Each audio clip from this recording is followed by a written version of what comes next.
Hi guys. I made a paid service in Telegram where you will find a great collection of fanfiction audiobooks organized and regularly updated. What you get? An unlimited access to the full audiobook library. New fanfiction audiobooks added regularly. You can play audios directly from Telegram anytime. Joining our service is available through a monthly subscription of $5. You can pay using PayPal or Ko-fi. So what are you waiting for? Send me a message on Telegram or Discord. I will provide the payment details. After the payment is confirmed, you will receive access to the private Telegram channel containing all audiobooks. If you enjoy fanfiction and prefer listening instead of reading, this library is made for you. Message me anytime to join. 1. Chapter 1, Prologue. I had died. One moment I had been watching high school DxD, enjoying the sheer ridiculousness of the world, and the waifus that I was not afraid to admit being attracted to, and the next I was here, in some sort of infinite void of absolutely nothing. I wasn't sick, I wasn't eating, and there wasn't anything to signify that I was about to die, so, looks like this is one of those cliché fanfic situations. That would be correct, human. You have been chosen out of a random amount of an infinite amount of individuals to reincarnate into a new world, based on the last form of media you watched. In this case, it is DxD. You will reincarnate with no cheats, besides choosing your gender. However, you may receive a random cheat for every curse you take. Would you like to do this? That is, a lot worse than I thought. I mean sure, DxD is a good universe to go to, mainly for the power and waifus, but no cheats unless I take a curse. That's a bit worrying. How many curses can I take anyways? I thought, which it seemed that the screen or whatever it was, heard. A maximum of 5. Well, that answers that. Go ahead and do it, I guess, I said, knowing that I'd be kind of fucked if I went there with no cheats or anything, as a base human. Noble devil lineage, you are born into a noble house of the underworld, a powerful one at that. Even coming with a new and completely original clan trait. Curse, fallen house, the house you are born into is all but extinct, you are the last of the house, and therefore, are looked down upon by all corners of devil society. Other lords will want your land, and more importantly, you. True peerage, you have a full set of peerage pieces, including the king piece. Once you consume/use the king piece, it is untrackable and no one will even know you used it. Whether or not these are mutated is entirely up to the user's innate talent. Curse, alone, you are truly alone in your home. You have no workers, no servants, and run the entire mansion and all your land alone. This naturally has led to its slow ruin. Fanon FTW, you are gifted with an ability dubbed as the Fanon Maker, which allows you to gain Fanon abilities from a variety of universes. You can gain FT Fanon sacred gears, items, abilities, etc., from killing powerful foes, recruiting new members of your peerage, or raising your house to new heights. You can gain from other universes after completing certain points in the plot. You start with one free Fanon sacred gear, but that is all. Whether or not you get a sacred gear, item, ability, or whatever else, is completely random. Species are not included. Curse, limits, you can only have one Fanon sacred gear, ability, etc. from each universe per member of your peerage. Meaning, if you have one member, you can only have one Fanon clan trait, one Fanon sacred gear, one Fanon Kekkei Genkai from Naruto, etc. It's up to you to find a way around the normal limit on the size of a peerage. Incredible potential, you have potential surpassing the likes of Surt's Gremory, giving you the chance to raise to higher levels than any other devil in history. Curse, lust, you are innately lustful, and it is one of your sins. You are a pretty horny Gaul, and it is recommended to find release once per day at least. A harem is all but guaranteed with this curse. Beauty personified, you are the certified, most attractive devil, granting you beauty, class, and charisma beyond any known devil. Women will chase after you, and men will lust after you. Things like sex, growing relationships, and other similar acts, comes much easier to you than others. Curse, you are mine, you are a certified Yandere for those you love. And should you gain a peerage member, they are yours, and none can have them. You won't kill people just for looking at them, but your peerage members can expect a lot of growling when others look at them wrongly. Some might be into that though, so whether or not this is really a curse is up to you. I shall also add that this universe will be an AU, so it will not all be the same. That is not nearly as bad as I was expecting, to be honest. The Yandere thing and lust ones were, kind of already there for me, especially the lust thing. I mean seriously, look at someone like Rias, Akeno, and Seraphol, and tell me you wouldn't be even the littlest bit interested? And it's DxD, so I guess a harem is a bit of a must. The fallen house and alone are, not the best, but I can still work with that as long as the family I'm born into is at least a tiny bit interested, I muttered, before continuing. Limits is, definitely the worst thing here. As while I get a free Fanon sacred gear, I can't even claim the thing until I get a peerage member. And mattering on the timeline, that could be problematic. I had some ideas for my ideal peerage, a rather cliché one, but a powerful one. Ingvild Leviathan, Kurika Tujao, Valerie Teeps. There were some other names, but it all depended on when I appeared in the timeline. because if it's early enough, I'd add in Graphia Lucifuge, and a handful of others. But that was a bit of a risky move, as it could change the timeline drastically. Anything else? What gender do you wish to be reborn as? Futanari, I answered instantly, as it was a genuinely appealing thing to me. As you wish. Your reincarnation shall begin now, enjoy your new life, Morgan Zagan. Huh, not a bad name.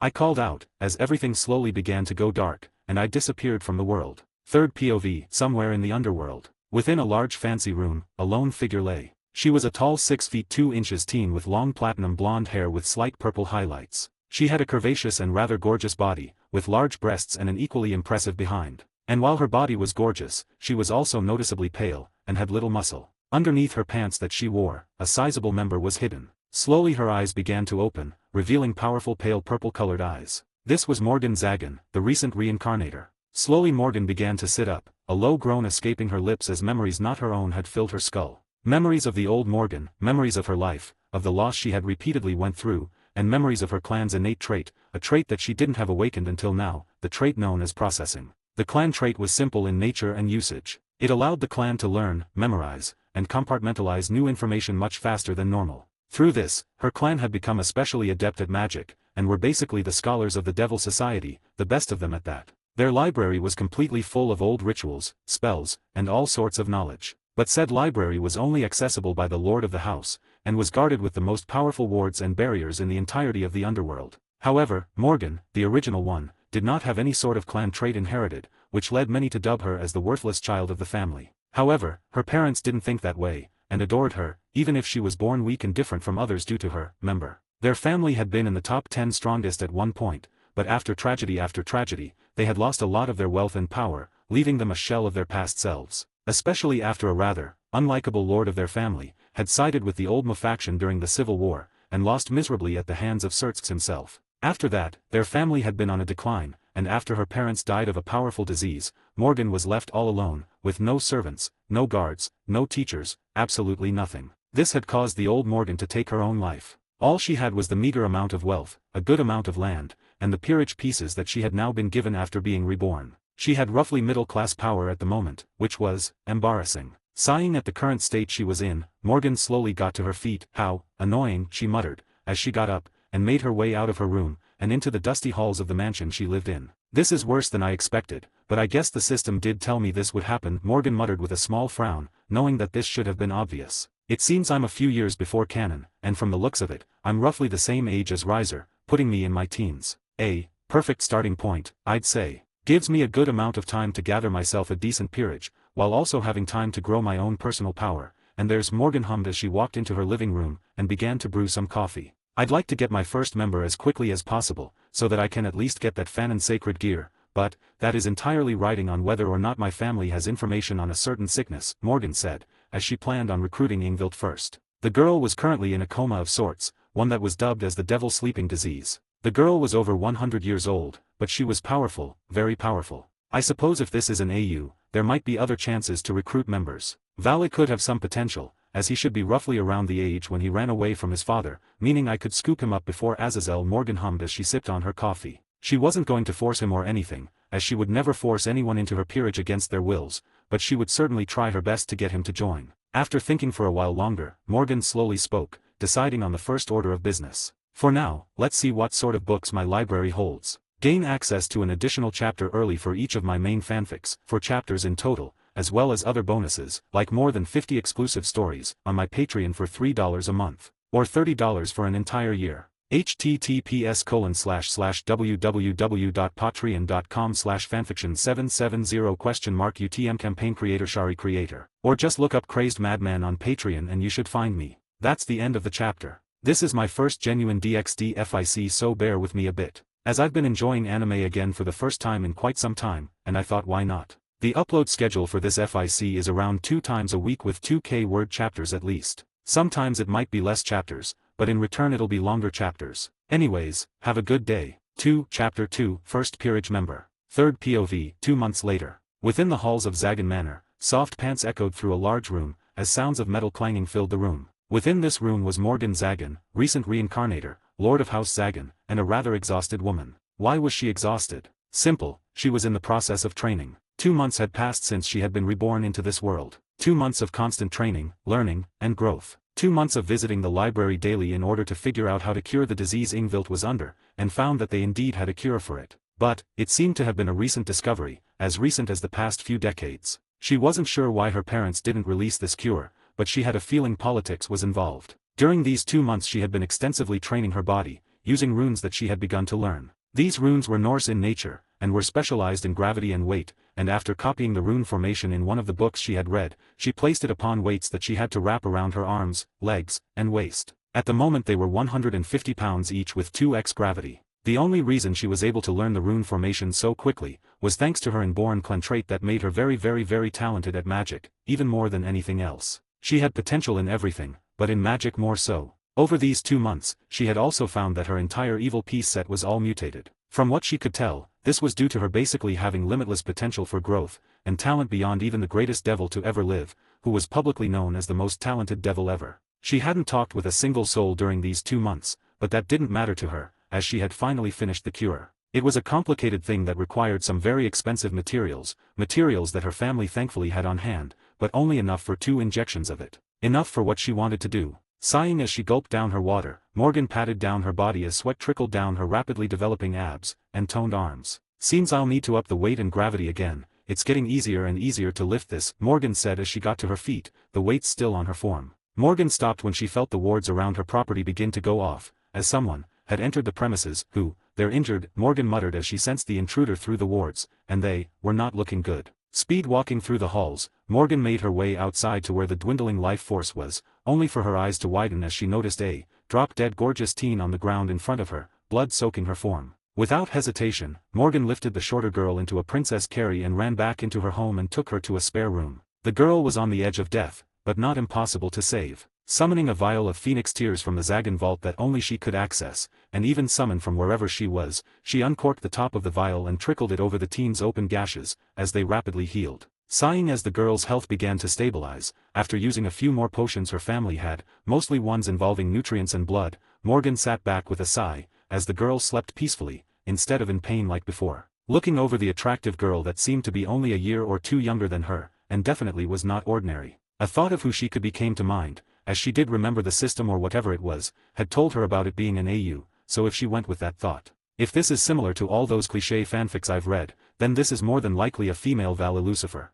Morgan thought with a sigh, wondering what to do. If this was the Valley of this universe, then she would like to recruit her, as it seemed she had been on the run from her father and grandfather. But at the same time, she wasn't sure how to even do that, as she didn't have much to offer. If she did recruit the girl, she planned on making her a pawn or rook, one of the two. Ingvild would be her bishop, same with Kurika or Valerie, she wasn't sure which one to go with. Gazing at the sleeping teen, Morgan leaned back and decided to get her own nap, as she laid back in her chair, and shut her eyes. Morgan was awakened by the sound of a sharp gasp. As her eyes shot open and watched as the teen shot up, looking around in confusion. "Relax, you're okay," Morgan said as the teen turned to her with narrowed eyes. "Who are you? Where am I?" The teen asked warily, not remembering much of the day, besides running from her father after he abused her once again, and she had finally gotten sick of it. "I'm Morgan Zagan, last member, and Lord of House Zagan of the 72 Pillars. And you're in the Zagan Mansion, a place that no one can get into, now that I've activated the wards. So whoever did this to you, can't get into here, don't worry about that," Morgan replied with a sigh, as she got to her feet. "Why help me? Besides the fact that you were on my property half dead. Because it was the right thing to do in the situation, and plus, I can't just let a beautiful girl like you die on my property," Morgan replied with an amused smirk as the girl coughed awkwardly, blushing slightly at the compliment. "And who are you?" Morgan continued, which the girl went silent for a few moments, before replying. Valiana Lucifer. "As I thought, this is one of the changes that the system talked about. Can't say I'm going to complain about this, as it'll only make recruiting her easier for me," Morgan thought, not showing much of a facial reaction. "Lucifer, huh? That explains the people chasing you down. I'm assuming they're related to you." "My father. He didn't like that I didn't listen to him, so he'd abuse me. I got sick of it so I ran away, and they decided that if I wasn't going to live with them, then I shouldn't live at all," Valiana replied with clenched fists, angry at the man that did this to her, and took her mother from her. "Well, can't say I feel bad for the guy then." "Feel bad? Well yeah, I might not be the strongest, but one look at you and I can tell you're powerful. And with that comes the power to get revenge on the piece of shit. So, I can't say I feel bad for whatever you decide to do to him. People like that and those arrogant pieces of shit in the upper echelon of devil society, deserve to get gutted like pigs," Morgan replied with a shrug, not masking her opinion on people like him. The upper echelons of devil society were monsters, plain and simple. This universe was dark, darker than you'd expect. Things like slavery, rape, sex slavery, trafficking, and blackmail was the regular for them. And then there were the lower devils and strays, who were forced to do all sorts of horrible things to survive. But that was an entirely different bag of worms, and not something she'd get into. Valiana looked at Morgan in slight shock, as from what she knew, no normal devil would dare say something like that. What? Surprised. I might be a lord of a once powerful family, but I'm not ignorant, and I know where my beliefs are. I'm the last of my family due to many of them, the Bales, the Phoenixes, many of them. Of course, there are some exceptions, like the Satrai, Gremory, and a handful of others, but even those have dirty secrets, just not enough for me to hate them, Morgan said, not surprised that Valiana was so shocked. You're strange, Valiana said bluntly as she looked at the attractive teen, which she wouldn't be saying out loud. I'd say the same thing about you, little miss. Lucifer with a sacred gear, Morgan replied with a snort, as Valiana was the last person that should say that. A half-human half-devil with a sacred gear, if that wasn't ridiculous she didn't know what is. How did you dash? You're not exactly masking it, Valerie. It's a strong one, draconic. I'd say it's one of the Longinus, and with that hair of yours, I'd say it's the divine dividing, making you the newest white dragon emperor, or in your case, Empress. Morgan cut her off with a shrug, as it really was easy to tell for her. Her senses when it came to magic, was superior to most. What now? Well that depends on you, Valiana. I'm not going to lie and say I saved you entirely because I'm a good person, after all, I'm a devil, and naturally greedy. You can stay here, which is fine by me as being alone in these halls for years is, lonely. You can leave and try your luck out there, or, the third option. Third option?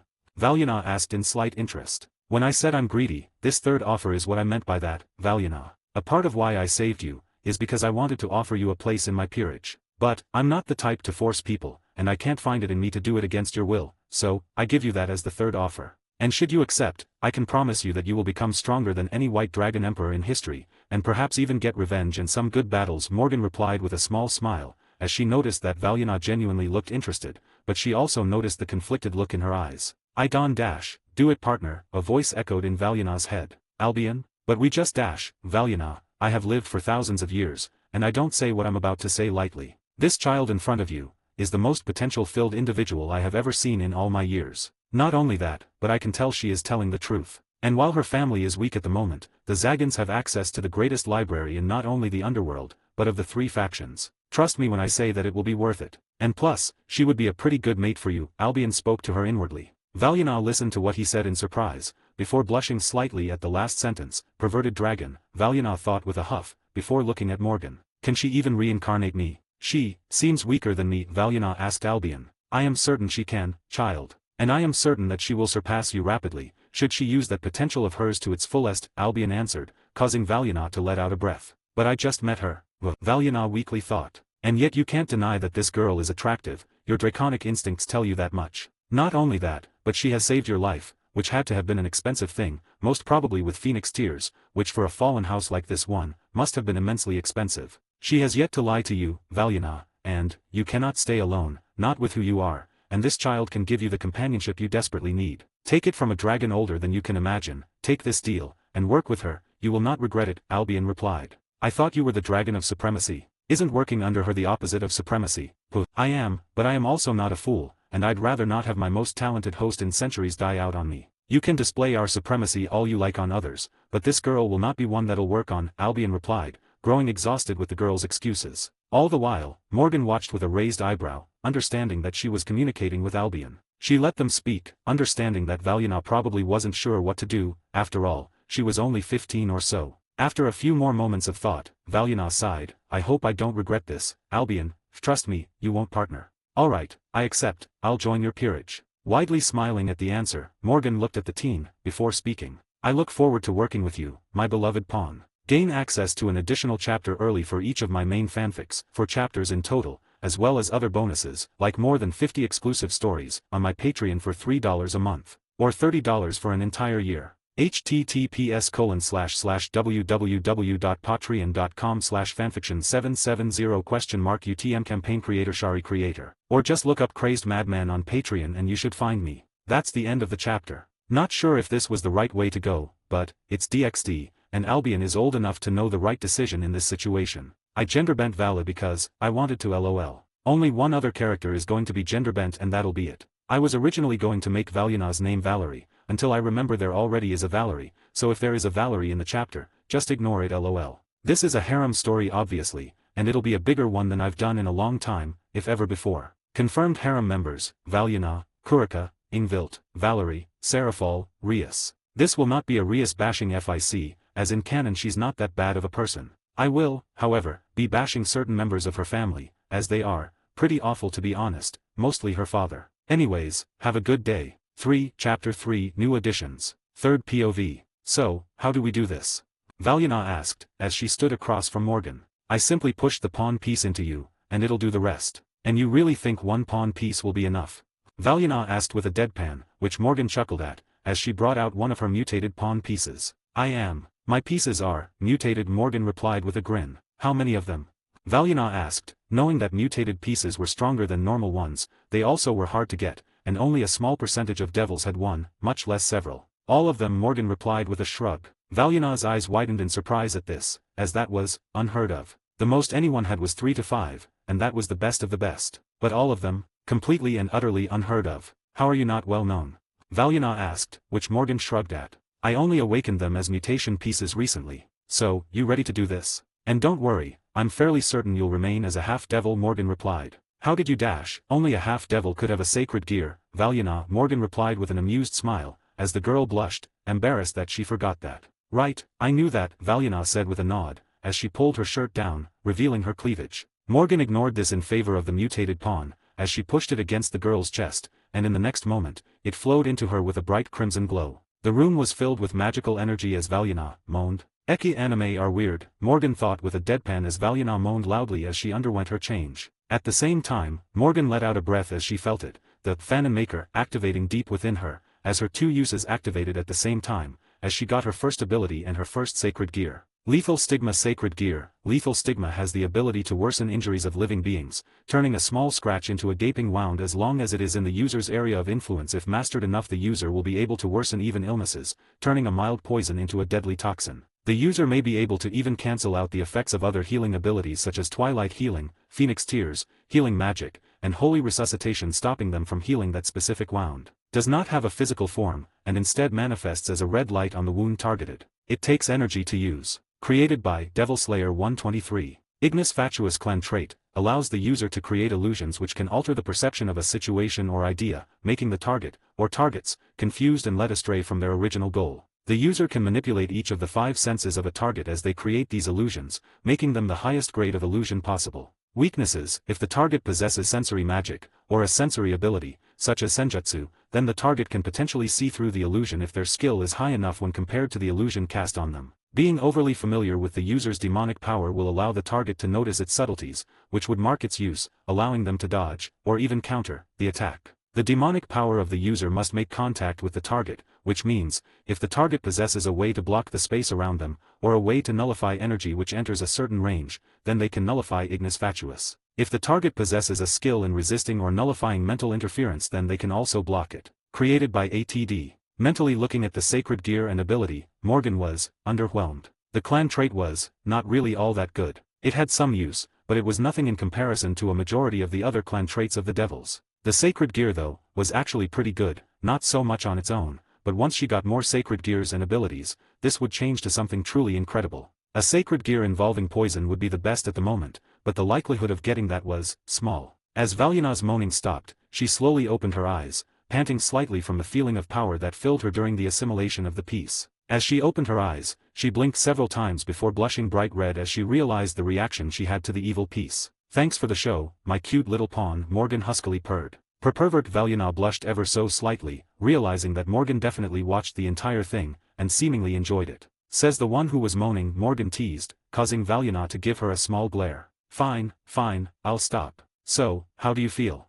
Morgan asked, changing the subject. Amazing. That evil piece was different than I imagined. I'm not sure how much stronger I am, but I definitely got stronger from that, Valyana replied with a clench of her fist, feeling the new power bubbling at the surface just waiting to be unleashed. Well, I'm glad you're stronger, Val. Now that you've officially become my peerage member, I suppose it is best to tell you of my future plans, ideas, and training, Morgan said. Valyana perked up at the mention of training. Moving, the two sat across from one another, before Morgan began to speak. In terms of future plans, as you'd expect, I have plans for gathering myself more peerage members. So far, I've got 2 bishops, and another in mind. One of them will be joining us pretty soon, if everything goes well. After we get her, I plan on working with the materials in my family's library, and perhaps make some money. Because if you can't tell, we are struggling. There will also be contracts that we all shall be completing for humans, as you'd naturally expect, which, if a hypothesis of mine works, will be a way of gaining more power. Morgan began, before continuing. There's a number of other plans and ideas I have, but these are the immediate ones that I can work on. As for training, I already had rune formations made that will allow you to work on your physical capabilities. This comes in the form of weighted wrist wraps, ankle wraps, and a waist wrap. On top of that, they'll have gravity runes on them that will allow you to make the gravity on your own body heavier. Morgan continued. Valyana's eyes sparkled at the thought of the new form of training, as Albion couldn't help but inwardly comment on it. That is, not a bad method, partner. Not sure why no one else has thought of it. But should it work properly, then you can expect huge increases to all of your physical capabilities. Great. Seems that working with her might have been the proper decision after all, Valyana thought with some more excitement than before. My family already has a training room specially made for beings up to ultimate class or so that'll be the main area in which we will undergo our training. I also expect you to not only train your physical capabilities, but also mental ones. Knowledge is power, and my family is the epitome of that. While I cannot give you access to the library my family owns, due to some of the more risky books inside, I will give you books on demonic energy, that sacred gear of yours, and a host of other things, including magic. Of course, you will also be reading up on math, science, history, and everything expected of a teen your age. Morgan continued, and upon hearing the mention of what was basically homework, Valyana began to sweat. Oh no. Valyana thought. Well, look on the bright side, the homework shouldn't be too hard. I expect you to complete each book I give you within the week I give it to you. I will start with the books I myself have read and learned. But, I will give you the ones that are suitable for you and your position, so don't worry about that. Morgan continued with an eerie grin as Valyana grew more and more pale. I'm sure it will be fun. Morgan grinned out, as Valyana inwardly yelled only one thing at Albion. You just had to jinx it. 1 month later. 1 month had passed since Valyana had joined her peerage, and, quite a lot had happened. For one, Morgan had started to train with Valyana, the two fighting each other each and every day, with, and without magic. And with, and without Valyana using her sacred gear. And it had gone well, besides the fact that Valyana absolutely crushed her when she used her sacred gear, but otherwise, the two were pretty well matched, with Valyana being better than her at magic, and roughly on par with her in physical combat, but she was beginning to surpass her in that area as well. Over this month, Morgan had continued to increase her physical capabilities, and due to her fighting Valyana with them on, they were 300 pounds each at 3x gravity, a huge increase, and that would only continue to grow rapidly. The only reason she even did this so quickly, was due to her regenerative capabilities. She had learned a few more rune formations and had read up thoroughly on devil politics, reading book after book on the matter. Teaching Valyana had proven to be a challenge, as the girl was absolutely awful at academics, truly terrible. Not only because of her father, but also because she simply held zero talent in the area. So, to get her to work harder, she proposed a reward system. If she did the homework on time, and correctly, then she'd get to ask for one thing of her choice, as long as it was reasonable. Usually this was asking for a sparring match, to eat something like pizza, or more confusingly, to sleep in the same bed as Morgan. She wasn't going to question the last one, but she had a feeling it was due to her father, and it involved nightmares. So, she let her adorable pawn do as she wished. During these months she had finally tracked down the hospital that Ingvild was held in. The hospital? Serafall Hospital for the Sick. A rather amusing coincidence, but a welcome one, as it would make finding the girl easy. To make sure she could get the girl out of the hospital properly, she had learned a special form of teleportation circle that would make it untrackable, by masking it with the ambient demonic energy that is naturally in the air of the underworld. It would only work in the underworld, but that is exactly what she needed. Walking through the streets of a city she didn't bother to remember the name of, she walked into the large hospital. Val was back home, waiting for her to return, as she couldn't go out in public, not yet. Walking through the halls, she made her way to the room that Ingvild should be in, the room for those with the devil sleeping disease. Getting into the room was, laughably easy, and didn't take much more than a simple stealth spell that she had learned. Walking into the room, she glanced at all the people asleep, saddened by the sight, before finding the target that she came for. Ingvild Leviathan, the holder of myriad Kyrie sacred gear that would allow her to control the sea itself, and even dragons. It could enslave those with the dragon-type sacred gears, and dragons themselves. And should she reach a high enough level of power, even the dragon gods themselves. I both love and hate the fact that all the women I have seen in this world, are so fucking sexy, Morgan thought with a sigh as she crouched down to the girl, and brought out the injection. She had made sure to disable any sort of security measures and surveillance systems. This was done after reading some books on the most common types, and she found that those were the ones used in this hospital. Pressing the injection into her, she watched as the liquid was injected into the girl's vein, and without waiting another moment, she lifted the girl into a Princess Carrie, after taking all the IVs out, before teleporting off, one of the last leviathans held in her hands. As she disappeared, a nurse came in seconds later, and let out a gasp as she realized that one of the patients was missing. Sound the alarm. Zagan Manor. This is boring, Val said with a groan, as she waited for her king to return. It felt like an hour had passed, when in actuality it had been only 10 minutes or so. Hopefully the new member is strong, Val muttered with a bored sigh, only to blink as the flash of a teleportation circle filled the room, and out came her king, alongside a drop-dead gorgeous teen in her arms. Is that her? Val asked, looking at the unconscious teen, ignoring the slight pang of jealousy that resounded in her heart, that this girl was being held by her king, and not her. Mum, this is Ingvild Leviathan. If she accepts, she'll be a bishop for this peerage, Morgan said with a smile as they walked to a spare bedroom they had, as Morgan placed the sleeping girl onto the large bed inside. When is she going to wake up? Within a day or so. The serum has to go through her system first, and then her demonic energy has to wake up next, Morgan replied as they walked out of the room. And what is so special about her? She seems like any other teen to me, besides her being a Leviathan, Valyana asked, as she genuinely didn't understand. Well, besides the fact that she has demonic energy that is stronger than both of ours combined, she also has a very powerful sacred gear known as Nereid Kyrie. I'd say it's on par with a mid-level Longinus or so, and allows her to control the seas of the world, and even dragons, Morgan replied. At the mention of dragons, Albion spoke out loud. Is this a new sacred gear? I've never heard of such a thing. How strong is this control over dragons you speak of? It is. And if she gets strong enough, it'd even work on the dragon gods, Morgan answered, which got wide eyes from Valyana and Albion. Well, she assumed for the latter. She can control the dragon gods. How has she never been discovered before? Any faction would start a war for something like that, Valyana exclaimed in shock. It's because it hasn't awakened until now, but now that she is waking up from her sleep, it'll awaken alongside her. Until then, we just have to wait, Morgan replied, as Valyana breathed out. And how do you know she'll join you? Valyana asked, which caused Morgan to look to her, before shrugging and replying. I don't. Gain access to an additional chapter early for each of my main fanfics, 4 chapters in total, as well as other bonuses, like more than 50 exclusive stories, on my Patreon for $3 a month, or $30 for an entire year. https://www.patreon.com/fanfiction770 UTM campaign creator creator. Or just look up Crazed Madman on Patreon and you should find me. That's the end of the chapter. Another chapter, as I am enjoying this a lot more than I thought I would. Ingvild will be waking up in the next chapter, with her gaining her second peerage member. After this, there'll probably be a time skip. Anyways, have a good day.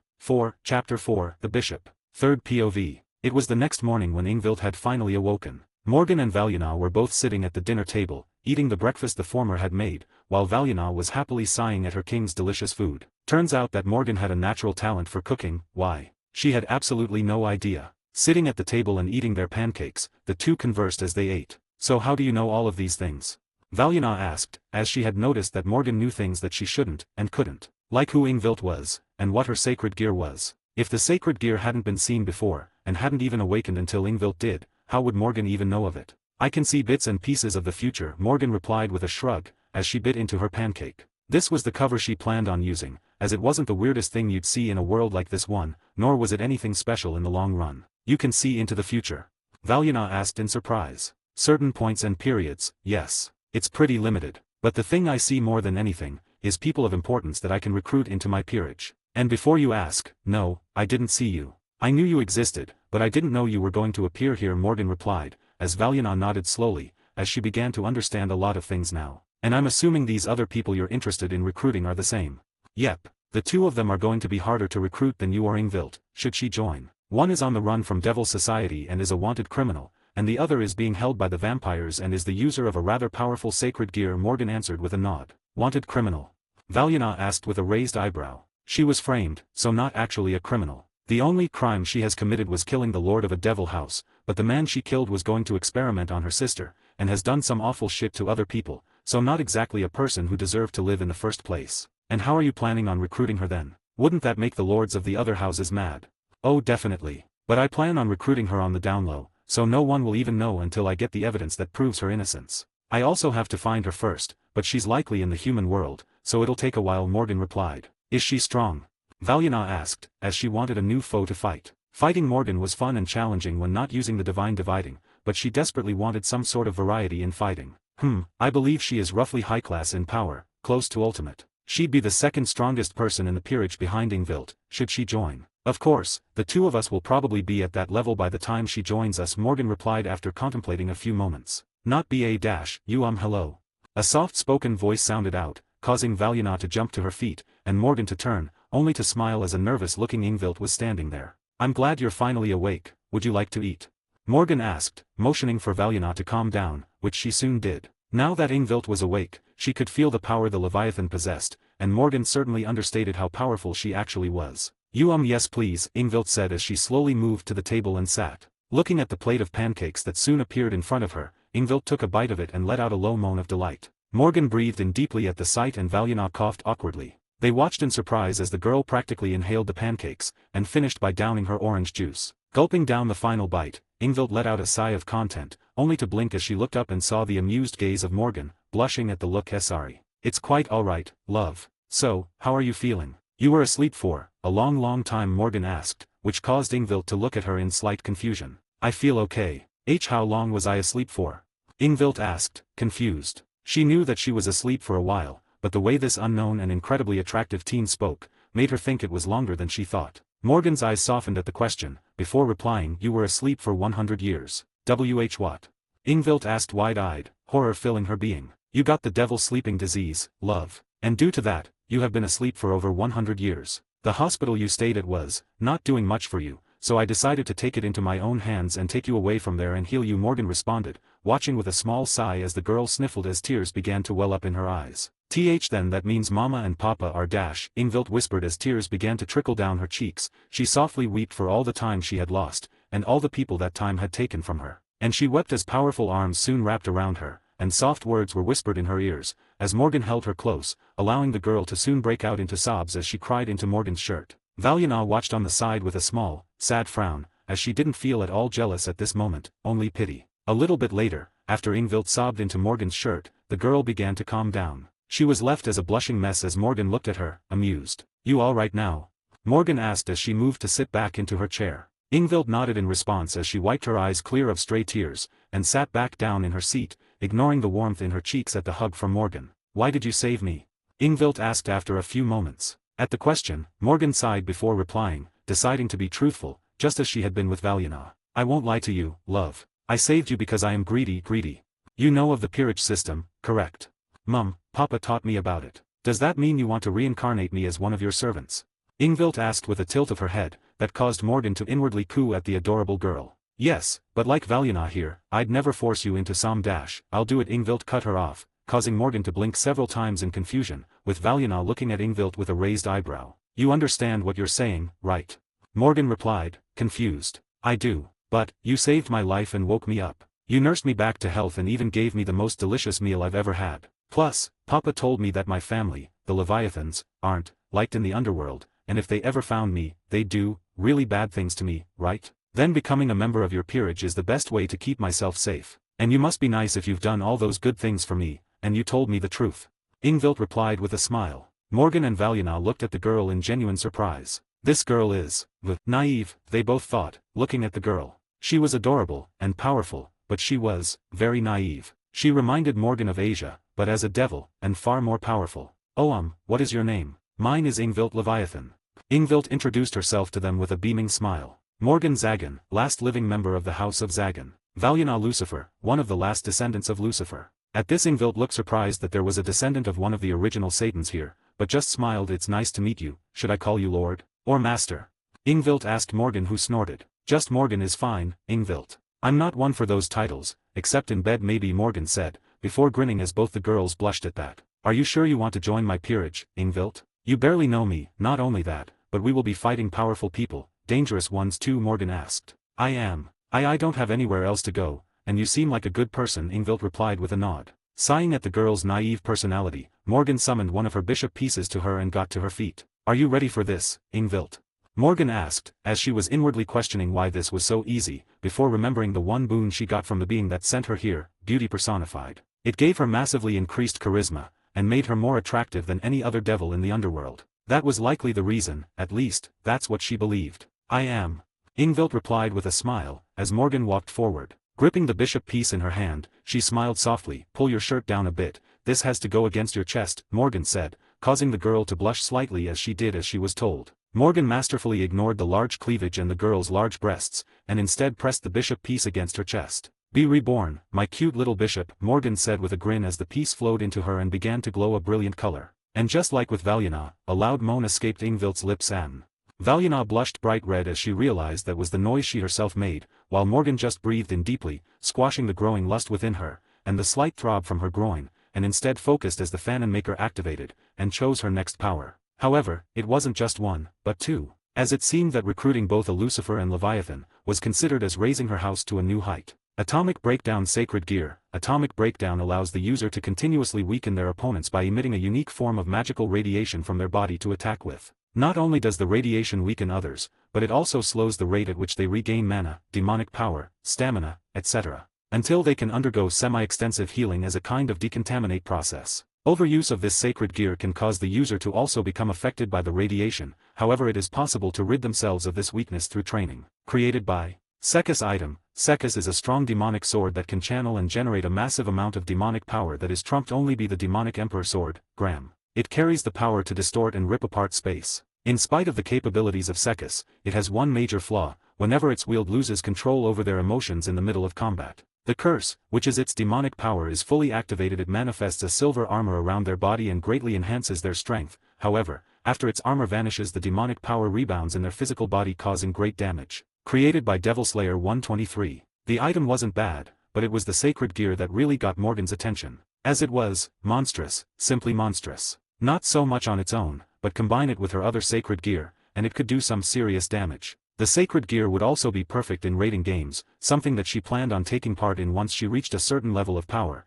and had a few more peerage members. Valyana glanced at Morgan, noticing the slight uptake of energy, before it stopped. She blushed as Ingvild let out another lewd moan as the energy slowly began to cease, and Ingvild opened her eyes and promptly blushed bright red, as she realized what noises she just made. Sorry, Morgan's new bishop squeaked, embarrassed as Morgan just looked at her with a smirk. Not a problem, cutie, Morgan teased, inwardly cursing this world for being an Eke-1. Because by G-Satan it was hard to control herself. The curse of lust was a son of a bitch to deal with. It was hard enough to deal with her urges on her own, without Valyana seeing her, but add in Ingvild and it'd be even more difficult. And dealing with those urges involved nudity, and praying that no one walked in on her. Valyana, looking at her king and new bishop, couldn't help but speak. So, what now?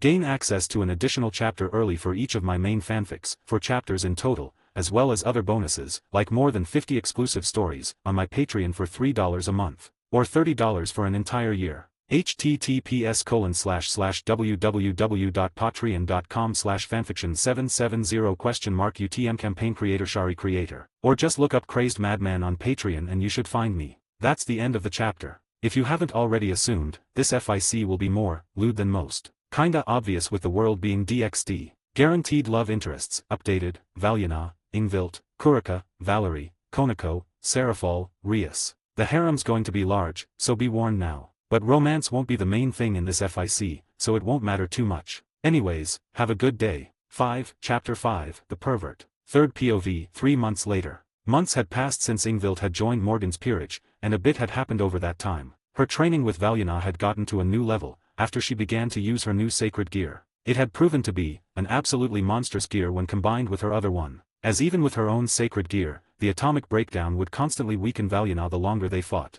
Over the 3 months Morgan had increased her resistance to the sacred gear, and found that her body had rapidly adapted to it. She assumed it was because of her body's natural adaptive capabilities from having more than one sacred gear. The weakening effect of the gear did practically nothing to her, and she estimated that it would be completely eliminated within the next month. She had continued her weight training, and had gotten to 400 pounds on each weight with 3x gravity. Valyana was at 300 with 2x gravity, and Ingvild, who had joined in, much to her own insistence, had gotten to 100 with 2x gravity. Speaking of Ingvild, the girl was an absolute boon to the group. She was kind, adorable, and a hard worker. She was also much easier to deal with when it came to academics and magic. While Valyana was still awful at academics, and horribly so. And while Valyana got rewarded for doing her homework properly, Ingvild got rewarded for doing her physical training. And nowadays, that usually meant she had 2 girls snuggled up against her the entire night, and while that sounds amazing, and is, it was also making it harder and harder to deal with her lust. Having 2 pairs of large breasts pressed against her arms every night was slowly becoming too much. Even relieving her lust was getting hard,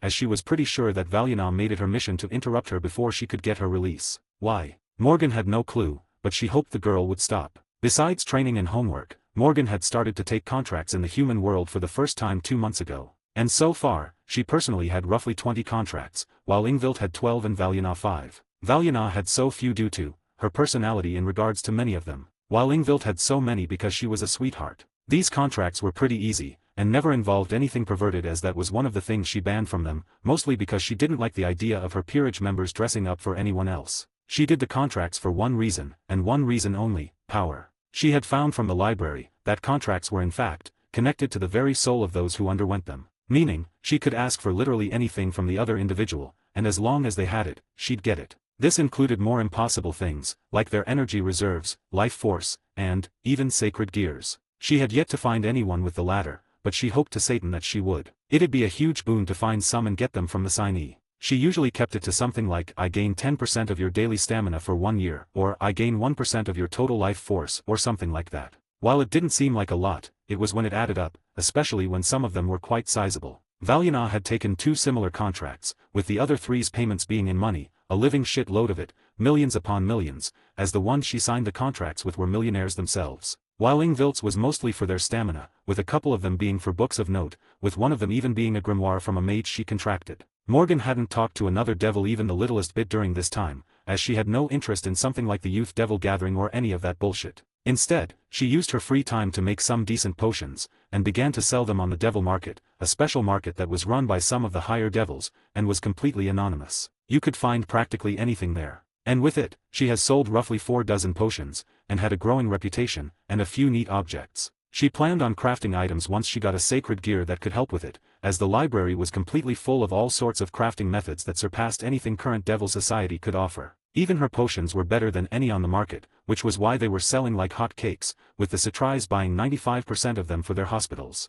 Morgan had also been keeping an eye out for Kurika, waiting for the girl to show up, so she could offer her a place in her peerage. The girl would be the perfect bishop, as she decided Valerie would be more suitable for a pawn piece, as the girl didn't have much talent in magic, whereas Kurika was, or at least, would be. Over the 3 months, she had continued to train her demonic energy, and had officially risen to high-class reserves after months of hard work, a couple of expensive rituals, and using some methods from the library. She planned on using her king piece soon, which she believed should catapult her to ultimate class or so, as it boosted the user by 10 to 100x, which is a huge boost in power, enough to overcome both Valjana and Ingvild. Ingvild was ultimate class, while Valjana was closing in on the very beginning of ultimate class. But they were cheat characters, so they didn't count as normal. She knew that she was stronger than the likes of Riser, Rias, and them, at least. 2.5 months in, another big event had happened, one that increased the size of her peerage by yet another member. An unexpected, but welcome one. Flashback. At the moment, she was in a small town, a very important small town, known simply as Kua. She was in Kua for one reason and one reason only: Issei Hayada. She wanted to see if the pervert was the same as he was in canon or not, because if he was, he'd probably have his sacred gear taken from him, once she found a way of safely doing it, but if not, then she'd see what sort of changes occurred, and if recruiting him was possible. And while she'd feel bad for Rias, she also wasn't foolish enough to let an opportunity like that pass her up. Walking through the streets of Kua, Morgan was gazing around the town that would be under the Gremory and Citrai heirs within the next couple of years, and couldn't help but sigh. She knew that this place would be the center of a lot of conflicts within the next few years, and felt bad for them. At the very least, I'll take care of Coabil before he can do anything to this town, Morgan decided, before stopping as a shorter figure bumped into her. Looking down at the figure, she blinked several times as her eyes widened at the sight of a shorter, brown-haired girl who seemed to be 14 or so. It wasn't the appearance that got her attention, but what she was saying that did. Be big up I. The girl muttered with blood trickling down her nose, somehow, as Morgan was staring at Issei Hayado, or whatever her name was now. Best pick I could find. I guess it only makes sense if Valjana is gender bent, Morgan thought with a deadpan as the teen stared at her boobs, which were admittedly quite large. You done staring? Morgan asked the teen. Oh, sorry for bumping into you. I'm Issei Hayado, what's your name? Issei, or the female Issei asked. Still Issei. Interesting, almost like the author couldn't think of a better name for her or something. Morgan, and what's a little perv like you doing out here this late? You look like you're 12-inch, Morgan asked, as it was indeed late into the night. Issei huffed at this. I am 14, and I can be out as late as I want. And your parents? At this question, Issei's face faltered as she looked at Morgan with a fake smile. Well, I've got my answer. Seems I'm destined to recruit girls with tragic pasts, Morgan thought, realizing that this was likely a more realistic/dark backstory for Issei. They died a few years ago in a fire, Issei responded with a shrug, trying to ignore the pain in her heart. I can only assume that that was not a fire, most likely Cockabile or another faction caught wind of her and tried killing her, and thought they succeeded, Morgan thought with a small sigh, before speaking. And what about your foster parents? Don't got none. The streets are the only home I need. Issei replied with a smile, a fake one, but a smile either way. It was at this that Morgan noticed the dirty clothes, the noticeable lack of hygiene, and unkempt hair. You're 14 and live on the streets? Morgan asked with genuine concern in her voice. She wasn't fond of people living on the streets, especially younger people. Even if Issei was only 4 years younger than her. Yep. Why do you ask, big oppai lady? Issei asked, a lecherous grin crossing her face as she stared at Morgan's oppai once again. Staring at the girl, Morgan inwardly wondered what her luck was, before speaking. How'd you like to have a home? Morgan asked, looking the girl down, as she grew confused. Huh. Issei said dumbly. I'm asking if you'd like to stay with me. I've got a shit ton of rooms and only 2 other people living there. Plus it doesn't feel right leaving someone your age out here. You're only like a couple of years older than me, and we just met. I'm a good judge of character. Plus, I don't think you have much to lose, do you?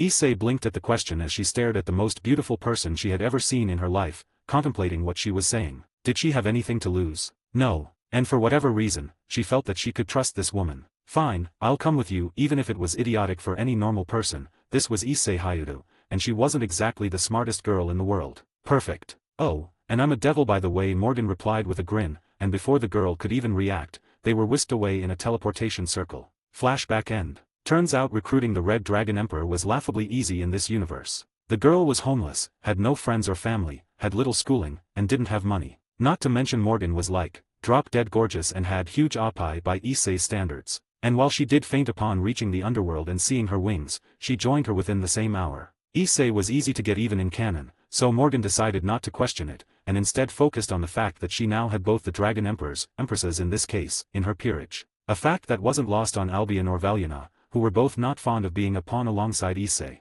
Naturally this came with yet another Fanon Maker activation, and this time it was another sacred gear. Air Stigmata Sacred Gear. Air Stigmata has the ability to generate and manipulate air, wind, and to a further extent oxygen with enough training. The user of Air Stigmata is able to produce powerful winds from their hands and feet, then able to shape them as they wish into different shapes or forms if needed. These can vary from loosely contained winds to make a whip-like shape, or heavily condensed to make a blade of wind. The winds produced can vary in strength from simple gusts to gale-force winds in an instant, and can even go as far as the strength of winds found in tornadoes or hurricanes. With enough training the user also becomes able to dissipate air in an area, an advanced ability that removes the oxygen and doesn't allow whatever remains in that space. The ability to breath Air Stigmata can also be used quite defensively as well, with the user able to defend themselves with walls of dense winds that would tear through most attacks it came in contact with. Made by Necrogod Yami. The sacred gear was pretty decent, all things considered. It wasn't crazy powerful or anything, but it had a lot of potential for the future, and was related to controlling air and even weather, which could prove to become very powerful in the future. It was yet another sacred gear with no physical form. The girl had been in the peerage for 2 weeks, and after the first week of training, had managed to awaken the boosted gear, much to her own awe. She didn't even question why Morgan recruited her until the teen told her, and didn't seem to care. Morgan really questioned the girl's intelligence, but decided not to push it too much. She had joined in on the reward thing, which once again, ended with her in bed with Morgan, snuggling up against her. In her case, it was as close to her boobs as possible. The girl was perverted, but Morgan wasn't interested, not when she was 14. Once she was older she'd give it a thought. Anyways, having the 2 Dragon Empresses in her peerage was big. No one else in supernatural history had done it, and no one would ever again, not with her around. After all, they were hers, and were not allowed to die on her. Kurika was still her next target, but the teasing kitten had yet to appear. Valerie would have to wait until they were all stronger, and she still was contemplating the rest. She had ideas regarding some other Longinus holders, and even a couple of ones that weren't users of a Longinus, but they'd have to wait until they were a bit stronger, or she had more money on hand. But for now she had something more important to deal with. Today was like any other day, the girls training, Morgan reading, and Issei trying and failing to get a look at Morgan's nude form. That was, until Morgan's wards began to flare powerfully, alerting her to a presence, a powerful one. Shooting to her feet, Morgan frowned as the peerage looked to her. Is something wrong, Morgan-sama? Ingvild asked with worry. We have an intruder. A powerful one. Whatever you do, do not attack, Morgan said, making her words very very clear, while giving Valiana a pointed look. Whoever this person was, they were way out of their level, and not something she'd like to antagonize, if she had the option. And considering they were waiting at her front door, she hoped to Satan that they weren't here to fight. Walking to the front door, she slowly began to open it, only to blink several times at the woman standing in front of her. What the fuck is she doing here? Magical girl Leviathan is here. The shorter woman sounded out with a cheerful grin. A woman that could obliterate them all without even blinking, and the most powerful female devil in the entire world. Seraphol Leviathan had arrived at her doorsteps, and so too would the beginning of everything. Gain access to an additional chapter early for each of my main fanfics, 4 chapters in total, as well as other bonuses, like more than 50 exclusive stories, on my Patreon for $3 a month, or $30 for an entire year. https://www.patreon.com/fanfiction770 UTM campaign creator Shari creator, or just look up Crazed Madman on Patreon and you should find me. That's the end of the chapter. New sacred gear, new peerage member, and Leviathan. Wowza. Yep, Issei Hayado is the other gender-bent character I mentioned, and no, I don't regret it. And yes, she will be in the harem once she is 18, aka when canon starts. She'll continue to get peerage members pretty rapidly, as you'd expect of someone like her, with the focus she has, and luck, a whole lot of luck. Canon won't start for another 10 chapters or so, as I plan on her doing quite a bit before then, including getting a few more peerage members, and even some OC ones that I will be whipping up. Anyways, have a good day. Chapter 6, The Satan and the Stray. Third POV. Standing in front of Morgan was Seraphol Leviathan, magical girl, Satan Leviathan, and one of the most powerful women in the entire world. Said woman was an attractive girl who almost looked like a teenager, standing at around 5 feet 3 inches, with impressive breasts, a norm for this universe, pigtails, and a plump behind. She was also Morgan's favorite female character in DxD. Gazing at the smiling woman, Morgan broke out of her stupor. Leviathan-sama, what can I do for you today? Morgan asked, shaking off the nerves expertly, gazing at the shorter woman with a small smile, a nervous one, but that was expected when looking at someone that could atomize you. None of that Sama crap, call me Sarah-chan. Seraphol said as she walked into Morgan's home, or barged in more accurately. Morgan's peerage mates all looked at her, ready to fight, only to stop the second they saw who it was. Morgan had given them the description of certain individuals they cannot, and must not fight, and this woman was one of them. Boo-dash, Sarah-chan. Seraphol cut her off. Okay, Sarah-chan, what can I do for you today? Morgan asked, looking at the shorter woman, thanking Satan that her sacred gears can't be sensed, and that her demonic blade was put away at the moment. Nor would she be able to sense her peerage's sacred gears, as she had used a special set of runes that her family had made, that could hide the sacred gears of others, from the senses of higher beings. Well, you've been selling on the devil market, right Mo-chan? Seraphol turned with a smile. I'm assuming this isn't Satan Leviathan speaking to me, but Seraphol Satrai. Morgan asked, realizing what this meeting was about now. Seraphol nodded. Yep, my parents were busy, so they asked me to talk to you. They want to commission some potions from you, Seraphol replied. How many? I would need the materials for it as well. If you can't tell, I'm not exactly the wealthiest at the moment, Fallen House and all, Morgan replied, not sugar-coating her family's situation. The entire underworld knew of its fall and the reclusive air that hadn't been seen in over a decade. Seraphol only knew her name after contacting some friends of hers. I think it was 500 or so. And they will send over the materials, the same price as you were selling them on the market, Seraphol replied with a thinking face. And is it only the potions I sold on the market? Or do they wish for some better ones? Morgan asked, which got Seraphol's attention. The potions that Morgan was making were already better than just about any other potion besides Phoenix Tears, so to hear that she had more than just that, was definitely an attention grabber. You have better ones? What kind? Seraphol asked. Not only was this Seraphol Satrai asking, but also Seraphol Leviathan, a fact that was not lost on Morgan. Ones that deal with all sorts of diseases, poisons, better healing potions, and a ton of other stuff. My family's library is a gold mine of potions, ones that I wish to sell to the rest of the underworld, but don't have the manpower or materials to do so just yet, Morgan replied truthfully. She knew that out of all the Satans, that Seraphol was easily the most trustworthy, with Sertsk being the least in her eyes. What sort of diseases? Seraphol asked, as she sat across from Morgan, with the girl's peerage leaving the room to let them speak privately. Seraphol had a serious tone when asking this question, as her interest in Morgan only continued to increase. Well, the kinds that the higher devil society would either kill to get, or kill to stop from spreading, Morgan answered as Seraphol breathed in, understanding what she was talking about. You're being pretty forthcoming, aren't you, Mo-chan? Well, I'm not foolish enough to lie to you, Sarah-chan. You'd sense it immediately. Also, I'm a good judge of character, and can tell that you won't use this information or say anything about it, until I myself am ready, Morgan replied, knowing Seraphol's personality. There was a reason why she was her favorite. Wow, you're pretty smart for a recluse. Seraphol responded with a smile, as she found herself more and more interested in the girl across from her. Well, my clan trait would do that, Morgan replied, which caused Seraphol's eyes to widen slightly. You mean that you have it? I thought you were traitless. No offense. The clan trait of Zagan wasn't known by many, except only the higher echelons of Devil Society. But they did know that it was a simple, yet powerful trait, and was the reason why they were widely considered to be the most intelligent and knowledgeable family in the entire underworld. I do, it only recently has awakened. Why do you think I can make all these potions so rapidly? Huh, good point. Well, Emo-chan, I think my parents might be interested in some of these potions. For now, we'll stick with the 500 potions, but I'll speak to them about these other ones. The materials will be delivered in a couple of days, Seraphol said with a smile, as she jumped to her feet and began to walk to the door. You're strange, you know that. Morgan said bluntly, getting a giggle from Seraphol. Yep, but you're even more strange than me, Emo-chan. I look forward to seeing all the things you do over the next few years. Bye-bye. Seraphol replied, giggling as she teleported off, giving Morgan one last wink as she disappeared. Sighing as the woman left, Morgan shut the door behind her as she walked back in. Was that really Seraphol Leviathan?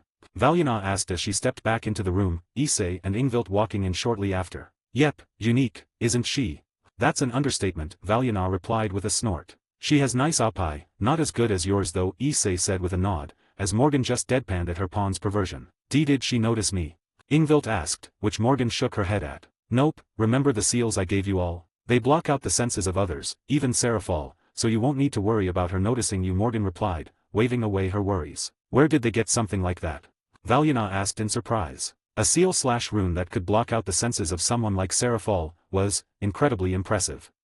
Oh, I think they learned it from Odin, Morgan replied with a shrug. Your family is almost as crazy as you are, Valyana said with a deadpan. Morgan could only chuckle at the girl's response. A couple of months later. A couple of months had passed since she had met up with Seraphol, and some things had happened. Morgan had continued her training with the weights, and was now at 600 pounds each at 3x gravity. Valyana had gotten to 450 with 2x, Ingvild was at 250 with 2x, and Issei was at 200 at 2x gravity. After the meeting with Seraphol, Morgan had started to make more and more potions for the Satrai family, which they would then use in their hospitals. She primarily made healing potions, as well as a couple of potions that were centered around poisons and curing them. She had met up with Seraphol a few more times since then, and had become friends, weirdly enough. The woman was pretty fun to be around, and the two had even gone to a couple of conventions with one another. Contract-wise, the group had continued to gain more and more contracts, with Morgan herself having over 3 dozen now, and a lot of them were with magicians. The magicians in question tended to be newbies who wanted help with a spell, or something similar. And through this, she gained a decent bump in life force and magical power, which from what she could tell, was separate from demonic energy. With both Issei and Valyana in her peerage at this point, the two of them had become rivals rather quickly, with Issei making it her mission to not only catch up to Valyana, but to also surpass the older girl. Such a thing wasn't exactly easy though, considering Valyana had recently achieved Balance Breaker for the first time, during a particularly difficult training session with Morgan. Now that Morgan had gotten her third sacred gear, she had begun to get stronger and stronger, to the point that Valyana began to struggle against her even when using her sacred gear. The new sacred gear was monstrous in Morgan's hand, thanks to her ridiculous talent and potential. It took her only a month and a half to learn how to suck the air from someone's lungs and suffocate them to death, and a week after to learn how to make a tornado. Ingvild had been busy as well, focusing on mastering her control over water and ice. As thanks to her sacred gear and inborn clan trait, her control over water was quite monstrous, and thanks to Morgan giving her ideas, she had been attempting to learn how to control the blood of others, thanks to blood having so much water in it. Over these 2.5 months, Morgan had gotten her 4th peerage member, a certain kitty that she found in a small town outside Kua. Flashback. Walking through the streets of a small town, Morgan was there for one reason and one reason only, Kurika Tujao. The girl was her next target for her other bishop piece, and was pretty important for some of her future plans. The girl was also the last piece that would be fairly easy to recruit, due to Valerie being held by the Teeps clan, and involving storming a castle, literally. She had finally found the general location of Kurika, after finding a few tracking spells, and then breaking into the old facility the Nabarius clan had run, where Kurika and Konako were held. Finding one of her personal items was easy enough, and then using that to track her was even easier. Walking through the streets, Morgan used one of her new abilities she had started to practice, which she called Air Sense, which was a form of sensing that she learned to do through Air Stigmata. By using the sacred gear in tandem with her demonic energy, she could sense the demonic energy of others in the surroundings. This form of sensing could see through a majority of minor stealth spells and transformations. After walking for a few minutes, she had found her target. A small black cat was walking alongside the streets, a cat that was in fact Kurika in disguise. A subpar and pretty obvious one, but a disguise either way. Well, aren't you the cutest little thing? Morgan cooed at the cat, as it let out a small meow. Crouching, she ran her hand over its head, scratching its ears as it purred adorably. You know, your disguise is pretty good, but it's not perfect, Morgan continued, chuckling as the cat stilled and its eyes widened. I'm not here to attack you, Kurika. Instead, I'm here to give you an offer. Do you have somewhere we can go that is private? I'm certain it's one that will interest you. The cat stared up at her, before meowing as it began to walk off, with Morgan trailing behind. The two had walked for a couple of minutes before finding themselves on the outskirts of the small town, in a small park with no one else around. Morgan watched as the small cat began to glow brilliantly, and began to form into a beautiful woman with 2 black cat tails, a pair of black cat ears, and hazel gold eyes. She wore a rather revealing black kimono that showed off her large breasts, and a lot of cleavage. Naya, how do you know it was me? Kurika asked as she stared at the tall woman across from her, trying to rein in her nerves. She could tell that Morgan was strong, just not how strong. Your transformation is pretty decent, but not enough. That and I used this to track you, Morgan said softly, as she brought out a small plush from her pocket. Kurika's eyes widened at the object. It was a small cat plush that her mother had given her before she died. How did you dash the nefarious facility? It was abandoned, but they didn't bother to take your stuff, for whatever reason. Nor did they notice the amount of illegal shit going on there, somehow. Just a single look at the conditions, and it became pretty obvious to me that they weren't doing anything very legal in there, Morgan replied with a shrug, as there genuinely was a lot of evidence of illegal doings inside. But, none of it was concrete enough to put them away. And the higher devil society would never willingly destroy a family like the Nefarious family. What do you want, Naya? Kurika asked, a serious glint in her eyes. Besides helping you get back to your sister, I'd like to offer you a spot in my peerage, as my bishop, Morgan replied, being upfront. She found that being truthful in regards to recruiting someone worked much better than sugar-coating it. I already served one devil, why would I serve another, Naya? Kurika asked with a frown. Well, besides the fact that I know about the hair clip, and the fact that you most certainly are innocent, I also have the means to hide you from the rest of the underworld. My family, the Zagans, were the best ward crafters in the world, and Zagan Manor, where I live, is warded to make it so not even the likes of Sertsk or Adjuka Beelzebub could sense what's going on inside, Morgan replied. How do you know about the hair clip, Naya? Kurika asked, tensing as she prepared herself to fight. I have a rather unique ability. It allows me to see bits and pieces of the future, and details about certain people. Like how your sister is currently the rook for Rias Gremory. Or how the Nefarious family was trying to make super devils, or how you are incredibly adept at space magic and the manipulation of it, Morgan replied with a shrug. What's your name, Naya? Kurika asked, as she stared the woman down. Morgan Zagan, the last living member of the Zagan family, and its current lord. I'm also the king of a peerage of 3, 4, should you join, Morgan replied with a small bow and a charismatic smile. Why do you want me of all people? There's better out there, Naya, Kurika asked, ending with Naya once again. Morgan was inwardly wondering if that was just naturally how she spoke, or if she was doing it on purpose. Either way, she thought it was cute. Because you have a lot of potential, are one of the last of your species and, you're a good person. Naya, a good person? I killed my previous master, I don't think that makes me a good person, now does it, Naya? Kurika replied as she stopped tensing so much. You did it for your sister, that itself makes you a good person. You could have done a lot worse to Devil Society, had you released the information you got, but you didn't. I think that makes you a good person, at least, good enough for me, Morgan replied with a smile. And how would you get me back to my sister, Naya?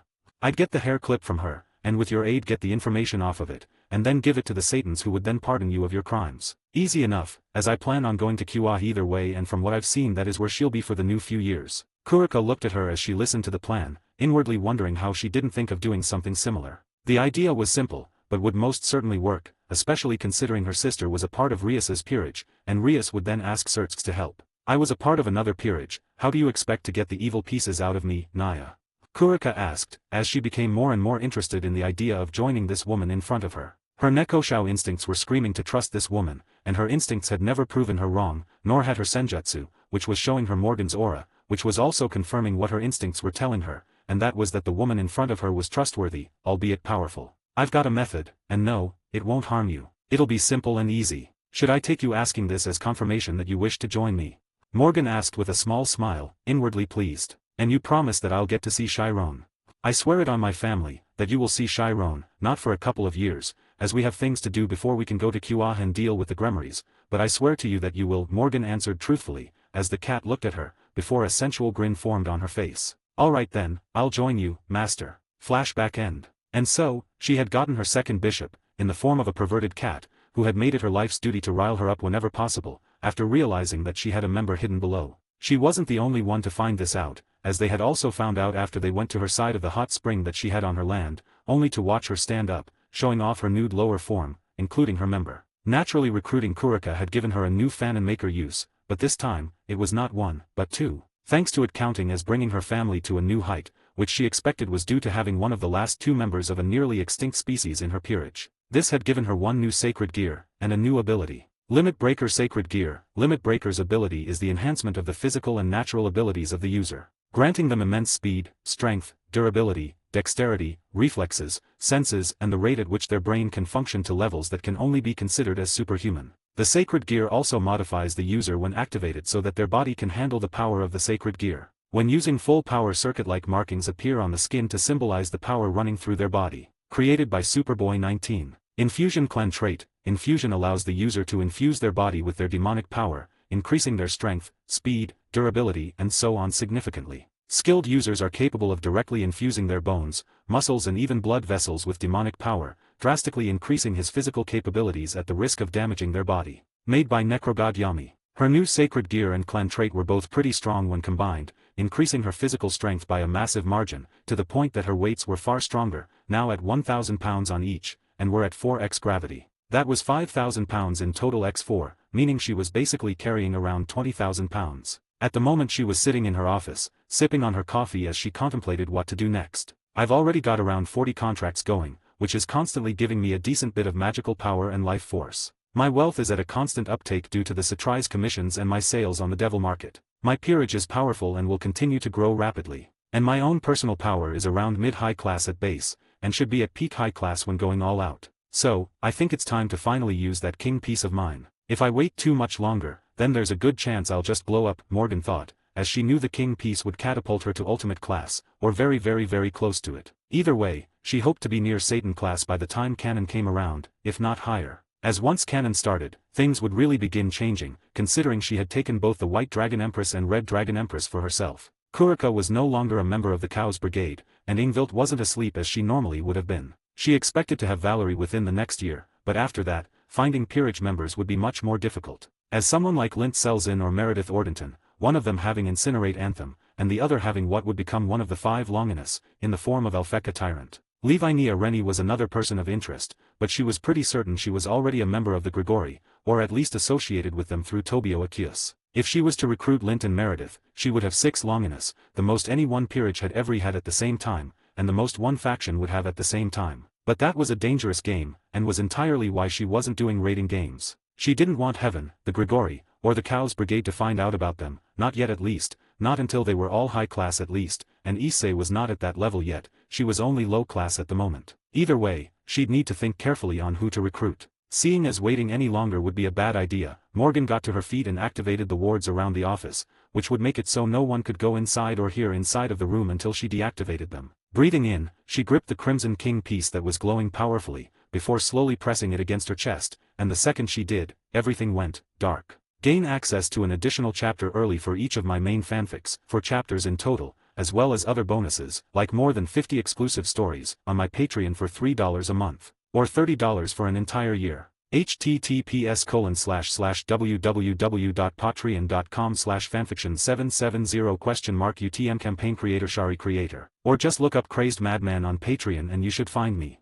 That's the end of the chapter. A new member of the peerage, meeting Sarah-chan, and getting a new clan trait and sacred gear. Not to mention consuming the king piece. The next chapter will have the longest time skip so far, and will probably have the next big peerage recruiting. Who should she recruit into her peerage besides Valerie? Lint and Meredith are potentially going to join, but who else? Anyways, have a good day. 7, Chapter 7, The Exorcist and Domper. Third POV. As it turns out, using the king piece when at high class, was not a fun experience, at all. It was not only extremely painful, but also straining on her body, incredibly so. Thankfully, she hadn't waited until she was in ultimate class, otherwise she would have accidentally offed herself. Her power had been catapulted by a drastic amount thanks to this piece though, going from around mid-high class to low ultimate class. The difference between the 2 levels was absolutely massive, so she wasn't too surprised that it only just barely got her to that level, and that was her own estimate, so she wasn't even entirely sure. As it stands, Morgan was stronger than everyone in her peerage besides Ingvild, who was still beyond her by a good bit. Slowly getting to her feet groggily, Morgan let out a soft sigh. That fucking sucked, Morgan thought, as she got up, before blinking as her Fanon Maker activated, most likely due to her becoming an ultimate class devil. Charisma Clan Trait. charisma allows a user to drag an opponent into their direction like a vacuum would, allowing them to attack at a closer range, as well as boosting their own speed since they also have the ability to drag themselves towards it. The weakness of this ability is that ranged attacks can be turned against the user, dragging the ranged attack towards themselves. Created by Necrogod Yami. The ability itself was underwhelming, but she could imagine some uses for it, as she could use it to massively increase her speed, and catch her opponents off guard. But it was also a rather weak ability compared to what she could have gotten, so she couldn't really feel very happy about it. Seeing as her assimilation of the king piece was over with, and she had gotten her new ability, a rather weak one, Morgan decided to get back outside, seeing as it had been roughly 3 hours since she began, inwardly hoping her beloved peerage wasn't too angry with her over disappearing for 3 hours. Spoiler alert, they were. 1 year later. I fucking hate politics, a growl escaped a slightly older Morgan. A year had passed since she had assimilated her king piece, a year that a lot had happened during. A year of growth, a year of developing herself, her peerage, and her family. During this year, she and her peerage had continued their training that had continued to grow more and more as they all grew stronger and stronger. She had long since surpassed her previous strength limits. After dozens of hours of constant training with her peerage, she had gotten to an incredible 3,000 pounds on each weight with 5x gravity, for a massive 15,000 pounds, which was around 7.5 tons. Valyana was at around 600 with 3x gravity. Ingvild was at 450 with 2x, Issei was at 350 with 2x, and Kurika was at 500 with 2x. They hadn't grown their physical strength too much, as most of them had been focusing a lot more on the magical and demonic side of things, with Kurika focusing entirely on her Yujitsu, Toki, and her yokai said. Issei and Valyana had both proven to have an incredible rivalry, one that caused them both to grow by leaps and bounds, to the point that Issei had long since reached Balance Breaker, and was now working on mastering Juggernaut Overdrive, which they could only do thanks to their demonic energy and their own willpower. Said rivalry had pushed Valyana to around low ultimate class, with Issei being at around mid-high class and was rapidly growing. Ingvild had continued to grow monstrously in her pursuit of magic and mastering her own sacred gear, and while she hadn't grown her own power too much, she had far more variety in terms of magical attacks and abilities. She was still the strongest in the peerage, being at around peak ultimate class to nearly low Satan class, which is roughly Graphia's level. Kurika's growth was mostly in Yujitsu, Senjutsu, and Toki. The latter was learned to a high level due to Morgan's insistence, as she didn't want her to be so focused on magic. None of her peerage would be glass cannon, not on her watch. Morgan's own growth had been, simply monstrous. As thanks to her king piece, she had already been shot up to the second strongest in her peerage, but over the rest of this year, she had only continued to grow. Most notably, in her clan traits and sacred gears. She found that the charisma trait had been, quite useful, as she found a way to apply charisma to other areas, objects, and even people. Through this, she could then use them as her personal dummies, making ranged attacks fly towards them instead of her. This was done primarily through her demonic energy, and applying it onto other people. However, this little technique wasn't something she could simply do, as certain people could sense, and stop this from happening. She had recently overcome the weakness of atomic breakdown, which was that she grew weaker from the magical radiation it would emit. She had only grown immune to it after she subjected herself to its radiation for several hours every day for an entire year. An arduous and annoying process, but an important one, and a needed one. Air stigmata had naturally been grown as well, and she had mostly been focusing on growing her control over weather. It was slow going so far, but it was still progressing thankfully. Her development wasn't just limited to her peerage and personal power, however, as she had continued to grow her own family, political power, and her connection to the Satrai family. After she had sold the Satrais a few more rounds of potions, they had officially come to her with a rather impressive offer. In essence, it was to become the primary, not only, buyers of new potions she would develop, getting them earlier than anyone else. In return, they gave her a percentage of the money they made from their hospitals that said potions were sold in, and put her into connection with a real estate broker, where she was then able to buy herself a facility where she could have more potions produced. Through this, a few dozen contracts, and the Satrais providing protection to the facilities, Morgan was officially mass-producing her own potions, and now had an official and public potions business. One that even had a few stores in a few cities of the underworld. With this, she had rapidly been gaining more and more wealth, with little to no crime being involved with her family. This was almost entirely due to the contracts that basically made it so that if they even tried to betray her, then they'd have all their power and memories stripped, basically becoming a vegetable, and all of it would then be funneled to Morgan herself. These contracts also made it next to impossible to tell others of the potions, or read their minds. Not that anyone would do that in the first place, as no reasonable devil would dare gain the wrath of the Satrais and Seraphal Leviathan. Not that they even knew who owned the business in the first place, as it was under a fake name, mostly to keep the Devil Council off her back. Aside from her growing potions business that was continuing to grow more and more, with her selling a variety of potions, Morgan was also continuing to do contracts alongside her peerage. She had contracted over 100 people at this point,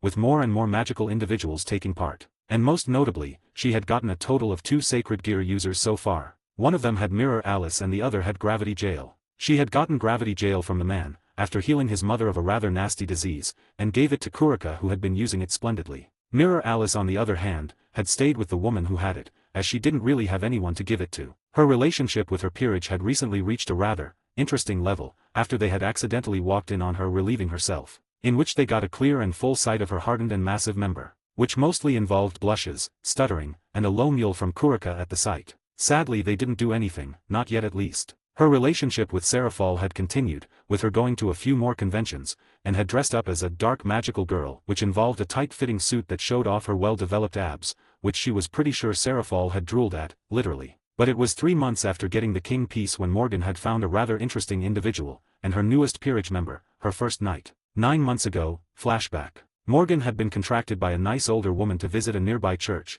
after she heard a rather nasty rumor about kids being harmed and sounds of screaming. A nasty rumor that Morgan didn't really believe, but she couldn't say no to the old granny who had asked this of her. Walking to the large rundown church, Morgan stopped as she sensed something inside, something powerful. "This is going to be dangerous," Morgan muttered as she slowly opened the door to the church, and almost immediately was forced to dodge as a light bullet flew past her. Turning her head, she was face to face with roughly a dozen stray exorcists, and an attractive teen who was chained to a cross, lash marks covering her nearly nude body, as purple-colored fire flared around her. "What the fuck? Isn't that Lint? As in, the host of Incinerate Anthem?"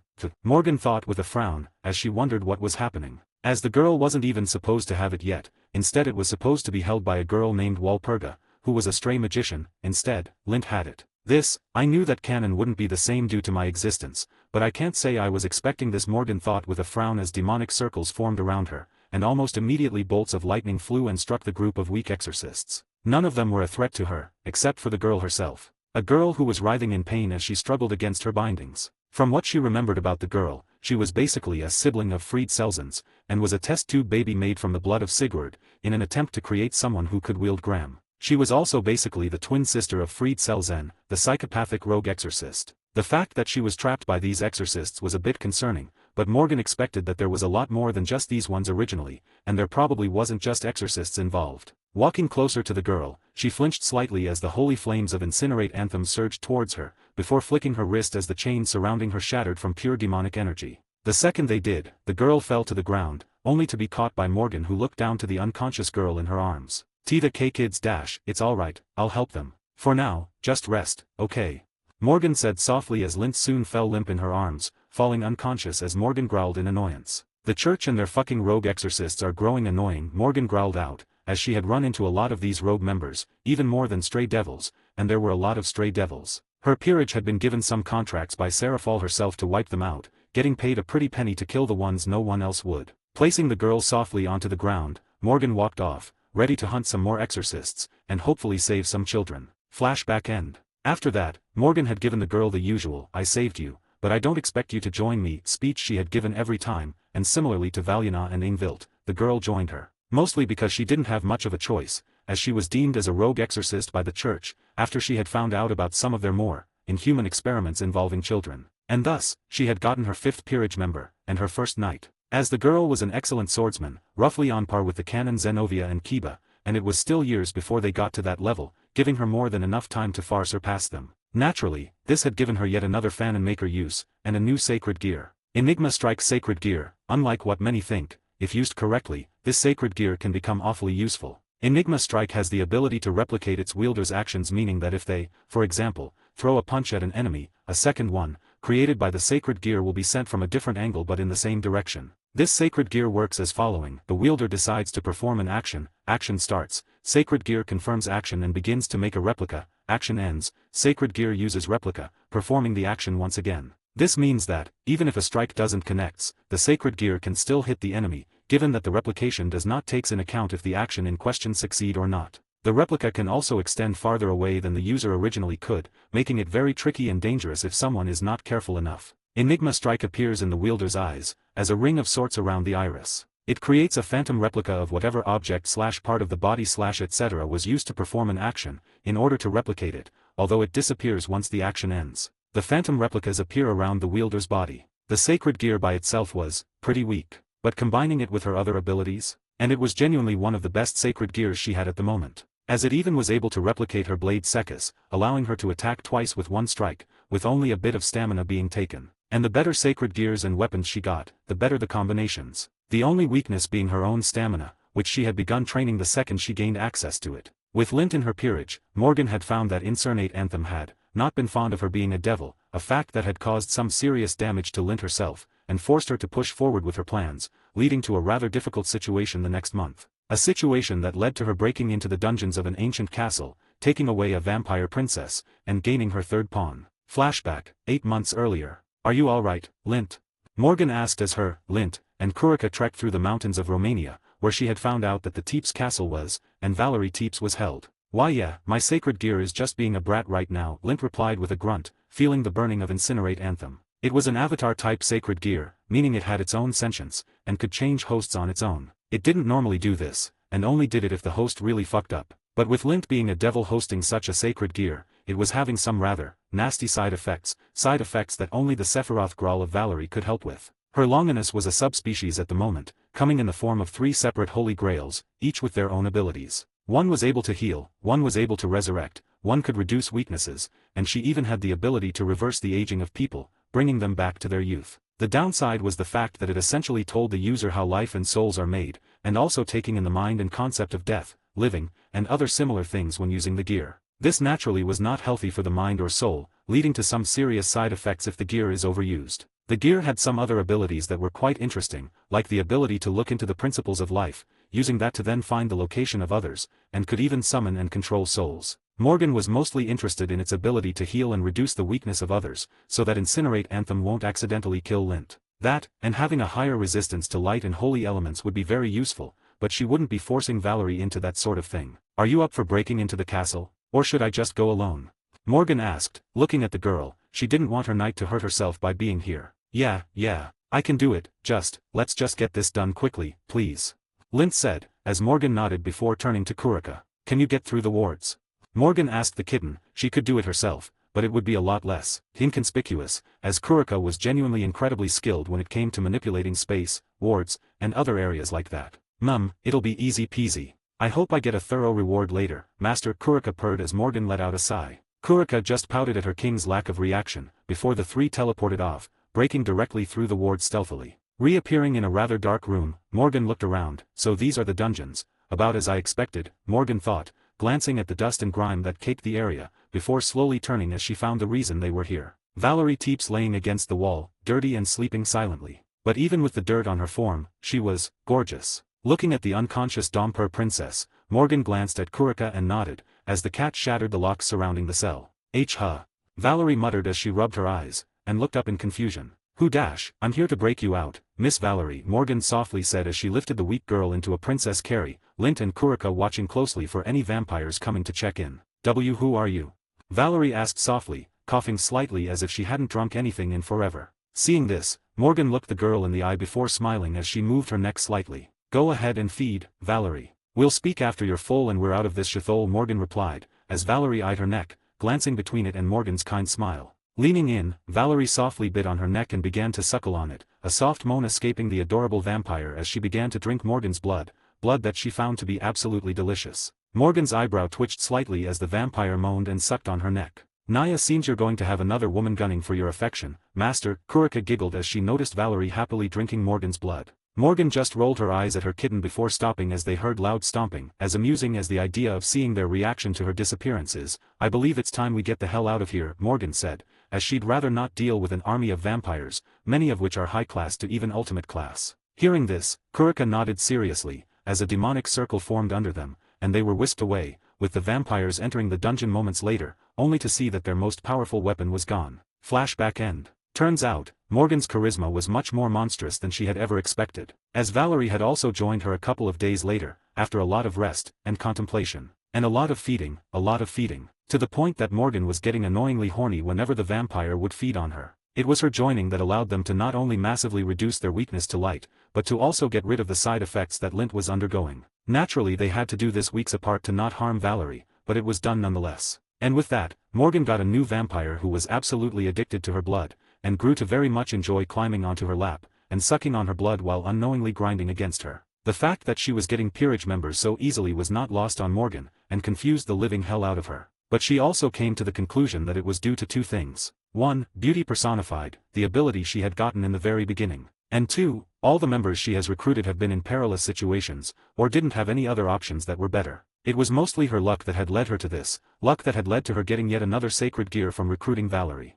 Devour the End sacred gear. Devour the End allows the user to manipulate shadows and darkness much like how Apophies can. The user can also hide in shadows, use them as weapons or armors, and can make constructs out of shadows in darkness. The user could possibly dissolve the opponent much like the owner of the ability could. If the user has enough control, they could possibly use Apophies' dark field barriers. A side effect of the sacred gear is that it makes the user stronger in darker areas. A weakness of this sacred gear is that the user becomes weak towards dragon-slaying weapons, magics and curses. Created by Vermilion King of Mischief. A very powerful sacred gear, and one that she almost immediately began to train. Mainly because it meshed well with some of her own sacred gears, and her charisma clan trait. With the new members, they had also began their own physical training, albeit slowly. Valerie was at 100 pounds with 2x gravity, and Lint was at 250 pounds with 2x gravity. It was also with this that Valerie decided she was no longer going to go out of her way to recruit members, and would just get them as they came. She had 6 members, with all of them having a sacred gear, and 5 of them having Longinus level gears. And by the end of the year, each member was high class at least, with Morgan herself being ultimate class. Power level wise, Valerie was the lowest, being at the very bottom of high class, with Lint being on par with a low high class. And there was still another 3 years until canon, if Issei's age was any indicator. Naturally their growth would drastically slow due to the level they were all at, as Morgan highly doubted she'd be getting to Satan class before canon. Most likely she'd get to peak ultimate class, if that, as the jump in power between ultimate class and Satan class was absolutely cataclysmic. A single Satan class could obliterate hundreds of ultimate class beings with ease. And being a peak ultimate class didn't really mean much, as they were still far below a Satan class being like Graphia or Seraphal. But for now, Morgan was focused on something else, as she read a rather irritating piece of paper in front of her, courtesy of her neighbor Lord Valak. The man had been a part of the weakening of the Zagan family, as he had taken a lot of land from her family, with over 75% of his land being originally, and rightfully, owned by her family. And he wasn't the only one. His family was ranked 30 out of the remaining 40 pillars from the original 72 pillars, with hers being ranked 40, and the very bottom. That was not even including the extra demons, which were other families. If they were included, then her family would be at the very bottom still. And there was roughly 32 of these families, done to make up for the 32 families that had died during the Civil War and Great War. The paper in question was annoying for one reason and one reason only. It was a marriage proposal, an awful one. This fucking old goat will not leave me alone, will he? Morgan growled out in annoyance, knowing that the man only gave her the offer so he could take her land and the Zagan library. It wasn't even a real offer, as the only payment she'd receive is not being taken over in a more uncivilized manner, whatever the hell that meant. Valerie, who was nuzzled into her neck sucking her blood, couldn't help but lean back and hum. Master, why not make a contract with him and do a raiding game? Wouldn't that give you a way of getting all your property back and more? After all, with how arrogant he looks, it should be easy to trick him into taking the deal and signing the contract. Valerie couldn't help but comment, having become more talkative over the past few months. Morgan, hearing the idea, couldn't help but looked at her domper, before slowly a wide, rather scary grin began to form on her face, before she replied slowly. That is an excellent idea. Gain access to an additional chapter early for each of my main fanfics, 4 chapters in total, as well as other bonuses, like more than 50 exclusive stories, on my Patreon for $3 a month, or $30 for an entire year. https://www.patreon.com/fanfiction770 UTM campaign creator Shari creator. Or just look up Crazed Madman on Patreon and you should find me. That's the end of the chapter. Confirmed harem: Valyana, Ingvilt, Kurika, Valerie, Konako, Seraphal, Rias, Issei, Lint. Current peerage: Valyana, Ingvilt, Kurika, Valerie, Issei, Lint. Not sure how well the recruitment parts were written, but quite frankly, I don't really want to write that over and over, as it is basically the same thing several times over. The next ones will be a bit different, so they will be shown, but these ones aren't really. I was thinking of adding another AU element in the form of giving Certx an OC wife, mostly because I kinda want Graphia to get with the MC. She's pretty hot and would be a good love interest to include. I'm not sure how big the harem is going to be, but it's definitely going to be the biggest I've made. Not that that matters much, as besides the occasional date being shown and some smut, this FIC will not include a ton of romance or anything, mostly because romance is tiring to make. LOL. Anyways, have a good day. Chapter 8 Sebastian Valak and Raina Smith. Third POV. With Valerie giving Morgan the excellent idea of a rating game between herself and the arrogant lord of the Valak family, Morgan had to make the decision of who should take part, should she manage to get the man to agree to the game. The choice was a bit difficult, mainly because her battle maniac pawn wished to fight, but that was an immediate no, as she didn't have the power to properly defend Valyana from the likes of Zekram Bale or Sertska's Lucifer, not yet. And the latter would almost certainly come to her with the idea of recruiting the girl for his sister's peerage, and knowing his love for his sister, it was unlikely he would allow her to say no, not without consequences. Just as Valyana was a no due to her being a Lucifer, and being the White Dragon Empress, Issei was a no due to being the Red Dragon Empress. And while she was confident that Issei could obliterate most of the rival peerage, she'd rather not leave it up to chance. Ingvild was an obvious no as she was one of the last Leviathans, and far too powerful to just show off as she was. Just as Kurika was still wanted, and well known throughout the underworld for what she did to her master. That left only one proper choice, this being Lint Selzen. Lint had a sacred gear that would give her an edge over the competition. Her sacred gear wasn't the most powerful, so the other devils shouldn't cause too many issues, and more than anything, she was a decent power level, being high class, if only barely. It was more than enough to deal with the man. Sebastian Valak, the lord of the Valak family, was similar to her in being the last of his family, albeit he had a better situation than her, due to his allying with some other minor houses. More than that, he also had several bastard children that were all up and coming in the family. But, like their father, they were not exactly the best of people. His peerage, after researching it thoroughly, was comprised of 10 women, all of them being around middle class, with his queen being a rather impressive low-high class, and was a reincarnated human with the sacred gear sword birth, and as far as Morgan knew, was one of the only reincarnated devils with the sacred gear. As the gear itself was rare, and very versatile, but also relied heavily on creativity, as it could create demonic swords that the user wills. While it couldn't create something as powerful as an Excalibur fragment, it could create powerful blades above most others. The other peerage members were all rather decent, but not nearly as interesting as the girl known as Raina Smith, a woman that was, from what she could tell, forcefully reincarnated due to her beauty. As Sebastian had a rather interesting liking of maids, which led to all of his peerage being maids. Some said it was due to an encounter with the strongest queen, Grafia Lucifuge, that led to the man's infatuation with maids. Either way, Morgan was interested. Her home was large, and while she could take care of it with her magic, she did need some genuine maids. So, upon seeing that his peerage were all trained in being excellent maids and workers, she found yet another reason to challenge the man. That, and she found a rather interesting loophole that her power had allowed, at least, somewhat. She could take the peerage of others. By defeating Sebastian, and using a contract that the man signs, she could take his peerage for herself, which would contribute to her fanon maker ability. However, this had a downside, and that was the fact that it counted 5 peerage members as one fanon maker usage when stealing members from other peerages in this way. This would give her 2 uses, and 2 more slots for each of them. Plus, while she would love to recruit solely canon characters, Morgan knew that that was a rather unlikely, and foolish idea. As there were almost certainly tons of unique people out there with all sorts of sacred gears, and this woman, Raina, was one such character. She wouldn't be a part of her main peerage of course, but she'd be a good addition to her family nonetheless, and could help train future knights she recruits, as the woman had far more experience, having been the queen in Sebastian's peerage for over 15 years. Getting the man to agree to a contract that would end in everything he owns becoming hers, would be easy once she offered him her library and herself in return. As she knew enough about devils to know that they were greedy by nature, as was she. And the man wouldn't be able to say no to gaining access to the best library in the 3 factions, as well as a Longinus user, and the most beautiful woman in the underworld, not that anyone actually knew that. It was this thought and idea that led to her current situation, as she sat in a private room in a cafe in the nearby city of Zonare, a small city that was in a nearby family's land. Morgan didn't have to wait for long as she heard the door open, and a man walk in. The second she saw him, her face faltered. He was tall, around 6 feet 0 inches tall, but he was also rather large. Dressed with all sorts of expensive-looking suit and jewelry. He had an arrogant smirk on his face. Morgan's eyes traveled to his companion, as she gazed at his queen, Raina Smith. The woman was very attractive, even to Morgan's standards. She was also pretty skilled, that much Morgan could tell just by looking at her. The woman had a maid uniform on as she moved to stand next to her king, as he sat across from Morgan, weighing down the chair as it creaked. "It's about time you got in to contact me, Lady Zagan," Sebastian started, a grin on his face as he shamelessly looked over Morgan's form. Lint stood behind her, a scowl on her face at the expression on the man's face. "Yes, well, you didn't exactly give me much of an option, did you? With the amount of times you had sent me letters. I simply wished to get the point across, Lady Zagan. I am glad that you are I'm not accepting your offer, Sebastian Valak." Morgan cut the man off, a frown forming on his face. Before the man could retort, she continued. "You see, my adorable knight behind me gave me a rather interesting idea, seeing as you were not only threatening me, the lord of the Zagan family. An idea that I believe you'd be rather interested in, Morgan said, inwardly grinning as the scowling man looked at her with interest. What could possibly be better than marrying?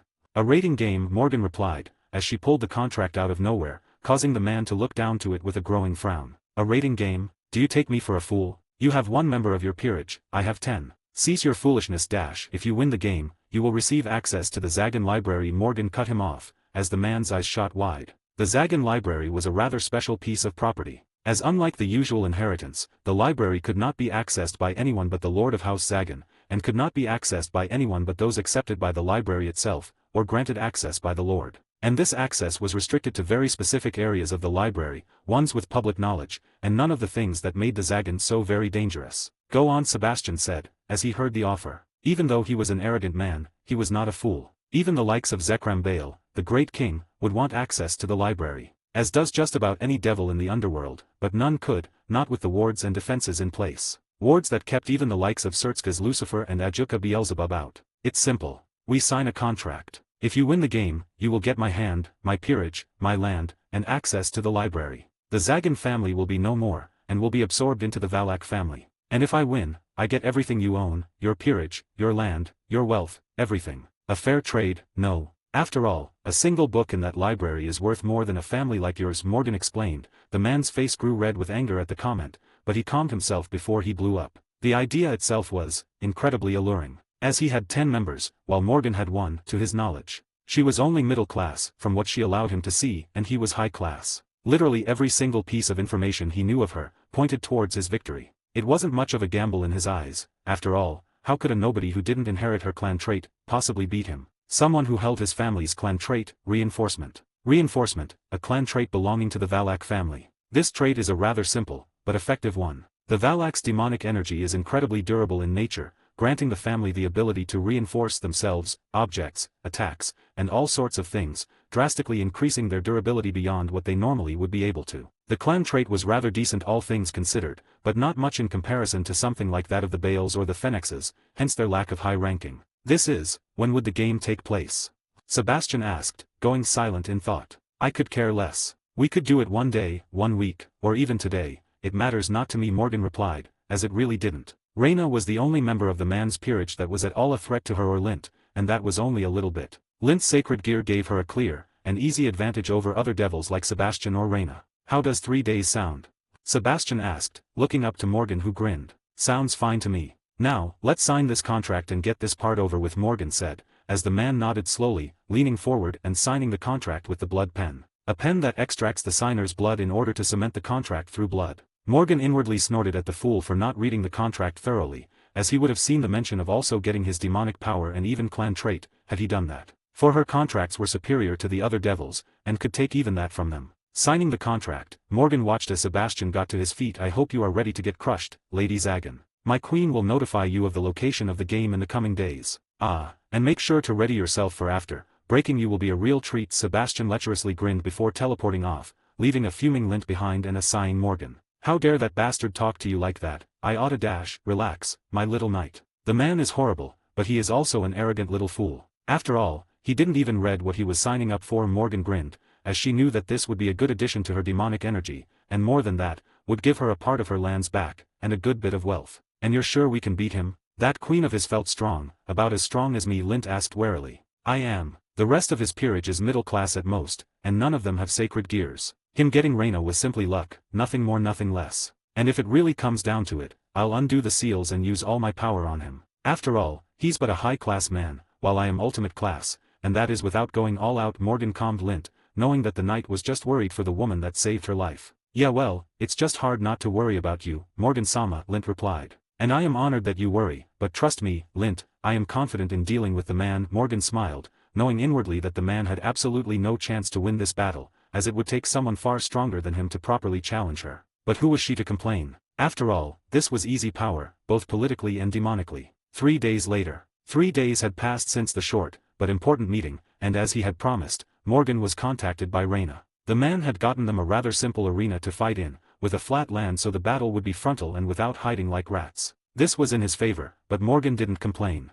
The fight itself was going to be shown to the entire underworld, because of Sebastian being rather public about the fact that Morgan had put the library of Zagan on the line. So even the higher-ranking nobles like Zekram Bale and the Satans would be watching this fight closely. The arena was packed full of people who wished to watch, ready to see the battle between the last Zagan and the last Valak. The former who was known for being a weakling, while the latter was known for his interests in maids. The rating game wasn't an official one, of course, as those didn't involve betting things like this one did, so it was more similar to the Riser vs. Rias rating game, making it unofficial. Hello ladies, gentlemen, and everything in between. I am Zelran and I am your announcer for this evening. At the man's booming voice over the speakers, the arena cheered loudly, as the man let out a laugh. Thank you, thank you. Now, I believe you are all here for one reason. No, let us get on to the game. In one corner, we have the Lord of the Valak family, the last Valak, and a high-class devil. Welcome, Sebastian Valak and his ever-growing peerage, including his queen, Reyna Smith. As his voice boomed out, Sebastian appeared on one side of the arena with a glowing circle under him, a wide arrogant grin on his face. In the other corner, we have the current Lord of the Zagan family. A high-class, devil, the last Zagan, and the most mysterious. Welcome Morgan Zagan, and her knight, Lint Selzen.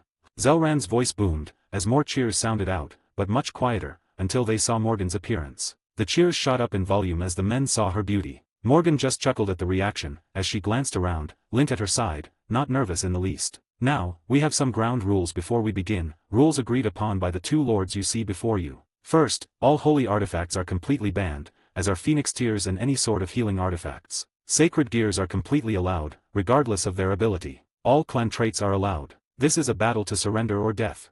Zelran explained as the arena grew excited, hoping this battle wouldn't be boring as they watched Morgan stretch her figure. Lint, I'll be taking care of Reyna and Sebastian, but I want you to take care of the rest of them. Remember our training, alright? Take care of the stronger ones first or the healers, and then get the others. Once they're taken care of, I should be done with Sebastian, but if not, leave my battle to me, Morgan said, as Lint nodded, before the two went silent as the announcer continued. Are the two peerages ready? Zelran asked as Sebastian and Morgan nodded. Seeing this, Zelran grinned in excitement, before his voice boomed out in the arena, the crowd growing silent in anticipation, as around the underworld, Lord of higher ranking watched closely, as the Lord of the Zagan family made her formal debut. Alright then, let the game begin.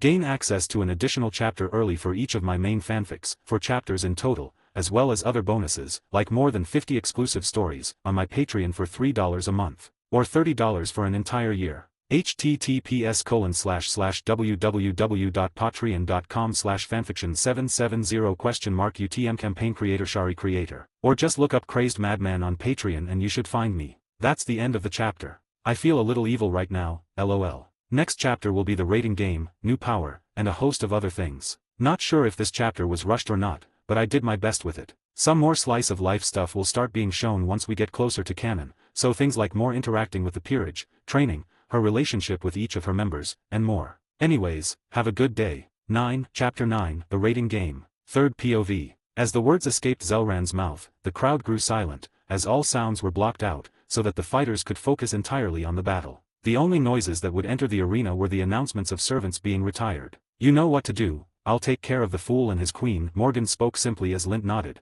before her knight shot forward in a burst of speed, her blade glowing into her hand. The blade in question was a simple demonic blade that Morgan had found in her vaults. It would help strengthen her demonic energy, and was also completely legal in this fight, as per the rules stated in their contract. Humph, if it's a fight she wants, it's a fight she'll get. You go take care of the knight, we'll take care of my future bride, Sebastian spoke to his servants, all of which nodded at their lord's command, before splitting off to battle it out with Lint. He's even more of an idiot than I thought, Morgan thought with an amused chuckle, realizing that the man was basically giving her exactly what she wanted. As by splitting his group like he had, it made her job all the easier. If he was smart, he'd attempt to overwhelm her with pure numbers, but instead, he was splitting the group up like it was a horror movie or something. You know, I think I overestimated your intelligence, Morgan spoke as she stood across from Sebastian, several yards away from the large man. Ha, you think that weak little knight of yours is going to do anything to my servants? What would a little thing like her do? But I do have to admit, she is a bit of a looker. A good fuck toy is what she'll be, Sebastian grinned widely, as Morgan just chuckled,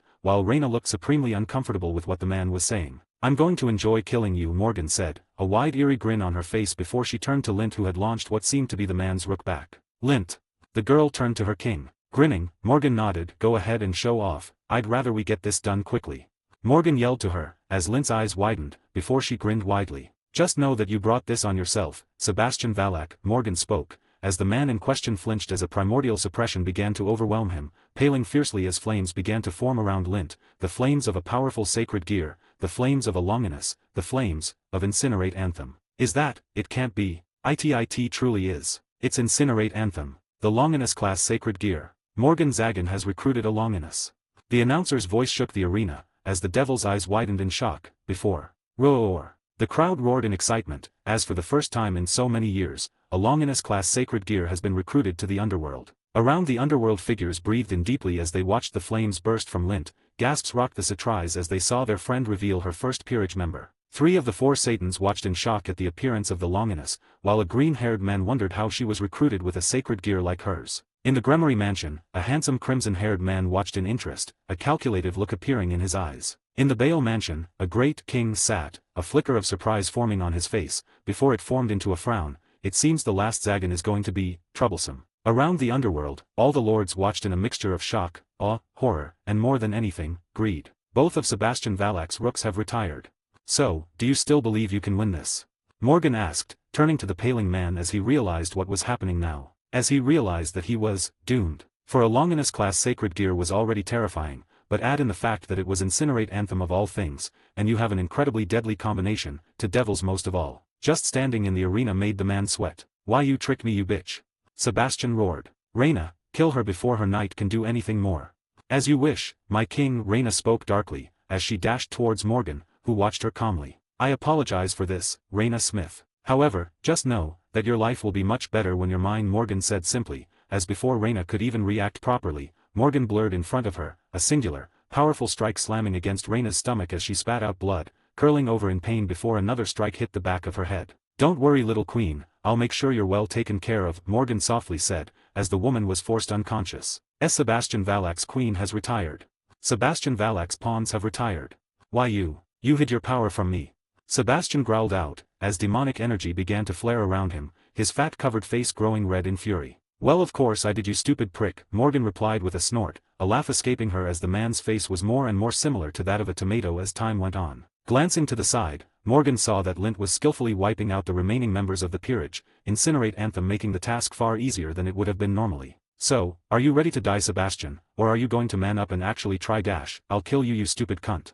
Sebastian roared as he charged towards her, his demonic energy reinforcing him, his clan trait giving him more power. Watching the man charge towards her, she let out a soft sigh before flaring her own demonic energy, albeit only at high-class levels. As the man was about to reach her, a crimson glow formed in her hand, as Sekis, in a limited form, appeared. Goodbye Sebastian Valak. I'd say I'm sorry but, I'd be lying, and before the man could even stop himself, Morgan made one singular, mighty slash, as the man's eyes widened.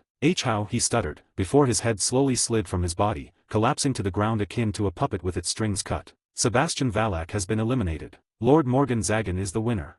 Morgan stared at the body for a few moments, before breathing in deeply as she felt the man's demonic energy begin to fill her body. Her energy increased a decent bit as she felt her demonic energy get reinforced, growing more and more durable and strengthened. Knowledge of the man's family secrets and various other important memories related to the Valak family filled her skull. All the while, the arena was shaking from the roars of the crowd. As while the fight itself was anticlimactic, the reveal of a Longinus sacred gear, and the power of Morgan Zagan was enough to overcome the disappointment that would normally form amongst them. Sebastian's remaining servants looked at his slowly dissolving corpse with wide eyes, as they looked to Morgan, their new king, and the one that killed the man. Looking at them, Morgan softly smiled. We'll speak later, for now, I believe it'd be best if I get out of here, Morgan said, as she looked to Lint who grinned before skipping over to her king, a proud smile on her face. You did good, my little knight, Morgan softly said, patting the girl's head as she blushed pink. Thanks, Lint said, beaming at the praise. She never failed to blush like a schoolgirl when her beloved master praised her, something her fellow peerage members also tended to do.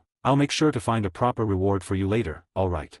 Morgan said, as Lint nodded, still blushing cutely as Morgan looked around, knowing that she was going to have to deal with some annoying people, should she stay for much longer. Deciding that dealing with politics at the moment was not something she wanted, she softly took Lint's hands in her own, before teleporting off, but not before sending off a note to one of Sebastian, now her peerage, telling them to meet her at her home in a day. Let's see what I'll get out of this. The next day, it turns out absorbing another family into your own, gaining 10 new peerage members, publicly announcing you have a Longinus in your peerage, and easily slaughtering a high-class devil, was a good way of getting several uses of Fanonmaker. 5 in fact. 1 from absorbing the Valak family, 2 from the 10 peerage members, 1 from the fame of having a longinus, and 1 from slaughtering a high-class devil with such ease, and in public. And from these 5 uses, she had gotten some pretty good rewards. Lernian's Curse Sacred Gear. Lernian's Curse main ability is the ability to release deadly poison in the form of curses, liquids, or gases. The Sacred Gear possesses the ability to create many different types of poison, even capable of creating anti-devil, anti-angel, anti-dragon, etc. types of poisons. This allows the Sacred Gear to be extremely fatal to various supernatural creatures. This Sacred Gear is also capable of infusing poison into objects, which can be used in various traps. This Sacred Gear has 3 main weaknesses, this being, fire, only being able to release one poison at a time with a small recharge before being able to use the next one, and the user not being immune to their own poisons. Created by Shattered Rose 23. Lawman's Gunsmith Sacred Gear. Similar to Sword Birth and Blade Blacksmith, Lawman's Gunsmith allows the user to create any type of firearm they can think of. These guns can be from early as the Renaissance, up to modern day. These guns are endowed with holy power and are useful in the slaying of devils and vampires. Also similar to Sword Birth and Blade Blacksmith, the guns produced can have a different function than just being holy weapons. A user can produce a gun that can fire a bullet that negates magic, poisons the victim, explodes on contact, or seeks heat. Additionally, the attachments on the gun can have various enhancements as well. For instance, the scope of a sniper rifle can be changed to see through walls or detect the presence of devils. Created by Alvidrez.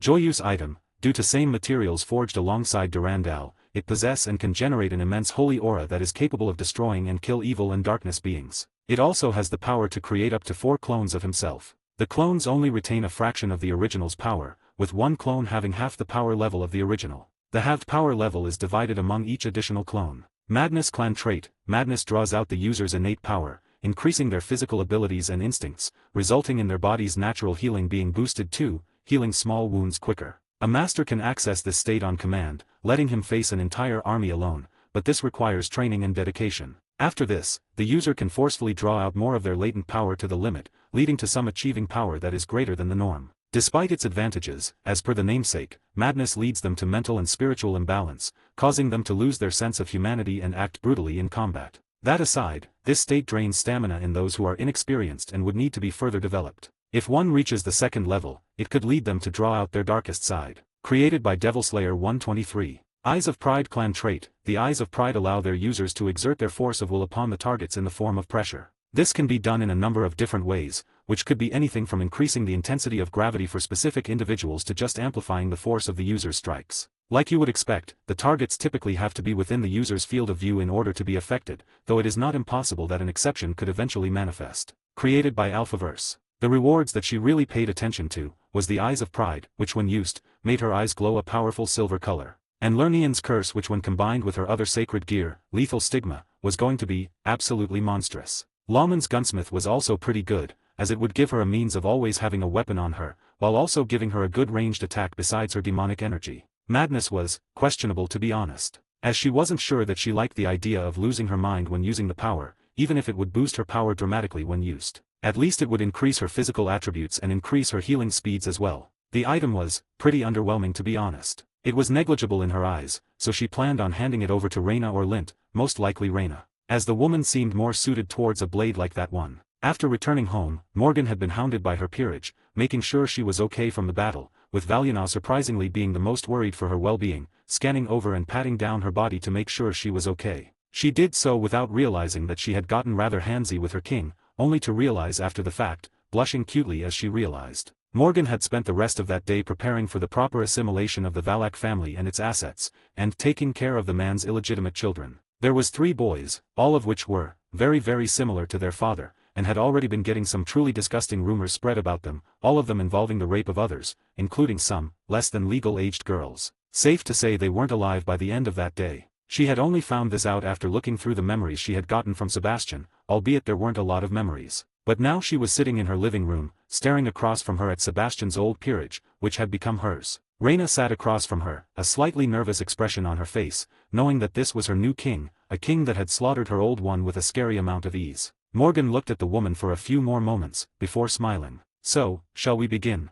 Gain access to an additional chapter early for each of my main fanfics, 4 chapters in total, as well as other bonuses, like more than 50 exclusive stories, on my Patreon for $3 a month, or $30 for an entire year. https://www.patreon.com/fanfiction770 campaign creator Shari creator. Or just look up Crazed Madman on Patreon and you should find me. That's the end of the chapter. Not sure how well this was written, as I'm awful at fighting scenes. Next chapter will be another time skip, her talking with Reyna in the beginning and the recruitment of her next peerage member. For reference, Sebastian's peerage is 1 queen, 5 pawns, 2 rooks, 1 bishop, and 1 knight. This leaves her with his remaining 5 pieces. Anyways, have a good day. 10, Chapter 10, After the Raiding Game. Third POV. Looking at Reyna with an amused expression on her face, Morgan began. I'm sure you've got a lot of worries, and even more questions about how this is going to go, right?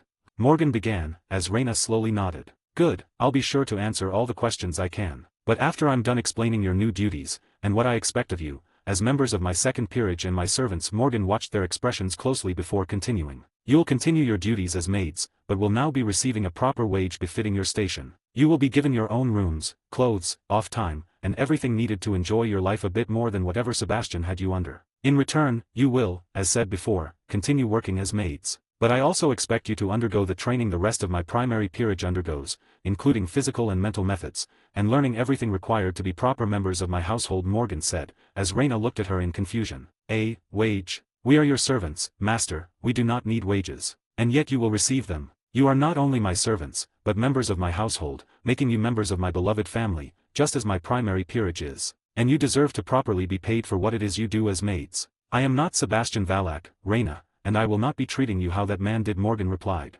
She had the man's knowledge, which had shown her how awful he was. He was not only abusive to the servants, treating them like slaves, which according to devil law, they basically were, but he was also forceful on them, primarily the weaker members of the peerage. He never went all the way or anything, knowing that Reyna would gut him if he tried, but it was still disgusting, and something Morgan would never do. And from what she could tell, it all stemmed from an interaction he had years ago with Grafia Lucifuge, the strongest queen. He had fallen completely in love with the woman, and was completely obsessed with her, to the point that he had an entire worship area for her, including a pair of her panties that he managed to snag when visiting the Gremory mansion during some ball. Basically, the guy was a freak, and it was good that he was dead. And what will you have me do? I'm no mere maid, no offense, Reyna spoke, glancing at her fellow peerage members who stood behind her. The group of maids didn't take offense, and instead quietly listened as their new master replied. Well, besides training, I'd have you help train my peerage and myself. We are strong, but we have little mentorship in actual training, and Lint could use some genuine teachings from an experienced swordsman, Morgan responded. The group had little experience in regards to proper training under someone. Lint was a skilled swordswoman thanks to the training from the church, but it was a limited amount, and training from someone who has been training for as long as Reyna has been, would prove to be incredibly helpful in the future. What sort of training do you require? I am primarily a swordsman, master, and I have little skill in anything other than being a maid or the art of the blade, Reyna asked, as Morgan smiled. Not much else, not yet anyways. And that training will mostly be for Lint and any future knights I gain, should they not be up to a certain level I expect. Lint is already quite skilled, but I think it'd be good to have someone with more experience showing her the ropes, Morgan responded after a few moments of thought. Now that she had the evil pieces of Sebastian, she was confident in getting herself more bishops, knights, and rooks than what should be possible. Why? Because all of those remaining pieces had undergone a mutation after she had taken them from Sebastian. This gave her even more pieces to recruit more, and a new method in gaining more slots for sacred gears, items, traits, and more. That's it? Reyna asked in surprise. She had expected something more. She had been used to strict and horrible rules, tasks, and all sorts of other things under Sebastian, that she didn't expect it to be so little. Yep, like I said, Reyna, I am not Sebastian Valak, and I will not treat you the same way, nor will I expect the same things, Morgan replied with a soft smile as Reyna breathed out an almost relieved breath. Looking over her new peerage members, Morgan grinned before speaking. Now, how about we get you all situated? 6 months later. Time had passed rapidly since Morgan had recruited the new peerage, and killed Sebastian Valak, and a lot had happened over that time. After the killing of Sebastian Valak, and the reveal that she had incinerate Anthem in her peerage, the first time in the history of the underworld for that particular longinus. With that reveal, she had almost instantly gained the attention of the entire underworld, the lords in particular. Constant messages and offers for trading for Lint, subtle threats, and marriage proposals had become the norm. It was over these months that the pictures of Morgan had spread throughout the underworld, and she had officially gained the title as the most beautiful woman in the underworld, giving her even more attention. She had denied all offers, of course, having zero interest in ever giving away any of her beloved peerage members. They were hers and hers alone. Even with some of the offers being incredibly high, especially from the Phoenix family, offering her a massive 5% of their total revenue from Phoenix tiers from now on. That doesn't sound like a lot, but they were one of the richest, if not the richest for a reason, and it was due to those tears. Still, she denied them all. She knew of course that it was only a matter of time before someone like Sertz or Zekram came to her with an offer which in the former case, would be subtle threats and blackmail in order to get lint for his sister's peerage. Not that they would do anything to her, as she was totally prepared to leave the underworld in a moment's notice, should she need to. With the new lands, wealth, and connections of the Valak family, now absorbed into her family, she was able to expand her potion business into several more cities, and created 3 more warehouses for production. The Satrais were buying more potions than ever before, and her potion stores were gathering more and more attention, with large shipments being bought in bulk by other large families as well. She had started to sell more types of potions, but nothing too crazy, as she didn't want to gain too much attention. The potion business was still under a fake name after all. The potions she had added to her business mostly involved things like poisons, momentarily boosting certain attributes, and similar effects. With her potions business booming, she had decided to focus more on personal power, and the improvement of her peerage and their power. Over these months, she had continued to boost her physical strength, being at a massive 5,000 pounds on each weight with 5x gravity, while the girls had all upped their weights by around 100 to 250 pounds. Her new members were all at 100 to 300 pounds with 2x gravity at the moment, with Reina being the highest. Speaking of Reina, the woman had proven to be an excellent addition to her family, with her training with Lint proving to be a godsend for the girl as she rapidly improved, showing off her incredible talent and potential for the sword. The woman in question had also rapidly begun to improve, now that she had someone who could properly push her to her fullest, giving her genuine sparring matches and good training. Over the months, Issei had risen to peak high class, Lint had risen to high class, Valerie to middle high class, and Reina had risen to the very bottom of ultimate class, having already been at the peak of high class. Morgan herself had only increased in power by a decent bit, but not enough to bring about a true difference, as the difference between ultimate class and Satan class was immense. The rest of the peerage that Morgan had gotten from Sebastian, had all risen to the very bottom of high class before hitting their walls, slowing drastically in growth, similar to how most of Morgan's peerage and Morgan herself was at the moment. The maids had been an incredible boon to the house and family, as they had spruced up the place and ran it perfectly after Morgan had taught them some magic to help with household chores. The mansion was now in peak condition, with Morgan preparing to increase the size of the home in order to adapt to the increase of denizens. But that would be for the future, and wasn't something that mattered too much at the moment. During these months, she had managed to recruit her next peerage member, and most probably her last for quite some time. The member recruited took her other bishop piece from Sebastian's set, and a powerful addition to the peerage, being a low ultimate class being. The best part? They came to her, summoned her actually. Flashback, a couple of months earlier. Sitting in her office, Morgan was sipping on her morning coffee as she read over the newest report in regards to her earnings, and how her lands were being run, only to stop as she felt herself being summoned. A contractor? Been a little while since I was last summoned, and it seems whoever this is pretty strong too, Morgan muttered in slight surprise before smiling and accepting the summon, as she didn't have much else to do, besides paperwork, but paperwork could wait, probably. Disappearing from her office, Morgan reappeared in a flash of light, as she glanced around finding herself in what looked to be grass plains. It worked!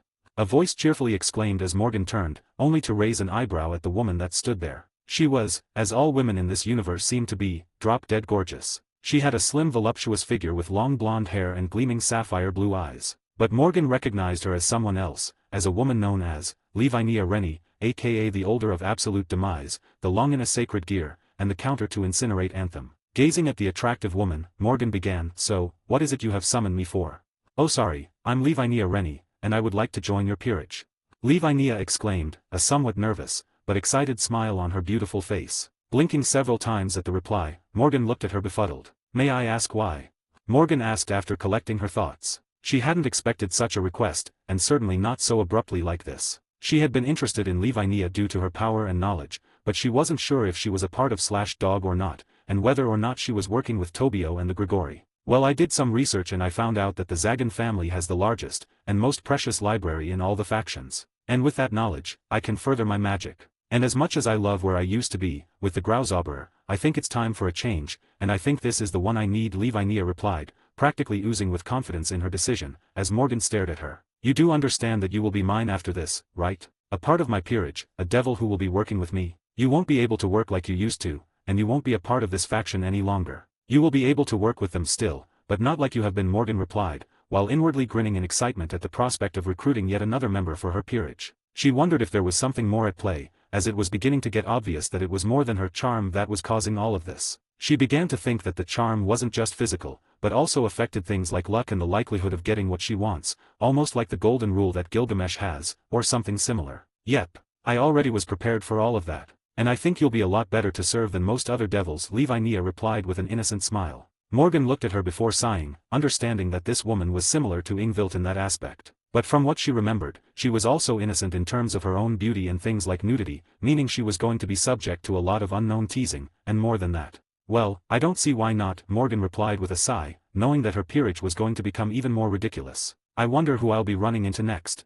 Flashback end. With the meeting with Lavinia finishing, Morgan had gotten another peerage member, taking her last bishop piece from Sebastian's set, and more importantly, it gave her another sacred gear. Lyman Magus Sacred Gear. Lyman Magus allows the user to copy any type of magic or spell because of AIDA's immense magical knowledge, which allows the user to replicate it. The user, to copy a spell or kind of magic, they must first physically see the spell. The world slows down for the user, as Lyman Magus analyzes the spell's structure and composition, and recreates it for the user to use as they see fit. A user's spells are kept in a personalized spellbook, a grimoire, which is summoned whenever they use Lyman Magus. The grimoire flips open to pages for desired spells, moving on its own with not much effort besides the user's thoughts. Lyman Magus is also capable of enhancing spells. It can turn a simple fireball spell into a raging firestorm, converting magical energy into the spell for increased power and effectiveness. A passive effect of Lyman Magus is that the user possesses a large amount of magical energy, created by Necrogod Yami. The sacred gear had been an incredible addition, and a welcome one. As thanks to Lavinia now being a part of her peerage,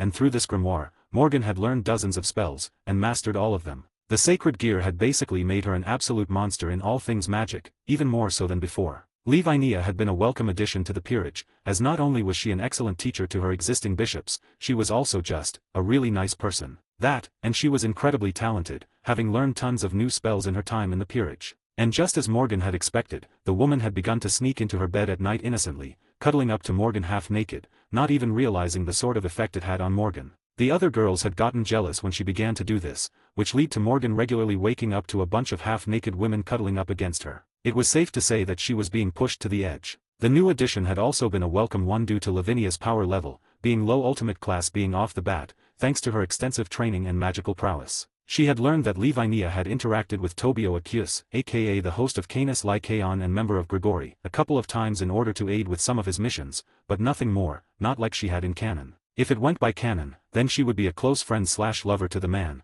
but instead had just interacted a couple of times and that was that. Morgan was pleased with this news, even if she didn't show it. At the moment Morgan was dealing with a rather peculiar situation, one involving a certain magical girl Satan. Please Emo-chan, you've gotta go on my show. You'd be the perfect rival for my character. Seraphal whined as they sat across from one another, Morgan's eyebrow twitching at her friend's whines and complaints. Sarah, no offense, but I'd rather eat glue. I enjoy going to the festivals and conventions, but being on a show ain't for me, Morgan replied. But Emo-chan, think about the Yuri romance. The fans would go crazy. Seraphal whined out. Yuri romance? Morgan asked with a raised eyebrow, watching as Seraphal coughed. Well yeah, all magical girl shows have a hint of Yuri thrown in, just to bait the watchers, but this time, it'd actually be Yuri. Oh, and does that mean we'd have to kiss?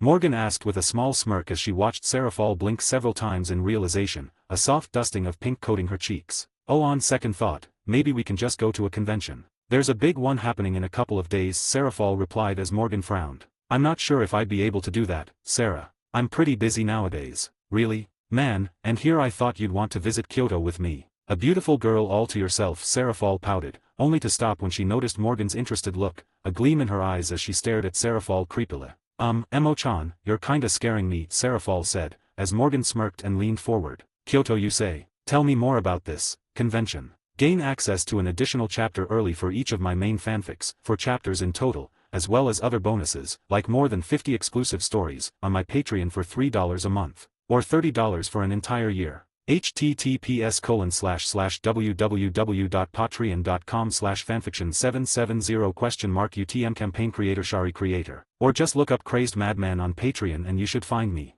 That's the end of the chapter. Sorry about the late upload, I was out of town today and only just got back later tonight. Unique Gamer and Spider-Gwen will be getting updated tomorrow. She'll be visiting Kyoto in the next chapter and will be meeting several important characters. I skipped a lot of the recruitment for Lavinia, as it was going to be the same for the most part, except she was summoned by Lavinia herself instead of finding the woman. She'll be getting more unknown characters from the novels and manga, so don't be surprised if she recruits characters from DxD that you've never heard of. This'll be the last recruited character for a few chapters though, as I'll be focusing more on her interaction with her peerage, the growth of her power and her family's power, and the development of her relationship with Serafall and some others. Anyways, have a good day. 11, Chapter 11, Kyoto. Third POV. So how is it that we were allowed to come here? This is the territory of the yokai, isn't it? A woman's voice sounded out amongst the streets of a large and bustling city. This was Morgan, as she walked through the streets of Kyoto, Serafall at her side. I got permission of course. I'm the Satan of foreign affairs for a reason, Serafall replied with a grin, a magical girl outfit covering her form. Morgan on the other hand, had a suit on, one that Serafall deemed as villainous. And how did you explain that to the yokai? Did you just tell them that you wanted to go to a magical girl convention? Morgan asked, an amused smirk on her face as she imagined the reaction of the leaders of the yokai. Yep, everyone knows I am magical girl Leviathan, so why lie? Serafall responded, as Morgan just chuckled at her friend's response, knowing that Serafall wasn't lying. Her being a magical girl was known by all the factions, and she was rather famous because of it. Makes sense. What do you want to do now that the convention is over with? Morgan asked the woman. At the question, Serafall went silent before a small grin began to form on her beautiful face. Let's get lunch. I know a good sushi place near here, Serafall said as she clasped her left hand with Morgan's right. Morgan blinked at the motion, before sighing and letting herself be pulled by Serafall, off to try this sushi restaurant the woman had chosen. Turns out that Serafall was not lying when she said that the restaurant had good sushi. This is, easily the best sushi I've ever had in my life, Morgan muttered as she bit into a roll, a sigh escaping her at the taste. Serafall was sitting across from her, watching her eat with a giggle. I didn't realize you liked sushi, Serafall said, amused as Morgan munched on it with fervor. Gulping down the food, Morgan replied, it's one of my favorite food, up there with ramen and pad thai. I didn't take you for the Asian cuisine type. I thought you'd be a refined taste kinda gal. I might be the lord of a family, but I'm not that stuck up. Although I don't mind wagyu or caviar every once in a while, Morgan replied with an eye roll, knowing what Serafall meant by her comment. The higher echelon of Devil Society were pretty stuck up when it came to food, and for the most part, only ate the most expensive and extravagant foods, even if it didn't taste like much, or wasn't that good. Morgan, on the other hand, adored foods from around the world, like pad thai, kosheri, and dal tadka. Especially street foods, as they tended to be far more delicious than most restaurant foods. Well, I guess we're similar in that area. I can't stand the fancy crap they make at the parties in the underworld, like seriously, who wants edible gold on everything? Serafall said with a huff, remembering the time she ate at some fancy ball in the underworld, only to have steak encrusted with edible gold. The lords of the devil houses, Morgan replied bluntly, before swallowing the last piece of sushi. Serafall giggled at the response, finding it to be true. How's it like, being the lord of House Sagan? Serafall couldn't help but ask. Over the past few months, ever since the raiding game, she had heard constant whispers and talks about Morgan, especially by the old coots in the Devil Council. They seemed to be under the belief that they had the right to ask Morgan to transfer Lint to someone more responsible and, of a higher prestige, something that was not a good sign. She knew enough about the likes of the older devils, that when they wanted something they didn't stop until they got it. Not as bad as you'd think. The recent uptake in marriage offers and trading for my adorable knight, have been, annoying, Morgan replied, remembering the literal stack of offers she got every day, usually involving marriages, large offers of money, or plain old threats. And you haven't had anyone overstepping, trying anything, frowned upon?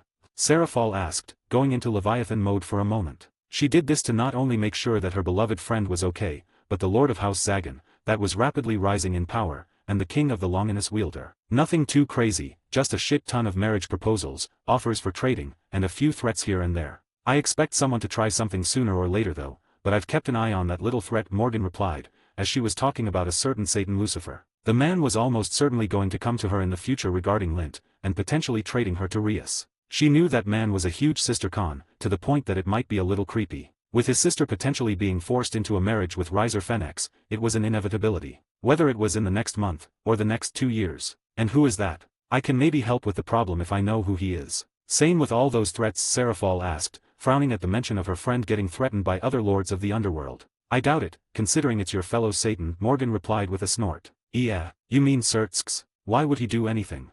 Serafall asked, confusion filling her as she began to think of reasons as to why Sertsks would want Morgan's knight to go so far as to potentially even threaten the woman. Slowly, as Serafall began to think about it more, she slowly came to a realization. Rias, Serafall whispered, as she looked to Morgan. You think that Sertsks will try and take your knight for his sister?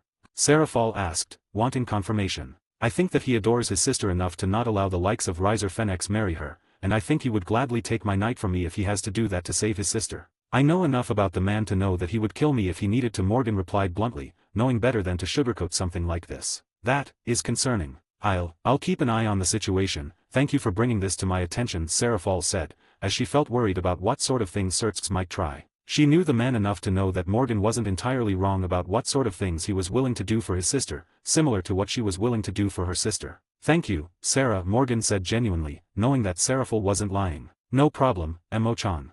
Serafal replied happily, deciding to up the mood once more. Now, let's continue, there's so many cool spots I want to show you.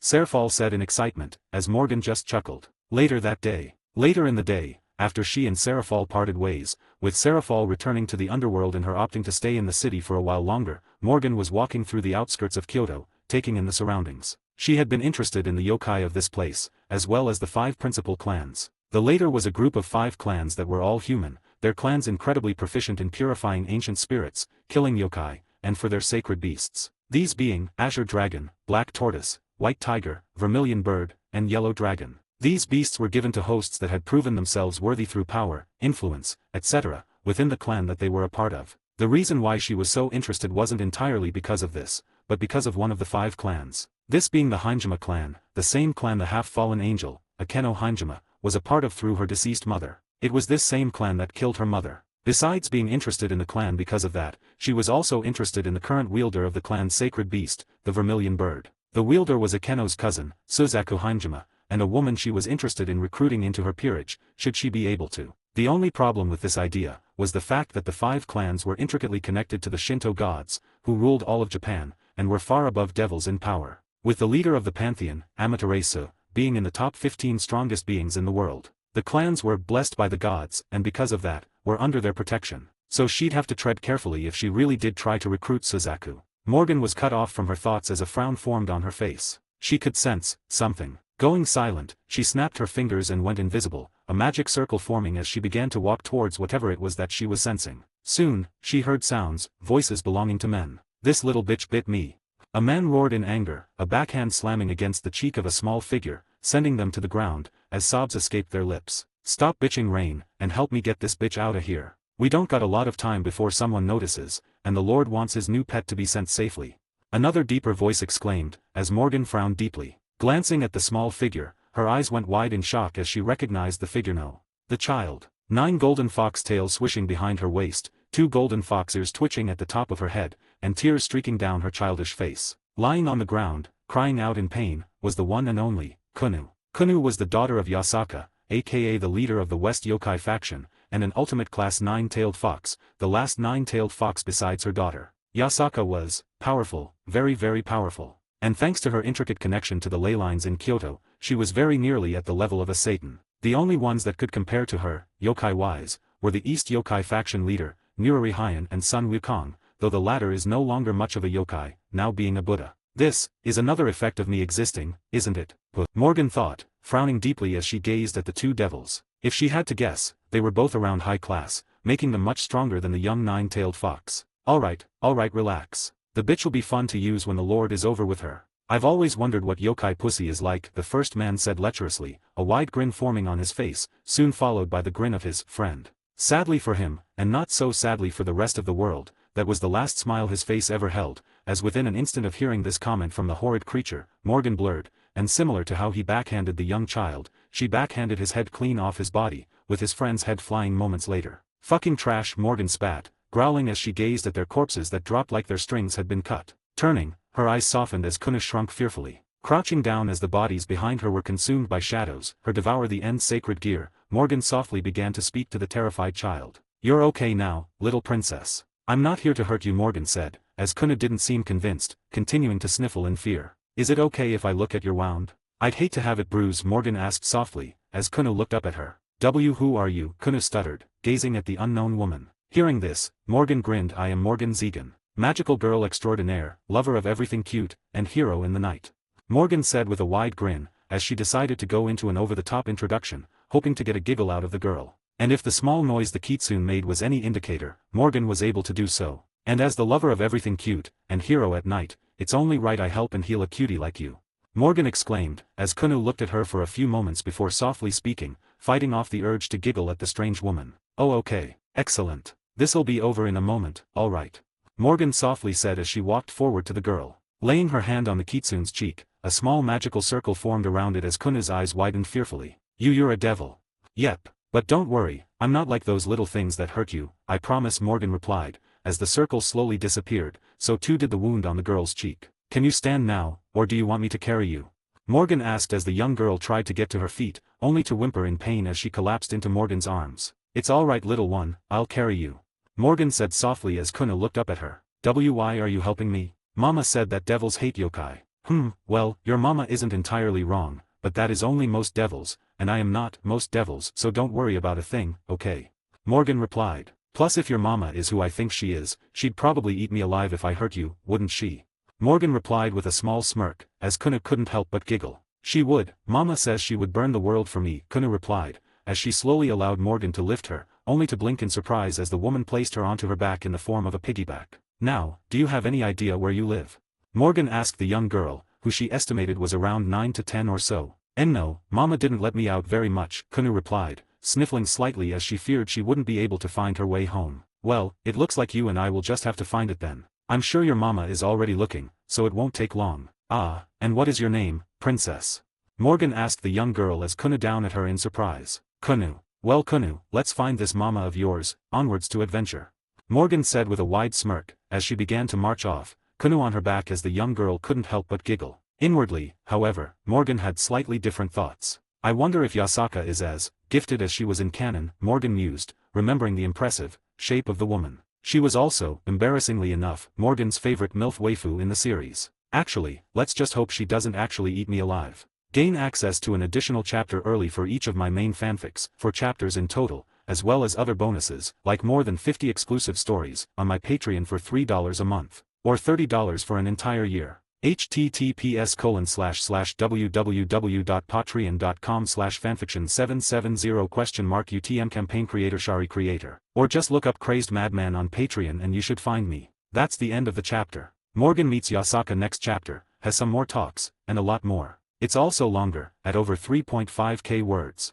Confirmed harem: Valyana, Ingvild, Kurika, Issei, Lint, Valerie, Konako, Serafal, Rias, Levinia Reni Yasaka. Potential harem: Graphia, Akeno, Asia, Sona, Reina Smith, Suzaku Heimjima, and some others. As said before, the harem will be large, but at the same time, romance is not a big focus of this FIC, so don't expect a lot of it. There'll of course be romance chapters, lemons, and slice of life, but not a lot, not nearly as much as my other fics, as romance is just not my strong suit lol. But I will try my best to make every harem member make sense, and not gain similar to a Pokemon harem FIC. Anyways, have a good day. 12, Chapter 12, Meeting Yasaka. Third POV. Walking through the streets of Kyoto, Morgan glanced around her surroundings, as Kuna sat on her shoulders in a piggyback ride. The girl was also glancing around, trying to recognize her surroundings in hopes of finding her mother, Yasaka. "You okay up there, Kunu?"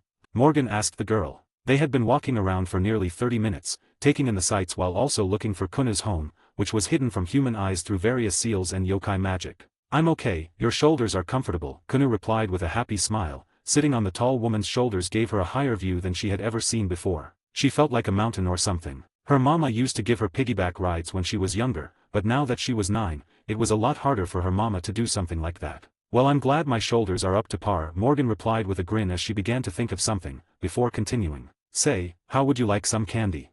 Morgan asked, cringing inwardly at the way that sounded. Had someone seen this, they likely would have thought that she was doing something other than giving her candy. "Candy?" Kunu asked, her eyes practically sparkled at the mention of them. Yasaka gave her candy, sure, but only when she did good in her classes, and rather rarely. "Yep, what type would you like?" Morgan asked, as she began to imagine a gun that would allow her to literally shoot edible candy. "Chocolate."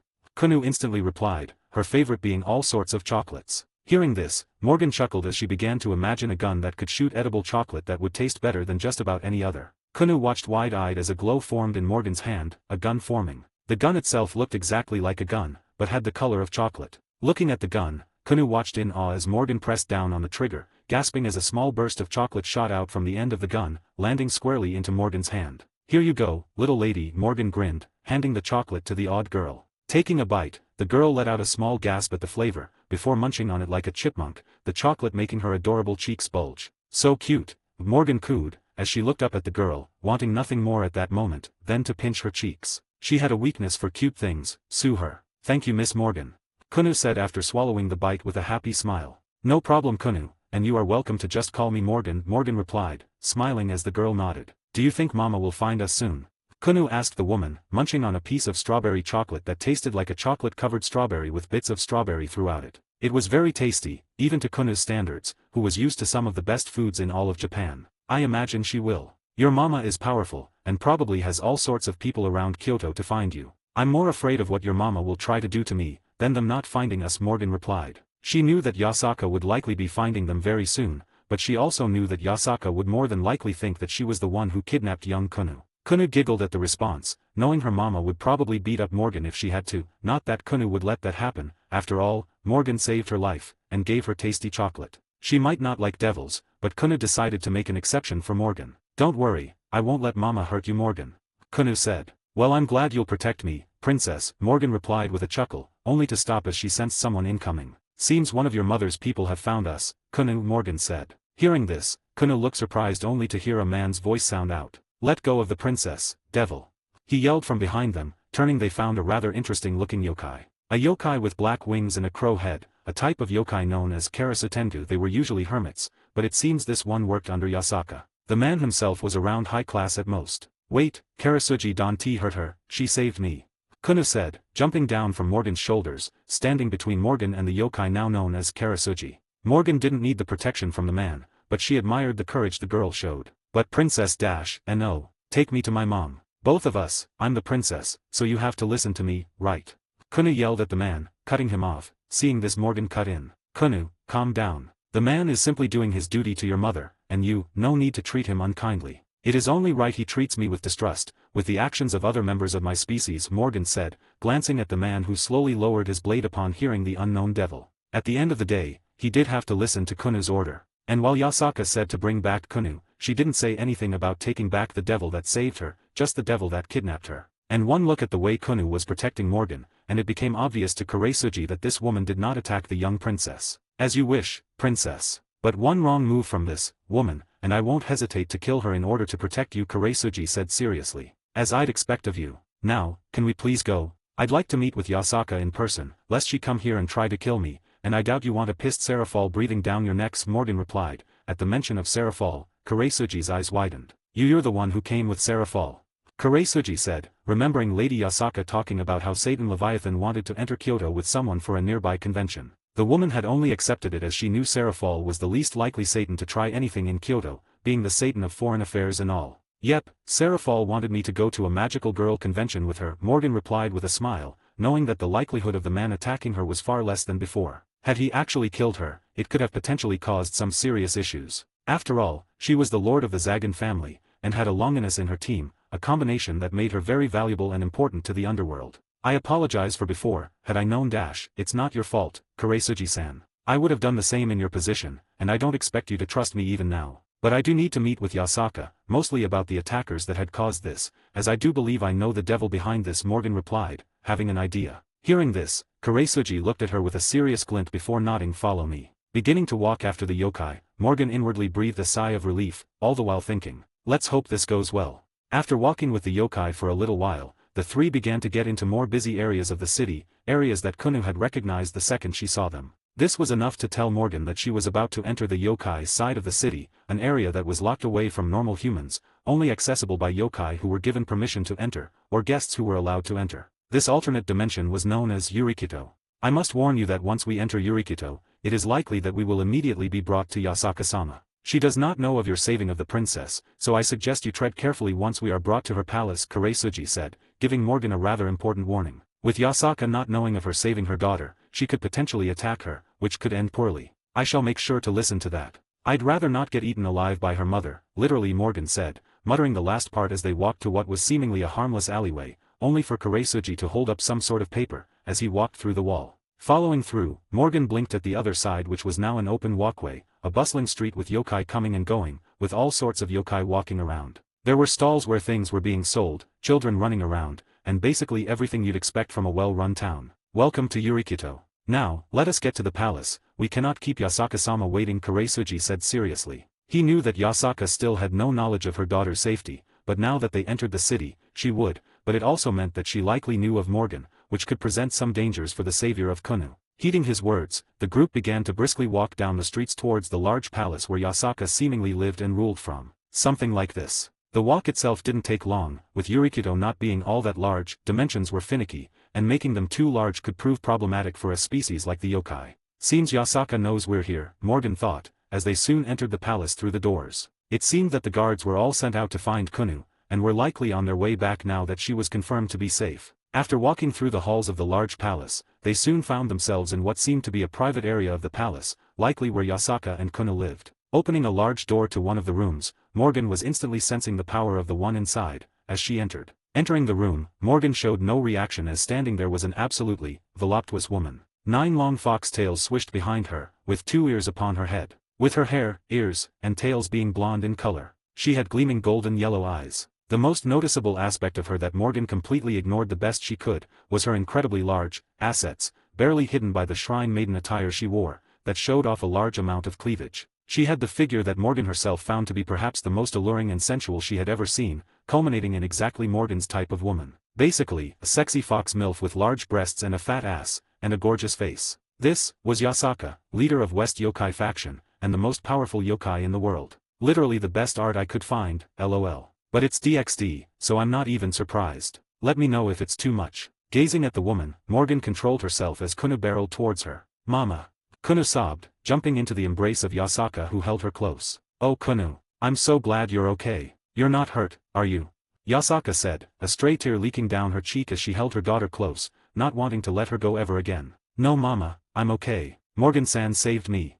Kunu said, controlling her tears within a few moments of hugging her mama close. She had already cried all the tears she had, when held by those horrid men. Morgan noticed it, smiling at the maturity of the young girl. Morgan-san. Yasaka questioned, only to look up. A frown formed on her beautiful face as she gazed at the unknown devil. A powerful devil at that. She wasn't sure how strong Morgan was, but she was certain that the woman was stronger than Karasuji who had walked out of the room already. I apologize for intruding, Yasaka-sama. But I heard your daughter's cries, and I could not allow those two creatures to harm an innocent little girl like her, Morgan said. And you were not working with them? They were devils, were they not?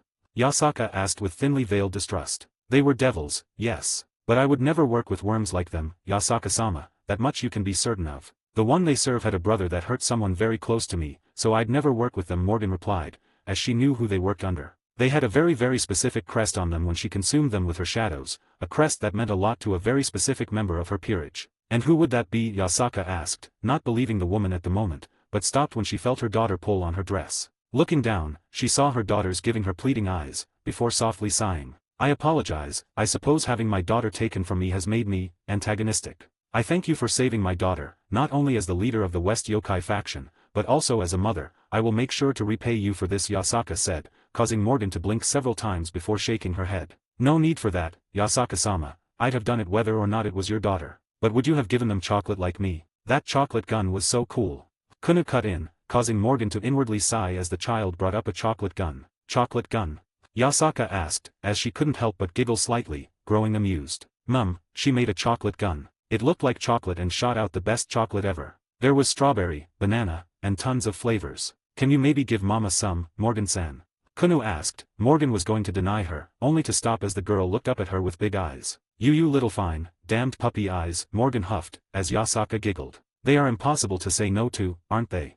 Yasaka said, growing more and more amused with this woman, and less distrusting. That's an understatement, Morgan said as she began to form the gun again. Last time she had done it, she had added in a magical circle to make it seem as if she had used devil magic to create the gun, this way it wouldn't look like a sacred gear. She had done the same this time as well. Raising the gun, she shot it as chocolate shot out once more. Here mama, you gotta try some. Kunu said, snatching the candy from Morgan's hand, which got a pout out of the woman, and handed her mama some. Yasaka glanced down at the candy before seeing her daughter looking at her with a begging expression. Sighing, she put one into her mouth and bit. This is delicious, Yasaka said in surprise. I told you mama.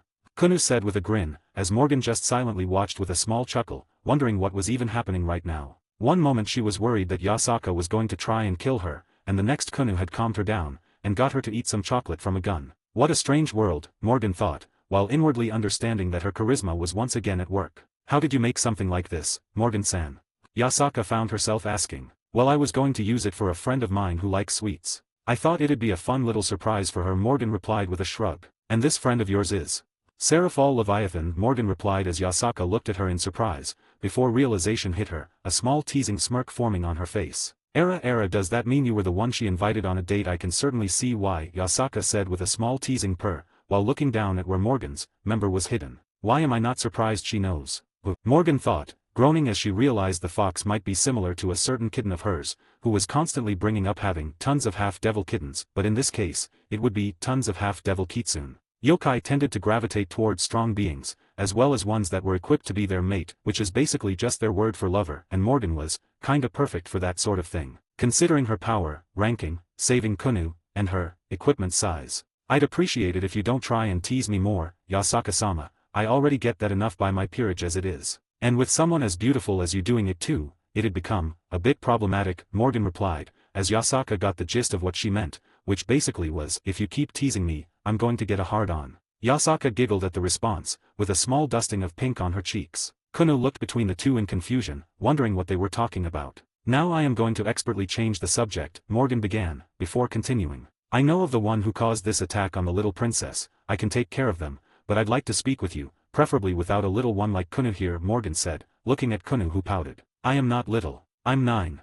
Kunu said, causing Morgan to snort. And I'm 19 going on 20, so yes, you're still little, Morgan replied. She had turned 19 somewhat recently. Canon was beginning in a little less than 2 years, meaning she would be 21 or so around the time. She was a bit happy that the characters were all adults by that time. Turns out Konako is older in this universe, so she wouldn't be weirded out about interacting with them. You're only 19. Yasaka asked on the side, eyes widening drastically. She could somewhat feel the power of the woman in front of her, and for a 19 to have so much power. It was incredibly impressive, and also a little worrying. Yep, turned 19 a couple of months ago, Morgan replied with a smile, as Yasaka looked at her with interest, before turning to her daughter. Kunu, why don't you go and get freshened up? Mama has some important talks to have with Morgan-san. But no buts, little one, Kunu pouted at being cut off, only to stop as an idea came to mind. I will, Mama, but only if Morgan-san can join us for dinner. Kunu said, as Yasaka looked at her daughter with a raised eyebrow. She hadn't even thought of such an idea, but smiled as she found it was a good one. Alright, she can join us for dinner, but only if she wants to. Morgan smiled and nodded at this, allowing Yasaka to continue. Well, it looks like she will be joining us, now go on and get freshened up. Okay, Mama, bye-bye Morgan-san. Kunu said, before running off. Your daughter is impossibly adorable, Morgan said as Kunu left. Yasaka giggled at the statement, finding it to be true. Turning and sitting, the two sat across from one another, as Yasaka's face took on a serious look, as she began. Now, tell me, who dared kidnap my daughter? Morgan sighed as she remembered the crest of the family. It was the crest belonging to the family that her beloved kitten hates more than any other, a family that had done so much harm to her and her sister, a family that was still around, and was still trying to experiment on others, the ones known as the Nefarious family. Gain access to an additional chapter early for each of my main fanfics, 4 chapters in total, as well as other bonuses, like more than 50 exclusive stories, on my Patreon for $3 a month, or $30 for an entire year. https://www.patreon.com/fanfiction770 UTM campaign Shari creator. Or just look up Crazed Madman on Patreon and you should find me. That's the end of the chapter. And the culprits behind the attack have been revealed. The same family that had harmed Kurika so much are behind it. This is an OC plotline that will be happening before canon, as I thought that some adventures unique to Morgan needed to happen, and I've never seen someone work with the Nefarious family before, so here we go. Ages for characters, by the time canon rolls around. Morgan, 21. Kurika, 20. Issei, 18. Lint, 18. Valyana, 19. Valerie, 18. Lavinia, 21. Ingvilt, physically, 19. Konako, 18. Akeno, 18. Rias, 18. Sona, 18. Asia, 18. Kunu, 11. Most of the characters have been aged up. Had Morgan been younger, I wouldn't have had to do this, but with her being 21 by the time canon rolls around, I decided to age them up in order to make it more, well, not weird. Ages don't matter too much in this FIC, so you can mostly ignore them. There is around 22 months, in world, before canon rolls around, and in that time Morgan will be accomplishing a bit more, and will probably receive 1 or 2 more peerage members, and then that will be it for a while. When canon rolls around, she will officially be able to get fanon stuff from another universe, which will be chosen randomly from the following: Demon Slayer, Fairy Tail, RWBY, Black Clover, My Hero Academia. I'm currently limiting them to ones that won't completely break Morgan's power levels to stupid high levels. Also, genuine question, should this FIC involve world travel, or strictly DxD? If strictly DxD, then it'll be a longer FIC in DxD, but will likely be shorter than any of my other fics, in length. Or I could simply make this book in DxD, and then make another book chronicling Morgan's journey, but in a new world. Just wanting to know. The art for Yasaka was impossible to find, because it's DxD, so a majority of it was, like straight up tits out, or showing it through fabric. The last image I posted for her is already a bit questionable, so tell me if you want me to delete it, and I can. Anyways, have a good day. 13, Chapter 13, Talks and Dinner. Third POV. Hearing Morgan's response, Yasaka looked at her with wide eyes. You mean the same family that led to the deaths of the Nekoshou? Yasaka asked, her eyes beginning to glow in rage, for she hated that devil family more than any other, for the slaughter that they had caused, a slaughter that involved her people. The very same. Morgan nodded. And you have a friend that was involved with them? Which means it must be Yasaka trailed off, eyes widening as she understood who Morgan was talking about. The SS rank stray devil, Kurika. It's the same person as you are thinking. But as you'd probably have guessed by now, she wasn't evil or mad but had killed her master at the time due to his attempts to experiment on her younger sister, Chiron. He wanted to find a way of creating super devils, and he believed that the Nekoshou held the key to that method. Morgan responded as Yasaka breathed in deeply, especially at the mention of super devils. How are they still alive? I was led to believe that they were killed off, Yasaka asked with furrowed eyebrows. She had been told that the Nibarius family was no more, but now she was being told that there was still a member alive, a member that was attempting to experiment on her daughter, and her people, something that could not, and would not stand. The Devil Council believed that what they had done wasn't big enough to require their death. That, and they had covered up all their previous experimentation, allowing the current lord to get off scot-free. As far as I know, the current lord is the younger brother of the man that had experimented on the Nekoshou before. Morgan responded, knowing that Yasaka couldn't have known this, as the devils were pretty secretive about this sort of thing. What would I have to do for you to take care of this man for me? Yasaka asked after a few moments of thought. At these words, Morgan raised an eyebrow in surprise. I don't need anything from you, Yasaka-sama. I'd gladly take care of the man either way. He was a part of the suffering of a lot of people, including my beloved bishop. Morgan responded, waving away her offer for compensation. I can't do that, Morgan-san. You have already helped me once, it would be wrong of me to take advantage of you again, Yasaka responded genuinely, as Morgan looked at her in surprise, before humming, thinking of something that could genuinely be useful, and wouldn't cost Yasaka much. How about you teach my peerage and Itoki? I'd rather learn senjutsu, but I wouldn't want to make you teach me such a time-consuming art. Toki, on the other hand, could be a great boon for my peerage and I. Morgan replied after a few moments of thought. She had books on senjutsu, but had yet to learn anything on it, as it seemed to be an art that would be better off with a teacher. Learning it alone wouldn't give her the skill needed to contend with those that actually learned it from someone else, not without difficulty at least. That, I can do, but it would require frequent visits to Kyoto. Are you okay with that? Yasaka asked as Morgan nodded. That's fine by me, Yasaka-sama. Traveling to other countries was easy thanks to her teleportation circles from her demonic magic. Yasaka, you may call me Yasaka, Yasaka said with a small smile as Morgan's eyes lit up slightly, a small grin forming on her face. Well then, Yasaka, you can call me Morgan, Morgan said with a small husk, grinning triumphantly as the older woman blushed ever so slightly at the tone. She was interested in Yasaka, and she wasn't going to hide that fact. She didn't with her peerage, even if she hadn't done anything with them, yet. Coughing awkwardly, Yasaka slowly got to her feet, deciding to change the subject. Would you like to see the rest of my palace? It's quite a beautiful place, and once we are done touring around, we can have that dinner you were invited to. I'm sure Kunu will enjoy the company, Yasaka asked with a smile, fighting down the blush that was previously on her cheeks. Well then, Yasaka, lead the way, Morgan said with an exaggerated bow, causing Yasaka to giggle and lead the way, unknowingly giving Morgan a rather nice view of her behind, causing the woman to grin before she walked after the leader of the West Yokai faction. Later in the day, Morgan was sitting around a dinner table, sitting across from Yasaka, with a beaming Kunu sitting beside her. She had taken a tour around the palace for a while, and had explained to Yasaka her plans regarding the Nibarius family, and how she was going to deal with them, permanently. Morgan, are you going to stay in Kyoto longer? Yasaka asked as they ate their food. She knew that Morgan was in Kyoto for the convention with Sarah Fall, but not if she was going to stay longer than just a few hours to a day.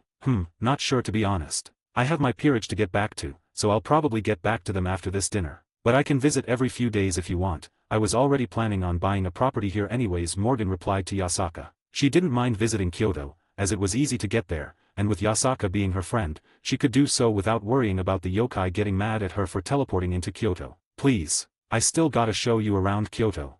Kunu said with big eyes, wanting her new friend to stay in the city for longer, or at least visit every once in a while. She had never had a friend before, so she wanted the one she has made to stay close. At the response, Morgan chuckled. Alright, I'll come back in a few days and bring my peerage with me, okay? But you have to promise to keep my peerage a secret, otherwise bad men will come after me, and them Morgan replied, as Kuno nodded rapidly, understanding that Morgan wanted it to be a secret for a reason. I won't tell anyone either, Yasaka added, smiling as she watched her daughter get excited at the prospect of Morgan coming back frequently. Truth be told, she also wanted Morgan to return too. Besides the fact that Morgan saved her daughter's life, and is well liked by her daughter, she was also incredibly interested in the mystery behind Morgan and her power. Having instincts like her, told her enough about Morgan to be interested in more than one way, especially with her member that was expertly hidden below, a sizable one. If her guess was correct, what she didn't know, is that it was much larger than she thought it was, nearly double the size. Great. I'll come back with them in 3 days with my peerage, I'm sure they'll love to meet a cutie like you. Morgan said, grinning as she gripped Kuno's cheeks and pulled on them with a coo. The girl pouted. Stop it. Kuno huffed, pulling back with a blush of embarrassment, as Yasaka just giggled at her daughter's reaction. Her daughter was adorable, even if she refused to admit to it. And it seemed she now had someone else who agreed with her in that prospect. Sorry princess, but you are just too adorable, Morgan cooed again, attempting to pull on the girl's cheeks only for her to huff and dodge the incoming hand, leading to Morgan pouting but stopping her attempts. Fine, I'll stop. But don't be surprised if some of my peerage members think the same as I do. Morgan replied. She already knew that several of her members would want to pinch the girl's cheeks, but more than that, they would want to pet the fluff. She had wanted to pet the large soft tails of Yasaka, but decided that that was probably not an idea, as she had no idea if they were sensitive. But if given the chance, she would stroke the fluff. How many members are in your peerage? Yasaka asked, interested. She knew that Morgan likely had several members in her peerage, just not how many. At the moment, 7, but I have some ideas regarding another member, but I've got to see if she would be able to join me or not, Morgan replied, remembering her interest in Suzaku Hanjima. She wanted to recruit the powerful woman for her power, but she wasn't going to lie that she wasn't interested in the woman for her beauty as well, considering she was drop-dead gorgeous. And who would that be? I might be able to help with the recruitment process if I know who they are, Yasaka asked, as she was interested in the idea of growing closer to Morgan and her family. An alliance of sorts could be useful to both participants, both power-wise, but also so she could learn more about the increasingly interesting woman. Someone that I'll have to recruit myself. Trust me, Yasaka, she isn't someone you can help me recruit, Morgan replied, as it was the truth. The 5 principal clans had seemingly civil relations with the yokai, but in actuality, the two sides despised one another. The only reason the principal clans weren't wiped out by the yokai was due to the Shinto gods who wanted them alive, due to their power. Now Yasaka looked even more interested, mentally going over people that could be out of her reach. There were a few people and groups that were in mind, but she doubted Morgan would go to them, as they were not exactly fond of anything other than humans, especially yokai, devils, and fallen angels. When are you going to try and recruit her? Yasaka asked, as Kuna munched on her food, similar to a chipmunk. She wanted to admonish her daughter, but decided against it for now, as she let her be a kid for once. I plan on doing it within the next few months. I don't know enough about her to just go out and ask her, so I'll have to learn more about her and her beliefs first. But if all goes well, she'll be my newest peerage member within 3 months or so, Morgan responded, as that was her general timeline for recruiting Suzaku, or the one she wished for at least. Whether or not it would work is entirely up to fate and luck. Is she super strong like you? Kuno asked after she gulped down her food. At this question, Morgan hummed, before responding. She's quite strong, but not as strong as I am. I'd estimate around high class or so pretty powerful, Morgan said after a few moments of thought. She wasn't sure how strong Suzaku actually was, but she knew that the vermilion bird was quite powerful, and could grow stronger alongside its host. With her help, she was certain that Suzaku could become an ultimate class powerhouse before canon rolls around. Well, I hope you'll be able to recruit her, because she certainly sounds interesting, whoever this mystery woman is, Yasaka responded with a smile, inwardly deciding to look into who she could be speaking of, as mattering on who it is, it could cause some serious problems for Morgan herself, as well as the underworld, should she not do it in the proper manner. But from what she could see, Morgan wasn't the type to force someone into her peerage, so she doubted that would actually happen or anything. From what Morgan had said so far, it seemed that she had saved most of her members, mostly from awful circumstances that made her the best way of getting out of that circumstance. Had it been another devil, Yasaka would have called foul play, but she was doubtful that Morgan would do that.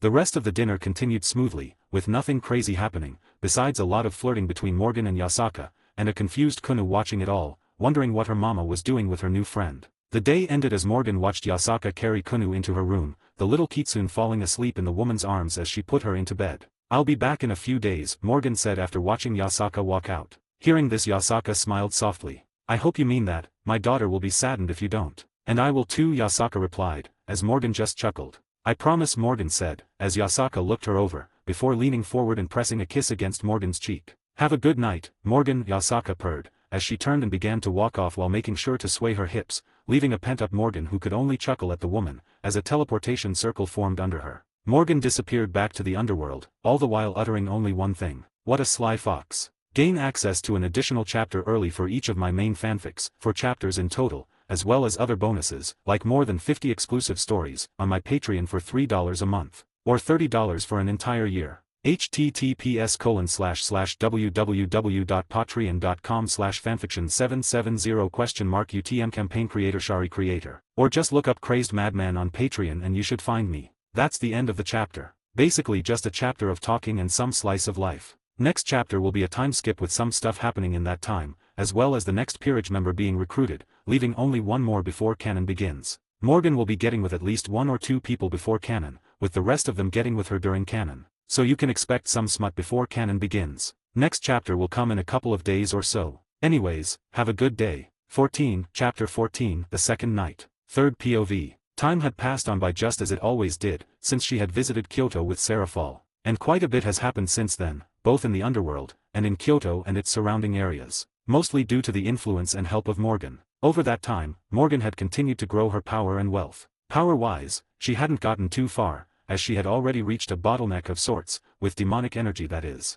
Her demonic energy was pretty much stuck at mid-ultimate class, and that would be broken through time, or more easily, by getting a sacred gear strong enough to help her catapult her through the barrier. With Toki she had massively progressed in her learning of the art. It had been eerily easy for her to learn, as if it was completely natural. Yasaka had been an excellent teacher in the art, being hundreds, if not thousands of years old would do that. Especially when considering she was one of the best in the entire world in the art, with few others being comparable. Her Toki, from Yasaka's own admittance, was far higher than normal, to the point that it was practically exuding from her constantly now that she had unlocked and began to use it. But that, Morgan assumed, was due to her being reincarnated, or perhaps it was another effect of her boons from before reincarnation. Whatever it was, she wasn't about to complain. The girls in her peerage had also begun to learn under Yasaka, but their rates of growth was far slower than Morgan, with only 2 people being either on par with her, or faster. Kurika was naturally attuned to the art, and had been learning it nearly as fast as Morgan did, while Valerie was an absolute monster at it, as her sacred gear made it very easy for her to learn. Toki was, in essence, the user's life force exuded outwards,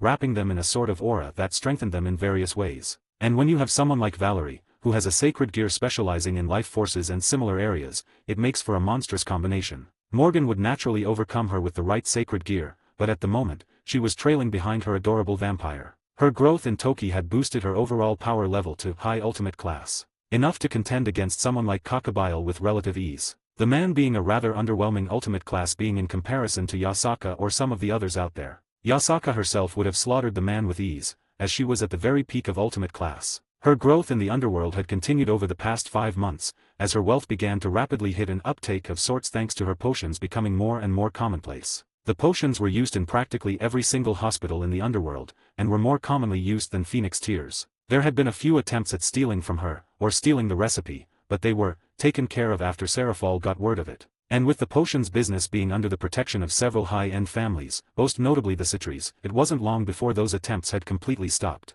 The only other family that was still causing problems was, of course, the Phoenix family. They were the providers of what was basically the best healing product in the entire world, and Morgan was threatening their empire. But even they couldn't do much with the defenses, seals, and allies that Morgan had created over time. She was growing to become not only a monster in wealth and in the potions business, but also politically. As she had created a few potions that were specially made to help with some, less than kind diseases, saving the lives of several high-class devils, mostly the wives or daughters of distraught lords who desperately needed aid. Even amongst the commoners she was becoming well-loved, as thanks to her taking control of so much land, she now owned her own city, one that was run by the secretary of the previous mayor, and a trustworthy woman. And through this, she had begun to give these people more work as she began to revitalize the previously dying city, but that was slow going, so it'd take quite some time to get up to what she wanted. Her potions being as cheap as they are, was a huge reason as to why the commoners became fond of her, or at least her business, considering her identity as the owner of the potion business was still hidden. As she sold potions that dealt with minor diseases, wounds, etc. for a cheap price in comparison to what was previously on the market. All in all, the Moken potion business was running well. Yeah, Moken potion business was its name. A bet was made with Seraphol in that respect, and it ended with Morgan losing the bet, with Seraphol giving her business its name Moken, which was also known as Mo-chan. Yeah, Sarah Fall got a kick out of that one. All this growth for her personal power and her political power had led to another use of Fanon Maker, giving her a pretty decent reward. Power of Kings clan trait. The Power of Kings allows the user to produce and control golden flames from any part of their body, which can be used both in melee and as a ranged form of offense, and also has the ability to slay dragons and dragon-related beings. Infused with divine power, the Power of Kings are extremely powerful against angels, fallen angels, and devils. The user's flames are directly connected to their feelings, meaning the more emotional they get, the more powerful and warmer their flames will become. This effect is called the flames of emotion. An individual with full mastery of the ability can consume other types of flames. Created by Holy Knights of the Round Table. The ability was pretty decent all things considered, but it wasn't really the best in comparison to what she could have gotten. It was an excellent new weapon against other devils, and even worked well against angels and fallen angels, which was a rarity. Over these months, she had managed to recruit another peerage member, a rather interesting addition that she had vaguely remembered from the later volumes of the DxD novel, a novel that she had little knowledge of besides the wiki that she had read through occasionally. A new knight had been added to her peerage. Flashback, 2 months ago. Sitting in her office, Morgan let out a yawn as she sipped on her coffee. She had been hoping to do some contracts today, as it had been quite some time since she had a meaningful one, the last one being a magician that she got a bit of power from. I'd have hoped my charm, that seems to have even charmed the fates, to take effect sooner or later, but I guess I can't always have my wa-dash. Morgan was cut off as she felt it, the summoning beginning to take effect. Morgan couldn't help but laugh as she was summoned away, truly beginning to wonder if her charm was quite literally affecting fate itself, or perhaps even Lady Luck. Reappearing in a flash of light, Morgan took in her surroundings. She had been summoned to what seemed to be a traditional Japanese home. What city she was in, she had no idea, but she assumed it was somewhere near Kyoto or Kyoto, with how her luck was going at least. Hi.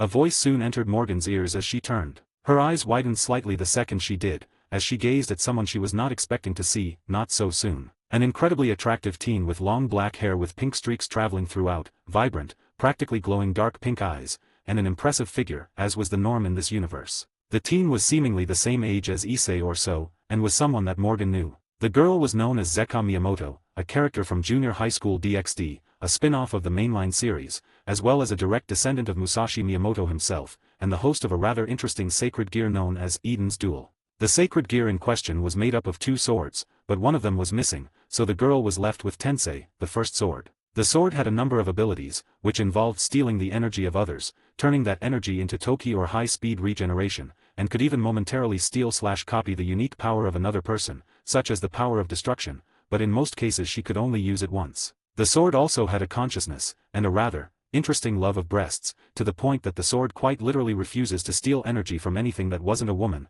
and was quite literally residing in her breasts, and would shred her shirt when she pulled it from her cleavage. It was rather in tune for a universe like this. Should she get her other blade, then it will unlock another set of unique abilities. Hello there, may I ask what you have summoned me for? Morgan asked, as she stared at the short girl who was probably around 5 feet 0 inches or so. Oh the pamphlet said that I can ask for anything, right? Zeka asked as she stared at the tall and somewhat intimidating woman. Yep. Within reason of course, us devils aren't omnipotent after all. So what is it you ask of me? Morgan replied with a warm smile, hoping to make the obviously nervous girl calm down. Please make me a normal girl. Zeka said as she bowed. Morgan blinked at this, remembering that the girl in front of her hated her sacred gear for it made her life not easy. Add in her lack of ability to gain friends, and she was incredibly lonely, and quite gloomy. And if the state of the house was any indicator, it seemed that Zeka's grandmother, the person who took care of her, had died and left her all alone. May I ask why? Because I want to make friends like a normal girl. This thing in me makes that impossible. Zeka exclaimed. She knew of the sacred gear only because of her mother, and hearing the damn thing, like right now. Wow, she's got some huge knockers, kid. You gotta cop a feel. The voice of Tensei echoed in Zeka's mind, which she masterfully ignored like usual. I can't do that, Morgan replied as she glanced at Zeka's breasts before back to her. The sacred gear that Zeka had was much more intricately connected with her, and was a powerful one. Had it been its full self with both halves, it was easily a Longinus-class gear that could be used to kill the heavenly dragons themselves. Why? Because you would die if I took the sacred gear from you, and as interesting as your sacred gear is, I don't want to kill someone with so much potential, Morgan replied bluntly. If it's friends you want, I could be your friend, Morgan cut Zeka off, stopping her from saying anything more. She felt bad for the poor girl, and was interested in helping her, both for her sacred gear, and because she genuinely wished to help her. Really? Zeka asked wide-eyed, as Morgan nodded. I've got an entire peerage of people that I'm sure would love to be your friends, Morgan replied with a shrug, not minding it. Even if the girl didn't become a member of her peerage, it didn't matter to her in this case. Peerage. A group of people that are recruited by a high-class devil and then reincarnated into a devil. In most families they are classified as servants of the devil, but in my case, they're basically my friends and family. This reincarnation process is done through evil pieces that take the form of chess pieces, Morgan explained as Zeka looked at her with sparkling eyes. If I use one of these evil pieces, can I be friends with your peerage? Zeka asked as she leaned closer to the much taller woman. You could, but I'll become a member then. But as long as I get tons of friends. Zeka cut her off, as Morgan just looked at the shorter girl, dumbfounded. I keep forgetting how ridiculous the girls of this universe are, Morgan thought with a sigh, before it slowly morphed into a grin. But, I ain't complaining. End of flashback. And that is how she got her second knight, and perhaps the most talented swordsman she had ever seen in her life. Her and Lint were both absolute monsters in swordsmanship, growing rapidly as they had become quick friends, training together. With the new addition to the peerage, Morgan had quickly made a seal for Zeka, preventing her top from being shredded every time she brought out her sacred gear. Because while the view was very alluring, Zeka was not a fan of it, and she didn't want one of her beloved peerage members to be negatively affected like this. The girl's power was at around the same level as Lint, making her high class, mainly because of the power of her sacred gear. The sacred gear was powerful and had practically infinite potential for growth, the only downside being the gear's consciousness. Thankfully tricking it was easy, as all Zeka would have to do is put herself under an illusion to make it seem like her foes were all women, even if they weren't, allowing her to absorb their power. And now that she was a devil, she could evolve the energy she absorbed from others, into demonic energy on top of high regeneration and Toki. She had already reached 250 pounds on 2x gravity for her weights and would only continue to grow stronger and stronger. The latter of which she was already trained in thanks to her grandmother, who had passed away around a year before, leaving Zeka all by herself. Morgan already planned on having her go to Kua Academy alongside Issei and Ingvild, while Valerie, Lint, and a few of the others would join once they are old enough, as most of them didn't have proper education beyond what Morgan had been teaching them. Having gotten another member to her peerage, it was only natural that she had gotten another use of Fanon Maker, and this time she got quite the sacred gear. Grendel Buster Sacred Gear. Grendel Buster possesses two abilities. The first is referred to as Reinforcement. This is a sublimation of Grendel's own immense defense and endurance into a single form. Every 10 seconds Grendel Buster's wielder can use Reinforcement, boosting their own defense and endurance. At first the wielder is limited to using Reinforcement on themselves and can eventually extend that to objects held within their hands. Unlike boosted gear, the users of Grendel Buster are unable to transfer the built-up defensive power to others. A user's body has a limit of how many uses of Reinforcement it can take before they reach their physical limit. Grendel himself has stated that among his wielders, of which there have been humans, reincarnated devils, and even human hybrids, that normal humans bear the lowest physical limit. The second ability of Grendel Buster is called Gravity, and is the power to manipulate gravity. The user, at first, is only capable of increasing or decreasing the gravity around them, allowing the user to move faster thanks to less gravity acting on them, or remain stable in a single spot thanks to more gravity keeping them there. Further training allows the user to actually start affecting more than their own gravity. They can gain the ability to use the prior mentioned abilities on other people or objects, increasing or decreasing their own or others' gravitational pull, or in extreme make compressed orbs of gravity one can hurl around, though this ability would require an immense amount of control over the ability. Whatever is under the user's effect of gravity, be it themselves, others, or objects, has circular black-lettered runes surrounding it with a red glow to indicate what is under Grendel Buster's control. Created by Necrogod Yami. The Gauntlets. The sacred gear was a welcome addition to her arsenal as it gave her a massive boost in durability, one of her weaker sides. Now it would be one of her strong suits, making her last longer than ever before in battles. The new sacred gear was also quite easy to use as well, being a great boon. At the moment Morgan was in Kyoto, breathing heavily as she trained her body, Toki covering her form as Yasaka watched at her side, eagerly taking in the sight of her glistening abs, as she had a simple pair of gym shorts and top. You're doing great, Morgan, at this rate you'll surpass me, Yasaka practically purred, more focused on Morgan's abs than anything else. Morgan noticed the look and just chuckled. It's rude to stare, you know. I know I've got some impressive abs, but you could be a bit more covert about it, Morgan said amusedly as she got to her feet, using a towel to wipe down her face with a sigh. Nope, I enjoy this show far more when I'm being open about it, and plus, we both know you like it when I watch, Yasaka seductively said, licking her lips as Morgan just sighed, having gotten used to the woman's seduction. If you like watching me so much, then why don't we go on a date? Morgan asked after a few moments of thought. The second that question left her mouth, Yasaka blinked several times as a blush formed on her face. A date. Yasaka stuttered like a schoolgirl. Ah, I forgot. Even though she teases me, she's actually pretty cute when it comes to stuff like this, Morgan thought with a smile. Yep. I like you like me, so why not go on a date and see how it goes? No point in lying to ourselves, we aren't idiots. Plus I'm like 95% sure that Kunu has noticed and has subtly been trying to get us together, Morgan replied, remembering the time when Kunu accidentally bumped into Yasaka, causing her to fall over on top of Morgan. Morgan thanked the girl with cheesecake later that day. Are you sure? I'm old enough to be your mother, Morgan, Yasaka replied. Duh, I wouldn't be asking if I wasn't interested, darling, Morgan husked, grinning as she got Yasaka back for teasing her so much the past few months. Okay, when do you want to go? Yasaka asked after a few moments, breathing in as she calmed herself. She was old, but the way Morgan reacted to her was something she wasn't used to, as she had never been interested in someone like this before, except for Kuna's father, but that man was not a good person, and left the second he found out that she was pregnant, leaving her and dying by himself a month later. Morgan, after a few moments of thought, grinned before responding. How about an hour from now? Gain access to an additional chapter early for each of my main fanfics, 4 chapters in total, as well as other bonuses, like more than 50 exclusive stories, on my Patreon for $3 a month, or $30 for an entire year. https://www.patreon.com/fanfiction770 UTM campaign creator Shari creator, or just look up Crazed Madman on Patreon and you should find me. That's the end of the chapter. Next chapter will be a date with Yasaka. Zeka is a canon character from DxD, albeit not a well-known one. I thought she'd be a good addition as she is unique and has a cool sacred gear with a load of potential. She is aged up to around the same age as Issei, making her a little over 18 when canon arrives. Yasaka will be the first person that Morgan gets with, as you'd assume. Unique Gamer should be getting updated later today. Anyways, have a good day. 15, Chapter 15, The Date. Third POV, an hour later. An hour later, after Morgan had changed into something a bit more suitable for a date. The date itself was a casual one, so she made sure that Yasaka didn't overdress.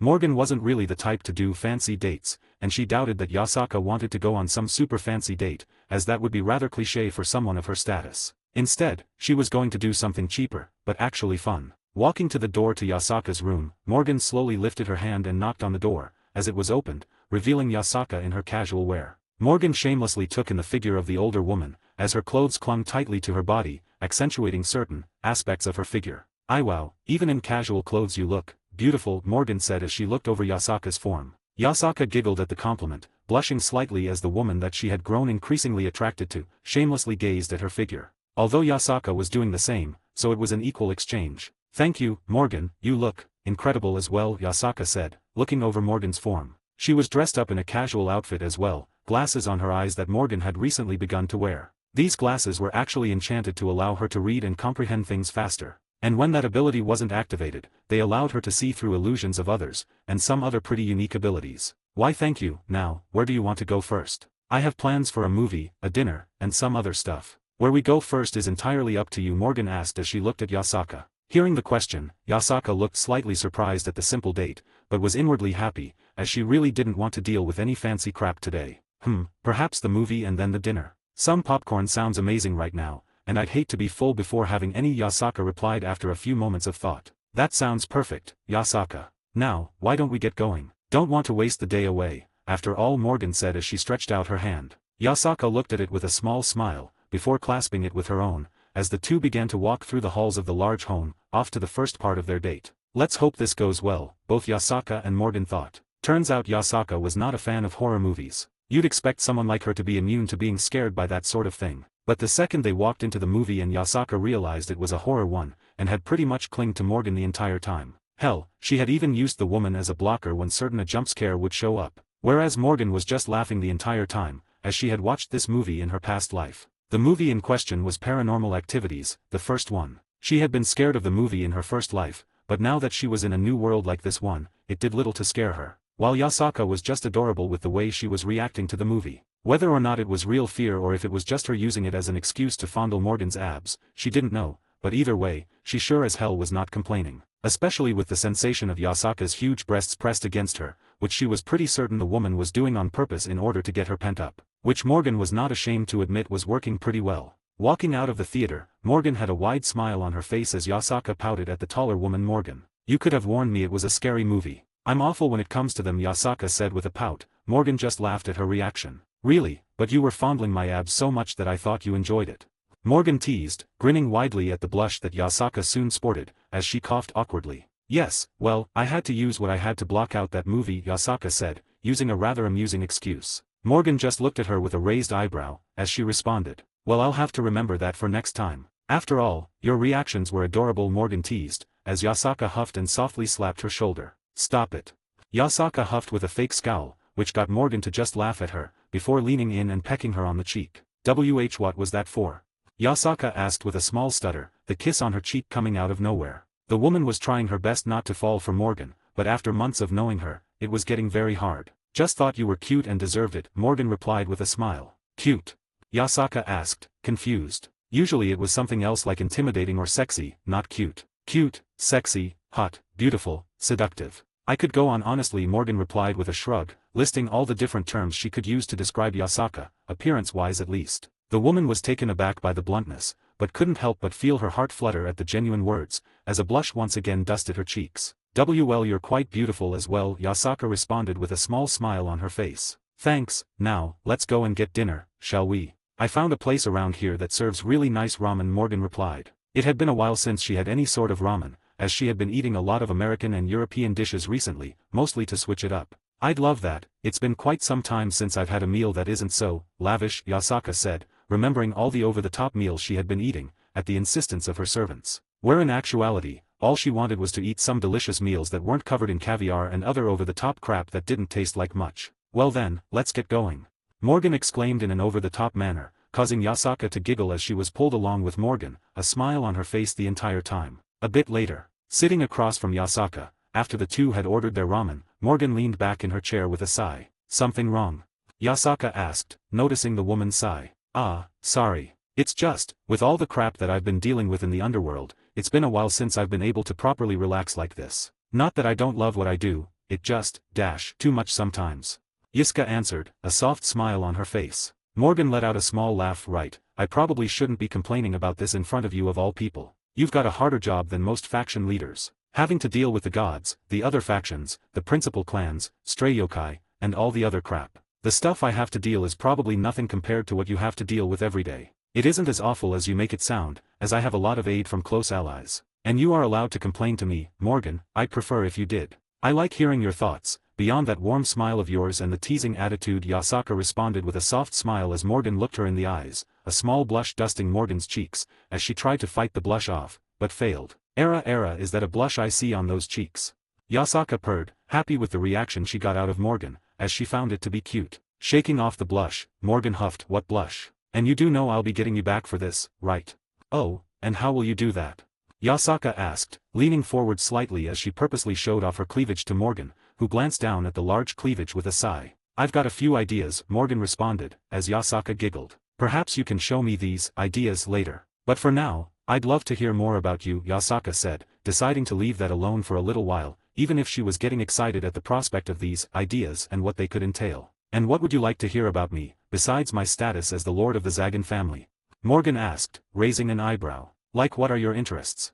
Yasaka asked, as Morgan blinked, before humming, as the only other people who had ever asked that before, were her peerage and Serafal. My interests? Well, besides training and working out, I love learning new forms of magic, new seals and runes, and watching magical girl shows. Although that last one is Serafal's fault, Morgan said, as she remembered Serafal pretty much forcing her to binge watch a magical girl show, which Morgan had, much to her own dismay, very much enjoyed. I knew you were close to Serafal, but I didn't realize you were that close, Yasaka said in slight surprise, as it sounded like the two had known each other for a while. And more than that, it sounded like they hung out often, if Morgan's slight fondness was anything to go by. I wouldn't say we are close or anything, just friends that hang out sometimes. We had met because of a business that I run, that her family was interested in working with, so it was kind of a business thing at first, Morgan responded, as while they were friends, she doubted that Serafal saw her as anything more than an acquaintance or a friend. Whatever you say, Morgan, Yasaka replied, knowing that what Morgan said was unlikely how Serafal felt. The woman wasn't the type to get close to someone like Morgan, without it being genuine. Morgan rolled her eyes at the response, before speaking. So what about you? What do you do for fun, besides taking care of Konu and running your faction? I quite enjoy reading and art, Yasaka replied after a few moments of thought, as she realized that she didn't really have many hobbies. Nothing else? Looks like I'm going to have to help you get some hobbies. I can already imagine you raging at video games, Morgan replied with an underwhelmed expression, as neither of the things she listed as hobbies seemed all that exciting. Video games? I've never played any, Yasaka said in slight surprise at the suggestion, as she had never even thought of gaming. Well, I'll have to get you a console and we can play together. An Xbox 360 or PS3 would both work. I'm sure you on COD would be amusing, or we could play co-op games with just the two of us, and can even get Kuna to play too. Either way, I think it could be fun, Morgan replied, already imagining the woman in games like COD, Halo, Gears of War, and Elder Scrolls. Although she'd have to be careful in COD, knowing how the lobbies were back in the day, and how incredibly brutal they could get at times. That sounds like it could be a lot of fun. How easy is it to set up these consoles, and how appropriate would it be for Kunu? Well, Gears of War gets pretty brutal, so I'm not sure about that one. But Elder Scrolls is definitely one that she could enjoy, as it's like one big adventure. Halo is all based around space and sci-fi, and should be fine. Whereas COD is fine as long as you mute the game chat if you play multiplayer. The people in those chats tend to say some pretty wild stuff, Morgan replied after thinking for a few seconds. Well then, what console should I buy, if I want to play with you? Any is fine. I've got one of every major console made, Morgan replied. As she genuinely did. She had always wanted to collect video games in her past life, she never had the money. But now she could quite literally swim in it, so she had used that to make a massive collection of pretty much every game for every console made so far. But I would suggest the PS3, there's a model that will let you play PS1, PS2, and PS3 games, so you can play a lot more variety. Actually, I'll just send you all the stuff needed, Morgan said, realizing that she did have an extra PS3 back home, one that she had used a bit of magic on so it wouldn't break on her, like the older consoles tended to do. Red Ring of Death and Yellow Light of Death are nightmares to deal with. You don't have to do that, Morgan. Nah, it's fine, I've got an extra one anyways. I'll send a few games with it too to get you started. A mix of kid-friendly stuff, and ones that I'm sure you will enjoy on your own, Morgan replied, waving off Yasaka, as she didn't mind it in the least. After a few more moments of talking about the games that she suggested, Morgan soon spoke out. Now, why don't we continue this amazing meal of ours? The rest of the meal, and date as a whole, went well. With them going to nearby amusement park and enjoying their time there, going all over the city just enjoying one another's company, ignoring the gazes of others as they had fun. But now was time for the night to end, as Morgan walked Yasaka to the entrance of her large home, as Morgan stared at the woman. I had an amazing night tonight, Morgan, truly, Yasaka said with a bright smile, before biting her lips slightly, leaning forward, and softly pressing a kiss against Morgan's lips, leaving the woman wide-eyed in surprise. Have a good night, Morgan, Yasaka purred as she walked off, swaying her hips alluringly as she entered her home, leaving a wide-eyed Morgan standing there, touching her lips as a small smile soon formed on her face. Have a good night, Yasaka, Morgan muttered with a bright smile, as she walked away, soon teleporting home, with one final thought on her mind. Perhaps I'll be getting with Yasaka sooner than I had ever hoped for. Gain access to an additional chapter early for each of my main fanfics, 4 chapters in total, as well as other bonuses, like more than 50 exclusive stories, on my Patreon for $3 a month, or $30 for an entire year. https://www.patreon.com/fanfiction770 campaign creator Shari creator. Or just look up Crazed Madman on Patreon and you should find me. That's the end of the chapter. Just a date chapter and that's about it. Showing the growth of her and Yasaka's relationship. So as said before and warned of plenty of times, this will be a large harem, but it will also be in the background, with the romance not being super important to this FIC. All harem members will be gained in a proper way without the catch-them-all aspect to it. But the romance won't be the focus of this FIC, like it is in some of my others. I hope that's okay with y'all. Below is the harem list, with only 1 or 2 more being added in the future, potentially. Harem, 14, Valyana, Ingvilt, Kurika, Issei, Lint, Valerie, Konako, Serafal, Rias, Levinia Reni, Yasaka, Akeno, Grafia, Sona. There likely won't be much more added, only being 1 to 2 more and that's it. Each of them will get their development, and I'll try my best with that. This list is also subject to change, so keep that in mind,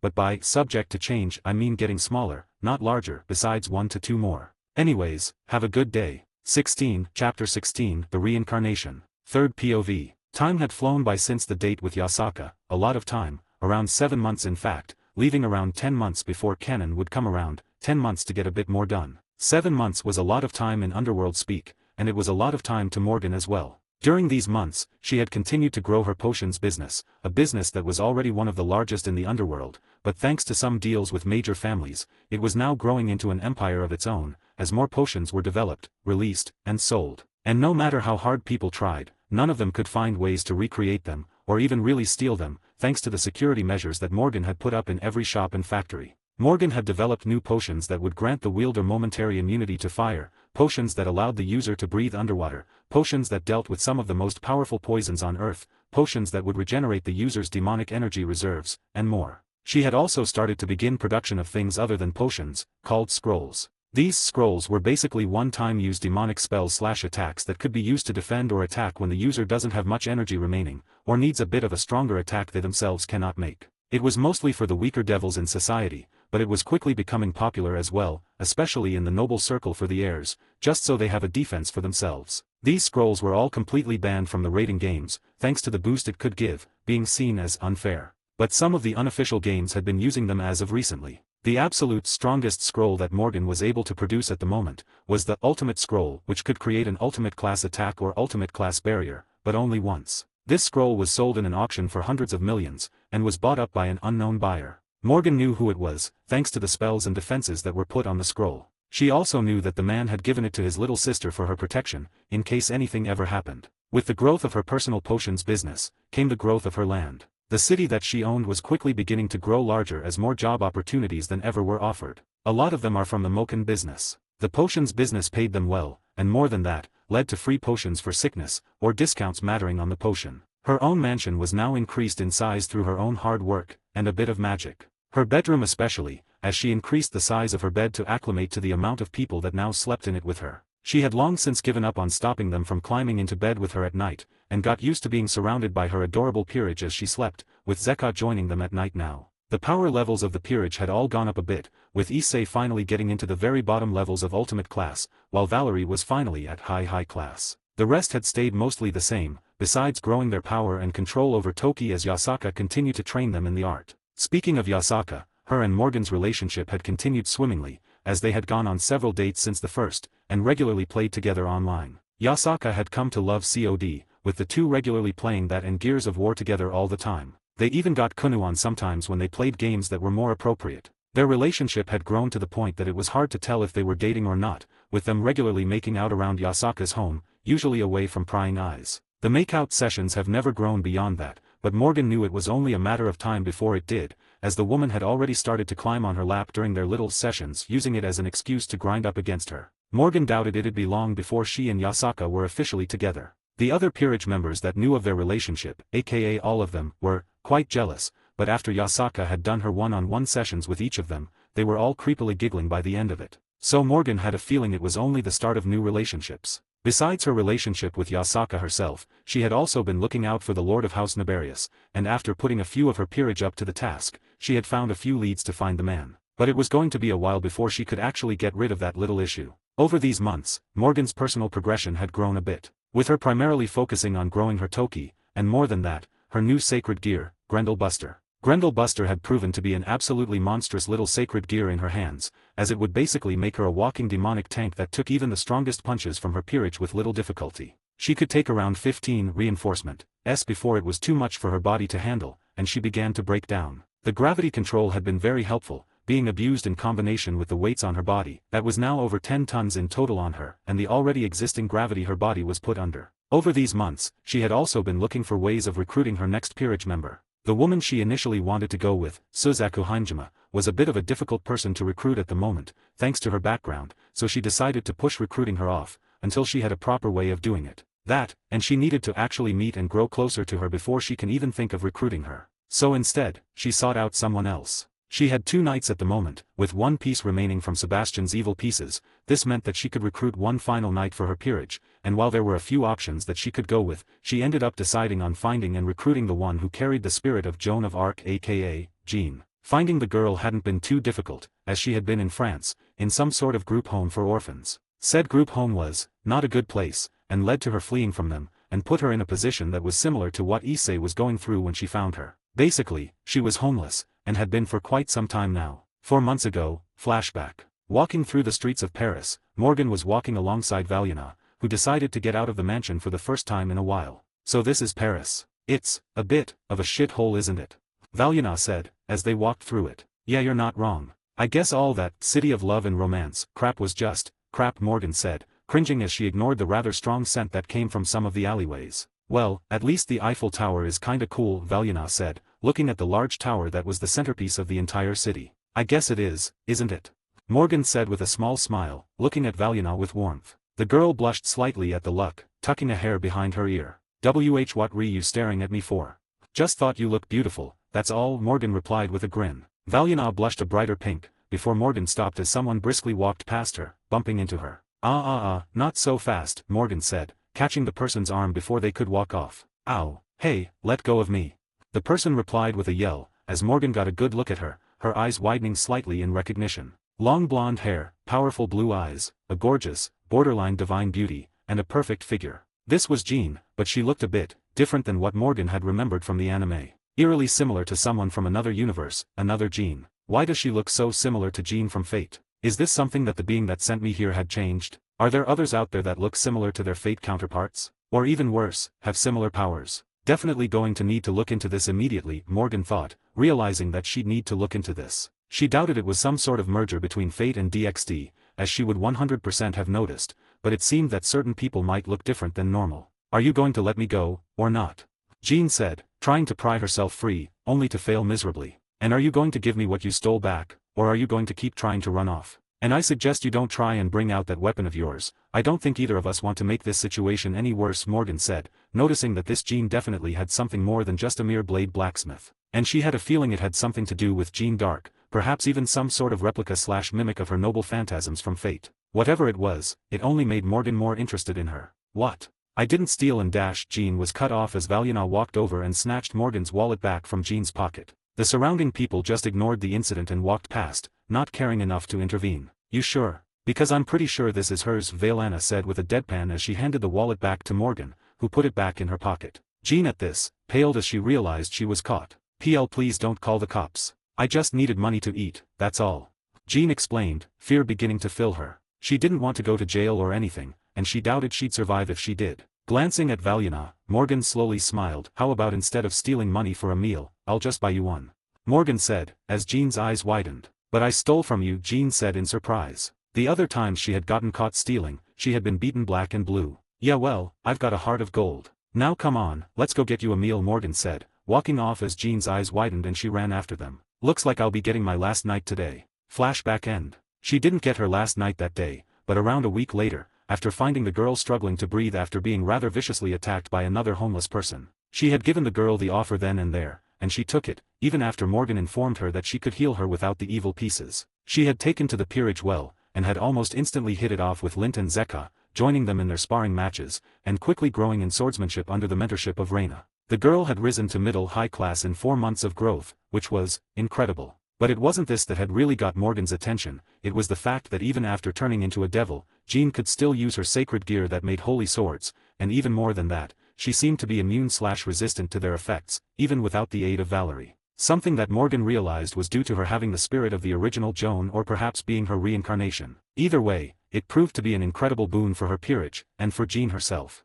Naturally, with the new addition of a peerage member, she had gotten her next fan and maker usage, and her 11th sacred gear. Frostveil Nexus Sacred Gear. Frostveil Nexus grants the user control over absolute zero temperatures and manipulation of ice, drawing inspiration from the frigid essence of Niflheim. 1. Absolute Zero Aura. The user can generate an aura of absolute zero temperatures within a certain radius, instantly freezing any matter within its reach. This aura can be expanded or contracted at will, allowing for precise control over its effects. 2. Cryokinetic Manipulation. The user gains the ability to manipulate ice at will, shaping it into various forms such as weapons, barriers, or constructs. The ice created by Frostveil Nexus is exceptionally durable and can withstand high levels of physical and magical attacks. 3. Frozen Time Distortion. By manipulating the extreme cold, the user can distort the flow of time within their immediate vicinity, slowing down or even freezing the movement of objects or opponents. This ability can be used defensively to evade attacks or strategically to gain the upper hand in combat. 4. Blizzard Manifestation. The user can summon intense blizzards at will, shrouding the battlefield in swirling snow and ice. These blizzards not only obscure vision but also sap the strength and vitality of opponents caught within them, weakening their movements and abilities. 5. Rime-bound Empowerment. As the user masters Frostveil Nexus, they become increasingly resistant to cold-based attacks and environmental hazards. Additionally, they can enhance their physical attributes and combat prowess by channeling the icy energy of Niflheim, granting them heightened strength, speed, and endurance. This sacred gear does have several weaknesses. 1. Temperature regulation. While the user can control extreme cold, they must be cautious not to inadvertently lower their own body temperature to dangerous levels. Prolonged use of Frostveil Nexus without proper control could result in frostbite or hypothermia. 2. Energy consumption. The manipulation of absolute zero temperatures and ice requires a significant amount of energy. Extended battles or the use of high-level abilities may exhaust the user's energy reserves, necessitating periods of rest or energy replenishment. 3. Vulnerability to heat. Despite their affinity for cold, the user is particularly vulnerable to heat-based attacks or environments. Exposure to intense heat can weaken their abilities and render them more susceptible to damage. 4. Physical strain. The exertion required to wield Frostveil Nexus,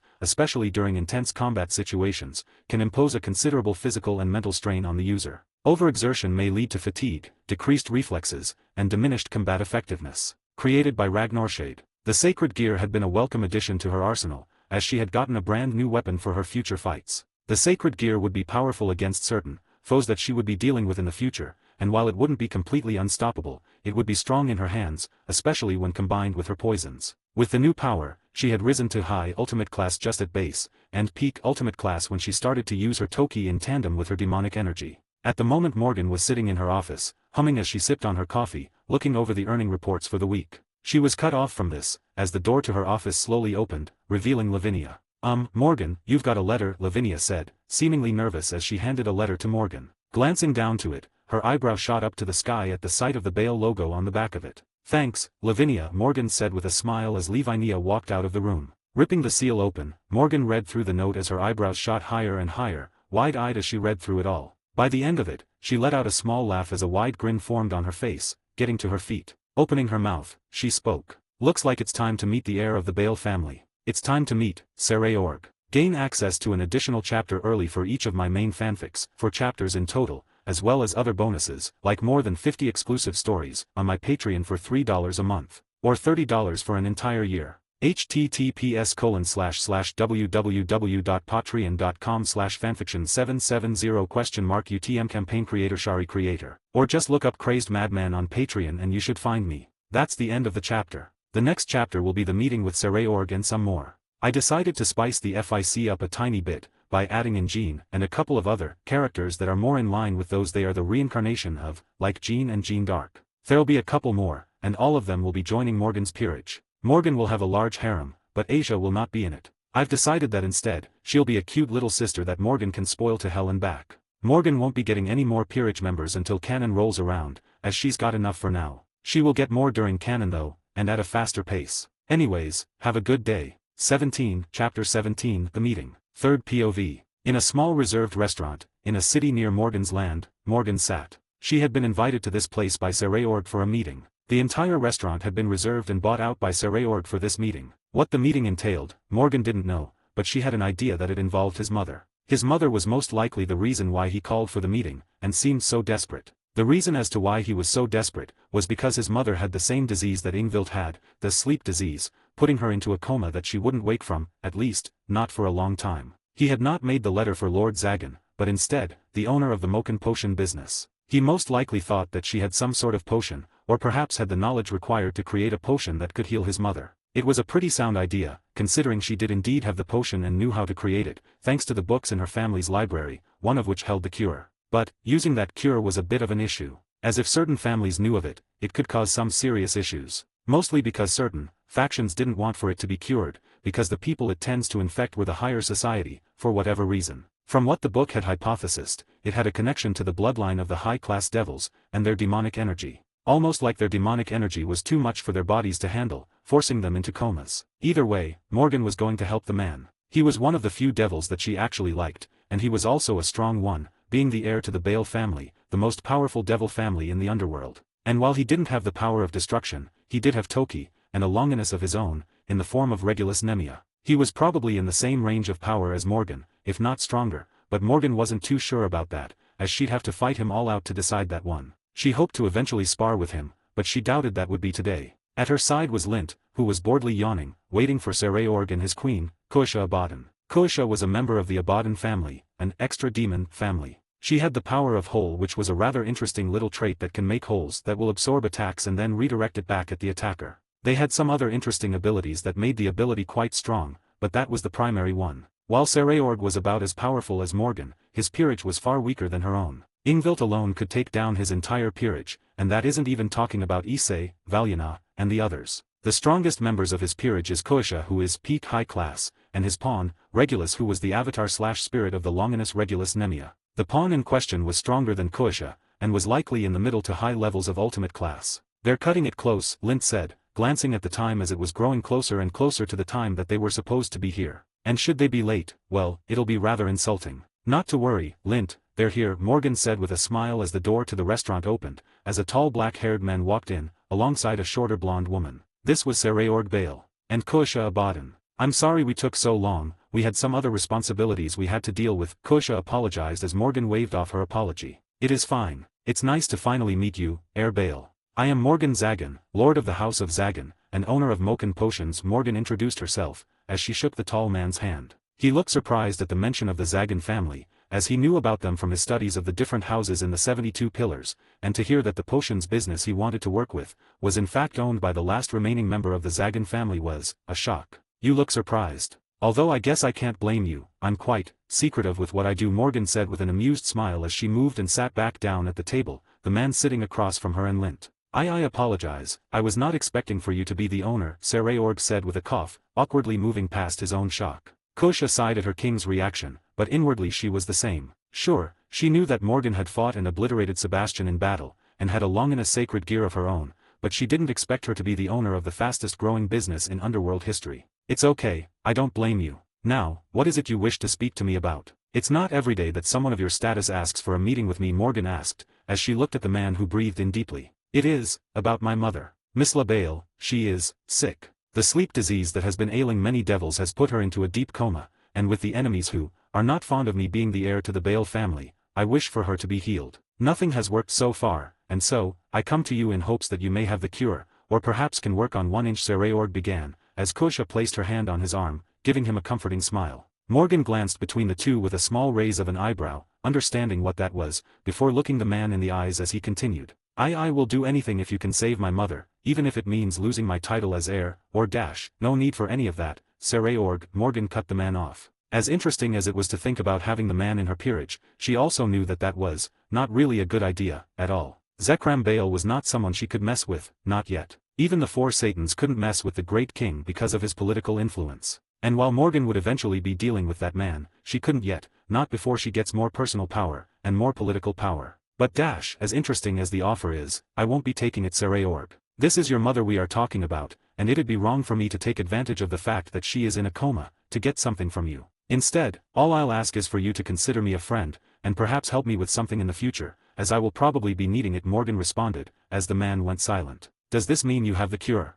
Kusha asked with wide eyes. "My family has the greatest library in the 3 factions, if not the entire world. And that library houses many books that date back to before the devil species were even born. Trust me when I say that a mere disease is nothing in comparison to some of the knowledge my family houses." Morgan responded with an amused smile, before reaching into her pocket and bringing out a small vial. "Simply inject this into your mother's bloodstream and it will do the rest. But, I do hope you will keep this a secret from others. I'd rather not have to deal with the council just yet. And before you ask, yes, I will be releasing this to the public in the future, but not until I can deal with the problems that will arise from it," Morgan added, placing the vial onto the table and sliding to Saray, who took it with wide eyes. Looking up to Morgan, the man's face broke out into a wide smile as he spoke. "I swear on my name, Saray Bale, that I shall aid you should you ever need it, as long as it does not go against my morals and beliefs. You will find a friend in me whenever needed, as you will of my peerage, and the Bale family once I become its lord." "Well, I'm glad to be friends, Saray.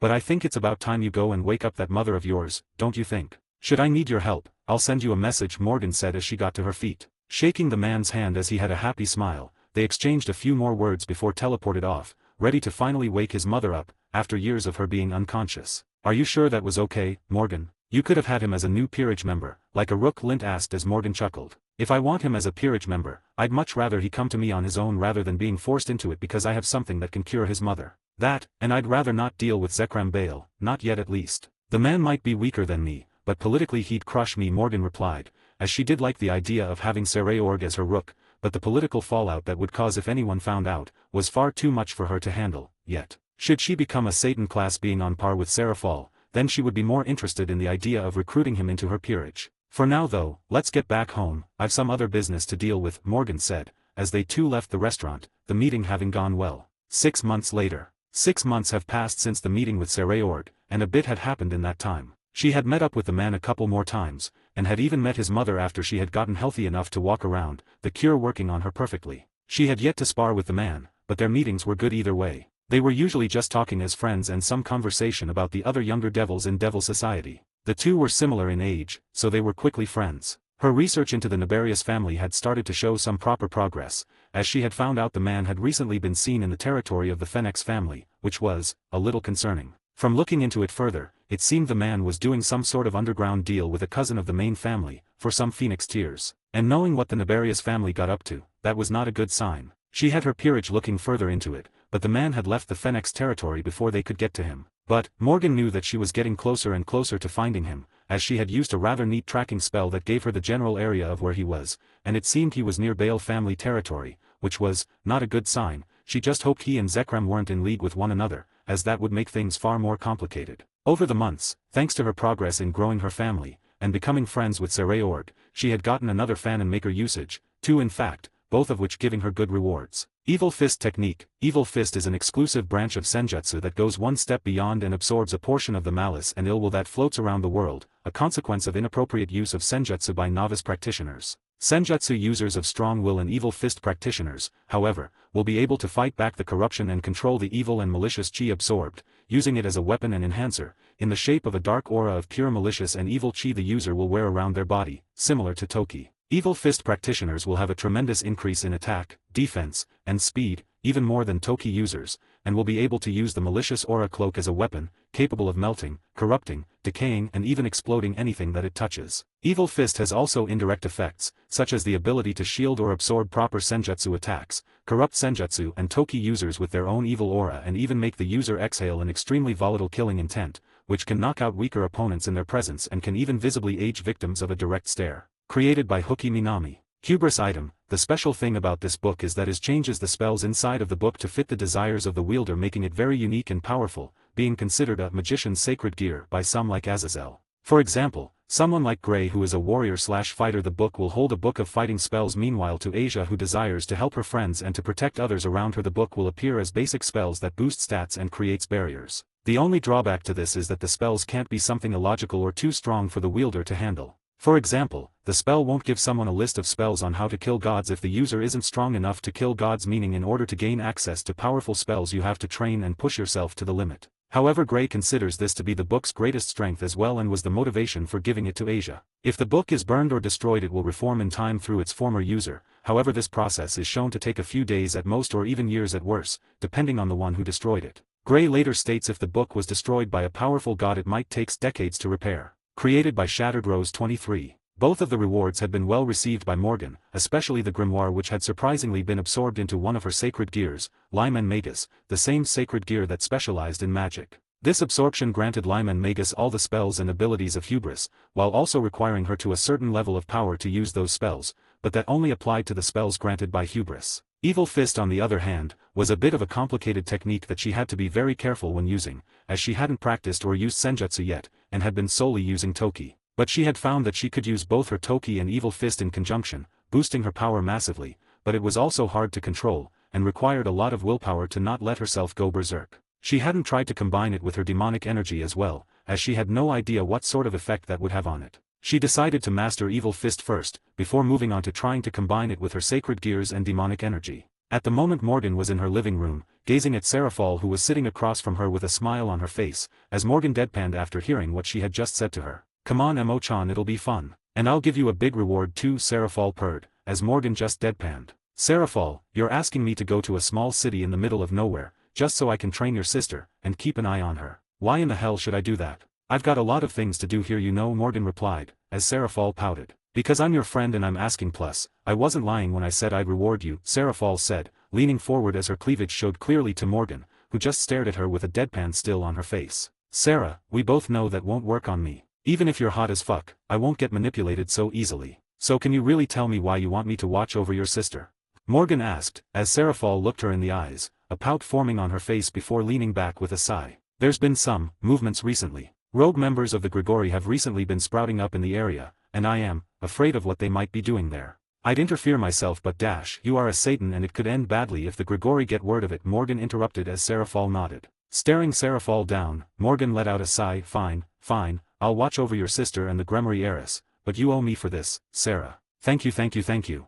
Serafal said, launching forward and bringing Morgan into a bone-crushing hug, forcing the taller woman's face into her large breasts as Morgan just groaned at the strength of Serafal's hug. "See, can't breathe," Morgan groaned, as Serafal blinked before pulling back with a giggle. "Sorry, Emo-chan. I'm just so happy. I'll make sure to pay you back," thoroughly Serafal said with a grin, as Morgan just sighed, fighting down the reaction that was beginning to show at the teasing. "When do you want me to go there?" Morgan asked, ignoring the way Serafal was staring at her crotch while lewdly giggling. 3 months. I'll have to buy you a property and make sure all the paperwork is in order. There should be enough time to get ready and make sure your business can run even without you there," Serafal said with a smile. Morgan just let out an inward groan, as while she planned on getting involved in QA, this was a bit earlier than she had hoped. It would also mean she would need to do a lot of work in the next couple of months, and prepare Reina to be able to run the business without her, as her peerage would likely be following her, knowing them. Leaning back, Morgan had one final thought on her mind as Serafal began to talk more about her sister. "I have a feeling I'm going to regret this. Gain access to an additional chapter early for each of my main fanfics, 4 chapters in total, as well as other bonuses, like more than 50 exclusive stories, on my Patreon for $3 a month, or $30 for an entire year. https://www.patreon.com/fanfiction770 UTM campaign creator Shari creator. Or just look up Crazed Madman on Patreon and you should find me." That's the end of the chapter. There is probably 1 or 2 more chapters before Morgan makes her way to QA. She'll officially get with Yasaka at that time, and might even have some smut. Morgan has gotten her first technique. She can get more martial arts and techniques in the future, so don't be surprised. She will also be getting her first new universe she can use Fan and Maker on, in a couple of chapters, so be ready for that. It'll probably be either Fairy Tail or MHA. Anyways, have a good day. 18, Chapter 18, Revenge Fulfilled. 3rd POV. With the looming move to QA, Morgan had gotten busy in the next few weeks, doing a lot to get everything ready for what she needed to do. A lot of it involved her business, which primarily boiled down to making sure it could actually run without her constant input. Reina would be the one to run it all, as she trusted the woman, and she had already been trained to be her secretary, so she'd be a good replacement for when she was gone. The business itself was mostly run by Morgan herself, so it took a while to get Reina ready enough to be able to run the business. But thanks to the other members of the peerage that she had taken from Sebastian, they had pitched in and now helped with the numbers easily enough. Her stores and such were also completely defended with all sorts of runes, wards, and other defenses, so that wasn't a problem, so it only came down to making sure that Reina understood that she could not accept any sort of deals or anything, not with how many of them involved stealing Morgan's business from underneath her. Besides training Reina in the running of her business, Morgan had bought a large piece of land in QA, with enough property to have a large mansion built on it, as well as a basement. The mansion in question was being built at the moment, with the basement being something she herself would work on, as at the time she moves in, it'll just be an open space and that'll be it. As she had expected, her peerage all wanted to go with her to their new home, meaning that she also had to increase the size of the mansion in accordance with that, as well as custom order another special bed for her room. Over the month, she had continued to hunt down the last Nabarius, and finally, after months of work and looking for the bastard that had tried to kidnap Kunu, and had been a part of the suffering that her kitten had gone through, she had found him. 2 weeks ago. After months of her peerage searching for the man, a lot of magic spells that specialized in tracking, and even getting help from Sereord, Morgan stood in front of what looked to be a cave, but in fact, was the last hideout for the Nabarius family. "You ready, Kurika?"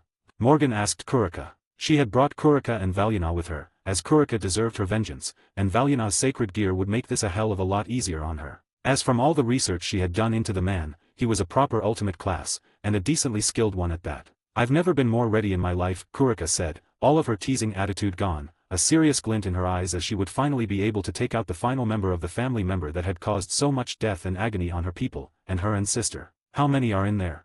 Valyana asked, wanting to know what they were up against before they entered. If it was just the Nabarius Lord, it would be easy enough to take him out, but if there were others, it would definitely complicate things dramatically. Around a dozen or so, mostly high class with only one ultimate class, being Alexander Nabarius, the lord of the family. Morgan responded a few seconds after, scanning through the area effortlessly. "Good, manageable. Let's get in there then," Valyana said with a grin as they began to walk into the dark caves, towards where the group was at. The high-class devils were more than likely his peerage, and there were around 15 of them, making for a full peerage. None of them were all that impressive besides the ultimate class. But if they were his peerage, she had an idea she wanted to try out, but only after she got them all unconscious. And don't kill his peerage, just incapacitate them. I've got to get something from him first before you can kill them, Morgan said to the two as they nodded, understanding that it was probably something to do with her contracts that she could make. "Alright, let's do this." Walking through the caves of the large mountain near the Bale family's territory, the group of three kept close together as they grew closer and closer to where the group they were hunting was. However, the deeper they got in, the more a stench began to assault their nostrils,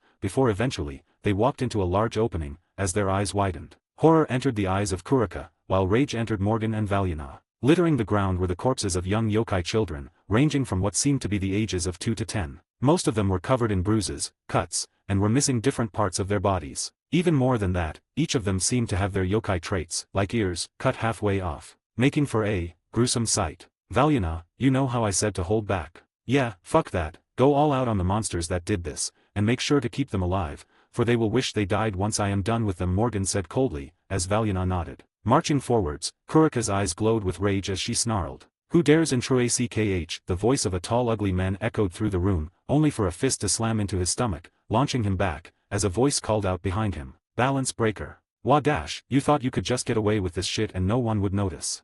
Morgan said with a scowl as ice crawled up the man's form. He was an ultimate class, but it seemed he was absolutely awful at fighting. He simply had the power of an ultimate class. I am a lord, how dare you dash?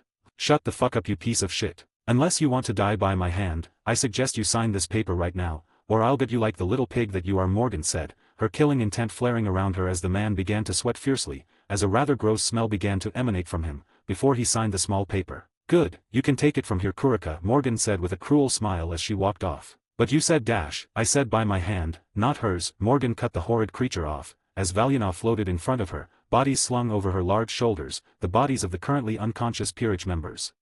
Good, keep them tied up, I'll personally be dealing with them later, Morgan said, glancing at the little things. They were all just as ugly as their master, and were all pretty pitiful, for how they had obviously been treating all of the children. Are you going to contact Serafal and Yasaka? This seems big, a lot bigger than what we thought, Valyana asked, as she exited her balance breaker, ignoring the screams of the last Nabarius. We will. But first I'm going to destroy every ounce of research that man has conducted, and then we will take care of those worms, only after that will we contact them, Morgan said, deciding that whatever that research was, it was better off gone and never touched again, especially if it involved killing young yokai children. Alright Morgan, let's get this over with quickly, please. I don't know how long I'll be able to keep it together seeing all of this, Valyana said, trying her best not to look at the corpses. There was a limit to what she could handle, even for someone like her. We will, once we get the bodies out of here, and I make those worms pay, we'll destroy this entire place, Morgan said softly as Valyana breathed in deeply and nodded, steeling herself as they got to work. Flashback end.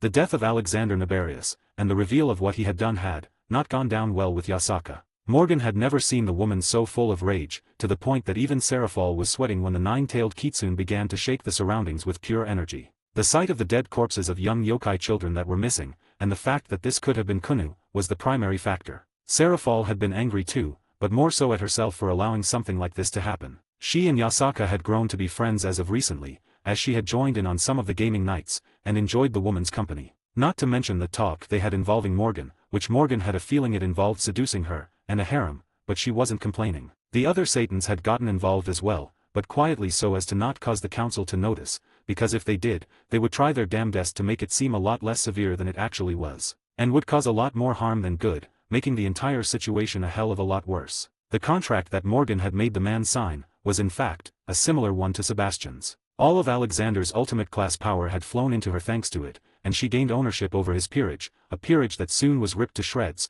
with their pieces being extracted from them, giving her another set of peerage pieces. Thanks to this, she had gained Fanon Maker uses, and 3 more slots, even if she didn't technically still have those pieces alive. And through the absorption of the Nabarius family into her own, which was basically nothing, she had gotten a 4th use, giving her a new boost of power, only 3 months before canon would begin. Solaris Phantasm Sacred Gear. Starting off, Solaris Phantasm only has 2 innate abilities to start off with. The first, and most obvious, ability is the power to manipulate the curses that Broverth had studied over the years when he was alive. The second innate ability allows Broverth's hosts to undergo a form of dragonification, allowing them to transform their limbs such as arms or legs into claws or talons respectively, giving them slight power boosts. However, this does drain their stamina quite quickly and can only be maintained for roughly 5 minutes without any form of training. The more the hosts train with this ability, the less taxing it becomes on their stamina and allows them to maintain the transformations longer. When transformed, the claws and talons are coated in jet black scales with purple highlights.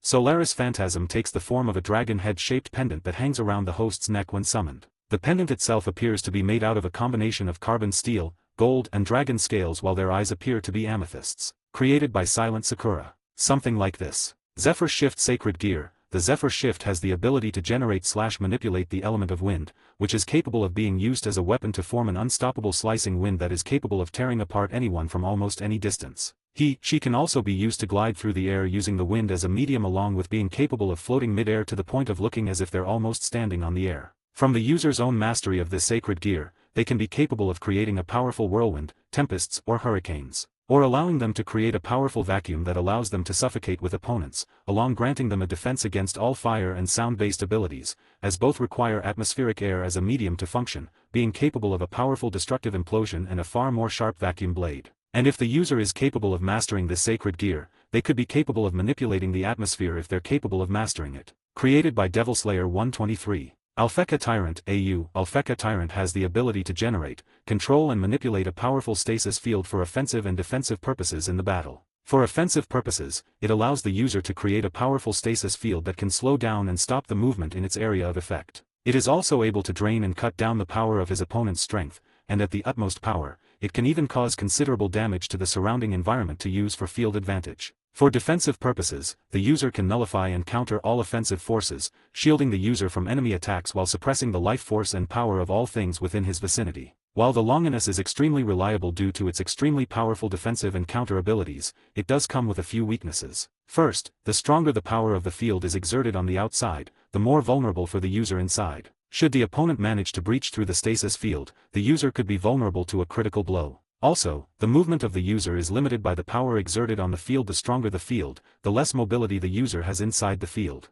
Secondly, it requires considerable stamina and concentration to maintain the stasis field in the battle. Created by DxD 101. Nevermore item. Nevermore is a holy demon sword with the evil beast and dragon slayer abilities imbued in it, and also has the destructive power equivalent to that of the Gram and Durandal. As a holy demonic swords, Nevermore has the qualities of both holy swords and demon swords. The main abilities of Nevermore is the ability to create hell flames and summon ravens, crows and doves capable of eating light. Created by Dr. Drumkit. The item had ended up in the hands of Lint, as Morgan herself had no need for the blade, with her already having better ones. With the death of the nefarious lord, Kurika's teasing attitude had soon returned, but it was more real. Before she used it to hide the pain that she felt, but now it was almost always genuine, as she felt the weight lift off her shoulders, knowing that she was so very close to being able to return to her sister that she had missed for so long now. Morgan, Valyana, and Kurika had gone to the funerals of all the children, where Yasaka had publicly thanked the one who had found them. She didn't name names, but anyone who was in her close circle knew exactly who she was talking about,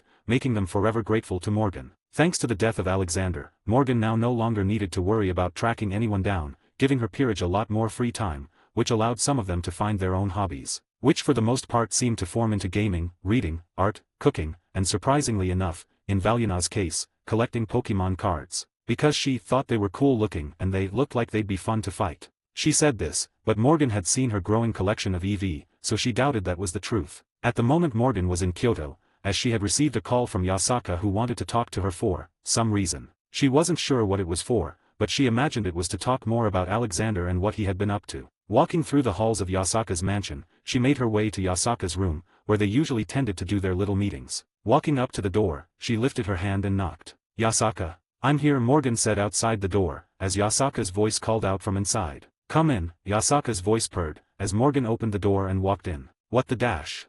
I think it's time I properly pay you back for all you've done for me, don't you think, Morgan?"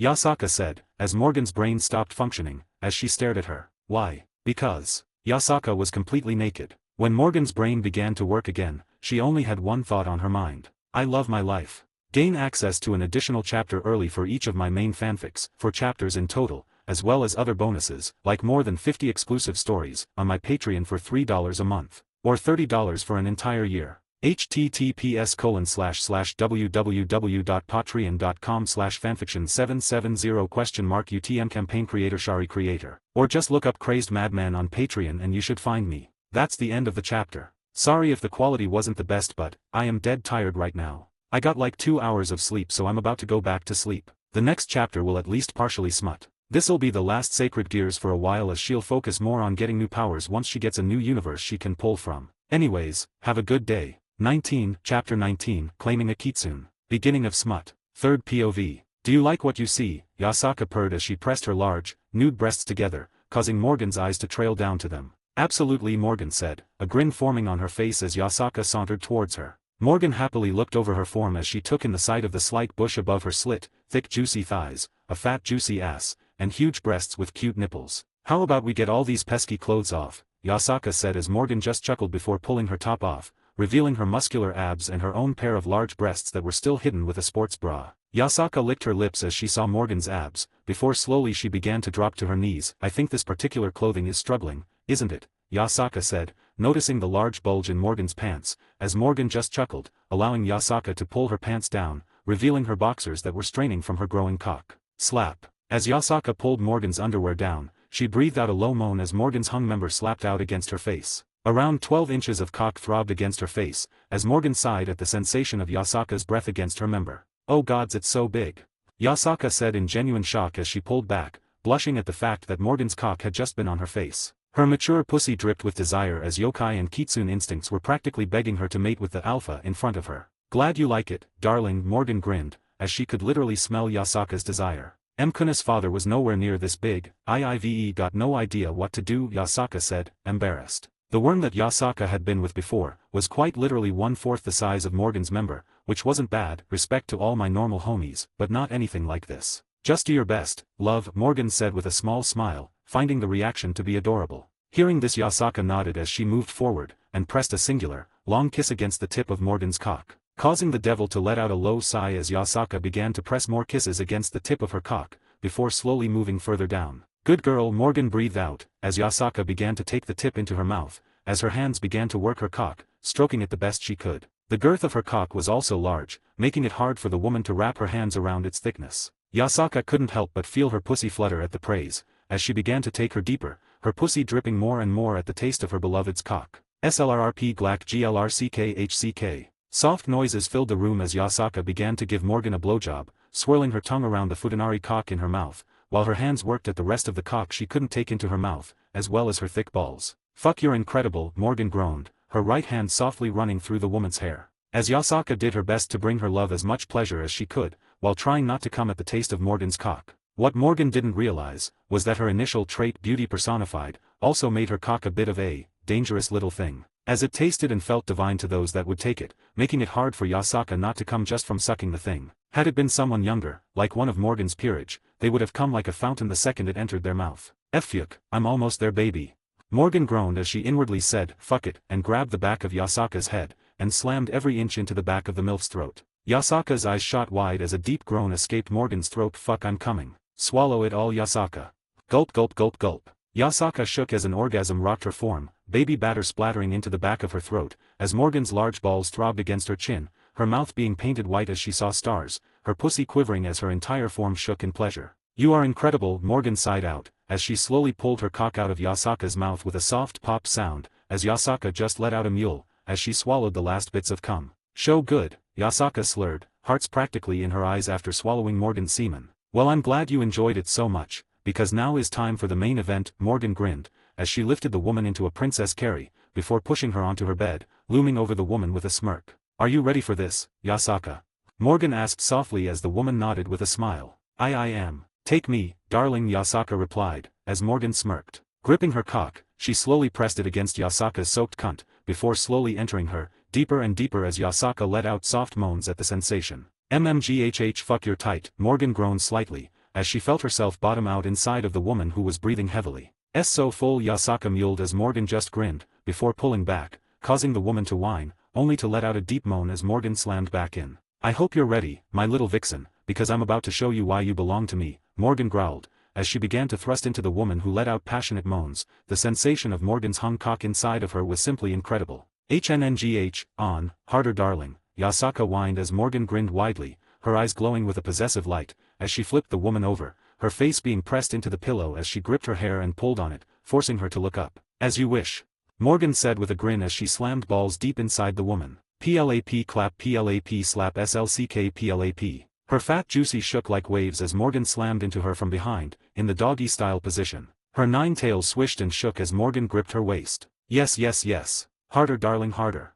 Yasaka begged as Morgan flipped her back onto her back, and slammed harder and harder into her, as deep as she could as she fucked her in the mating press position. You like that, don't you? You like getting fucked like a whore. Morgan growled as she moved forward and began to pull on and play with the woman's nipples. Yesh, yesh, treat me like your whore, I'm your bitch, please darling, Yasaka squealed out. Morgan locked lips with the woman as she thrust into her, the woman's legs wrapping around her keeping her inside of her. You're my whore. You belong to me.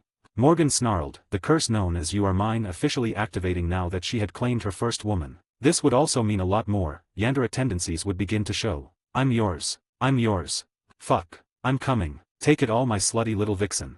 Morgan growled out as she bottomed out inside of the woman, who shuddered and mewled, orgasm after orgasm rocking her form since the second Morgan began to piston fuck her. In response, Yasaka leaned forward and bit down on Morgan's shoulder, following her yokai instincts as she felt the warmth begin to fill her, as a low moan escaped Morgan's lips, and her balls throbbed, come splattering deep inside of Yasaka's greedy womb. I'm yours my mate, Yasaka slurred, as Morgan grunted as she shuddered, rope after rope of semen filling Yasaka. Had Morgan not used magic, she was sure that the woman would have been impregnated by her. But she wasn't ready for a kid, not yet, plus, she had Kunu, and after this, she'd be her kid either way. Morgan closed her eyes as she sighed, the final splurts of cum filling Yasaka, as Morgan pulled out fully with a soft squelching noise. That was incredible, Morgan said with a soft sigh, before leaning in and softly kissing Yasaka on the forehead. You all right there, Yasaka? Morgan asked with a smirk as the woman was coming down from her orgasm. Why yes I'm all right, Yasaka said, stuttering slightly as she realized what she did. So mate, huh? I'm assuming that's a yokai thing. Morgan asked as she laid next to her, softly stroking the woman's cheek as she blushed. Ah yes. We do it when she find our one. When I bit you, that was me marking you as my mate, so that all other yokai will know that I belong to you and you alone, Yasaka replied, as Morgan softly rubbed the small bite mark with a small smirk. Yasaka had never bit the man who was Kuna's father, as he had left before she ever could, but now she had a mate, and she was happy. So I'm your mate, huh? Should I bite you too? Morgan asked as Yasaka shook her head. If you planned on only having me, then yes. But, we both know that it won't just be me that will become yours, Yasaka replied, causing Morgan to chuckle. Yes well, my adorable peerage is pretty awful at hiding how they feel about me. I'm just waiting for them to get comfortable enough to ask me out themselves, Morgan replied with a smile. You might have impregnated me from how much you filled me with, Yasaka said, rubbing her stomach slightly, still feeling the warmth of her mate inside of her. I can control that easily enough, love. You'll only get impregnated when we're both ready, Morgan responded as Yasaka's eyes widened. You mean that I'd want a baby with you? Eventually I'd want a baby with all the women I get with. I want a large family, and what better way to do that than to have a bunch of cute little babies to spoil? Morgan replied, as Yasaka looked her in the eyes, before speaking. I love you, Yasaka said genuinely, as Morgan looked at her with slight surprise, before smiling softly. I love you too. Now, why don't we continue where we left off? Morgan purred as grinned, while Yasaka went wide-eyed as she noticed Morgan still a rock-hard member. Mercy, Yasaka squeaked as the woman pulled her on top of her. The rest of the night was spent as the two passionately made love to one another in all sorts of positions, and all around the room. By the end of the 8 hours of mind-boggling sex, Yasaka had been filled dozens of times, and was happily Morgan's. While Morgan had bite and scratch marks all over, as she had officially claimed Yasaka as hers, and her "Curse of You Are Mine" had officially activated. End of smut. 2 months later. 2 months had passed since she had officially gotten with Yasaka, and a few things had happened. As the two had expected, it wasn't long before the yokai that served Yasaka had found out about their relationship and they had some rather surprising reactions. For the most part, they were weirdly supportive of the entire thing. Morgan wasn't entirely sure why, but she assumed it was due to her power, and the protection she provides Yasaka. It also doesn't help but she was Yasaka's mate now, and had a lot of power in Kyoto, not that she'd use it. She had gone to Kyoto practically every other day at this point, and had gone on a few dates, as well as movie nights with Yasaka, Kunu, and her entire peerage, which was always fun. What was really fun was the sex that always happened at the end of those nights, hours of incredible sex that Morgan was 99% sure some of her peerage had watched. Over the months, she had completed all the necessary precautions for when she left, and was now confident that Reina and her maids could run the business without her just fine. She ended up enrolling Issei, Zeka, and Jean into QA during this time, so they could get used to going to school officially. Ingvild and Valyana both decided against going, and instead just did study times with Morgan whenever she did them. Morgan's growth during this time was pretty monstrous, as thanks to officially being the mate of Yasaka, she had gotten a lot of new power for her family, therefore granting her another usage of the Fanon Maker, which had given her a rather interesting item. It was an immaterial item, so it was a bit of a stretch to call it an item, but it was still interesting. Antichrist special item, Darkness Manipulation. Because they possess cursed blood, the Antichrist possesses the complete opposite ability of the Christ. They possess the ability to manipulate darkness, able to create weapons and objects out of darkness that can seriously harm or kill creatures of holy descent or light with ease. They are also able to encase themselves in an aura of darkness. Enhanced physiology. Becoming an Antichrist increases the wielder's speed, strength, durability, and stamina, allowing a pure-blooded human vessel to fight on par to supernatural creatures. Psychic abilities. The Antichrist are shown to gain psychic abilities like precognition, supernatural sensing, astral projection, and telekinesis. Curses. They are capable of cursing objects, which can be both helpful and useful. Able to create, increase their power or the power of others with curses, place curses on people, remove and manipulate curses, giving them different effects. The strongest Antichrist was shown to be able to create beings out of curses. Demonification. The Antichrist possesses the ability to turn one into a demon, allowing them to manipulate demonic energy even to the point of using spells, and even allowing them to manipulate and create curses. They are shown to also grow much stronger. Poisonous blood. The Antichrist possess blood that is extremely poisonous to any supernatural creature they come in contact with. It is weaker than Samuel's poison, however more deadly in execution because of its ability to affect any race. Ivy roots. The Antichrist holds the ability to create plant roots from their hearts made entirely out of blood that carries the same affects as the poisonous blood. However, if the plant root is cut, the plant will wither and die due to losing the connection of the Antichrist's body. Created by Shattered Rose 23. The one on the right. The item itself was pretty interesting, and had boosted Morgan's control over darkness, demonic energy, poisons, and the few psychic abilities she held. Her Toki had also been strengthened, surprisingly enough. All of this combined, had officially put Morgan at the peak of Ultimate Class, and nearly at low Satan Class, which is where Grafia was, and where Yasaka likely was when going all out. It also had put her on the same level as Ingvild, officially making her the strongest in the peerage. However, Ingvild had been growing extensively during this time, meaning that she was also going to be breaking into Satan Class sooner or later. With Valyana breaking into the mid-Ultimate Class, Issei getting into low Ultimate Class, and Jean getting into high Class, while Lint and Zeka went into peak high class. With the growth of her peerage reaching new heights, her own power growing to its newest peak, her growing her business enough that Reina could now run it for her, and with all preparations done and complete, it was finally time to go to QA, to begin the next chapter of her journey through this world. So this is our new home, Morgan. It's a lot better than I was expecting, to be honest, Valyana said as she looked at the large mansion in front of them, the rest of the peerage looking at it in excitement as well. Well, I'd hate to have us live in some shithole, so I had this place specially built for all of us. Serafal had some devil construction workers that are trusted, so this place is the best of the best. Once we get settled in, I'll set up some wards. You girls can go ahead and choose whatever rooms you want. Mine is the largest room at the end of the hallway upstairs, Morgan replied with a smile as their eyes lit up. And you bought the large bed, right master? Kurika asked with a purr of excitement as Morgan just chuckled. Yes, I got the bed, kitten. Now get those butts inside and pick your rooms.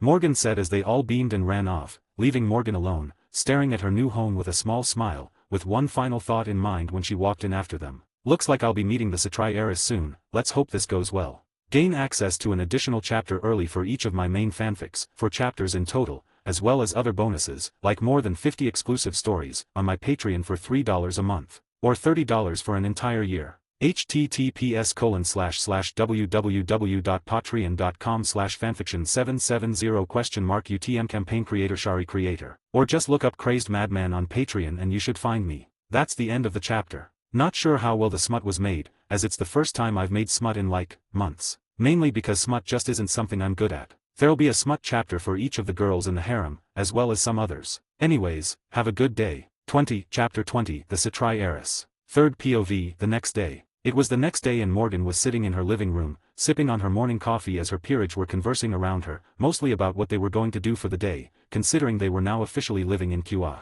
Issei, are there any good restaurants around here? Valerie asked in interest. She hadn't heard much about QA, besides the fact that her old friend, Gasper, was living there with the Gremory heiress. She had asked Issei because she was the only one there besides Zeka that was from QA. Well, there's a really good ramen place in the middle of town. It's right next to a store that sells pictures of Apai. Issei replied with a grin, as her eyes strayed to Morgan, who just rolled her eyes at her perverted pawn, already used to the looks her pawn always gave her. It would have been problematic, but it seemed that Issei only had eyes for, as by Issei's own words Morgan was the sexiest woman in the world, with the best most perfect Apai. Whatever the hell that meant. But Morgan wasn't really complaining too much about it, as she just found the girl to be cute more than anything. And what about date spots, Naya? Kurika asked with a small purr, looking at Morgan. She inwardly vowed that she would get her master to claim her within the month, otherwise the old vixen would keep teasing her about it. She'll make me her kitten soon, Kurika thought with a grin, before listening to Issei. There's a really nice theater and tons of fancy restaurants. Oh, and there's a club too. Issei responded after thinking for a few moments, trying to remember what sort of stuff there was to do in the town. We'll have to check some of those out, won't we, Master? Ingvild said as Morgan nodded. That'll be fun, but for now, I've got some business with the Satrai heiress to deal with. Once I'm back we can do a movie night, alright. Morgan said as their eyes lit up and they all nodded. As movie nights meant cuddling with her, and cuddling meant a chance to feel her up, something they all enjoyed doing though they'd never admit it out loud. Do you want me to go with? Lint asked, as she was the only known member of Morgan's peerage. Whether or not she had more was a hot topic in the underworld, with many wondering, but none knowing. I'll be fine, Lint. You girls have fun, okay?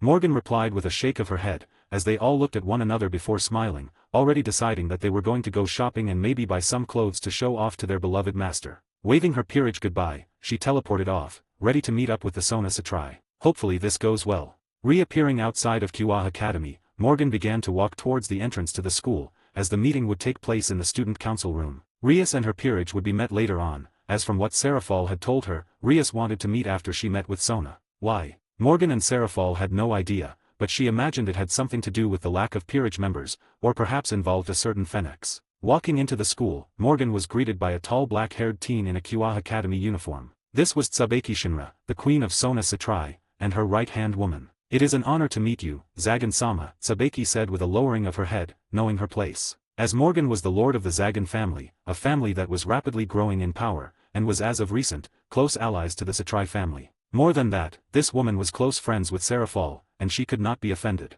You must be Sona's queen, Tsubeki, correct? The teen nodded, allowing Morgan to continue. Well, there's not need for formalities with me, Tsubeki-san, I am not one to care for such things, Morgan said, waving off the formal speech, as she had no care for it. As you wish, Morgan-san. Follow me please, Sona is waiting for you, Tsubeki said as Morgan walked after the teen, making their ways through the school. How do you like it here so far? Tsubeki asked Morgan, who hummed. It is quite alright. A nice small little town, and nothing like Kyoto and the underworld cities. It has its own charms I suppose. And how do you like it here, Tsubeki? Morgan asked the girl who smiled. It is home to me. I suppose I've grown so used to the academy, that I can't help but fall in love with it. I am glad you're liking it, thought Morgan-san, Tsubeki replied with a smile, as they stopped in front of a door, as Tsubeki breathed in, and opened it. Stepping in, Morgan noticed several individuals. A short brown-haired girl with two long ponytails, and noticeable striped green stockings. This was Ruriko Nimura, one of Sona's pawns. A girl with shoulder-length blue hair, and a rather tomboyish-looking appearance. This was Tsubasa Yura, a rook of Sona's peerage. A girl with shoulder-length reddish-brown hair in the form of twin tails. This was Tomo Meguri, a knight of Sona's peerage. A girl with long brown hair in the form of two braids. This was Rei Kusaka, a bishop of Sona's peerage. A girl with long white hair, and striking green-blue eyes. This was Momo Hanakai, a bishop of Sona's peerage. Next was the only male on the peerage, a young man with short blonde hair, and grey eyes. This teen was the host of the Vritra Sacred Gear, absorption line. His name was Genshiro Saji, another pawn of Sona's peerage. Finally, sitting behind a desk, was an attractive teen with a calculating glint in her eyes.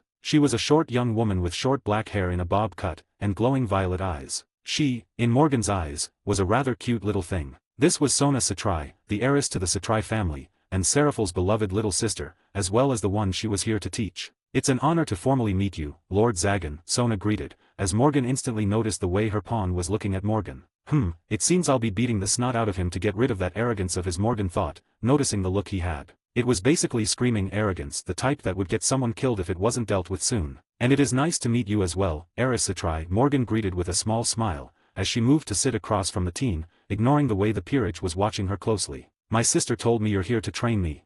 Sona started, deciding to cut right to the chase, something that got Morgan to smile. I am. Sarah has been rather persuasive in regards to helping you reach a higher level of power, Morgan responded with a nod, remembering the promise of a reward, which she was not going to deny when it came. That wouldn't be the only thing that came. May I ask why she wishes for me to be trained all of a sudden? I am plenty powerful already, Sona asked, as Morgan looked at her with a raised eyebrow. Plenty powerful? I mean no offense when I say this, Satrai-san, but my knight could single-handedly slaughter you and your entire peerage, and that is without her sacred gear, Morgan replied with a deadpan, as Sona frowned. Yes, but nothing, Satrai-san. Your sister has sent me here to train you to become powerful enough to defend yourself from threats that may arise. One of those threats, and the main reason I am here, are the rogue Grigori members that have recently been showing up more and more. One such member of an old cadre, known as Kakabile, who with his tendencies, will almost certainly appear in this town sooner or later. Morgan cut her off, deciding to be blunt with the girl. Serafal had told her to do this if her sister didn't listen, as Sona wasn't dumb, nor was she arrogant, not like her pawn. From what Serafal had told her, Rias had a slight amount of arrogance, but nothing bad, as from what she had been told, all heirs had a certain level of arrogance until they grew old enough. Sona's eyes widened at the mention of a cadre, as they were widely known as the strongest members of the Grigori, only under Azazel himself. Should a cadre appear in the town, she'd have no chance to fight back against them, as they were classified as ultimate class. And why isn't my sister herself getting involved?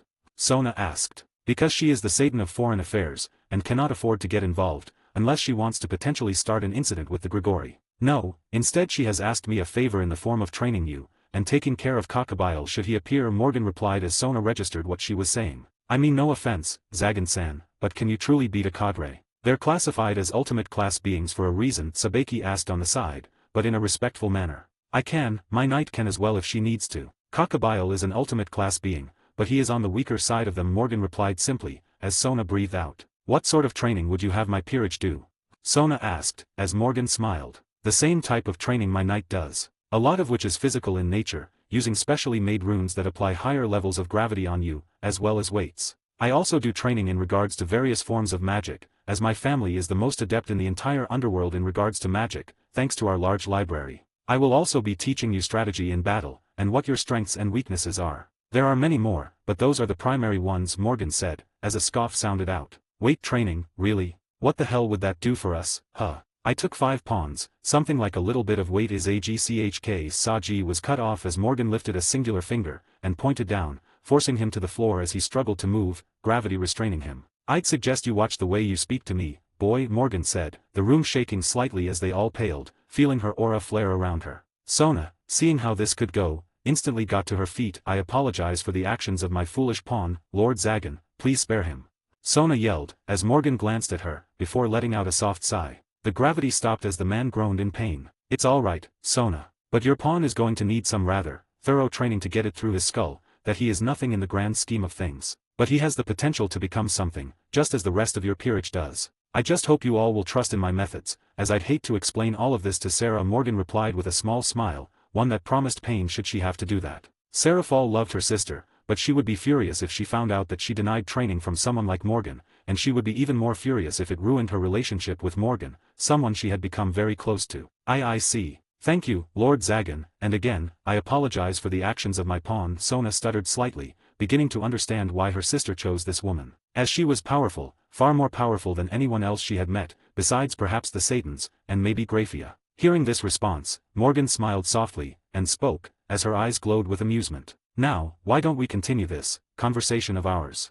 Gain access to an additional chapter early for each of my main fanfics, 4 chapters in total, as well as other bonuses, like more than 60 exclusive stories, on my Patreon for $3 a month, or $30 for an entire year. https://www.patreon.com/fanfiction770 UTM campaign creator Shari creator, or just look up Crazed Madman on Patreon and you should find me. That's the end of the chapter. Basically just a chapter of talking with and meeting Sona Satrai. She's a love interest in the harem, but she's the only one in her peerage that is. Saji will have his redemption, as even in canon he's an arrogant ass in the beginning, but gets a lot better, which will be the same in this. Next chapter will probably have some training and some other stuff. Canon will begin in around 2 to 3 chapters, and that is when she will get her first new universe to pull from, which will be chosen from these ones, MHA, Black Clover, Fairy Tale. Anyways, have a good day. 21, Chapter 21, The First Session. Third POV. It was a couple of days later when Morgan had decided to start the first round of training with Sona. After preparing the supplies and materials she needed to properly teach them, she had set it all up within her property. The supplies needed weren't much, so it didn't take long to do. It was more so preparing an area in her property that would be good for training, which is what took her a couple of days to complete. During those couple of days, Morgan had also taken the liberty to spruce up the mansion's massive library, adding various books that she or her peerage had yet to read, giving them all the necessary materials to continue to learn. She had also added some beginner books that would eventually make it to Sona and her peerage to be used for their own training. At the moment Morgan was sitting outside, in an open rocky area of her property as she waited for Sona and her peerage to get there. She could feel as they entered her premises as her wards would tell her when anyone entered, with the group having already gotten permission to enter, allowing them to enter without the wards killing them, or at least trying to. Good, you're all here, Morgan said as the group walked to where she was, being escorted by one of her high-class maids that she had brought to the mansion with her, one of 3 that she had taken with her. I apologize for being late. Finding your home was a lot more difficult than I had anticipated, Sona said, knowing they were late by a few minutes, which was not something she liked doing. Being late reflected poorly on her, and her peerage, and she didn't like that. Oh, you're fine, Sona. My land has wards around it that confuses those that get close. Once you've entered my land once, it won't do it again, so you won't need to worry about being late like this again, Morgan replied, waving it off. As she had made a confusion ward that would basically make them think they were in the wrong place, when they actually were. Sona looked at Morgan in surprise, as she hadn't noticed the wards when she had entered Morgan's land, meaning that they were either incredibly powerful, or very very hidden, or both. From what she knew about Morgan from her sister, the woman was at least at the very peak of high class, but from what her sister had insinuated, she was actually ultimate class. That's incredible. What sort of ward is it, if I may ask? Sona asked, not able to stop herself. It's a confusion ward, one that will make the target confused and think they are in the wrong area. Sort of like when you use a GPS but it takes you to the wrong location, but in this case, the target only thinks they are in the wrong location. It's a pretty simple little thing, but very effective, as you have seen, Morgan answered as the teen nodded along in understanding. Now, I want all of you to get lined up. It's time to see what each of you can do before I decide your individual training methods, Morgan instructed, as they did as they were told, lining up side to side, with Sona in the middle, Sabeki on her right and Momo on her left. Good, now throw your strongest possible attack at me. I want to see what you can do in terms of destructive capabilities. Don't worry about harming me, none of you are even remotely strong enough to do something like that just yet, Morgan said, adding in the last part to calm down Sona before she could say anything. Can I ask, how strong are you, sensei? Rhea asked, raising her hand slightly as she asked the question all of them were wondering, even Saji.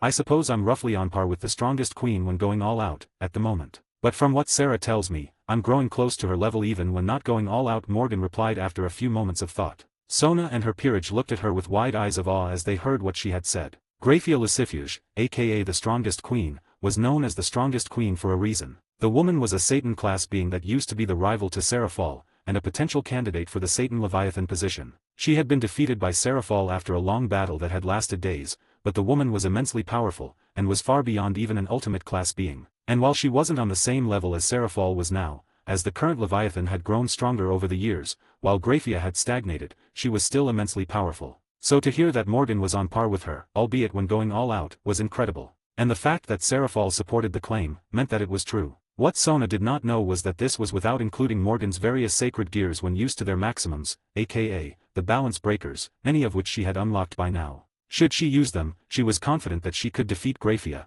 and even contend against Seraphal with immense difficulty. If Seraphal said that she's that strong, then it must be true. But to think that our new sensei is so strong, is incredible. What sort of relationship does my sister have with her to be able to get someone so powerful to teach us? Sona thought inwardly, wondering how close the two were to one another. As no one so powerful would teach a peerage like hers, instead they'd be focusing on themselves. Now, throw your attacks at me, no more hesitation, Morgan said, cutting Sona out of her thoughts. Morgan had noticed what she was likely thinking about, and wanted to stop that line of thought before it caused issues. Mostly because she was certain that Seraphal would tease the hell out of her if she knew. Hearing what Morgan had said, Sona breathed out and nodded, as a large icy blue demonic circle appeared in front of her, a large dragon made of water pouring out of it, and surging towards Morgan. Morgan watched it with a raised eyebrow, as she inwardly analyzed Sona.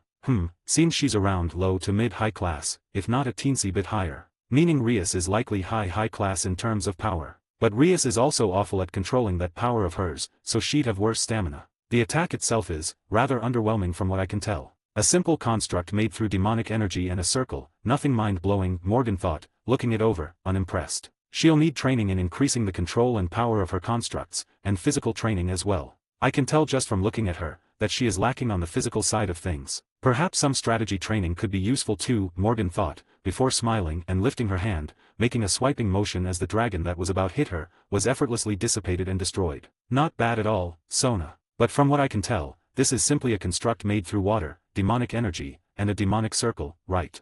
Morgan asked, looking at the flabbergasted Sona as the girl nodded. As I thought. Looks like you'll be training in control, power, increasing your physical capabilities, and finally, strategy, Morgan said, causing Sona to look at her in confusion. Why strategy and control? My magic is quite above par for a high-class devil, Sona asked, not understanding the point. A high-class devil was amongst the best of the underworld, and there were only a limited number of them out there. So to hear that she needed to learn control, was a bit laughable. You're around the middle range of high-class devils, below that friend of yours, Rias. As for why, because your control will dictate how much energy you waste making the constructs, how much control you have over them, and what you can do with them. Control is even more important to demonic energy and demonic spells than absolute power. After all, look what someone like Surtsk can do with control over his power of destruction, Morgan replied, as Sona went silent. Surtsk was famed for the potency of his power of destruction, as well as his control over it. It was through this power, and being born with incredible talent, that he was able to rise to the level of a super devil, which was the highest level a devil has ever gotten,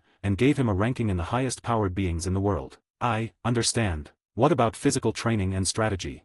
Sona asked, wanting to understand. For physical training, it is simply because you seem lacking in the area. Similar to what I've heard about Rias, you mostly rely on your demonic power and creating spells. Physical training would allow you to fight and defend yourself when it comes to hand-to-hand combat, as well as help handle the power you have, granting better control, Morgan began, before continuing. As for strategy, it is because it is incredibly important to every battle. And while from what I can tell, you focus on chess, that is not a good way of training your strategy for a real-world scenario like a raiding game. It is important to learn through actual scenarios and not just the hypothetical ones, Morgan replied, answering the girl's question thoroughly. That makes a lot of sense, Sona muttered, conceding to Morgan's point, as it was true. She loved chess, and it was important to her, but it was not the proper way to learn strategy. No, the only real way to learn strategy was through teachings from a proper master, or through real-world experience. Good, now that you understand, let's move on to the next member, this being Tsubeki, Morgan said, smiling as she went to the girl's queen, beginning her first lesson with a smile on her face, and confidence in her voice. 3 hours later. Hours had passed since the tort training had begun, and during that time, Morgan had figured out the power levels of each person in the peerage. And from what she could tell, they were pitiful, really pitiful. The first place was obviously Sona, around mid-high class, while her second was Tsubeki, who was at the peak of middle class. Beyond that, the rest of them were all around mid to low middle class, which for a high class being like her, was really underwhelming. Although Morgan was confident that this was someone else's dongs. With the training finished, Morgan waved off her new students as they walked off, but now before speaking, "See you tomorrow, oh, and if you're late, then you'll get beaten twice as hard," Morgan yelled to them as they all paled, before running off, knowing that they could not afford to be late. Watching them leave, Morgan smiled as a voice echoed behind her, as hands pulled her right arm in between two large breasts. "Naya, how did they do, master?" Kurika asked at her side, having watched the whole thing. "They were underwhelming and horribly weak with the things that they'll have to go against in the future. But, they have a lot of potential, more than most. If Rias's peerage is anything like Sona's, I'll need to get into contact soon, so that I can talk with her, but who knows if that will actually happen, as I've got no clue what sort of person she is," Morgan replied to her kitten as the woman just smiled. "Naya, I'm sure she'll answer, master, especially if Sona vouches for you," Kurika replied with a small smirk, knowing that Sona was incredibly interested in her master, and Rias likely would soon too. Seeing that the group had left the premises fully, Morgan chuckled at what Kurika had said, before turning and beginning to walk off, all the while speaking out loud. "Well, either way, I have a feeling this next month will be interesting. Gain access to an additional chapter early for each of my main fanfics, 4 chapters in total, as well as other bonuses, like more than 60 exclusive stories, on my Patreon for $3 a month, or $30 for an entire year.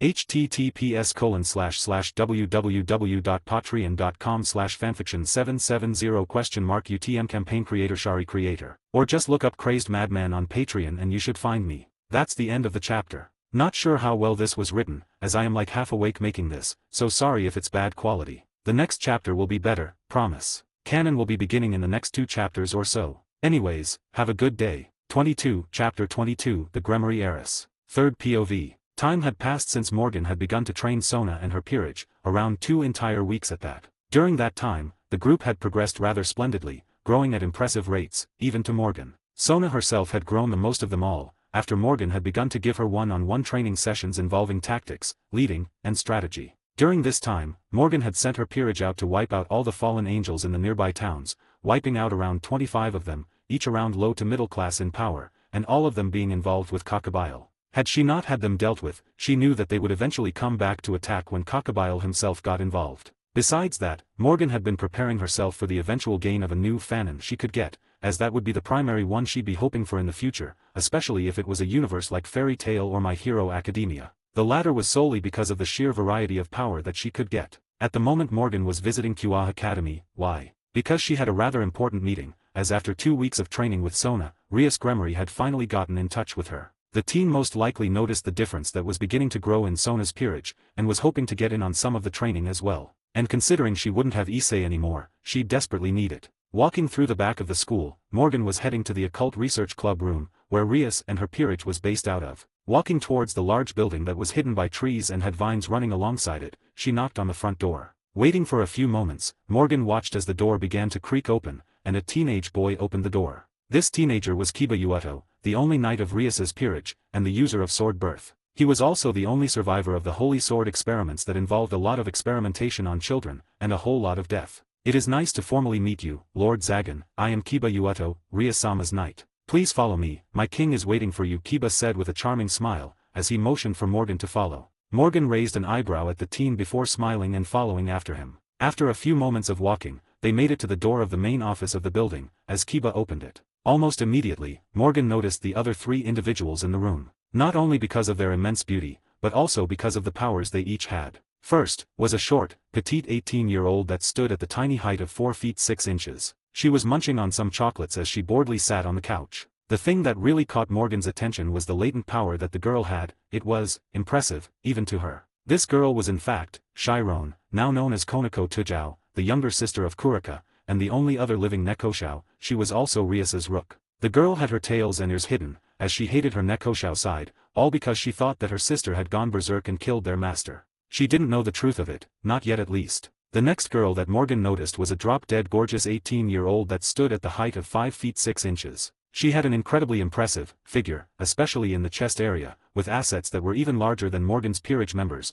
with only Yasaka being bigger in that aspect. This girl was Akeno Hinjima, a half-devil half-fallen angel hybrid, the daughter of one of the highest-ranking members of the Grigori, Burikil, and the daughter of the deceased Shuri Hinjima, who was a member of the Hinjima family of Kyoto. She was also the queen of Rias's peerage, and her right-hand woman. Similarly to Konako who hated her Nekoshao side, and Kiba who hated all things related to holy swords and God, Akeno despised fallen angels. This was because of her father, who had seemingly abandoned her and her mother when they were being attacked, leading to her mother's death. This isn't the truth of course, but she didn't know any better. Thus, she had become quite racist towards fallen angels. The final teen in the room was the one that truly caught Morgan's attention more than the others. This teen was even more alluringly beautiful than Akeno, with assets that rivaled her, bright crimson hair, and a strong power that Morgan could feel just from looking at her. This was Rias Gremory, the sister of Surtsks, the king of the peerage, and the wielder of the power of destruction, inherited from her mother's side, who was born a Baal. The teen, unlike the others, didn't have any sort of traumatic background,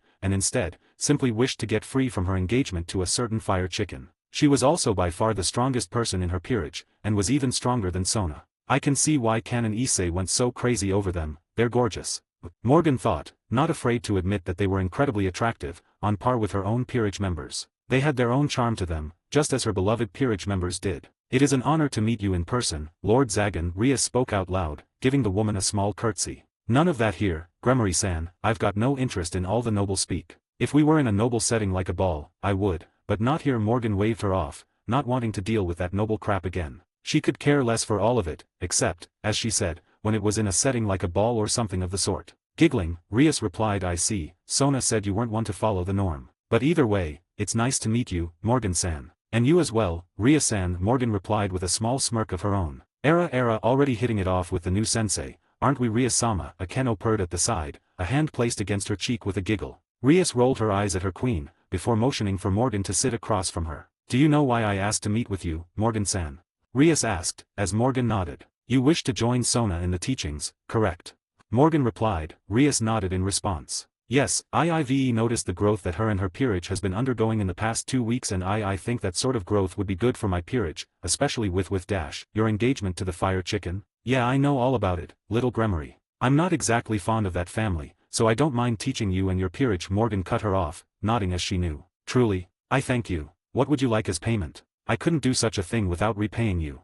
Rias exclaimed, a bright smile forming on her face at the thought of the training. If it meant she could beat the snot out of that man, then she would gladly train with Morgan. Nothing needed, Rias. I've already got everything I could ever need. Morgan waved off the offer, as she truly didn't need anything from Rias. But no buts, Rias, training a peerage to beat the snot out of the Phoenix brat is already reward enough. Even if it will be a bit more challenging with your peerage's composition, Morgan replied, not letting Rias offer anything more. Challenging? Rias muttered, as Morgan answered. An heiress that doesn't know just how powerful her innate ability is, a half-devil half-fallen angel, a Nekoshao who doesn't seem to want to learn her roots, and a teen who has some serious emotions bottled up. Like I said, challenging, Morgan replied bluntly as their eyes widened. How did you? Sona didn't tell you how powerful I am, did she? There's a reason why Seraphol asked me to teach her sister, Rias. Sensing something like the energies of a Nekosho and fallen angel, and the emotions of someone else, is rather easy for me. Morgan cut her off, as Rias breathed out. Look, from what I can tell, your peerage has incredible potential, even higher than Sona's with the brat with a Vritra. But I can also see that your peerage has some serious things they need help working through, like your queen's hatred of her fallen angel side, the Nekosho's misunderstanding of what and how her power works, and the kid who looks like he's going to try and kill me. Morgan continued, Rias listening silently. What do you mean by misunderstanding? My sister you're Konako, right? I've done research on all of you, and from what I can tell, you don't seem to understand how senjutsu works. While it is true that you can go berserk by misusing it, for someone as experienced as your sister, who had previously worked with senjutsu in the past, something like that wouldn't affect her mind. Had you used it, you would have gone berserk. But from what I can tell from my research, your sister had used the power enough to know how to block out the malice that can potentially come with using it. Morgan cut Konako off, explaining just how senjutsu worked, and pointing her in the direction of the truth. Kurika herself would have to explain the rest, but at the very least, this would make Konako begin to rethink things about her sister, and more than anything, help her overcome the fear of her power. Glancing to the other two, she sighed at their glares. As for you two, it'll be better if I beat it into you during our training, especially the pretty boy over there. Rias during all of this was silent, listening wide-eyed at the explanation on senjutsu, as she truly had no idea that's how it worked, and especially not the fact that Kurika likely could already control it. Anyways, I'll start training all of you in a couple of days, alright? We train every Monday, Wednesday, and Friday. I'll be making specialized training methods for each of you to work on your weaknesses, and build on your strengths, and perhaps even teach some of you about the power that you possess, and why you shouldn't fear it. Morgan said, giving Konako a meaningful look before looking back to Rias. You're rather blunt, aren't you? Rias said, sighing as she massaged her forehead, not even sure what to say anymore. I am, but I've found that being blunt works especially well with blockheads who need to understand the truth of things, which is exactly what the three behind me need. That, and some gentle compassion and understanding, but that'll come in our one-on-one sessions, not in the public eye. Morgan said, giving the two of them a small nod, and a soft look, understanding that their backgrounds were tragic, and needed to be treated carefully. The three of them all went silent at this, understanding that Morgan just wanted to help, but their trauma was deep-rooted, and made them rather aggressive when it was talked about lightly. I see, just, don't go overboard please. My peerage is my family, and I don't take kindly to people hurting my family, Rias said, giving the woman a serious look, her eyes glowing a soft crimson color as Morgan chuckled. Trust me Rias, your peerage is going to be taught well, as will you. After all, you are going to need to learn how to use that power of yours in some more unique ways if you want to defeat the Phoenix chick in a battle. Morgan replied with a wide eerie grin, as Rias couldn't help but shudder, as one thought made its way into her mind. Why do I feel like I'm going to regret this?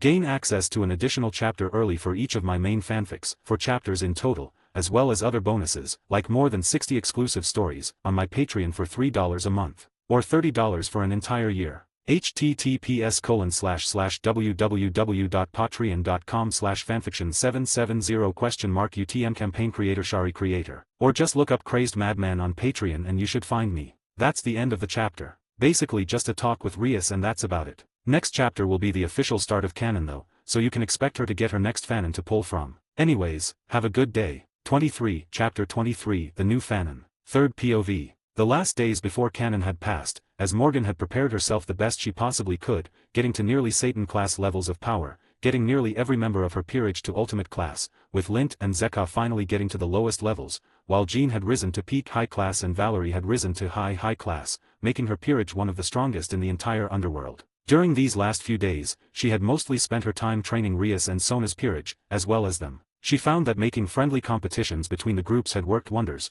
and had improved their growth massively. Her progress in teaching Akeno and Kiba was slow, as the two were deeply scarred by their past, and it would take more than a couple of weeks to help them with that. While Konako had gained a bit more progress, as she had managed to talk to the girl about senjutsu, and even got a look at her kitten ears and tail, which was adorable, especially the cute purr that escaped the girl when she petted her head. Said petting had become commonplace and whenever she went to the occult building, she usually climbed onto her lap and asked for pets and snacks, which Morgan somehow always had. She hadn't even gotten to Gasper yet, which was an entirely different bag of worms that she'd have to deal with later on. The boy had some issues, but thankfully she had Valerie who in this universe was his best friend, and an older sister figure to him, as they did know one another a long time ago. With the coming of canon, completion of all the preparations she could make in the time she had, Morgan was currently sitting in her office, watching as the time ticked on by to midnight of the day canon officially begins, as she smiled. The day that Issei who had recently started to go to Kyoa Academy, would get approached by the fallen angel Rainare, and the day everything would begin. But for now, Morgan leaned back, as she felt the Fanon Maker begin to activate, and decide upon the next universe she'd be able to pull from, and in this case it was My Hero Academia. A world of quirks and heroes. A world that was, not very strong, but had a lot of very helpful abilities that when combined with her devil blood, would become truly incredible in power, especially the powers that could help her regenerate quicker, aid in adaptation, and other passive quirks. The quirks ranged from small minor things like increased senses, to abilities that could obliterate islands and beyond, especially in her hands. For with the demonic energy she had, it was highly likely that they would be several times stronger than they normally would have been. With this, she could feel the Fanon Maker begin to activate, as she seemed to have 5 uses of the bat, all specific for MHA. A gift of sorts, or perhaps stockpiled ones that only now were claimed by her ability. Either way, Morgan was excited to see what she could get. Auxiliary Heart Quirk. The auxiliary heart gives the user a second heart that acts as a biological nuclear reactor. When in use, the user generates and compresses heat inside their own body like a furnace, stoking it to produce thermal energy that then circulates throughout their body, to drastically increase their physical abilities.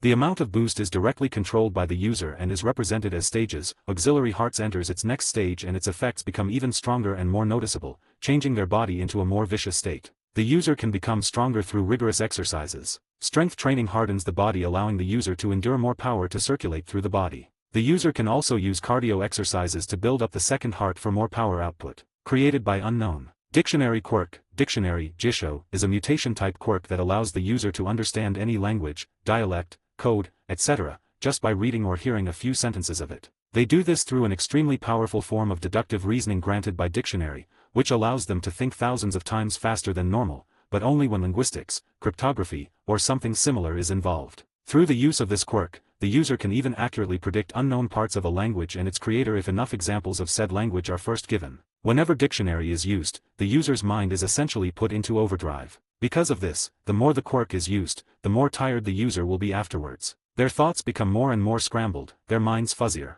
With light use of Dictionary, these side effects will go away over time, usually about an hour, but with extensive use, the user will generally have to sleep for a while in order to become better, which is easy since the quirk makes the user more tired. Created by Zendikay. Nature Quirk. This quirk allows the user to become one with nature. Animals will feel calmer and more attracted to the user than some other. Any plant the user touches will become healthy and grow at an unbelievable rate. The user can also completely blend in with the surrounding wildlife and plant life. Created by Boss 18212. Blackheart Quirk. This quirk grants Leonid a second layer of blood vessels that are highly elastic and flexible. Leonid can control all blood flow within themselves, and can have the second layer of blood vessels leave the body and act like tendrils. Leonid can shape these tendrils into practically any shape he desires, be it offensive or defensive. Each tendril can reach great distances, simply due to the length of each of them. These tendrils cannot be pierced through by normal means, and can only be cut if they are cut in a scissor-like motion. When a tendril is cut, it will regenerate, but it takes 13 minutes to do so at the very most.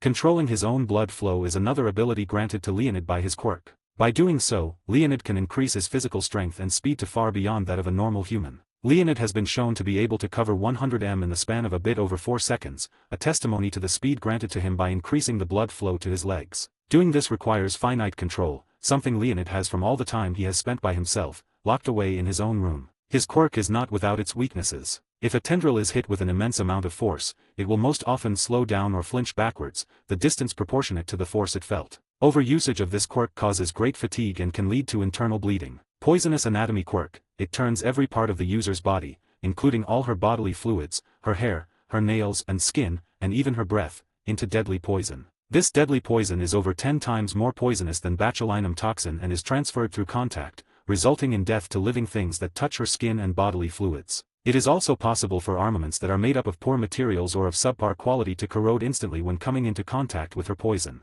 Towards individuals with high poison resistance, the user is not able to kill them by simply touching them, but it is more than possible to cause them pain that weakens their movements. It is also possible to cause them damage and terrible affliction-like symptoms if they happen to come into contact with her mucous membrane, such as through oral means, etc. It is generally death for any being that comes into contact with her mucous membrane for a total of 3 times, including those resistant to poison. As a more positive side effect of her quirk, due to the fact that her body quite literally is essentially a lump of poison, she is also immune to any and all poison including her own. As such, she is a rather potent counter to other poison users in combat, as she is entirely unaffected by their attacks. Thanks to the influence of the user's various other abilities, they can now perfectly control this quirk, choosing who to not poison with it. Created by Unknown. As these new quirks were assimilated into her form, Morgan leaned back into her chair as she felt a burst of power in her chest, as the auxiliary heart began to form. This heart was more than just a simple quirk though, as thanks to the influence of her demonic energy, she could tell that it was more. It seems my demonic energy has mixed in with it, massively boosting the quirk beyond what it should have been. But it looks like that's the same with poisonous anatomy and Blackheart as well. My demonic blood is changing it, and it seems the power of King's clan trait is now infused in this new heart of mine, multiplying its capabilities by several times over again, Morgan thought, as she clenched her fist, feeling the new warmth in her chest, the auxiliary heart already safely assimilated into her. The new poisonous part will be incredible, especially in physical combat. As something like that could kill most devils that are high class and below, but combine it with lethal stigma, and it would even work on ultimate class beings, and probably even weaken a Satan class being, even if only a little bit, Morgan thought, remembering that lethal stigma could increase the severity of all wounds, including things like poisons, diseases, and illnesses. With the new quirks assimilated, Morgan glanced at the time, before sighing might as well get some shut-eye, and tomorrow I'll have Issei begin her mission involving Rainare. And hopefully, maybe, I can recruit Asia. Asia was a target of hers for becoming another one of her bishops, thanks to the healing capabilities she had, healing that only Valerie could possibly surpass or rival, and her healing was a lot more specialized and proficient in large groups than Valerie was, not to mention not nearly as draining as hers was. That, and Asia was an adorable little thing that deserved some proper friends. She'd feel a little bad for Rias, but the training she is giving her more than makes up for that. At the very least, Rainare and her little group will be dead by the time Asia comes to town. Asia won't be dying in this universe, that's for sure, Morgan inwardly promised, as she didn't like the idea of Asia dying, so she wouldn't let her. For now though, let's get some sleep, the rest will come in the next few days, Morgan said as she got to her feet, and left for her bedroom, ready to get some shut-eye, knowing that her peerage was all waiting for her to join them. The next morning, sitting in the living room, Morgan sipped on some morning coffee as she watched Issei, Lint, and Zeka get ready for school. The three of them all went together, and made sure to go at separate times so nobody would realize that she did in fact have more peerage members. Morgan wanted to keep that a secret until she got at least Asia in her peerage, and preferably once she was 100% Satan class in power,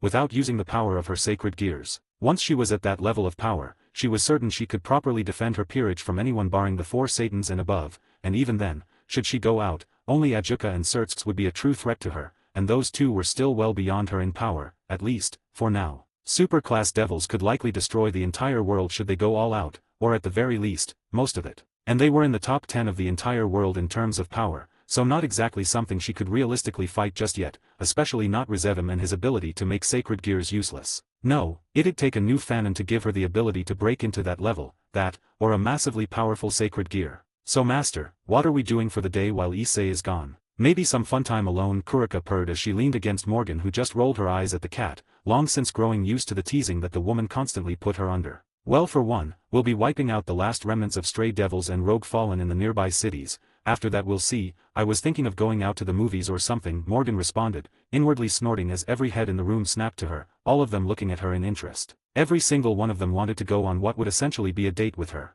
But I'm not sure who to take. Perhaps whoever is the best and takes the most out will go with me. Morgan mused as a grin formed inwardly, finding the reactions of her peerage to be hilarious. They all looked at each other with narrowed eyes, sparks flying as they all wanted this date, as if it went how the ones with Yasaka's tended to, one of them would become their masters in all forms, and that was one of their greatest wishes. Especially in the case of Kurika, who very much wished to be mated to Morgan like Yasaka was, as the older woman had teased her with the fact a lot now, and it was making it hard for Kurika to not just jump her master and make her take her there and then. I'll be the one to get that to movie.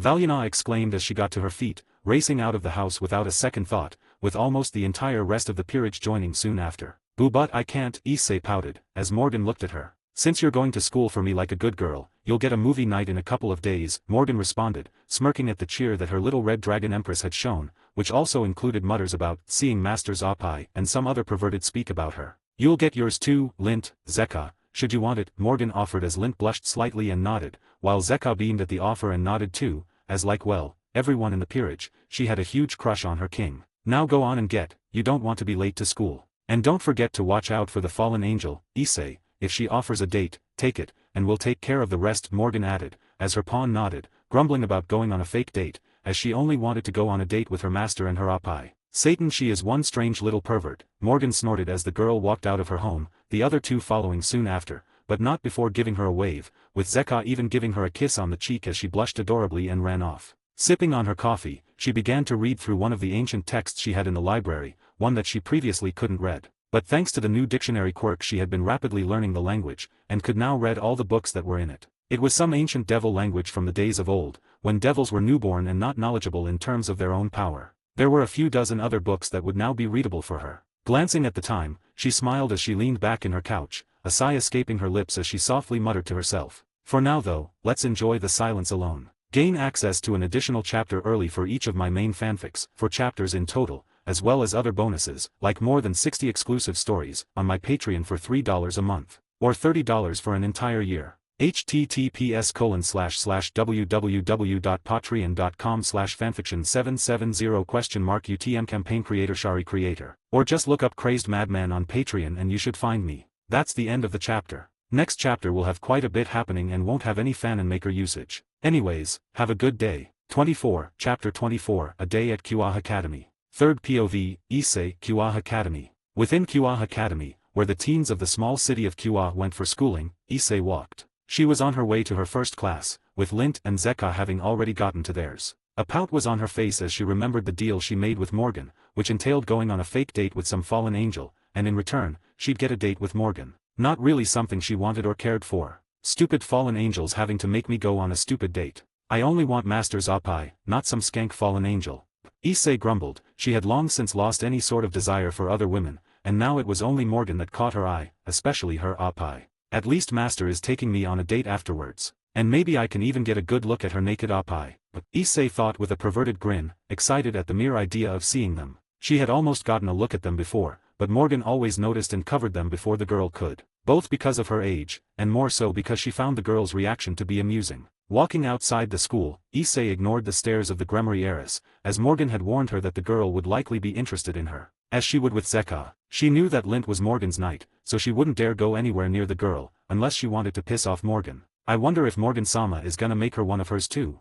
Issei wondered, glancing at Rias. She knew Morgan just as much as the rest of the peerage, which means she knew that the woman was incredibly possessive, to the point that she was pretty sure that when a guy was trying to follow her home, Morgan had found him, ripped his member off and made him choke on it to death. So, possessive was a bit of an understatement when it came to Morgan and her feelings for her peerage. From what Yasaka had told them, she was even more possessive of her, which, from what they could tell, was due to her losing her entire family over the years, which led to this desire to never let anyone else die or be touched by another, especially not the ones she deemed as hers, as all of her peerage was. Well, I'm sure Morgan-sama will warn us beforehand, Issei thought with an inward shrug, as Morgan wouldn't bring another in unless she warned them, especially not someone like Rias Gremory. She didn't dislike Rias or anything, it was more so Rias's family that she and the other members of Morgan's peerage didn't trust. Her father was a manipulative man that was forcing his own daughter to marry a man that would gladly turn her into his sex slave. Her mother was not as manipulative, but she still was, and was also the one who helped set up the marriage. And then there were Surtsks who would gladly kill Morgan and force them into Rias's peerage if it meant that his sister would get out of the marriage. Rias herself was actually quite kind in comparison, and not even remotely as manipulative. Although the way she was constantly staring at her and Zeka was a little creepy, but it was for a reason, so she wasn't going to get too mad over it. Well, either way, it's up to Morgan-sama if she does. As long as I get to see some Oppai by the end of all of this, I'll be happy. Issei inwardly cheered as she walked off. In a room in the school, Rias looked down at Issei, watching as she walked off. She was currently in the student council room with Sona, playing a game of chess for the 107th time, with her winning a grand total of 0 times, and Sona winning every single time. But, recently due to the training by Morgan, she has gotten a lot closer to winning. That's the new girl, the one you want in your peerage, correct? Sona asked Rias, who nodded. I plan on giving her the offer in a couple of days. She has a sacred gear, I just don't know which one. Whatever it is, it's draconic in nature, from what Konako has told me, Rias replied as Sona raised an eyebrow. Draconic? Do you think she's like Saji? Sona asked, as Rias shook her head. Konako said that it was different, stronger. Do you think it's one of those two?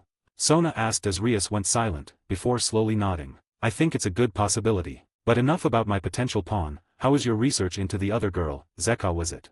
Rias asked, as Sona sighed. Not much to go off of. From what I can tell, she had a grandmother that took care of her, and only recently enrolled in this school around the same time as Issei. I'm confident that she has sacred gear, it's just hard to know which one. I doubt it's as powerful as Issei's, but it's enough for her to be a good addition to my peerage, Sona replied. And are you going to give her the offer? Rias asked, as Sona nodded. The offer they were talking about were the ones they'd give new peerage members when they were able to recruit them. This more so applied to Sona and not Rias, as all of Rias's peerage came to her thanks to her brother, which was a little concerning. I plan to, yes. Well, it looks like we'll both be trying our hand at recruiting a new member for our peerage, Ria said with a small giggle, as Sona smiled. Yes, well, after I met Morgan-san, it became blatantly clear how lacking I truly am. That woman is better than us in every way. Frustratingly genius. Very attractive. Rias finished her sentence as Sona raised an eyebrow at the last one. I'd say yes for the first two. The last one is also correct, but I wouldn't say it out loud, Sona replied as Rias shrugged. A girl can like both sides, Rias replied, as she was indeed bisexual. She leaned towards men more, but she had to admit that Morgan was hitting all the right spots for a partner in her book. A genius, smart, incredibly beautiful, powerful, kind, and doesn't look down upon her. Yes, well, I suppose that is true. Have you interacted with her knight yet? I do believe she has some of the same classes as you, Sona asked, remembering that Lint had enrolled in the school. Not really. Kiba has though, he sparred against her a few times, and has been crushed each and every time. And I hear that she frequents the kendo club, and seems to have hit it off with the members, even becoming a pseudo-member of sorts, Rias replied, as Sona raised an eyebrow. Truly, I knew she was skilled, but not to that level. Even when we train with Morgan-san, she's almost never there. So to hear that she can crush Kiba is a surprise, Sona said in surprise. Kiba was the best swordsman out of both of their peerages, so to hear that Morgan's knight could effortlessly crush him, was a bit of a shocker. Trust me, I was shocked too. I can't remember the last time Kiba was so thoroughly crushed by someone of the same age. Morgan-san I can understand, but her knight? She truly is incredible, Rias said with a small smile, as the woman who wasn't much older than them, being only 21, was far more impressive than any of them. Well, I suppose it's a good thing she's our sensei then, isn't it? Sona replied with a small smirk on her face as she sipped on her tea. Rias hearing this, smirked and replied, as she took her own sip of tea. It certainly is, it certainly is. Third POV, Lint. You want me to what? Lint asked, as she stared at Kiba, who spoke again. Fight me again, Kiba said again, a serious glint in his eyes. He refused to lose to someone the same age as him, not again. Last time they fought, he lost in 3 moves, this time, he would win, and he would prove that he was the best swordsman in Kua, not her. No, Lint replied bluntly before walking past the team. She had no interest in fighting him, as the only swordsman she has fought that actually pushes her anymore, was Zeka, Jean, and of course, Morgan. Morgan being the only one who can defeat her with ease, a scary amount of ease at that. Morgan may not use her sword often, but thanks to her various abilities, she was monstrously talented in the art, and while she didn't grow as fast as Zeka, Jean, and Lint, she still grew rapidly. All it would take was one sacred gear, clan trait, quirk, or technique, and she'd grow faster than even them. Why? Are you scared to lose? Kiba asked, as Lint snorted. No, I'd just rather not waste my time again. Last time you lasted 3 moves, and I wasn't even trying. You think you can beat me with only a little time having passed? Yeah right dude. The only person that I've met that can defeat me with the sword is my master, Lint replied. This was a lie. Zeka and Jean were both comparable to her and have both beaten her on several occasions. Each of them had 25 wins and 25 loses, making them all completely deadlocked with one another in terms of wins and losses. Kiba stared at her before sighing. What would it take for us to battle once again? Reach high class in power and then we can talk. You're barely middle class right now, whereas I'm way beyond you. Oh, and learn how to use that sacred gear of yours. That thing has more potential than mine, you just need to learn how to use it properly, Lint responded, as the teen's eyes widened, understanding what Lint was saying. If she wishes for me to reach high class then, she's at least high class. But Kiba thought in shock, understanding now why the girl was able to crush him so easily. He was but a middle class, while she was comparable to Rias in power, if not higher thanks to her sacred gear. Oh, and could you tell your king to stop staring at me so much? It's kinda creepy, Lint added. Before the other knight could even react, she walked off, leaving him behind as she made her way to her first class, as Kiba watched her go, with only one thought on his mind. IIVE gotta tell Ria-sama. Third POV, Zeka. Later, lunchtime. Sitting outside, Zeka bit into her lunch that her master had made her, sighing at the delicious taste before blinking as she turned, a small petite hand snatching a piece of candy from her. Can I help you? Zeka asked, as she looked at Konako, who munched on the candy with slightly wide eyes, savoring the taste. Can I have some? You already took some, Zeka said with a small pout, as she watched Konako grab another piece, munching on the hard candy with a pleased smile. They're good, Konako said simply as she tried to grab another, only for her hand to be slapped away as her eyes narrowed. These are mine, go find your own, Zeka said with a small glare of her own, as she smugly put a piece in her mouth as Konako looked to the side, trying to hide her pout as she silently began to eat her own food, glancing at Zeka's the entire time. All the while, Zeka was thinking, Master was right, she does have a sweet tooth. Third POV, Issei. Later in the day, after school. Walking away from the school, Issei let out a groan as she dragged her feet, knowing that it was likely the fallen angel would appear soon. And lo and behold, Are you Issei Hayato?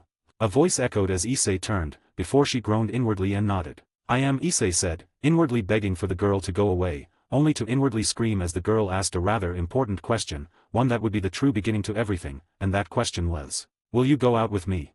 End of Volume 1, New Beginnings. Beginning of Volume 2, The Rise. Gain access to an additional chapter early for each of my main fanfics, 4 chapters in total, as well as other bonuses, like more than 60 exclusive stories, on my Patreon for $3 a month, or $30 for an entire year. https://www.patreon.com/fanfiction770 UTM campaign creator creator, or just look up Crazed Madman on Patreon and you should find me. That's the end of the chapter. I decided that the others decided some POVs of their own, so this is that chapter. The next chapter will have a decent bit going on, and will likely be around the same length as this one. This is also the end of Volume 1, aka the prologue arc. Volume 2 The Rise is going to have a lot more going on, and will no longer have the chapters that are half full of details and no dialogue. There's also going to be more and more power growth, new peerage members, reveals, and so much more. I can tell you now, that this FIC will be shorter than any of my others, and will likely last for around 100 to 150 chapters or so.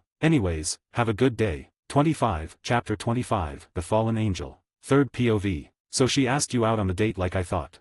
Morgan asked, staring at the annoyed-looking Issei. The girl had just gotten back from school, after being asked out on a date by Yuma aka Rainare, the fallen angel that would have killed Issei in canon. She would also be the one to lead to the death of Asia, causing her to be reincarnated into a devil in Rias's peerage. The woman was one of the fallen angels that worked with Kakabile, and was a rogue fallen angel, even if she herself didn't even know that. Yeah, but she didn't even bother hiding her energy, like, it was so obvious that she was a fallen angel. The stupid skank even tried using her Oppai to lure me, too bad that only Master's Oppai appeal to me now.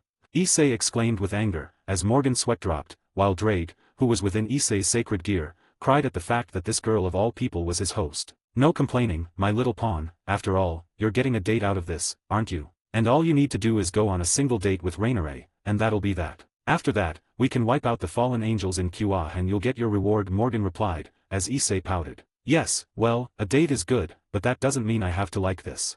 Issei exclaimed in an exaggerated manner, as Morgan just chuckled amusedly at her pawn who was very obviously trying to get more out of her reward. Trust me, Issei, the date will be more than worth it, Morgan said with a smirk, as Issei blinked several times, a bright blush dusting her cheeks in understanding, as Morgan pat her head. Now, go on and get to your study time, you've got to keep up with the others, after all, Morgan said, as Issei grumbled slightly, before walking off. You can come in now, Morgan called out, as Issei left her office, and Lint walked in. So, how was school today?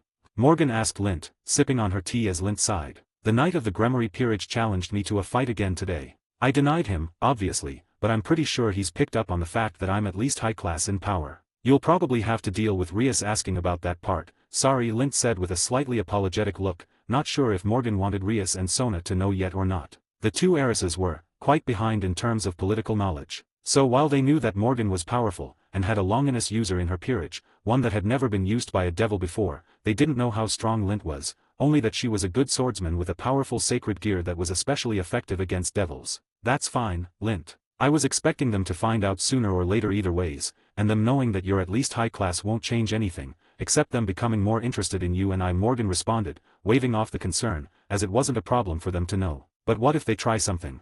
Lint asked, as Morgan snorted. Lint, they won't. I'm their sensei, they should know by now that I'm a hell of a lot stronger than them and their entire peerages combined. That and Sona wouldn't do anything with how close Sarah and I are. Trust me, Lint, we'll be fine, Morgan responded, not even remotely nervous about that idea. They'd never do something like that against Morgan, not when they know the consequences. That, and it would be very out of character for the two of them to do something like that, especially in the case of Sona. Alright boss, whatever you say, Lint replied with a sigh, understanding that Morgan trusted the two of them to not try anything stupid. But being a knight of her peerage, it was only right she would worry about this sort of thing, which Morgan found to be rather cute. Anything else happen at school? Morgan asked Lint, who hummed and shook her head. Not much, just worked out with the kendo club again, and then did my homework during class. Oh, and Rias had been looking at me rather creepily a few times, but I'm pretty sure that's just her being interested in me being your knight, Lint replied after a few moments of thought. Alright, next training session I'll talk to her about that. But I'm glad nothing too crazy happened, besides Issei getting asked on a date by that fallen angel, Morgan said, pleased. You sure it's a good idea for Issei to go on a date with her? Wouldn't it be easier to just off her and the rest of the fallen angels in town? Lint asked, as Morgan shook her head. I'd have done that, but we don't have reasonable cause for doing such a thing. As the Lord of House Zagan, I need a proper reason to kill her. Her attacking Issei will be that cause. And once she does, we'll wipe out the fallen angels in the city, including Cockabile if we can find the bastard. Morgan responded with a shake of her head. That makes sense. This way Grigori can't throw a fuss about it, as you had a good reason to off them, and should they try to start something, Serafal can cite that as reasonable cause, with it being self-defense and all. Lint replied, nodding in understanding. Exactly. Now, is there anything else you need? Morgan asked, as Lint looked at her for a few moments, before blushing slightly. When could we have that D-date?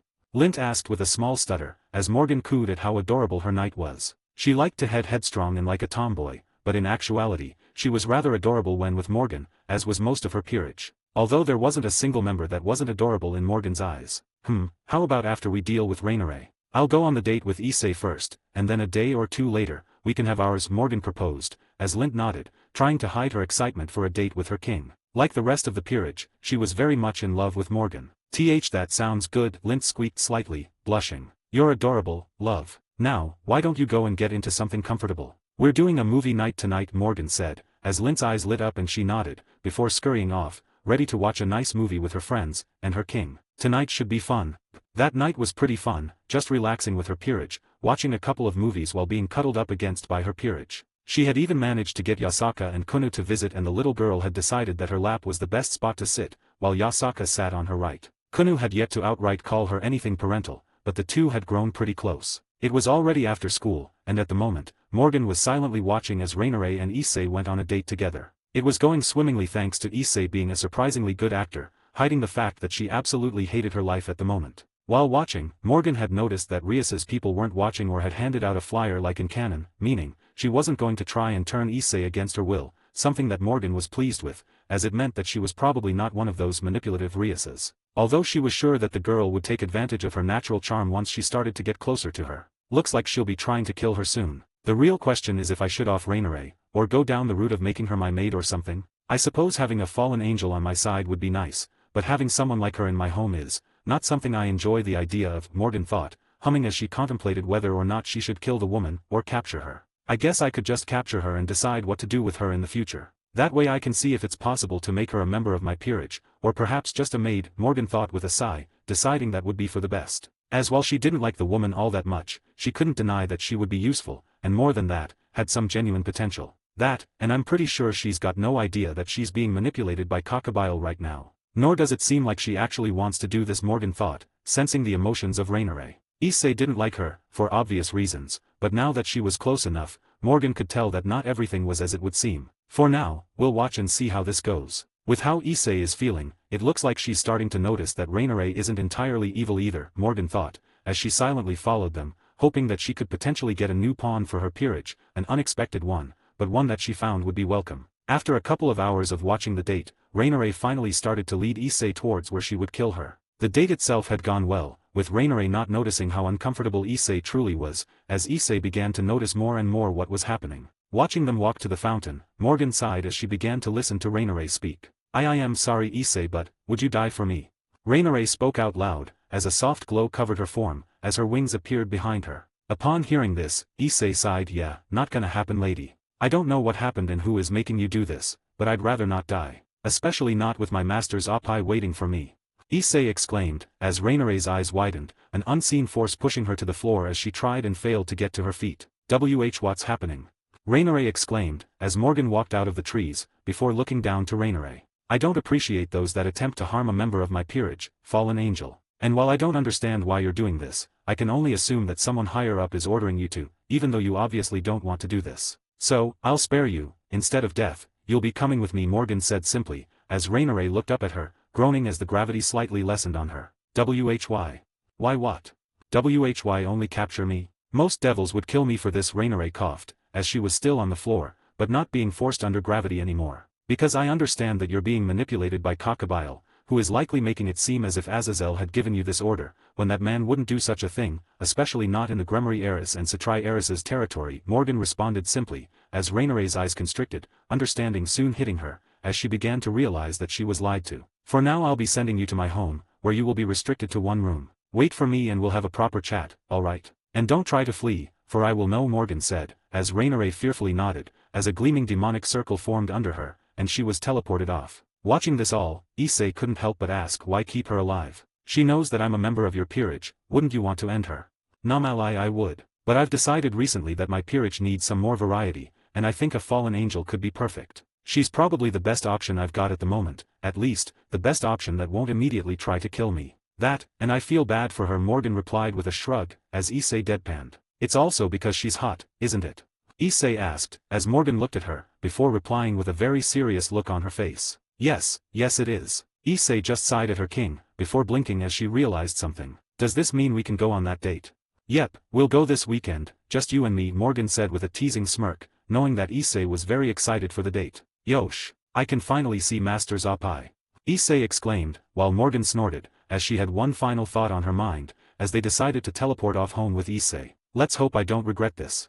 Gain access to an additional chapter early for each of my main fanfics, 4 chapters on total, as well as other bonuses, like more than 50 exclusive stories, on my Patreon for $3 a month, or $30 for an entire year. https://www.patreon.com/fanfiction770 UTM campaign creator Shari creator. Or just look up Crazed Madman on Patreon and you should find me. New edition, if you use the app on iOS/Apple phones, this is around 43% more expensive due to some changes they had to make to their terms of service. So use the web browser for it if you want it to be cheaper. That's the end of the chapter. Next chapter will be the official recruitment of Rainare, as I decided that she would make a good pawn, and I think adding the fact that she was being hardcore manipulated by Cockabile would be a good idea, so, yeah. Anyways, have a good day. 26, Chapter 26, The New Pawn. Third POV. Reappearing back in her home, Morgan was almost immediately greeted by the sight of her peerage, who was all waiting for her, as they knew that she wanted to hunt down Rainare,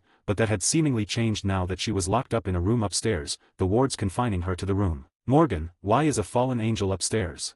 Valiana asked, as Morgan gazed at her, before sighing. She is likely going to be a new member of the peerage, a pawn. And before you say anything, she didn't have any idea that she was on a mission for Cockabile, not Azazel. She was also very obviously hating what she was being ordered to do, and if her emotions were any indicator, she would have stopped herself before killing Issei, leading to her own death, Morgan replied, as they all went silent, before Lavinia spoke up. Well, if you think she's safe, then I think so too. Plus a fallen angel would be a good addition to the peerage. We need more variety, Lavinia said with a bright smile, not minding the new addition, if Morgan trusted in it. If Master is okay with her, then so am I, Naya, Kurika purred, as Morgan smiled, the rest of her peerage giving their own support for the decision, trusting in Morgan, who had yet to make a bad decision regarding a peerage member. Won't Azazel have something to say about this? Lint asked, as Morgan snorted. That old man could care less for anything other than women and his experiments. Trust me, he won't give a damn about Rainare joining my peerage. And if he is, I'll just bribe the old pervert with a book from the Zagan library, one about sacred gears or something, Morgan said, as she already had a book in mind. It was one that the man definitely didn't have, and was worth nothing to her, and she'd just make a copy of the real thing, and give him the copy. Alright then, we'll leave you to deal with our potential new peerage member. Just, be careful, Valiana warned, as Morgan just chuckled at her worry. Trust me, she can't do anything to me, Valiana, Morgan said with a confident smile, before walking off to speak with Rainare, leaving the peerage alone. Walking up the stairs, Morgan made her way to the room that Rainare was in, which was across from Valiana's, and next to Lint's. Walking to the door, she let out a breath before opening the door, and walking in, where Rainare was standing, in a new set of clothes that looked far more comfortable than before. I'm glad you got into some more comfortable clothing, Morgan said, as she grabbed a chair from the nearby desk, and sat on it across from Rainare, who was sat on the edge of the bed. I thank you, Rainare said, as Morgan raised an eyebrow. For what? For telling me the truth, that I was being manipulated, for not killing me when I deserved it, Rainare replied, listing the things Morgan had done for her, when most others wouldn't. Yeah, well, I have this bad tendency of saving cute girls that need it, Morgan replied with a smile, as Rainare looked down. What are you going to do to me now? Rainare asked, as Morgan hummed. That is up to you. I can either send you back to Azazel, where he'll likely pardon you as you haven't actually committed any crimes, or 2, you take the offer I am about to give you, Morgan replied, as Rainare looked at her. Offer? Rainare asked with confusion evident in her violet eyes. Simple, join my peerage as my newest pawn. Should you will grow far beyond what you normally would, gain power beyond your wildest imaginations, and a group of friends that will protect you with their lives. In return, you'd of course serve me, and me alone. You'll be mine, not Azazel's, and not Grigori's. You'll also undergo training, studying, and some other things that are expected of all of my peerage members, like going on missions for me, and such, Morgan replied, as Rainere's eyes widened, as Morgan continued. But I can promise that if you do join me, you will become stronger than any of those fallen angels that look down upon you, including even Cockabile and Azazel, Morgan continued, as Rainere breathed in deeply. She wanted to doubt Morgan, to believe she was lying, but with the absolute certainty that she was saying it with, it was hard to doubt her. Why me? Rainere asked, as she looked at Morgan in confusion. She was just a middle-class angel in terms of power, a nobody in the grand scheme of things, so to be given such an offer was confusing and shocking. Because you're the best choice I have in regards to recruiting a fallen angel, simple as that. You aren't the strongest, or the smartest, but you're simply the best choice I have, Morgan replied simply, as Rainere looked her in the eyes, before a small smile slowly formed on her face. I'll do it, I'll become your pawn, Rainere said, as Morgan smiled, a mutated pawn piece forming in her hand out of nowhere, as she walked forward. This'll feel weird, so just try to bear with it, Morgan said awkwardly, as she pushed the piece into Rainere, who let out a gasp, moan soon echoing from the room as she began to undergo the change. All the while, Morgan was paying attention to something else, as the Fanon Maker activated, not once, not twice, but 3 times. Blinded Providence Sacred Gear. Blinded Providence has the ability to create a shield, dome, barrier, and/or wall, that can protect the user, and anyone inside the barrier from any attack. Only the attacks of something like the True Longinus, Zenith Tempest, or higher beings could break through these shields. These shields can be strengthened should the user use other magics, sacred gears, and abilities on top of it. These shields take the form of a green barrier that takes different forms. It is classified as the strongest barrier type sacred gear. Created by Dr. Drumkit. Hyper Regeneration Quirk. Much like Super Regeneration, Hyper Regeneration allows the user to heal themselves from any injury. However, the rate at which the user is able to heal themselves is much faster, allowing them to recover from any damage done to their body almost instantaneously. They can even heal so fast that their body, when under certain stress, can heal faster than their body can be damaged. The user is capable of healing entire limbs and organs in an instant, and can even grant the user immunity to poison, illnesses, and prevent them from gaining addictions. This is done though an extra portion of the brain the user possesses, which tells their body to heal rapidly when it recognizes damage. Overall, this quirk is considered one of, if not the best, quirk in terms of self-healing. However, the user needs to keep their body full of calories. The more calories the user eats, the more energy they have to regenerate. When out of calories, the user loses their ability to heal until they've consumed more. Also, if the healing portion of the brain is damaged or destroyed, the user loses their ability to heal. This can also be done through decapitation, although the user has a chance to heal if they rapidly regenerate before the brain shuts down from lack of blood flow. If the user's brain is damaged, outside of their healing center, they can regenerate neurons, but their memories will be lost. Created by Black Dwarf Star. Black Blood Quirk. Owing to its name, the blood appears black when seen outside the vessels as opposed to red. It is not much different from that of ordinary blood and can be affected by herbal medicine that improves circulation. The black blood, unlike regular blood, is weaponized and can either harden or soften depending on the user who is controlling the black blood. The hardening and durability of an individual with the black blood, however, varies from individual to individual. However, those with black blood are blessed with powerful healing capabilities and can heal from grievous injuries. In addition, it can grant an individual a great amount of strength, durability and speed. Black blood can also mold and alter itself to various shapes as well as harden to stop the bleeding of an individual as well as use its bleeding to its advantage in surprising and attacking an opponent. Created by Orione Ion. She suspected it was due to gaining a new species in her peerage, as she hadn't had a fallen angel before. Besides that, the other one was probably from her gaining her 10th peerage member. The assimilation of them all was pretty quick, with the only thing she had really noticed was the slightly strange sensation that spread through her body, thanks to the black blood and her new regenerative capabilities. Sitting back, Morgan watched as Rainere let out soft gasps, as her wings sprouted from her back, revealing that she now had 1/2 devil wings, and 1/2 fallen angel wings. Gazing at her, Morgan hummed. Looks like she's at around peak middle class, she should be in high class within a week or two. After all, she has more experience than my entire peerage combined, being a fallen angel and all. She's thousands of years old, meaning she would likely grow faster than most of the others, Morgan thought with a pleased smile, as Rainere opened her eyes, awe-filling her at the new power that was within her. Beforehand she was only at around low middle class, now she had been catapulted to peak middle class. Master, thank you, Rainere said looking into Morgan's eyes with thinly veiled reverence. No problem, Rainere. Now, why don't we go and meet the rest of my peerage?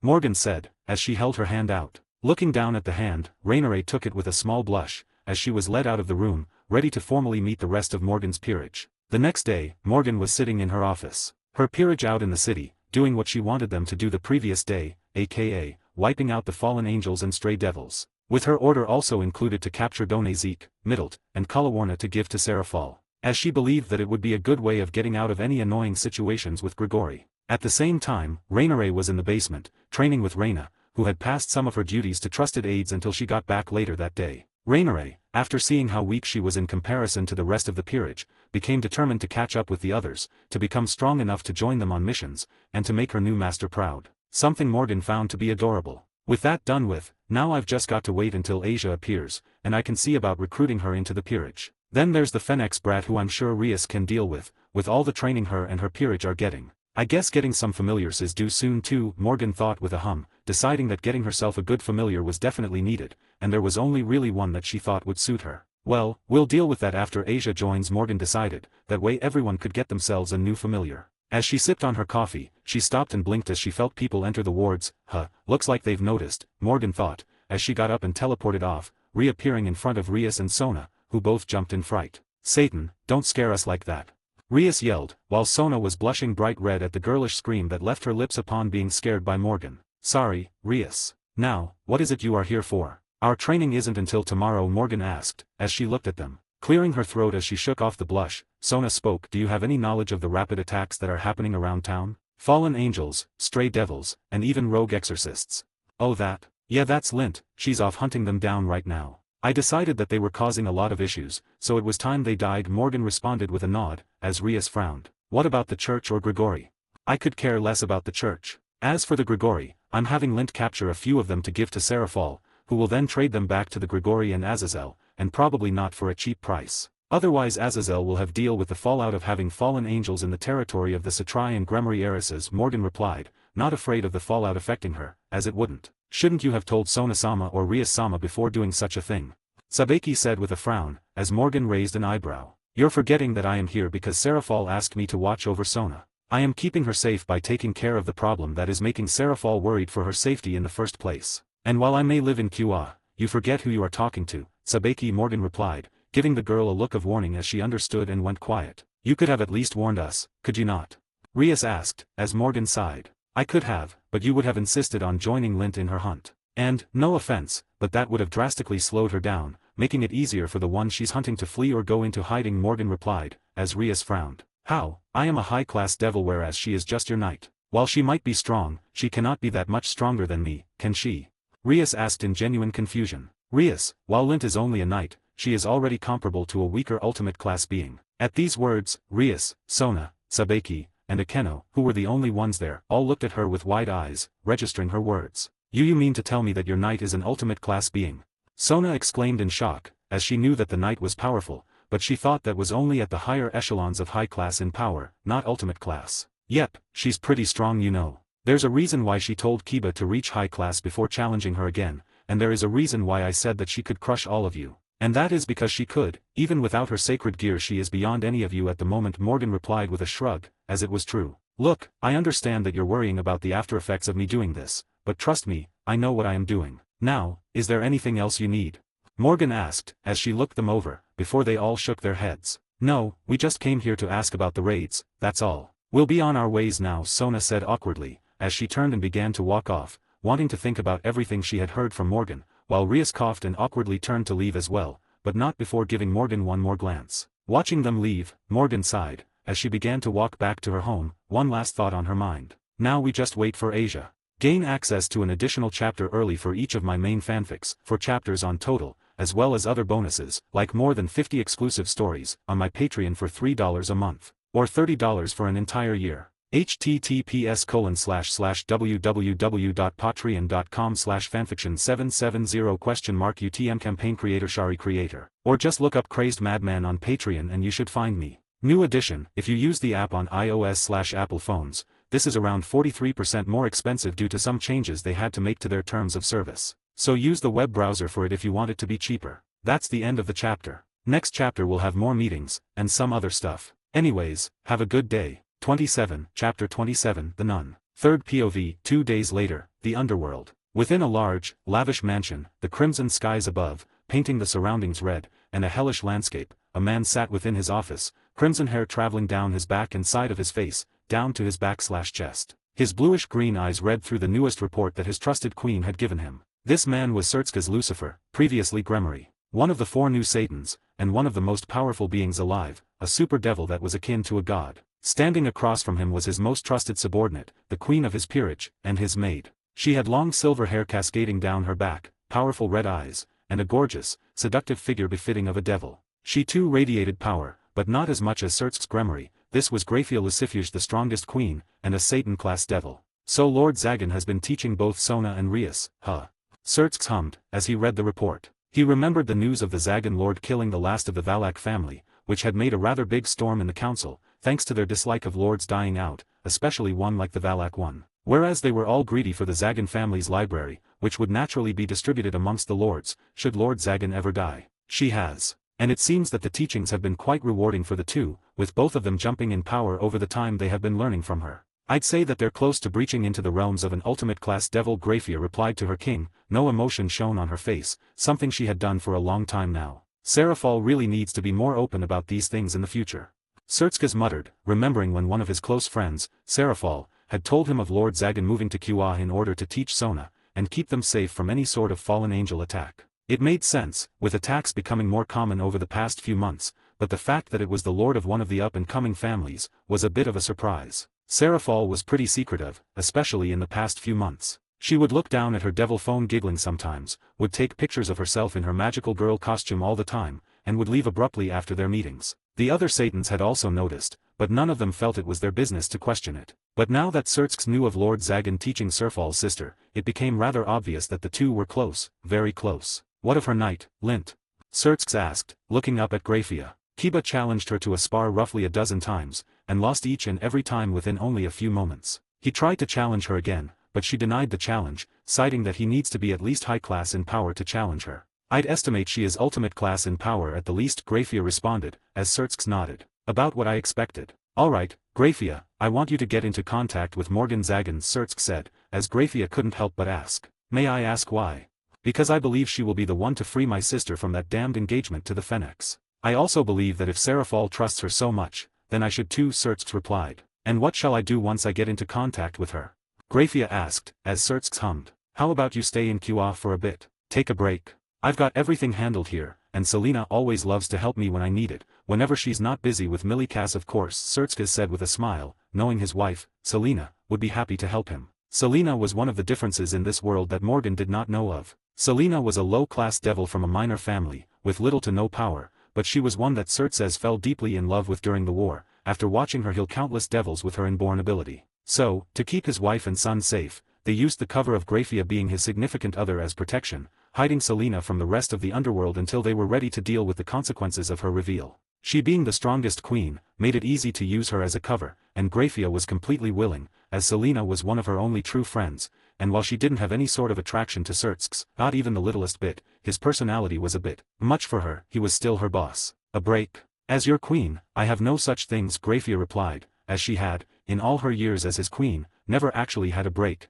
not even a vacation or anything. She was quite determined in that regard. Alright then, as your king, I order you to take a break in Qa, as well as meet with Lord Zagan. Don't lie to her about your intentions, as if the woman is half as smart as I've heard, she will see through our intentions immediately, Sersk said, as Graphia fought back a glare, and nodded. As you wish, my king. I'll be off, Graphia said, not liking this, but not being able to deny the order of her king, as she teleported off, leaving Sersk alone. Well, let's hope Selena will actually help me with paperwork, Sersk muttered, paling at the literal mountains of paperwork in his office, enough paperwork that it was stacked in several piles, otherwise it'd be stacked to the roof. As he watched another pile of paperwork appear through a small demonic circle, Sersk let out a small groan, one thought on his mind as he got back to work. I've made a mistake. I've made a great decision. Morgan had other thoughts at the moment, as after 2 days of waiting, the girl she had waited for had finally appeared, this girl being the ever-adorable Asia Argento. A short teen with long golden blonde hair, and soft innocent green eyes. The girl had fallen over on her ways to the local, newly abandoned, church, as she was supposed to meet the fallen angels there, only, they were all dead, or captured,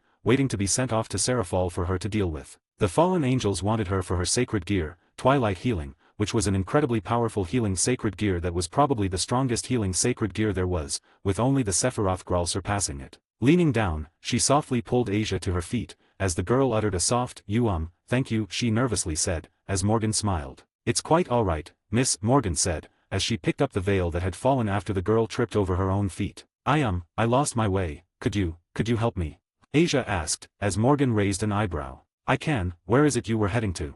Morgan asked, as Asia looked to the side at the question. The local church, Asia replied, as she looked a little nervous under Morgan's gaze. The church? It's been abandoned for quite some time, Sister Morgan said, as she was indeed a nun, one that had been excommunicated from the church due to healing a devil. Oh, Asia muttered, looking down as tears began to well up in her eyes. Seeing this, Morgan smiled softly. How about we go and get you some food in that stomach of yours, and then we can see what we can do, Morgan offered, as the girl looked up at her with wide eyes. But I wouldn't want to intrude. Asia replied in surprise. It's nothing, kid, really. Now come on, let's get you something to eat. Oh, and my name is Morgan Zagan, Morgan said with a warm smile, as Asia looked up at her in slight awe at her kindness. I am Asia Argento, it's nice to meet you Morgan-san. Asia bowed, as Morgan just laughed, ruffling her hair as she began to walk off. Well, you coming, or do you not want to try a burger? Morgan asked, as Asia looked at her before chasing after, a small look of excitement on her face at the prospect of eating something like that. Sitting in a local burger place, Morgan watched in amusement as Asia gleefully bit into the tasty burger, sighs escaping her lips as she munched on it and the fries that it came with, only to start coughing, forcing her to drink some water. So, Asia, what is someone like you doing in QA of all places? Morgan asked, as Asia looked up at her. Oh, I helped someone that the church didn't want me to. They got mad and made me come here, but it's okay, because it must be the Lord's will that I'm here. Asia said, with a bright, fake smile. Ah, you healed a devil didn't you? Morgan asked, as Asia looked at her in surprise. You know of them? Asia asked. As devils and the supernatural wasn't exactly common knowledge, and was supposed to be a big secret that only those a part of the supernatural knew of, and yet, this woman did. Asia, I am one of them, Morgan said simply, her eyes glowing slightly as Asia's eyes widened. This answered the question of how and why Morgan knew about the devils and supernatural. Oh wow, I didn't think Miss Morgan would be a devil, but I guess even devils can be kind.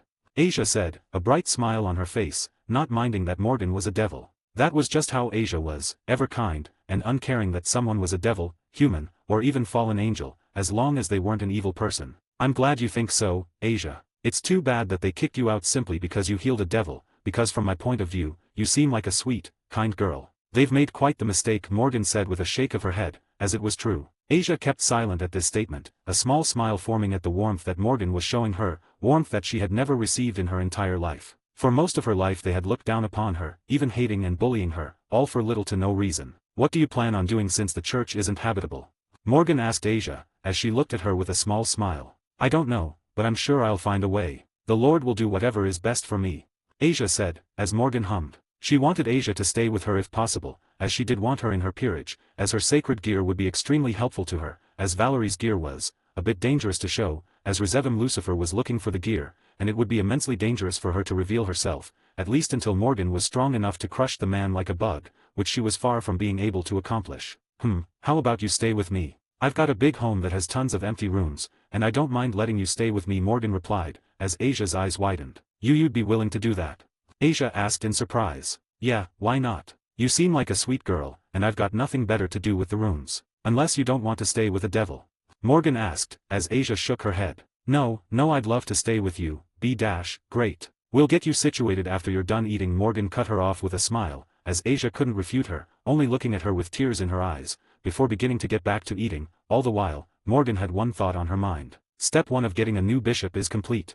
Gain access to an additional chapter early for each of my main fanfics, 4 chapters on total, as well as other bonuses, like more than 75 exclusive stories, on my Patreon for $3 a month, or $30 for an entire year. https://www.patreon.com/fanfiction770 UTM campaign Shari creator. Or just look up Crazed Madman on Patreon and you should find me. New edition, if you use the app on iOS/Apple phones, this is around 43% more expensive due to some changes they had to make to their terms of service. So use the web browser for it if you want it to be cheaper. That's the end of the chapter. The next chapter will probably be the recruitment of Asia, and the first meeting with Graphia. As said before, Asia likely won't be in the harem, but will instead be Morgan's cute little sister who she'll spoil to hell and back. Anyways, have a good day. 28, Chapter 28, The Maid. Third POV. The walk to her home was not actually that long, as her home was around 30 minutes away just by walking. It was only a little outside of the town, in the forests on the outside of QA.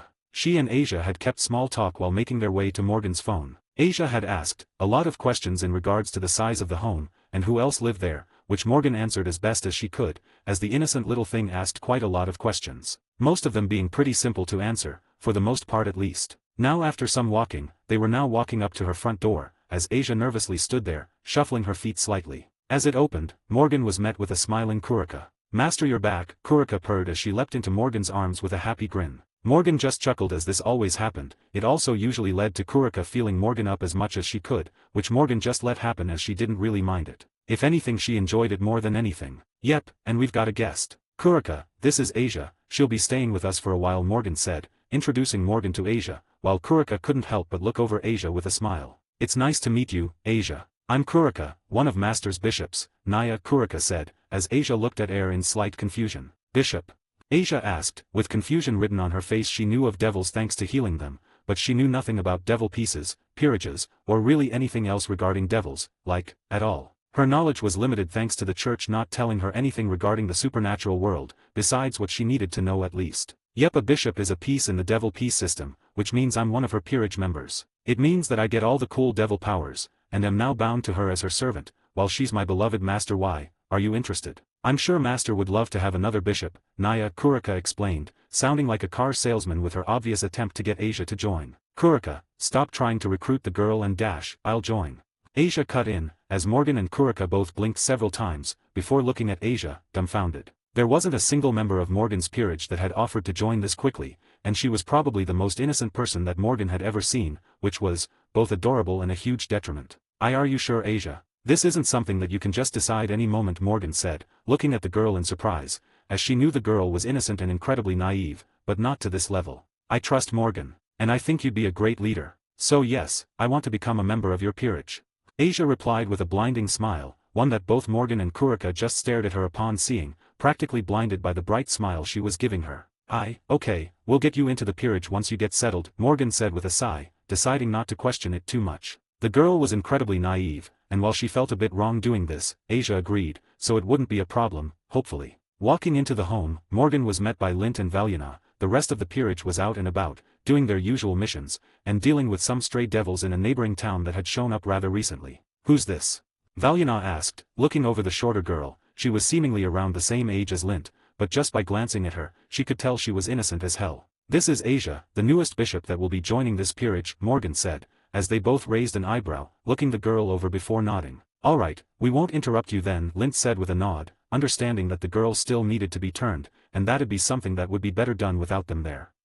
And they still had their missions they had to do, they just wanted to see Morgan before they left. Morgan gave them a smile, as they both left, teleporting off to their respective missions, as Kurika giggled at their abrupt departure. "Well, I'll be off too, Master, I'll be back later," Kurika said, giving Morgan a lengthy kiss on her cheek, before teleporting off, leaving Morgan and Asia alone. Morgan chuckled at all of this, knowing that they always did this, as her turning people tended to be rather lewd in nature, and they'd get in trouble if they pushed off their missions for too long. Shaking her head in amusement, Morgan turned to Asia and spoke. "So, ready to join?" Turns out, not all of her peerage members had such an interesting reaction to the assimilation of her evil piece. As in Asia's case, she had simply gone silent, sighing at the pleasant sensation that had flown through her. Her power level being at around peak low class, making her by far the weakest person in her peerage. Morgan already suspected this, so she wasn't disappointed. And Asia was going to be the main healer in her group, so she wasn't going to have a lot of destructive power either way. And as usual, she had gotten a new sacred gear, a very interesting new gear. Frost Regina Sacred Gear. Frost Regina gives the user the power to manipulate ice in any way, shape, or form based on the user's desire. The user's ice magic is so great that they can even surpass even the strongest users of ice. The user will also be able to summon large ice caves or mountains and could even summon walls or impale her opponents with glaciers. The user could also freeze opponents on contact with touch or even portions of her body to defend herself from attacks. Frost Regina however has a sub-ability that allows her to call on the undead spirits of Niflheim, summoning spirits made of ice in the form of phantoms that she can manipulate and command at will, and they can even freeze objects they phase through. However, this power is said to be even stronger than the regular ability, but it is best to use it sparingly due to the immense amount of discomfort after using it.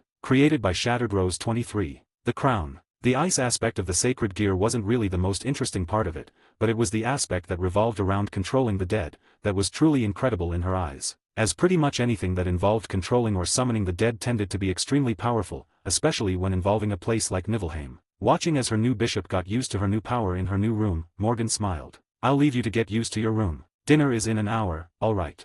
Morgan said, as Asia nodded excitedly, watching as Morgan walked off. As she did walk off, Morgan blinked as she felt someone enter her wards, only for her eyes to widen upon seeing who it was. The power that radiated out of the entity was quite immense, higher than hers, but only by a little bit, and even that was because she wasn't using her sacred gears. Had she used them, she was pretty sure she was stronger. That was saying a lot, when she knew that this person was in fact Graphia Lucifuge. Walking to the door, she opened it, to find the woman standing her in her maid attire, which seemed to be her usual choice for clothing, even when not on duty as Xerxes' maid. "It is nice to meet you, Lord Zagan. I am Graphia Lucifuge, Satan Lucifer's queen. I believe you know why I am here." Graphia asked, knowing that Morgan was intelligent enough to understand. "It's because of my training of Rias, correct?" Morgan asked in response, as Graphia nodded. "Come in," Morgan said with a small sigh, as the woman walked in, and found herself sitting across from Morgan, as she watched the younger woman with expertly hidden interest. She had never met Morgan in person, but had heard quite a bit about the younger woman thanks to her battle with the Valak Lord. "So, what about my training is causing you to come down here in person?" Morgan asked, as Graphia began to reply. "It is not the methods of training that has caused me to come here, but the fact that you are training both Rias and Sona, the sisters of two of the four Satans," Graphia responded, as Morgan sighed. "Alright, I see now. No, I'm not doing this to get in Xerxes' good graces or anything, as I could care less how that man feels about me. I am simply doing it because Seraphol wanted me to help Sona, and Rias asked to be trained as well, and I had no reason to deny it. Training her gets me little to no reward or gains, so it wouldn't matter to me either way," Morgan responded with a sigh, knowing that this was going to come sooner or later. Hearing this response, Graphia listened quietly, before responding. "I understand, Lord Zagan. I was simply interested in hearing why. As of now, I am here to inform you that I shall be staying in Qa for the coming weeks, as my king has ordered me to take a break from my duties. I wish to ask for your permission to watch your training sessions with Rias and her peerage, as I'd like to see what it is you are teaching them, and your methods," Graphia responded cordially. "I don't mind that. But I'm a bit surprised that you were sent here, considering all the work you do for your king," Morgan responded, as Graphia responded. "My king has another that can help him in that regard, his wife Selena, who I suspect you do not have knowledge of, which is normal, as only the higher-ups and those trusted by my king has this knowledge," Graphia replied, as Morgan blinked several times, her eyebrows shooting up in surprise. "Wait, Graphia is single, and Xerxes is married to someone else. I know that Milikas still exists, meaning that this Selena is his mother, not Graphia. This just became much more interesting than I thought it'd be," Morgan thought, inwardly smirking slightly. As unknown to her peerage, she had a bit of an interest in older women, especially someone like Graphia, as the woman hit all her favorite spots for a woman. Hot, smart, powerful, not taking shit from anybody, not even her significant other, and her maid part was really attractive as well. An idea began to come to mind in regards to Graphia, but she'd have to deal with that one later. "I see, I suppose that makes sense. I can only assume that this Selena is from a lower-class family or perhaps not even a clan at all, hence hiding her. I'll keep this secret, as I don't care about things like class and prestige like other lords. Not when my family had grown so weak at one point," Morgan replied with a shrug of her shoulders, as she had no right to look down on her. Her family had become laughably weak until she started to grow it, so looking down on someone else would make no sense. Graphia couldn't help but smile ever so slightly at this response, finding that Morgan was far more pleasant to speak with than she had initially thought it would be. She had thought she would be another arrogant lord or more ignorant, but nope, she was quite amiable to her, and genuinely didn't seem to care about whether or not someone was a low-class devil, or a lord of a high-powered family, a rare occurrence in the nobility of the Devil Society. "Then I shall be off. I will be here tomorrow to watch the next training session with Rias. Good day, Lord Zagan," Graphia said with a small curtsy, as she teleported off, leaving Morgan, who had a small interested smile on her face, one thought on her mind at the moment. "Things just got interesting. Gain access to an additional chapter early for each of my main fanfics, 4 chapters on total, as well as other bonuses, like more than 75 exclusive stories, on my Patreon for $3 a month, or $30 for an entire year. https://www.patreon.com/fanfiction770 UTM campaign creator Shari creator, or just look up Crazed Madman on Patreon and you should find me.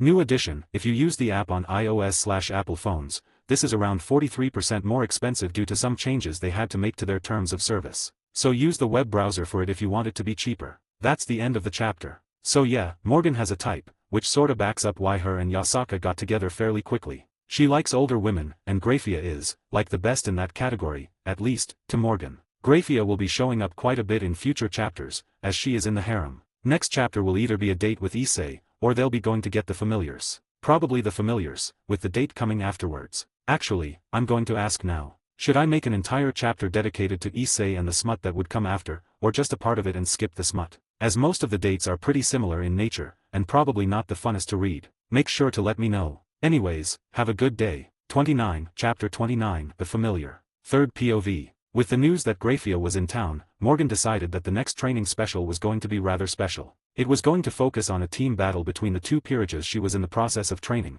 as they had both grown quite a bit, and Sona was rapidly catching up to Rias in terms of power. While Rias was focusing more on learning and mastering her power of destruction, instead of pure power like Sona was primarily focusing on. They had all risen in power over the weeks of training, and most of Rias's peerage was bordering on being in high class, or in the case of Akeno, was a high class in terms of power. While most of Sona's peerage was still in middle class, they were all growing quite a bit and were a bit behind, but were also progressing towards becoming high class in power. Morgan decided that after the training session, she would then leave for the familiar forest with her peerage, and then do the date with Issei in a couple of days, that way she could get what she needed done, finished with, and still fulfill her promise to Issei. After her she had dates with Lint and some of the other girls, but that would come later. For now, she was standing outside her home in the training grounds, watching with amusement as the two teams fought one another, Graphia standing at her side, watching. They have grown, Graphia commented, watching as Rias redirected a blast of water sent at her by Sona, as Akeno repaid her for that attack, sending her own burst of lightning in her direction,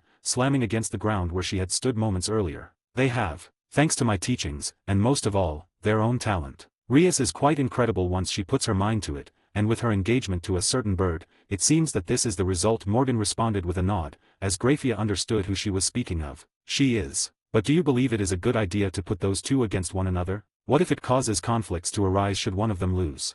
Graphia asked, not sure if this spar was a good idea, as devils were quite notorious for being prideful, and losing wasn't something any devil enjoyed. If it does, it'll be a friendly rivalry, nothing more. The two, to my knowledge, have been friends since they were young. Something like losing a spar would not cause their relationship to crumble. Graphia-san, Morgan replied with a shake of her head, not believing such a thing would go down. I suppose that makes sense. But I would exercise caution in rivalry, as it can only go so far before it is more negative than positive. And my king can be protective of his sister, even more so than Leviathan-sama, Graphia said, trying to find the right words for Surtsk and his protective nature of Rias. Oh, trust me, I know. Sarah wouldn't stop talking about Sona before I met the girl in person, and she also spoke of her rivalry with Surtsk over who could spoil their little sister more. It's borderline creepy at some points, Morgan responded, knowing that the two were the biggest siscons she had ever seen in both of her lives. Graphia's lip twitched slightly at the response, remembering the rivalry between the two that was both creepy and amusing to watch. Although they did have the tendency to bring it a bit far, forcing her to step in most of the time, if not her, then Selena, Surtsk's wife. Well, I'm sure you know what I'm talking about, having to deal with the two of them 24/7. I've gotta ask, how do you do it? You must take breaks constantly, right? Morgan asked. Dealing with them is like dealing with two overgrown children. It can grow tiresome, but nothing I cannot handle. And no, this is, actually the first break I have taken in centuries, Graphia responded, as Morgan turned and looked at her with wide eyes, genuinely shocked. Centuries? That is not healthy, Graphia-san. You have to at least have some hobbies, right? Morgan asked, growing concerned for the woman in front of her. I do, they involve cleaning, doing paperwork, and doing the laundry, Graphia replied with a nod, as Morgan just stared at her. Alright, I've decided. While you're in QA, I'll help you live a little, give you some hobbies to enjoy. As doing laundry, cleaning, and paperwork is not hobbies, but more of a job, one that you shouldn't let control your entire life, Graphia-san, Morgan replied, deciding that she was going to help this woman live a little, as this entire conversation was just making her concerned for Graphia's mental health. That is not needed, Lord Zagan, Graphia said with a shake of her head in denial. Yes, well, I insist, and your king sent you here to take a break, right? Well, taking a break involves hobbies and enjoying life, not just doing your duties in a different place. Or waiting until the break ends, Morgan replied, not accepting no for an answer, as Graphia stared at her silently. Fine, I accept. But I shall leave if any of these hobbies are too much, Graphia responded, remembering the hobby that Seraphal had, which was dressing up as a magical girl and going to conventions. Something that Morgan went with her to, but Graphia didn't need to know that. Hearing Graphia's response, Morgan smiled as she gave her own reply. Great. We'll get started in a couple of days. But for now, let's just keep watching this. Later in the day, after Sona and Rias left with their peerages, and Graphia returned to her momentary home within QA, Morgan was walking through a large forest, the familiar forest at that. They had gotten admittance thanks to Reina getting them permission. They didn't need the aid of Zaytoji, the familiar master, thanks to Morgan instructing her peerage to read the books they had on the forest for safety reasons. Her peerage had all split off in order to get their respective familiars they wanted, ranging from baby sprite dragons, Asia, a black cat, Kurika, and more. Morgan herself was after one familiar, the best of them all, the strongest of them all. One of the 5 great dragon kings, a Satan-class being that could contend against the likes of Seraphal, and a woman that absolutely despises Drake due to some of his actions in the past. The Chaos Karma Dragon, Tiamat. Morgan wanted her as a familiar for one reason, and that was because she was not only powerful, but she wanted to see if she was classified as a member of her peerage by the Fanon Maker ability, as she would be bound to Morgan and Morgan alone, and would technically be able to partake in rating games as a familiar, but only for a short time due to the rules regarding powerful familiars. That, and Morgan was interested in seeing how powerful Tiamat was, and what she even looked like. With Jean looking like her Fate counterpart, she was both concerned and interested to see if Tiamat was at all similar to her Fate counterpart, because if she was likely far more dangerous than anyone actually understood. Walking through the forest, Morgan hummed, she should be somewhere near here, in a large cave towards the center of the forest. She's supposedly been living there for hundreds of years after Drake had done something to her last home, that she had lived in for far longer, closer to thousands of years Morgan thought, remembering that she had read some books on Tiamat, and they pretty much all said that the woman despised Drake and his hosts. Whatever he did must have been truly terrible if she still hates him even now, Morgan thought, suspecting that it involved something important to Tiamat. Eventually, Morgan found herself in front of a large cave, as she breathed in deeply, and began to walk in. She could feel the powerful aura of the being deep within, an aura that rivaled the likes of Seraphal, perhaps even surpassed her, which was saying a lot. Walking deeper in, Morgan stopped as she heard a deep feminine voice boom throughout the cave. Who dares intrude on my home? And with the scent of that bastard's host. The voice shook the cave, as Morgan looked forwards, eyes constricting as a large western dragon began to reveal itself. Large light blue and dark blue wings behind its back, with mixtures of a bright white throughout its form. Towering over Morgan's form as she stared upon Tiamat's dragon form, one that was quite a bit different than she was expecting. Looking over her dragon form, Morgan couldn't help but softly mutter beautiful as she looked at the glowing scales of the large, and admittedly incredible-looking dragon. Be beautiful? Who are you to say such a thing to me, one of the dragon kings? I am Morgan Zagan, lord of the Zagan family. I am here to ask you to become my familiar, Tiamat, the Chaos Karma Dragon, Morgan said formally, as Tiamat looked down at her, her teeth growing into a snarl. I serve no one. Especially not someone that is involved with that bastard Drake. What would I need to do to get you to become my familiar? Morgan asked, as she stared up at the creature, its form faltering at the question, not expecting it. As Tiamat had been letting out all of her killing intent at Morgan, and yet she was completely unaffected. Growling, Tiamat responded, get Drake to apologize. Oh, and get me as much food as I want. Tiamat made these demands as the first one was practically impossible, as Drake never apologized, for he was the dragon of domination, and it went against his very nature to do such a thing. Her second demand had been added on for her own amusement, as she stared down as Morgan, expecting a denial. Deal, Morgan replied simply, surprised at the simple and easy demands. Drake was pretty scared of Morgan once she found a spell that forced images of him and Albion making out into his mind, which was horrific to look at, as they were in their dragon forms. Drake and Albion had both been a bit traumatized when she did that for the first time, when they were arguing and becoming annoying. As I thou wait what? Tiamat said in shock, as her form glowed and she began to become smaller, changing into an absolute bombshell of a woman. With long pale blue hair and dragon slits for eyes, she was tall, almost as tall as Morgan, and most noticeably, she was quite gifted. Why are all the women in this universe so hot? Morgan thought, trying her best not to look down at her, assets that rivaled Yasaka's, who were easily the largest Morgan had ever had the pleasure of seeing. What do you mean, done, explain, devil? Tiamat yelled, marching up to Morgan and glaring at her fiercely. I mean that I can make Drake apologize. The big lizard won't deny me once I threaten him with what I've got held over him. And food is no issue, not with how wealthy I am, Morgan replied with a shrug, as it really was an easy request for her. If it was any other devil, this would have been an immediate no, but as she said, it was quite easy for her. You, what sort of hold do you have over the red bastard? Tiamat asked, as Morgan stared at her and replied. I showed him imagery of him and Albion making out, Morgan replied with a serious look on her face, as Tiamat's face faltered upon hearing this, as she stared at Morgan in shock, before she couldn't stop herself, threw her head back, and laughed loudly. PFT ha ha ha ha ha ha, that bastard deserves that. Tiamat laughed, as Morgan looked away as her assets bounced with her laughter. Snickering, Tiamat looked at Morgan with a small smirk. Alright devil brat, I'll join ya, but one wrong move, one order I don't like, and I'll crush you. You understand? Tiamat asked, her laughter dying down as Morgan's eyes widened, her grin widening with it, as she stretched her hand out, the familiar bond beginning, as she spoke to new familiar. I understand, partner. Gain access to an additional chapter early for each of my main fanfics, 4 chapters on total, as well as other bonuses, like more than 75 exclusive stories, on my Patreon for $3 a month, or $30 for an entire year. https://www.patreon.com/fanfiction770 UTM campaign creator Shari or just look up Crazed Madman on Patreon and you should find me. New edition: if you use the app on iOS/Apple phones, this is around 43% more expensive due to some changes they had to make to their terms of service. So use the web browser for it if you want it to be cheaper. That's the end of the chapter. Morgan got her new familiar through traumatizing Drake. Some promises of fun with Graphia, and that was about it. Should Morgan get another slot for System Maker from this? Raising it by another so she'll get another sacred gear? Or just some Fanon Maker uses?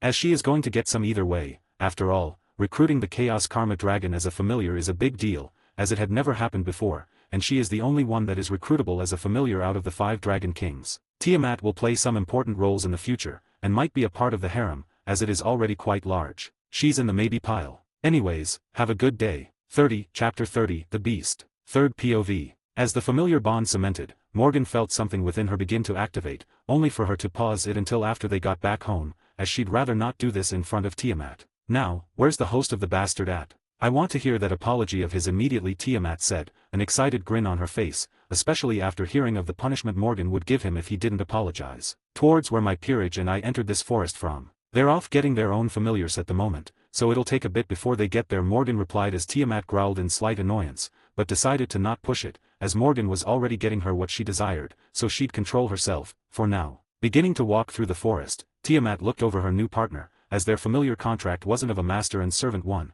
but more of an equal thing. After all, Tiamat wouldn't be the servant of anyone. Dragons hate the mere prospect of being subservient under others, especially those they deem as weaker than them. You're strong for a devil, aren't you?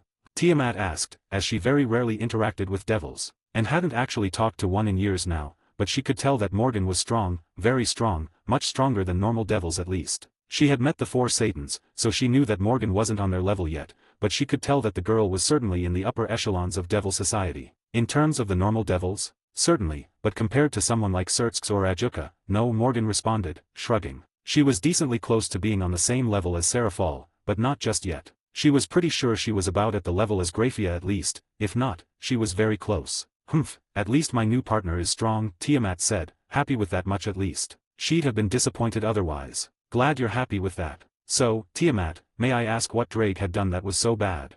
Morgan asked her, as Tiamat glanced at her, going silent in thought, before sighing. He killed my daughter, Tiamat replied, as Morgan's eyes shot wide. She was not mine by blood but, she was my daughter either way. Albion, the White One, wished to take her as his mate. He had been, warm to her, much more so than I had expected out of someone like him. But when Drake had received news of it, he tried his luck, but was denied. He continued to try, and it grew to the point that my daughter began to have feelings for him, just as she did for Albion. It was a mess, and she knew it was wrong, so she had denied both of them in hopes of stopping any fighting from happening. But, when Albion found out, they battled, and in that battle, my daughter tried to help Albion. She tried to stop them from fighting over her, only for Drake to accidentally kill her. Even if it was an accident, I still hate that bastard. He took her from me, so he deserves to pay.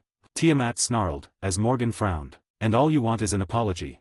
Morgan asked in genuine surprise, not expecting a dragon of all people to only want an apology over such things. I'm not ignorant, devil. I understand that he did not kill her on purpose. Hells, I believe he may have even been in love with her just as Albion had been. But what did he do? He ran away after the battle, refusing to even look at her corpse, to even talk to me. The bastard is lucky I'm not asking for more out of him. Had I been stronger, I would have killed him then and there, but I'm not, and so, this is the best I'll get, Tiamat replied, as Morgan sighed. Well, after we get that apology, I'll look into ways that will allow you to beat the snot out of him so he understands that running away was wrong. I'm glad he didn't do it on purpose though, just a stupid and foolish mistake, a terrible one, but a mistake nonetheless, Morgan replied, already having some ideas that would let Tiamat beat the man, and allow for them to properly talk to one another. This was one of the cases that she decided she wouldn't intrude much, as it was incredibly personal for Tiamat. What was her name? Lahemu. The humans believe she is some sort of mother goddess, but she was just my little hatchling, Tiamat said, as Morgan looked at her with soft eyes. Once I get a sacred gear that allows for the revival or interaction with the dead, she'll be the first it's used one, Morgan decided inwardly, feeling terribly for this dragon, one that had been much more open than any normal dragon would be. Continuing to walk in silence, the two eventually made it to an opening, where Issei was standing, a pout on her face. Master, I didn't get anything.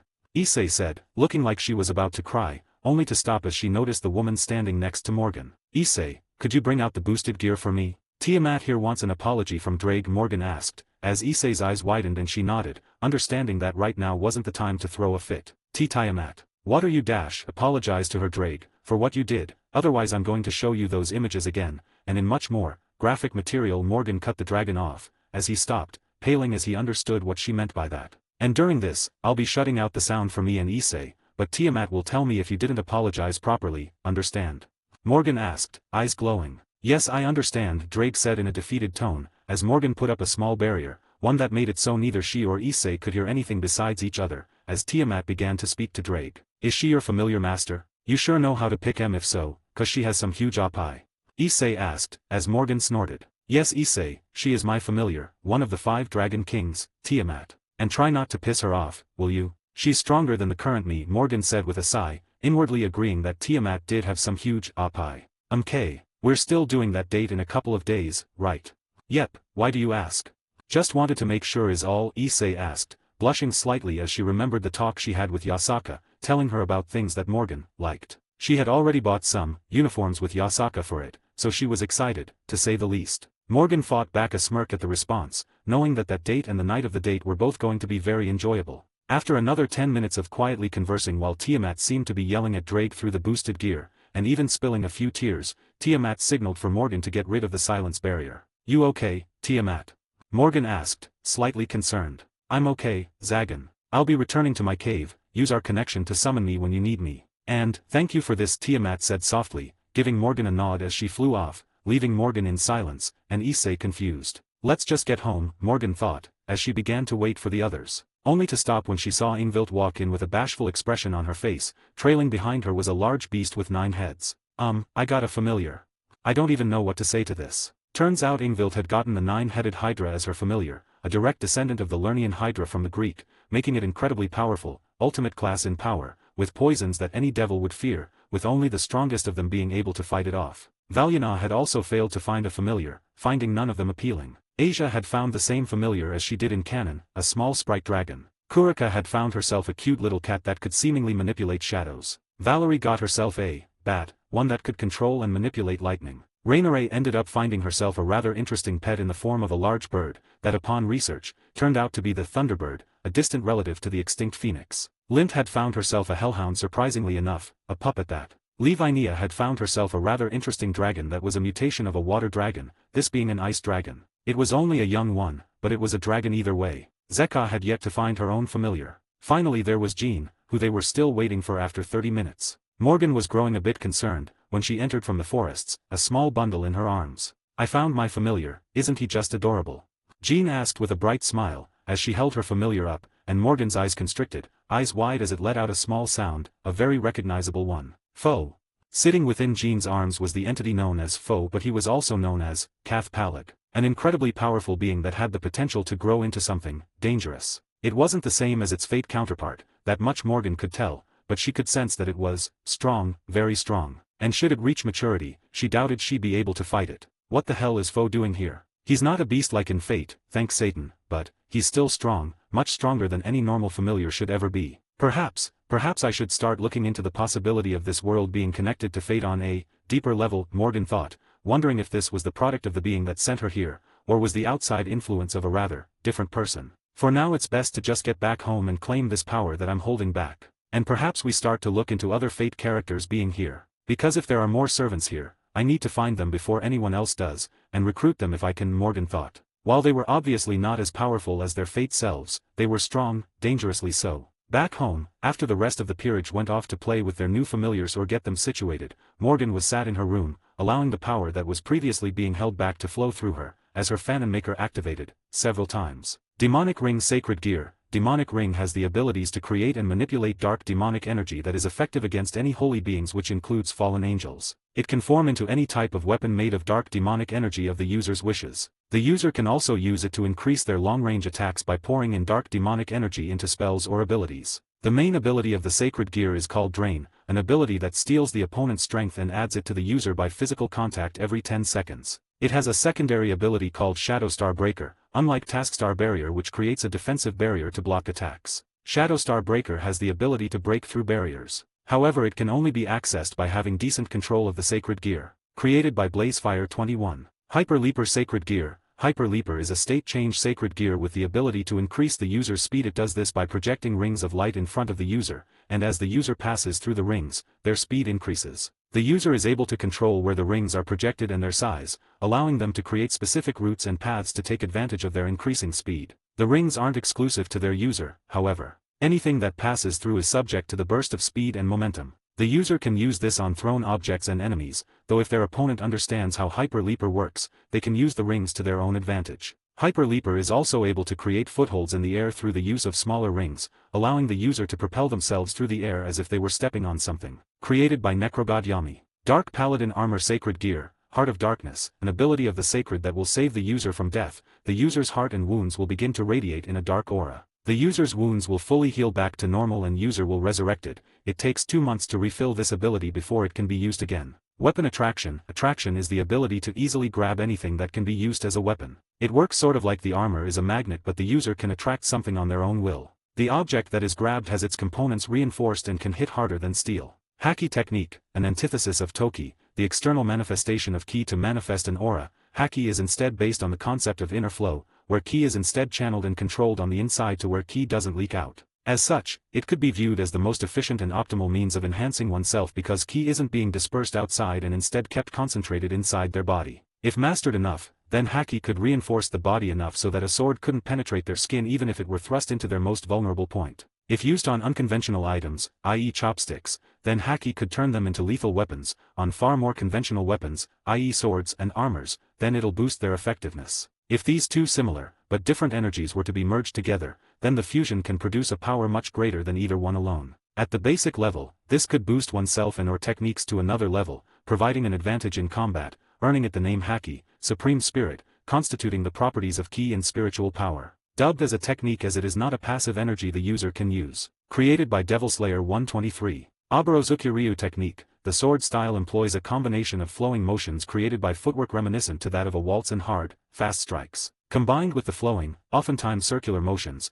the force of the attacks are bolstered to enhance their cutting and striking power. In honor of the moon god, the forms are all named after the moon's phases according to the lunar calendar. It was born from watching Tsukiyomi in battle. Basic technique, Akatsuki lit. Red Moon, a basic Iaijutsu technique. The user draws their sword and performs an upward slash before rapidly spinning and performing a downward diagonal slash. It is considered to be a beginner move, despite the speed put into the technique. Moon Phases, Izayoi lit. 16th Night, a technique that is reminiscent of Iaijutsu. The user rapidly draws their blade from their scabbard and slashes in either an upward or downward manner. It is considered to be an opening move used by practitioners in order to gauge their opponent. Other times, it can be used as a surprise attack due to its speed. Futsukeija Ki lit. Second Day Moon, a ranged technique that utilizes a sword. The user rapidly draws their blade and slashes the air in order to launch vacuum slashes that cut across a large distance. The slashes are timed perfectly with the user's systolic heartbeat, allowing the user to swing the sword at full strength each time to launch compressed vacuum slashes.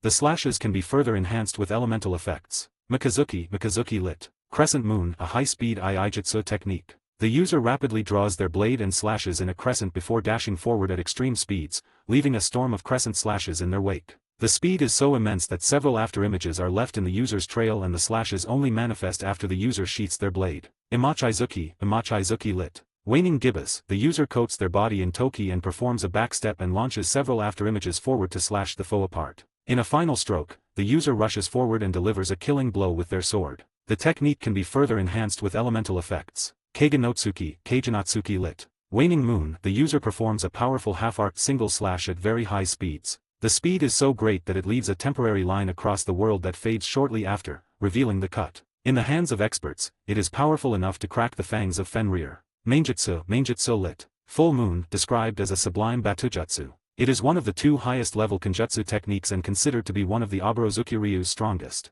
The user breathes in a certain pattern, allowing them to accelerate cellular metabolism and accelerate their heart rate to produce a fight or flight response. Moonlight within the body is metabolized. After that, toki is then squeezed out of the cells of the user's body and coats the user's blade and sheatha. The user can then unleash the blade to perform a single ruinous slash that moves at high speed, far surpassing the speed of sound and releasing blinding amounts of light and heat. Elemental effects can be added to the attack to further enhance its cutting power. The amount of cutting power Mainjutsu has depends on the amount of energy used for it. With sufficient amounts of energy, the technique proved strong enough to be able to penetrate the flesh of extremely powerful beings such as Kali. Created by Crimson Song. Ichur Quirk. Ichur is a type of mutant quirk that permanently changes the user's blood into that of its own unique blood type, granting them several types of enhancements while completely reversing its effect in most cases when interacting with other individuals and their blood type. Basically, it increases the user's physical attributes, from regeneration, strength, speed, etc. Created by Neoro Unlimited. Energy Quirk. This quirk allows the user to constantly absorb energy,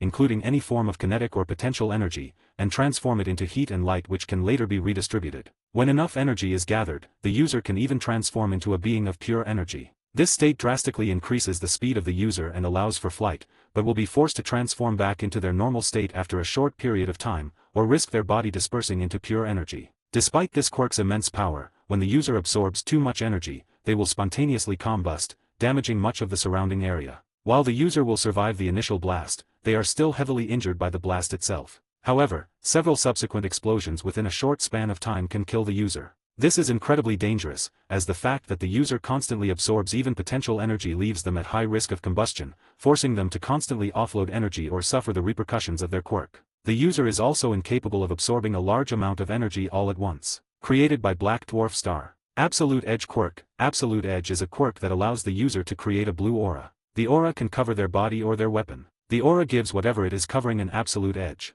This means that the weapon can cut through anything without losing its edge. Durability, harness, and other factors do not matter. The aura protects the edge of the blade, preventing it from being damaged and also enhancing its sharpness. The Absolute Edge quirk has the power to cut clean through steel. Of course, this can't quite literally cut through everything, but it can cut through a lot. The user has to spend electrolytes to create the aura. Created by Lord Noodle XIV. Morgan's eyes shot wide at the amount, not expecting it. She understood that it was likely because she was now breaking into Satan class officially, now had a familiar that was in the Satan class, had gotten a familiar for each of her peerage members, some of them being incredibly powerful, to even mythical levels of power like Foe. All of which combined to make her power activate a total of 8 times, the most it had activated in a long time. She felt power roll through her as the sacred gears cemented within her, the knowledge of technique soon coming afterwards, with the quirks coming last as she let out a pleasure-filled sigh, a wide grin forming on her face as she felt it. She had officially broken through to Satan class in power, and was now confident in defeating Graphia, and giving Seraphol a good fight,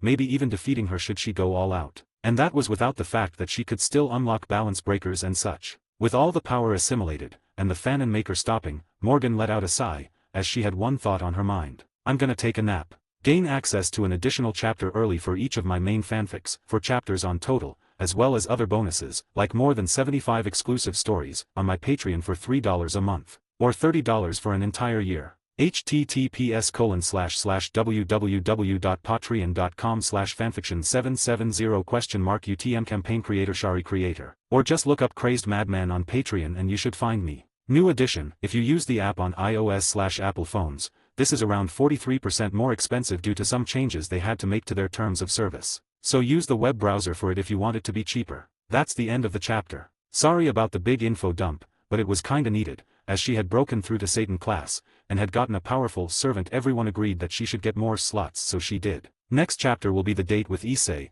half of it being the date and the other half likely being smut. Anyways, have a good day. 31, Chapter 31, The Date with the Pawn. Third POV. A couple of days later, it was officially time for the date with Issei. The girl had been excited the last few days, preparing for the date and simply being happy that she was finally able to go on the date with her master. And finally, it was time. As Morgan walked through the manor towards the front entrance, the rest of the girls were watching with slight jealousy as she left the house, ready for the date with Issei, who was waiting outside. Walking through the front door, a smile broke out on her face as she gazed at her pawn, who had a blush on her face as she looked down. The dress. You look beautiful, darling, Morgan said, shamelessly taking in the sight of her, a revealing dress that showed off the girl's gorgeous figure and modest breasts. Issei blushed at the praise, suddenly finding herself a lot more nervous than she had been in the previous days, all because she was actually going on the date. She didn't think that Morgan would go through with it, but here she was. Thanks, Issei said as Morgan chuckled and pulled Issei over, wrapping her arm around the shorter girl's waist as Issei blinked in surprise, before biting her lip as she enjoyed the powerful arm that wrapped around her. Let's get going, shall we? We've got a long night ahead of us after all, Morgan purred, as Issei shuddered, and nodded. Soon they left, ready for the date ahead of them, walking through the streets of Kua, just enjoying one another's company. They had left the manor a few minutes ago, and were now just holding hands as they walked the streets. "So, Issei, how are you enjoying school, besides the influence of the annoying fallen angels and the heiresses?" Morgan asked, as Issei shrugged. "SOSO, the heiresses aren't that bad, just a little creepy at times because of their constant staring, but that's been slowly stopping over the past few days, so it's not much of a problem anymore. The fallen angels are weak. I'd much rather be home with you and your oppai," Issei said, exclaiming the last part with no shame whatsoever. Morgan just raised an eyebrow. "Why do you like oppai so much?" "'Cause they're beautiful, round, and squishy. Not to mention yours are the best there are," Issei replied with a grin, as Morgan snorted in amusement, finding the girl to be amusing as usual. "Well, I think your oppai are quite nice as well," Morgan replied with a smirk, glancing down at her pawn's purposely revealed cleavage, which caused her to squirm slightly under the gaze, remembering what Yasaka had told her. "Once Morgan has her sights on you, and wants you to be hers, you're hers. Best not to fight it, little pawn, but you won't, after all, you're just like me, wishing for nothing more than to get ravaged by our beloved." Morgan laughed at the reaction, before stopping. "Looks like we're here," Morgan said, as they stopped in front of a nice restaurant that she had gotten a good table at. It made the best takoyaki in the city, Issei's favorite dish. Seeing this, Issei's eyes lit up in excitement as they walked in and were put into their table, Morgan ordering a lemonade and Issei a rather tasty strawberry drink they made. Sitting across from Issei, Morgan watched in amusement as the girl happily sipped on her drink. "So good. We've gotta get drinks here more often. I saw on the menu that they do take out," Issei said. "If their food is as good as these drinks are, then I can't say I mind such an idea. I'm sure the others would love to try as well," Morgan replied, as her lemonade was house-made and quite good. "Yay!" Issei cheered, happy with that, as Morgan smiled at the cute reaction before listening as Issei spoke. "So, who are you going to go on a date with next after me? I know that Kurika is really losing her mind over not being able to go out with you. While Valyana has been with you since the very beginning, so she sorta deserves it," Issei asked, as Morgan shrugged at the question. "It's entirely up to them. Whoever asks first will go with me first, that's how I've always seen it," Morgan replied with a shrug, as that really was how it is. They just needed to ask and she'd be willing to go out with them, but they never did. "Wait, seriously? It was that easy? We always stressed out hoping you'd ask us, but all we've gotta do is ask you," Issei exclaimed. Thankfully they were in a corner of the restaurant so no one noticed her exclaiming so loudly. "Yep, I'd love to go on a date with any of my peerage members, besides Asia," Morgan replied with a shrug. "Why not Asia? I see her more like a cute little sister or a friend, not anything more than that," Morgan replied with a shrug, as she truly wasn't interested in Asia like that. "Huh, that actually explains a lot, to be honest," Issei muttered, remembering the way Morgan didn't react the few times that Asia had been clumsy and accidentally showed off her underwear or cleavage, whereas the others would get more of a look. "Well, any other questions you'd like to ask me? Art 18 begins below. Do not read if you don't like Art 18. The rest of the date had continued with them going to an amusement park, a movie, and some shopping too, spoiling her pawn with some gifts and new clothing. By the end of the night, the two of them were all smiles, as they held hands. "So what now, master?" Issei asked Morgan, who hummed before glancing at Issei, raising an eyebrow as she noticed the girl biting her lip as she looked her over. "Oh, I see," Morgan inwardly thought as she smirked. "I think I've got an idea." "Come on," Morgan said, as she pulled the girl with her, as they made their ways to a hotel, Morgan's hand moving onto her back as she got a hotel room for the night, smirking as her hand slowly slid down to her perky ass, gripping it as the girl fought back a moan, a blush forming on her cheeks as they climbed into the elevator, and without hesitation, Morgan leaned down and began to press kisses against Issei's neck. "MMGNM, couldn't we wait until we're in the room?" Issei asked, fighting back a soft moan from her lips as her king shamelessly marked her neck, hand groping her ass cheeks. "Oh please, we both know how much you want it, darling. After all, my slutty little vixen has been sharing her memories of her experience with me, hasn't she?"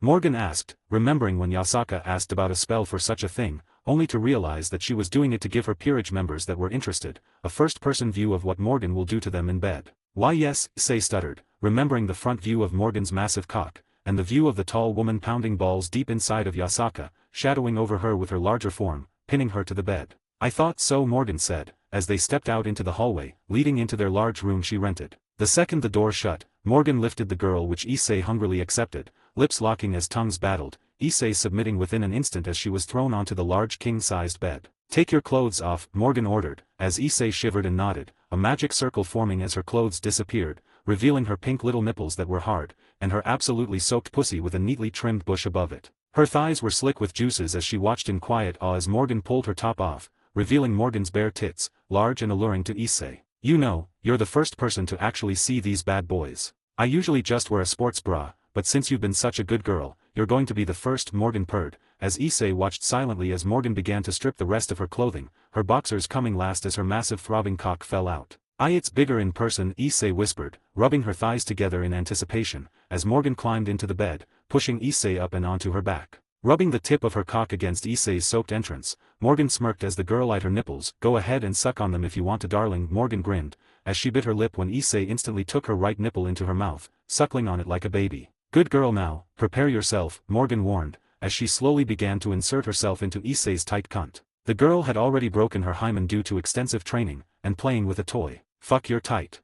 Morgan groaned, surprised as she felt it greedily cling to her 12-inch cock, making her realize that it was a lot tighter than Yasaka's already tight pussy. Issei moaned around her nipple as Morgan growled and inserted all 12 inches in one powerful thrust, a soft clap filling the room as Issei let out a low squeal, her pussy pulsing and quivering as she orgasmed from a singular mighty thrust of Morgan's massive member. "Coming so quickly? What a naughty little pawn," Morgan said with a laugh, as she began to slowly move back and forth within the girl, enjoying the sensation of her tight pussy and the way she greedily sucked on her tits. All of her peerage had different kinks from her knowledge. Kurika was into pet play, Issei really loved tits, Valiana was into BDSM, Ingvild loved soft sex and being praised, Levinia was into the worship kink, Valerie was into roleplay, especially mommy stuff, Zeka was into hard sex, and Lint was into vanilla stuff. While outside of the peerage, Yasaka was a bit of a masochist and loved the breeding kink, Serafal was a freak who was into a lot of stuff, including incest play, BDSM, anal, slave play, kook queen, watching others have sex with Morgan,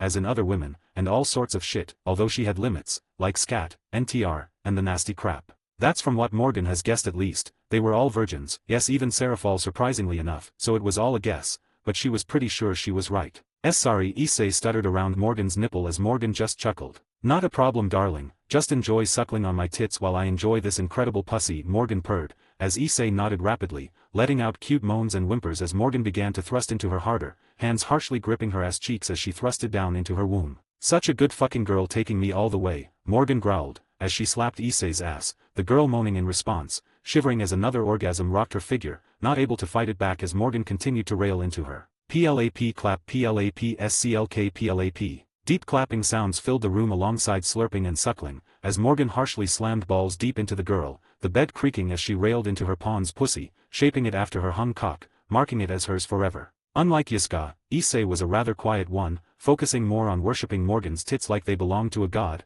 happily kneading, biting, and sucking on them as Morgan fought back the urge to moan at the sensation. Finally, after 10 minutes of railing into the girl as she orgasmed over and over, Morgan had hit her edge, as she let out a low snarl. "Fuck. I'm coming. Take it all, you op-addicted slut," Morgan growled, as she harshly railed into her, the girl throwing her head back as Morgan began to come thick ropes of spunk inside of the greedy pussy of the Red Dragon Empress. "AGHN Cummingsh." Issei slurred, the strongest orgasm so far rocking her form as Morgan let out low groans and grunts as she ground herself against Issei, rolling her hips as she drained her balls inside the girl. "Phew, such a good girl," Morgan praised, groaning as she let out a few more splurts of cum inside of Issei, before a sigh of pleasure echoed from her, slowly pulling out as a stream of thick cum dribbled out of Issei's freshly filled pussy. Looking over Issei's form, Morgan grinned as the girl whined with a slur to her tone, still coming down from her powerful orgasm, as she moved and pointed her butt up towards Morgan, wiggling it side to side with a whine more mashed her. Seeing this, Morgan laughed as she had only one thought on her mind. "I love my life. Gain access to an additional chapter early for each of my main fanfics, 4 chapters on total, as well as other bonuses, like more than 75 exclusive stories, on my Patreon for $3 a month, or $30 for an entire year. https://www.patreon.com/fanfiction770 UTM campaign creator Shari creator, or just look up Crazed Madman on Patreon and you should find me. New edition, if you use the app on iOS/Apple phones, this is around 43% more expensive due to some changes they had to make to their terms of service. So use the web browser for it if you want it to be cheaper. That's the end of the chapter. Not sure how well this chapter was written, as I struggled heavily with the smut, so it's probably not very good lol. Anyways, have a good day. 32, Chapter 32, the next day. Third POV. The next morning, after the passionate night of 4 hours of sex with her needy pawn, Morgan had awoken to Issei cuddling up against her, face shoved against her breasts as she snored in her sleep, legs intertwined with Morgan's own, both of them still nude from the night. Glancing down at her pawn, she smiled softly and ran her right hand through the girl's hair, as she nuzzled closer to her softly muttering, "Master's up I." Hearing the mutter, Morgan giggled softly as she cooed. "Such an adorable little pawn I've gotten," Morgan said. Issei let out a soft yawn in her sleep as she kept cuddling with her master, as Morgan just chuckled and leaned back. Might as well let the little thing sleep for a bit longer, Morgan thought with a chuckle as the girl let out a little whine as the sun shined in, only for her to shut the window with a swish of her hand. The curtains closed as she did so, before leaning back down and allowing Issei to nuzzle against her warmth. Later, after Issei woke up a blushing mess upon realizing that she was nuzzling against Morgan's nude figure, the two had gotten dressed and took a rather enjoyable shower together, and were now walking home, ready to get back. Mostly because Issei was excited to rub it in the faces of the others, especially so she can show off her hickeys that were placed all around her figure. "So, did you enjoy last night?" Morgan asked with a small smirk, as Issei blushed and nodded. "Why yeah, it was incredible, master," Issei replied with pink dusting her cheeks, a small smile on her face. She remembered the previous night, thoroughly, she was still feeling it even now, the slight soreness coating her figure as she felt the hickeys across her skin. "Good, we'll be having a lot more nights like that," Morgan seductively whispered in Issei's ears, the girl shuddering in response, realizing that Yasaka was right, Morgan was insatiable when it came to her girls. And now that she had been claimed by Morgan, she was one of those girls, not that she could say she minded very much, especially if every one of those nights would be like last night's. "Oh okay," Issei stuttered, slightly causing Morgan to smirk in amusement at the reaction, as they made their ways home. By the time they got home, the rest of the peerage were sitting around the dinner table, munching on their breakfast, only to look up to find a glowing Issei, and a small smirk on Morgan. It was then that they noticed the blatant hickeys across Issei's neck, as they all looked at her in jealousy, and more than that, lust when they looked at Morgan. "So girls, how was your day while we were out?" Morgan asked, noticing the jealousy and lust, finding it cute, knowing that she would likely be asked on dates more often soon, which she would gladly accept every single one of those dates with her adorable peerage members, well, except Asia's. "Boring as hell," Valyana said bluntly, as she had been pretty much training all day, and doing her daily missions, and that was about it. "It was fun. I learned some new spells and even helped Asia learn a few healing spells. Combined with her sacred gear, she can heal even faster than before," Livinia said with a proud smile, as Morgan chuckled and patted her head, which she leaned into, the others watching with thinly veiled jealousy. "Nothing much master, just waiting for you to get home," Naya, Kurika purred, walking up behind Morgan and leaning into her breasts pressing against Morgan's arm as she openly fondled the woman's abs, as Morgan just raised an eyebrow. "Well, you'll all be a bit busier today. Yasaka's been dealing with some annoying pests in her backyard and asked if you could help her out. While you're all doing that, I'll be training Gremory and Satrai with Lucifuge watching me. And before you all grumble, I'll whip up a meal for all of you afterwards and we can do a game night," Morgan said, as their eyes sparkled. Last time they did a game night, one of them got to sit on her lap and rub up against her, the winner in that case had been Lint. This time they would all try their hardest to beat one another for the chance. "Alright then, let's eat." After they all ate in comfort with one another, the group had left to deal with the annoyances that were causing problems for Yasaka and the yokai faction, while Morgan sat, waiting for the heiresses to get there from wherever they were.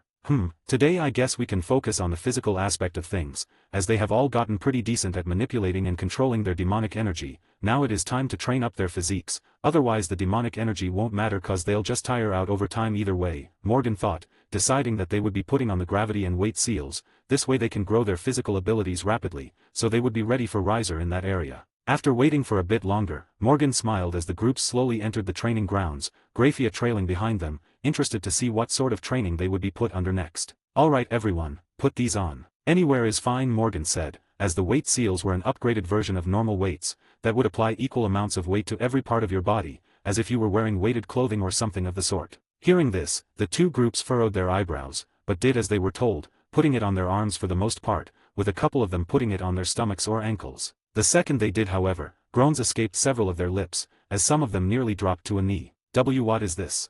Rias groaned, feeling the weight on her body. "Those are weight seals, and gravity seals. They equally distribute a certain amount of weight on every inch of your body, while also putting your body under a higher gravity than what Earth has. An excellent method for training your physique. It is also what you will be wearing from now on, all day, every day, yes, even when you're at school, or doing your contracts," Morgan replied, as they all grumbled, while Graphia looked interested in the potential applications of such seals. "Now, I want each of you to do 50 laps around this training ground, begin now," Morgan ordered, as they all looked at one another, but one glare from Morgan got them running, a smirk forming on her face as she watched them. "They're going to dislike you for doing this," Graphia noted as she walked up beside Morgan. The maid watched as the two groups ran around the training ground. Even with their speeds, it would take a while before they were done. "They will right now, until they realize what sort of boons this will give them. Especially once Rias and her peerage have to battle it out with the arrogant chicken," Morgan replied, which Graphia couldn't help but crack a small smile at, which caused Morgan to look at her with a mock gasp. Did you just smile?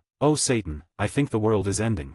Morgan gasped in mock horror, as Graphia glared at her, but couldn't keep the smile from forming on her face, a smile that caused Morgan to show one of her own. You should smile more often, Graphia, you've got a beautiful smile, Morgan said with a warm look in her eyes, Graphia looking at her in slight surprise before looking to the side, fighting off the warmth that attempted to invade her heart at the genuine compliment. Most of the time the compliments were all about her appearance, mostly in lustful or lewd ways, but Morgan had said in such a genuine way that she couldn't help but react to it more than she normally would. So what do you plan on doing for fun around here, Graphia? Morgan asked, as Graphia looked at her in confusion. I am not sure, to be quite honest. I have taken up the hobby of knitting, but I am not sure if that counts as fun, Graphia admitted. She had no idea what to do for fun, so it was kind of hard to figure out some sort of fun thing to do. Knitting is a hobby that can be fun, but I was thinking of something more like gaming or going to the movies or something like that. Perhaps I can help you learn how to have fun. How about tomorrow we go out and watch a movie together, something fun?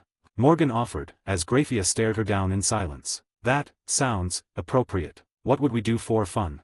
Graphia asked, as Morgan shrugged. Whatever we can. Going to the movies, amusement parks, whatever we can to get you to loosen up, to have some genuine fun. You need it, Graphia. It's not healthy to work all day every day for centuries, Morgan replied, as she already had some plans forming in her mind. She had plans for doing the funnest things she could think of, also Graphia could find some sort of enjoyment in life, as it was seriously depressing to hear of a woman that literally had no true enjoyment in life. Interesting. Are you sure I will have fun at these places? They seem rather mundane, Graphia asked in slight confusion, not understanding how something like that would be fun. I can't be sure of anything, but I sure as hell will try to bring some fun to your life, Morgan replied with a shrug, not really sure if it'll work, but she really hoped so. Looking back at the two peerages, she watched in amusement as they sweated from every pore of their body, struggling more and more the more they ran, as the weights increased as they adapted to it, same with the gravity. Also they'd grow stronger faster, and from what Morgan could tell, it was working, and well too. They're improving quickly, Graphia noticed, as she sensed the seals begin to grow more and more, adapting as they too did. It was impressive, even by Morgan's standards. The rate of growth was comparable to her own peerage, which was saying a lot as they were all geniuses. Much quicker than I was expecting, to be honest. At this rate they'll be several times stronger in terms of physique, by the time they have to fight it out with the Phoenix brat. They'll be ready for it, I'll be making sure of that at least, Morgan replied, satisfied with their rate of growth. By the time Riser came around, he would get the snot beaten out of him, that much she'll make certain of. Watching as they slowly but surely completed the laps, she smirked at their exhaustion as she walked forward. All right everyone, come get some water and take a break, we'll continue in 10 minutes with more physical training, this time focusing on strength, Morgan said, as she let out a small laugh at their groans of annoyance and pain. No whining, this'll be good for all of you in the future. Trust me, growing your physique will bring you serious boons in the future, beyond just being stronger, faster, having stamina, and being more durable. It'll even let you manipulate demonic energy easier than before, and your clan traits as well, Morgan responded, watching as they slowly perked up at the thought of growing their demonic energy control, but at the same time, they were still annoyed at all the physical work. Being a bunch of people that rarely trained or worked hard, they were unused to such harsh training, but it was time they did. Looking over the group, Morgan smirked and ordered once more. Alright, that's enough, get back to training. At the same time, she had only one thought on her mind. Satan, I love my job. Gain access to an additional chapter early for each of my main fanfics, 4 chapters on total, as well as other bonuses, like more than 75 exclusive stories, on my Patreon for $3 a month, or $30 for an entire year. https://www.patreon.com/fanfiction770 UTM campaign Shari creator, or just look up Crazed Madman on Patreon and you should find me. New edition, if you use the app on iOS/Apple phones, this is around 43% more expensive due to some changes they had to make to their terms of service. So use the web browser for it if you want it to be cheaper. That's the end of the chapter. The next chapter has more going on, probably stuff with Graphia to build on that particular relationship. There'll be more happening within the next couple of chapters. Anyways, have a good day. 33, Chapter 33, The Day of Fun. Third POV. With the gradual increase in training that both Sona and Rias were undergoing, so too did their ability begin to gradually increase more than before. It wouldn't be noticeable or anything, but the two were rapidly beginning to adapt and grow to the weight that was being constantly applied to them, showing just how incredible the two actually were thanks to their genetics. It was the next day and Morgan was waiting for Graphia to show up, as they were supposed to go and have some fun around the town, showing the woman how to actually enjoy her practically immortal life, one that would be dreadful without some sort of enjoyment in it. She wanted to go to the movies with the woman, as well as the amusement park, basically anything that could give the woman some sort of enjoyment, at least more enjoyment than whatever the hell she had been up to recently. As Morgan sat, she leaned back in her chair in thought. With Tiamat as my familiar now, and my peerage almost entirely being in the ultimate class, it's getting close to the time when I'll have to start revealing more of my cards. And while the Gremmaries and Cetri won't cause any problems for me when that happens, I know for a fact that the Baal Patriarch and Fennex will, Morgan thought, knowing that Zekram Baal would likely try something against her, and the Fennex family was obviously going to cause a fuss, especially once they realized that she was helping Rias get out of the marriage. My own training is going to need to increase,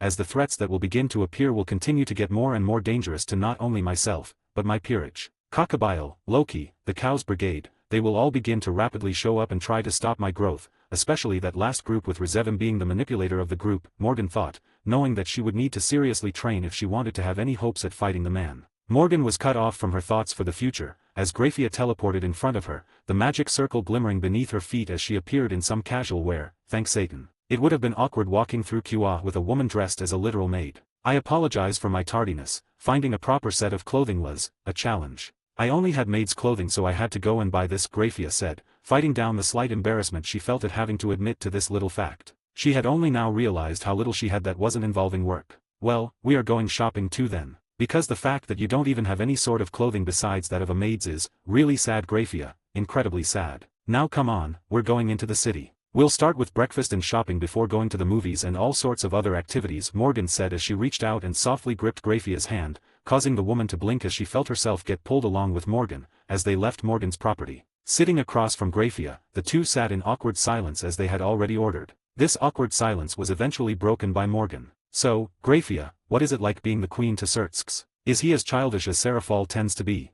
Morgan asked the woman as she couldn't help but crack a small smile. More than you could ever imagine. Besides his love for his sister, he is needy and whines constantly. He hates everything having to do with work and makes it known. Had he been a child, I likely would have simply spanked him. But he is my king, and I can only deal with his tantrums the best I can, Graphia replied, as Morgan let out a laugh, finding the reply to be exactly what she had expected of the man. Well, if he's anything like Sarah, I'm sure he's annoying as hell to deal with, but I suppose she at least is amusing. I can only assume that he becomes more annoying after an amount of time, Morgan replied, as Graphia couldn't stop the small laugh from escaping her lips. That is an understatement. The man makes me want to rip my hair out at times. But he is a friend, so I suppose I just have to deal with it. And Serafal is annoying as well, but she does it because it's fun. Surtsks does it because he doesn't want to do his duties, Graphia replied with a sigh, as she ate her breakfast. Well, at least Rias isn't like that. The girl has been working hard over the past few days, and is only continuing to improve as a person. The Fennex kid is going to get obliterated when the time comes, well, as long as that father of his doesn't attempt to cheat or anything, Morgan replied, sipping on her coffee. I would not be surprised if he did. Lord Fennex is not the most trustworthy man in the world. But I suppose you know that much at least, Graphia replied, knowing that Morgan was keeping eyes on lords of note, and the Fennex lord was likely one of them. Yeah, I do. So, how about we go and have some at the local amusement park and then a movie? Morgan asked, as Graphia cracked a small smile and nodded, as she got to her feet, with Morgan paying as they left, ready to have some fun throughout the town. At the same time, the girls were having a conversation of their own, well, at least Kurika and Valyana were. So Master is about to get another one? I know she's hot but damn, she's just bringing in girls like flies, isn't she? Valyana said, noticing that her master had been getting the attention of more and more women. She knew that Morgan had a thing for older women, but this was a bit of a surprise. Well, duh, with charisma like our masters, it's only natural. Just wait until Graphia noticing master's member, she'll be lovestruck just like the rest of us. Naya, Kurika purred, remembering the first POV view she was given thanks to Issei sharing her memories of their night. She was not ashamed to admit that she had been using it as masturbation material, as had the rest of the girls, at least the ones that saw Morgan in such a way, with Asia not being amongst them. Yeah, I understand that, but could she not at least do us first? I'm getting sick of waiting, and am honestly getting close to just jumping her and showing her how I feel about her, Valyana said with a growl. Her draconian side was getting sick of it, and she really wanted to get claimed like Issei and Yasaka had. At this, Kurika blinked several times before a wide grin slowly began to form on her face, an idea beginning to form in her mind. You know, Valyana, I think I might have just the right plan to get her attention, Kurika purred, a mischievous glint in her eyes as Valyana stared her down and replied, I'm listening.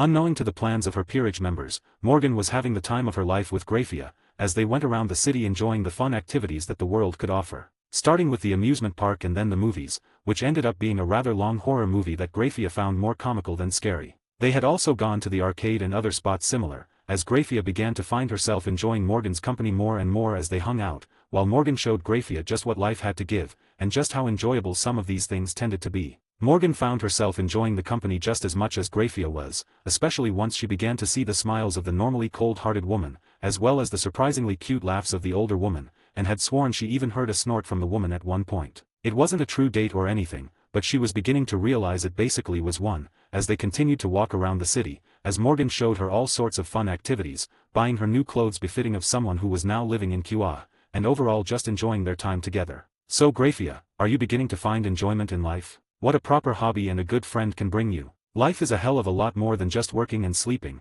there's so much for you to do and see, and it's a crime that you're spending all your days serving another, Morgan said, as they walked through the streets of QA, a large white stuffed bunny in Graphia's hands after Morgan won it for her at the arcade. At the question, Graphia looked at her before nodding slowly. I suppose you are right, Morgan. I was wrong to believe that life was only about work, and for that I apologize, Graphia replied, finding the way she was acting previously to be rather embarrassing. It's okay, Graphia, you didn't know any better. At least now you understand that you can't live life only by working, Morgan replied with a smile, as Graphia looked up at Morgan, before smiling softly. You are a kind person, Morgan, Graphia said genuinely, as she leaned up and pressed a kiss against Morgan's cheek, causing the girl to blink several times in surprise, not expecting a kiss on the cheek from Graphia of all people. I'll be off now, Morgan, thank you for today, Graphia said, as they had already had dinner together, and it was now later in the day, meaning it was time for her to head home. You're welcome, Graphia, Morgan said, a bit blindsided as she watched the woman walk off, before she teleported away once she was clear from the sights of other citizens of QA.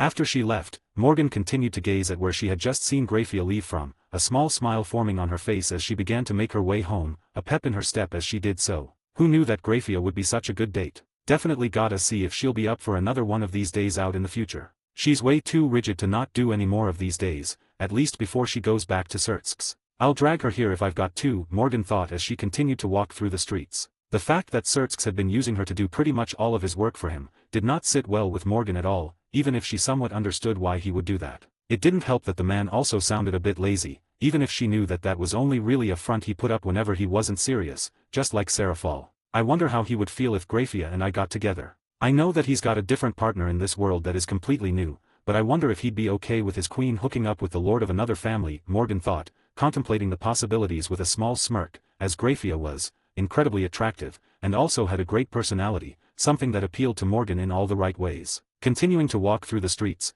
Morgan made her way home with a happy smile on her face, having enjoyed the long day as she walked onto her property, and made her way up to the front door and entered. Kicking her shoes off, she sighed as she decided to get some shut-eye, and made her way upstairs, opening the door as she walked in and flopped onto her bed, her eyes slowly shutting as she had only one thought on her mind. What should I train Rias in tomorrow?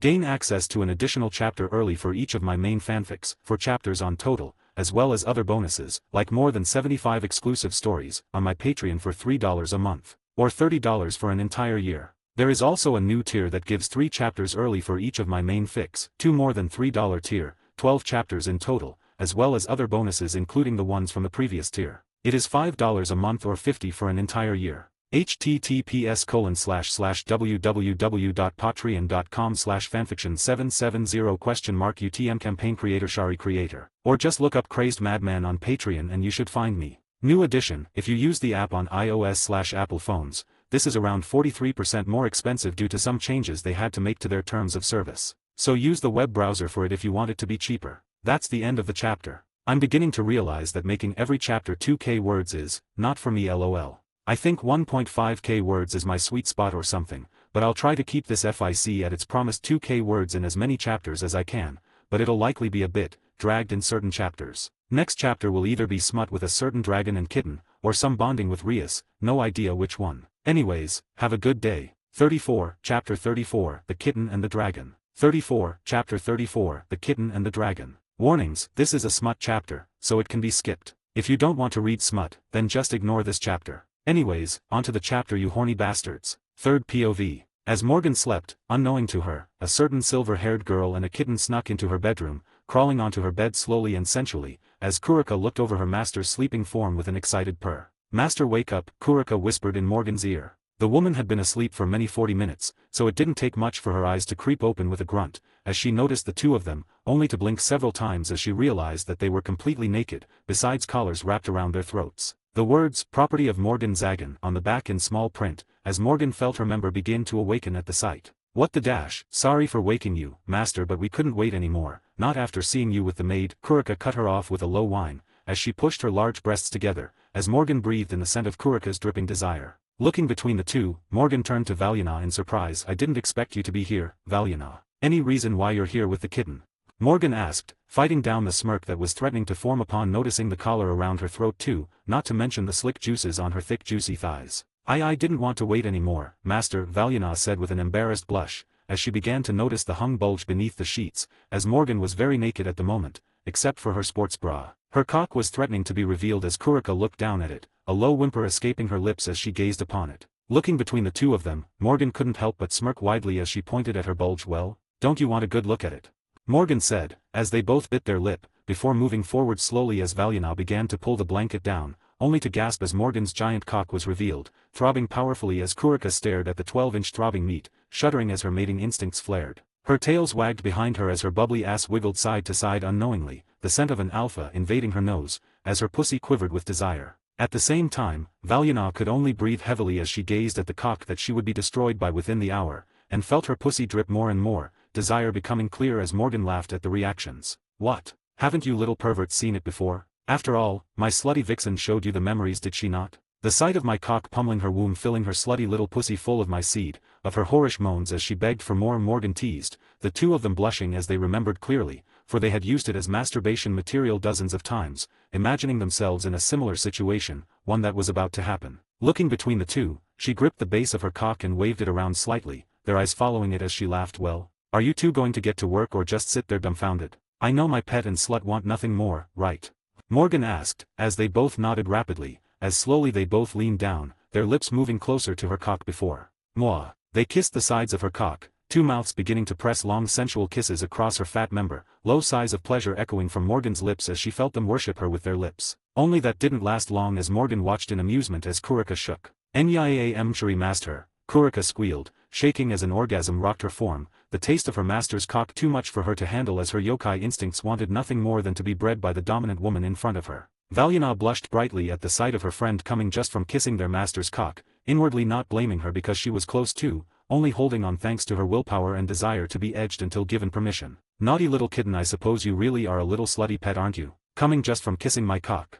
Morgan laughed, finding this hilarious as Kurika panted at the words, a whine escaping her lips as she moved back in, Morgan watching as she began to press kisses against her member, Valyana joining her seconds later. Moi mphm poi. Kisses were placed around her member as she leaned back and enjoyed the long kisses, sighing as Kurika mewled, moving down and slurping on her balls, while Valyana pressed a kiss against the tip, before slowly beginning to bob her head up and down, all the while Kurika slobbered on her balls. Good pets, keep going like that and you'll be getting a thick, tasty reward, Morgan teased, sighing at the sensation of Kurika worshipping her balls, and Valyana bobbed her head, sloppy sounds echoing throughout the room as Morgan leaned up and harshly slapped each of their ass cheeks, watching in amusement as they both came a little from the slaps. Good little bitches, Morgan praised, enjoying the view of Valyana swapping to her balls and Kurika to her cock, shaking their asses as they raised them up, giving her a delicious look at their fat asses jiggling. Thankshare mashed her, Kurika said, only for Morgan to growl, slapping her ass. Pets don't speak. Cats mewl and whine, Morgan said, as Kurika let out a low whimper, as instead of speaking she just let out a naya while Morgan looked to Valyana. And you, bob faster you little pervert. Don't think I don't know how much you're into rough play. If you're a good girl, a leash will get put around that neck of yours, Morgan said, as Valyana blushed bright red for getting called out, as she was into BDSM, including pet play, masochism, and other stuff in that area. There were limits of course, but they had safe words for a reason in that situation. As they both continued to worship her cock, running their long tongues across the sides of her cock, and the most sensitive parts, Morgan felt herself begin to get pushed to the edge as she growled. Phew, I'm coming. Take it all you little sluts. Morgan snarled, as she gripped the collar around Kurika's throat, slamming into the back of her throat, cum splattering into the back of her mouth as she gulped down the thick spunk, before she pulled out and did the same to Valyana. Seeing that neither could swallow all of her seed, she fiercely jerked her cock, cum covering their tits and faces as she gave them a nice and big facial. Grinning at the sight she was being given, Morgan gripped Kurika's throat firmly with her hand. Bend over, pet, it's time for you to use that little pussy of yours for what it's meant for, Morgan said as Kurika happily mewled, ignoring the cum still warming her face as she turned around, wagging her ass to her master while Valyana pouted, only for Morgan to pull her over. You can worship other parts of me, slut, Morgan said with a growl, as she pushed the girl below her balls, giving Valyana a close view of her cock and Kurika's pussy. Slapping Kurika's fat ass, she gripped it harshly as she began to rub at the entrance with her cock, grinning at the way Kurika whined, begging whimpers escaping her lips as she bounced back against her cock, wanting nothing more than to get filled, and for the ruthless teasing to stop. And Morgan was more than happy to do that, as she gripped the kitten's ass cheeks and slammed balls deep in a singular thrust, a low groan escaping her lips as Kurika squealed loudly, squirting all over Morgan's cock and the face of the slut that was licking away at Morgan's balls as it slid across her face, plapping echoing throughout the room as she began to slam away at Kurika, uncaring for the orgasm that she was going through. "Fuck yeah, take that cock, my cum-dump pet," Morgan growled, gripping Kurika's tails and pulling on them, causing the kitten to let out a loud yelp of pain and pleasure. "And you, work that tongue somewhere else, unless you don't want to get fucked," Morgan said to Valyana, who whined but nodded, moving up and sliding her face in between Morgan's ass, beginning to pepper kisses against her glistening cunt, a soft gasp escaping Morgan's lips at the sensation of a tongue entering her. Fuck, that's good. Just like that, you little masochistic bitch," Morgan moaned out, while she pulled on the collar around Kurika's neck, pulling her head back as she locked lips with her and slammed into her, her balls slapping against Kurika's pussy as she railed into her, shaping her pussy for her own personal use, making her a cock-addicted pet that would belong to her and only her, just as she had with Issei and Yasaka, and how she would with all her beloved girls. Plap clap plap slack. Clapping and sloppy sounds echoed throughout the room as Morgan fucked her kitten,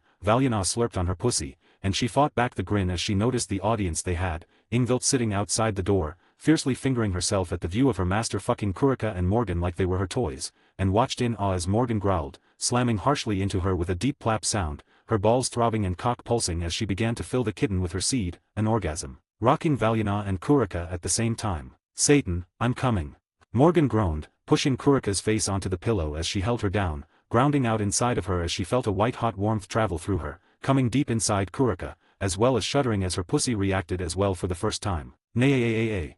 Kurika squealed loudly, shaking as the most powerful orgasm of her life coated her figure, feeling the cum filling her womb, her tails wrapping around Morgan as she came rope after rope of cum inside of Kurika, before she slowly pulled out with a wet squelch, a sigh escaping her as she slapped her fat ass, as Kurika went unconscious with pleasure, causing her to chuckle. "Seems she fainted. Well, why don't we get on to you next, my little pussy eater," Morgan said, slapping her cum-soaked cock against Valyana's face as she happily mewled, her ass wagging side to side as she panted in excitement. "On your back, I'm going to give the little pervert watching us a nice show," Morgan whispered, as Valyana's eyes widened in understanding, before doing as she was told, their backs facing the door, giving the perv that was watching a good look at Morgan's balls. And just like with Kurika, Morgan slammed into Valyana in an instant, harshly railing into her masochistic pawn as she happily squealed, loving the rough sex she was being put through, as her master made her bitch as she wanted this entire time. Yes. Valyana squealed, as Morgan laughed and slammed down into her in a mating press position, Valyana's legs wrapped around her as she railed down into her, Ingvild watching in awe as Morgan's balls slapped against Valyana's ass, clapping echoing through the room as Valyana happily moaned as Morgan slapped her tits, grinning as her masochist began to beg. "More mashed her, harder, please." Valyana slurred as Morgan laughed, gripping her throat as she slammed harder and harder into her, the bed shaking as she fucked Valyana hard and fast. Kurika awoke to the sight of her best friend getting destroyed by their master, her fingers lowering as she fiercely fingered herself to the view of her master breeding another. "Fuck you, little slut. I'm coming. Take it all or else you won't be allowed to come for the rest of the night," Morgan growled, warning the woman as she slammed in balls deep with a loud clap, bottoming out inside of the woman who happily squealed, enjoying the sensation of cum splattering in her as she felt her pussy get fucked and bred by her master. Ingvild shuddered outside, the grounds covered in her slick juices as she came hard, watching her friend get filled to the brim with cum, before running off with a bright blush. She wasn't the only one fiercely fingering herself, as Lint, Levinia, Issei, Valerie, and Zeka all heard the sounds of their master fucking both Kurika and Valyana, playing with themselves to the sounds. "Good girl, now clean it up, both of you," Morgan ordered, her cum-covered cock soon being licked and slurped on, as they happily cleaned the stray drops of thick semen that ran down her cock, a sigh escaping her lips as they did so, leaning back as they began to worship her once again, one thought on her mind as they did so. "I'll say it again, I fucking love my life."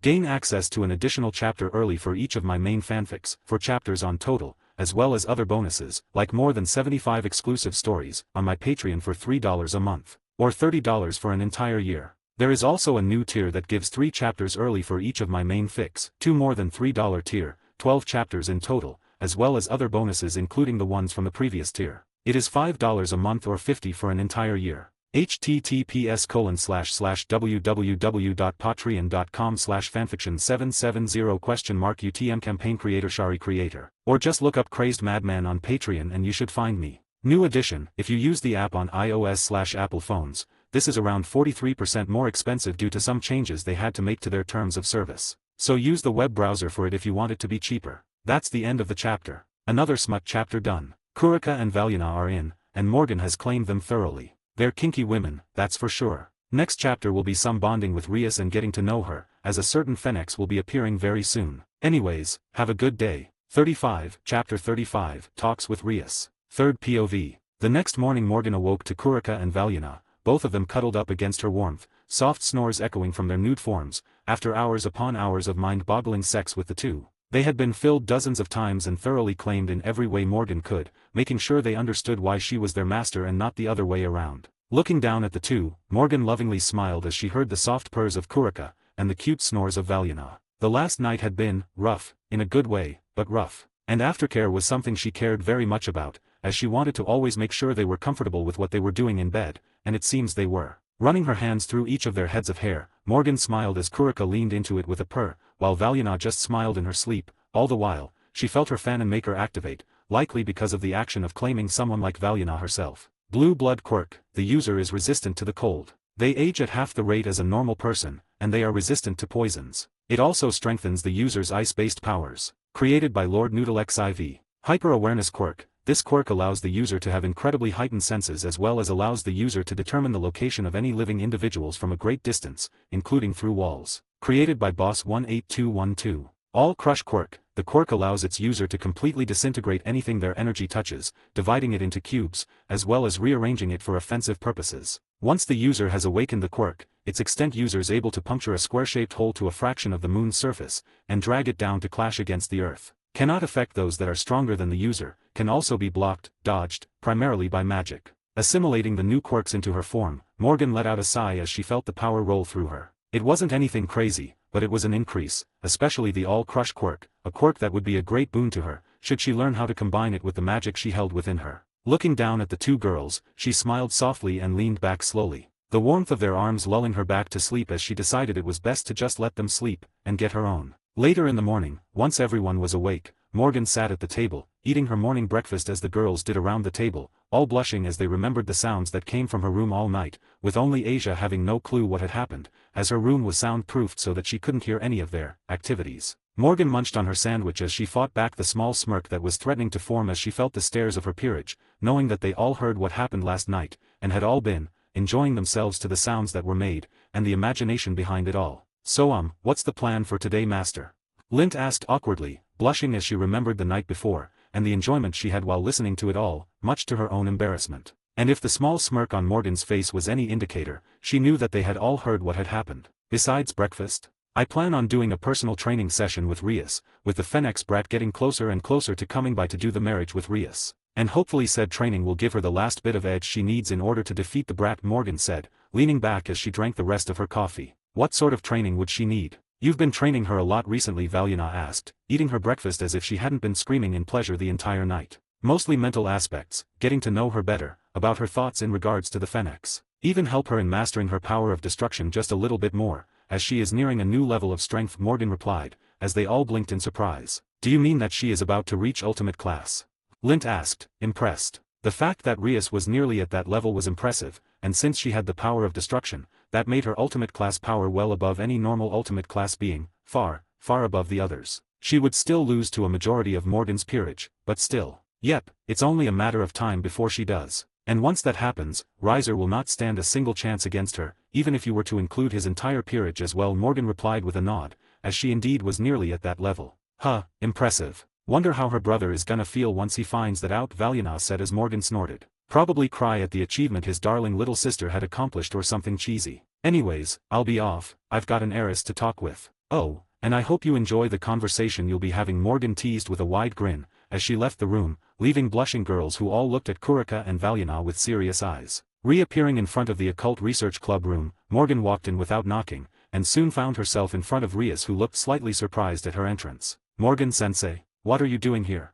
Rias asked, as it was early in the morning, and a school day. This was out of the ordinary to say the least. To talk to you about the Phoenix brat, and your growth so far. It's a conversation that is needed every once in a while during training, to make sure you understand the growth you've had so far and such, Morgan replied, as she plopped down in front of the girl, the rest of her peerage seemingly out and about, probably at class. She decided to not even bother questioning why Rias was not at class, but they were. Okay, well, what is it you want to talk to me about? I know that I'm strong, but I still don't think it'll be enough to defeat him. He's immortal after all, Rias said as Morgan snorted. Rias, the Phoenix are not immortal, it just seems that way. All you've got to do to beat that immortality is to tire them out so that they run out of all their demonic energy, or knock them unconscious, and then they were as easy killings as the rest of us normal devils. And since you have the power of destruction with you, you can simply atomize his entire being, killing him in an instant, or destroy his very soul. Really, there are many ways you can defeat and kill the little bastard, Morgan replied with a small laugh, finding it funny that Rias still thought she wasn't able to beat Riser,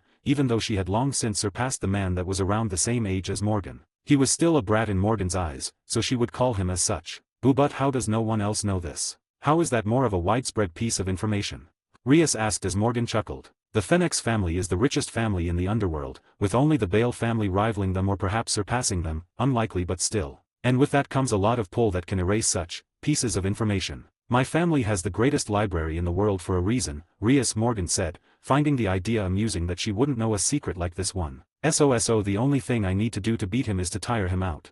Rias asked, dumbfounded that it was so easy. She thought it was impossible to tire one out, much less kill a Phoenix, only to hear that they were actually simple to kill. It just took a bit of power that she now held. And I will also add that you are well beyond him in power now, Rias. The man is far below an ultimate class being, and that is the power you are encroaching on, Morgan added, as Rias's eyes shot wide in surprise. What? I am almost ultimate class.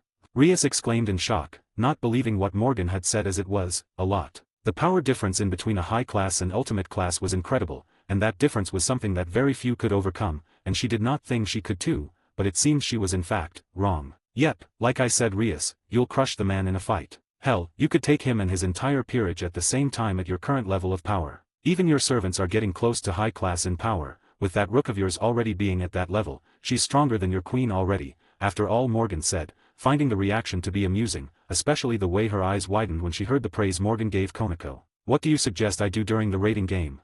Rias asked, as she had already told Morgan about the fact that she wished to challenge him to a game. That knight of yours can make just about any sword he can imagine with that sacred gear of his. Have him take advantage of that fact and use it against the man. Or have your queen use the light within her to take him down, either would work perfectly. And of course, the power of destruction would naturally take him out, but he won't be foolish enough to stand still. You also have to account for the fact that he might cheat, so you'll need to watch out for holy objects and phoenix tears, Morgan replied, as Rias nodded slowly in understanding. She knew that the Phoenix would do anything for this deal to go through, as unlike Zidicus, who was blinded by the wealth that could be gained. Rias knew that this was a ploy to gain control of the Gremory family, and more than that, it was a ploy for the power of destruction that could be used in less than good ways. I am not sure about Akeno doing such a thing, but Kiba I can get to do that. But are you sure that that would work against someone like him?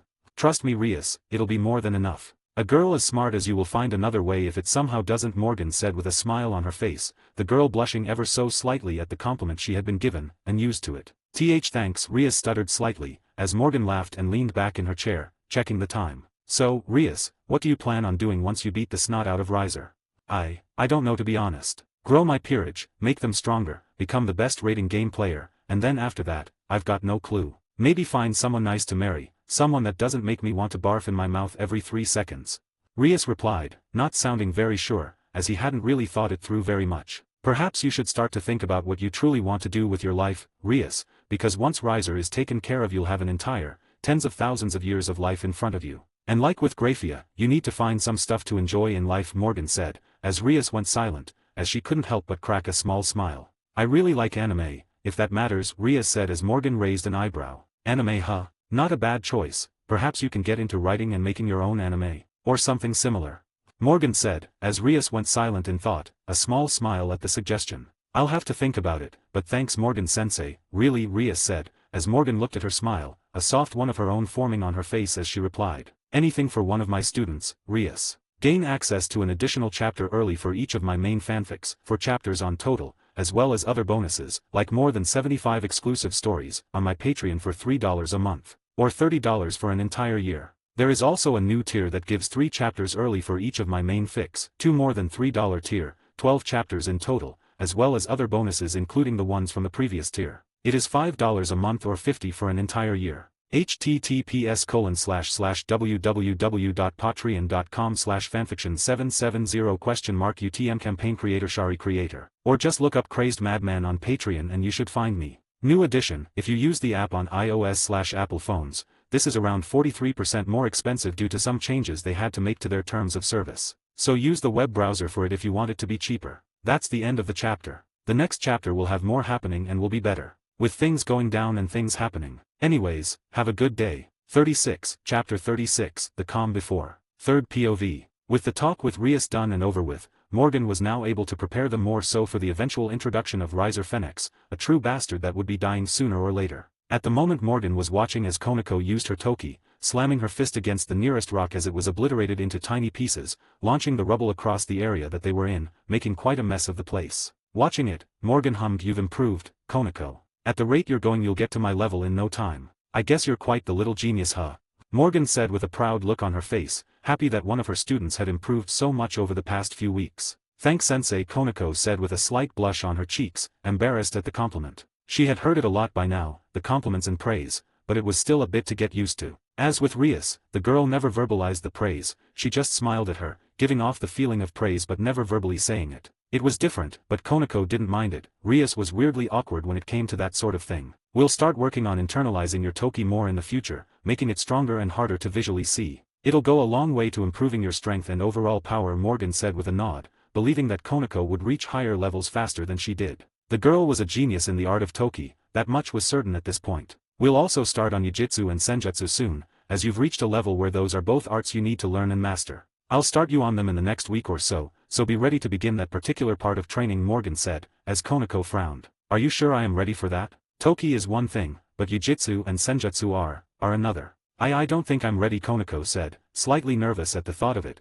with the trauma she underwent when she had thought her sister had been evil. "I am confident you are ready, Konako. Plus, I'll be there every step of the way while you learn how to utilize them, so there won't be any sort of fears regarding losing control or harming yourself or another. Trust me, you can handle it, you've just gotta have more confidence in yourself," Morgan replied, calming the Nekoshou with a warm look on her face, confident that the girl can do this.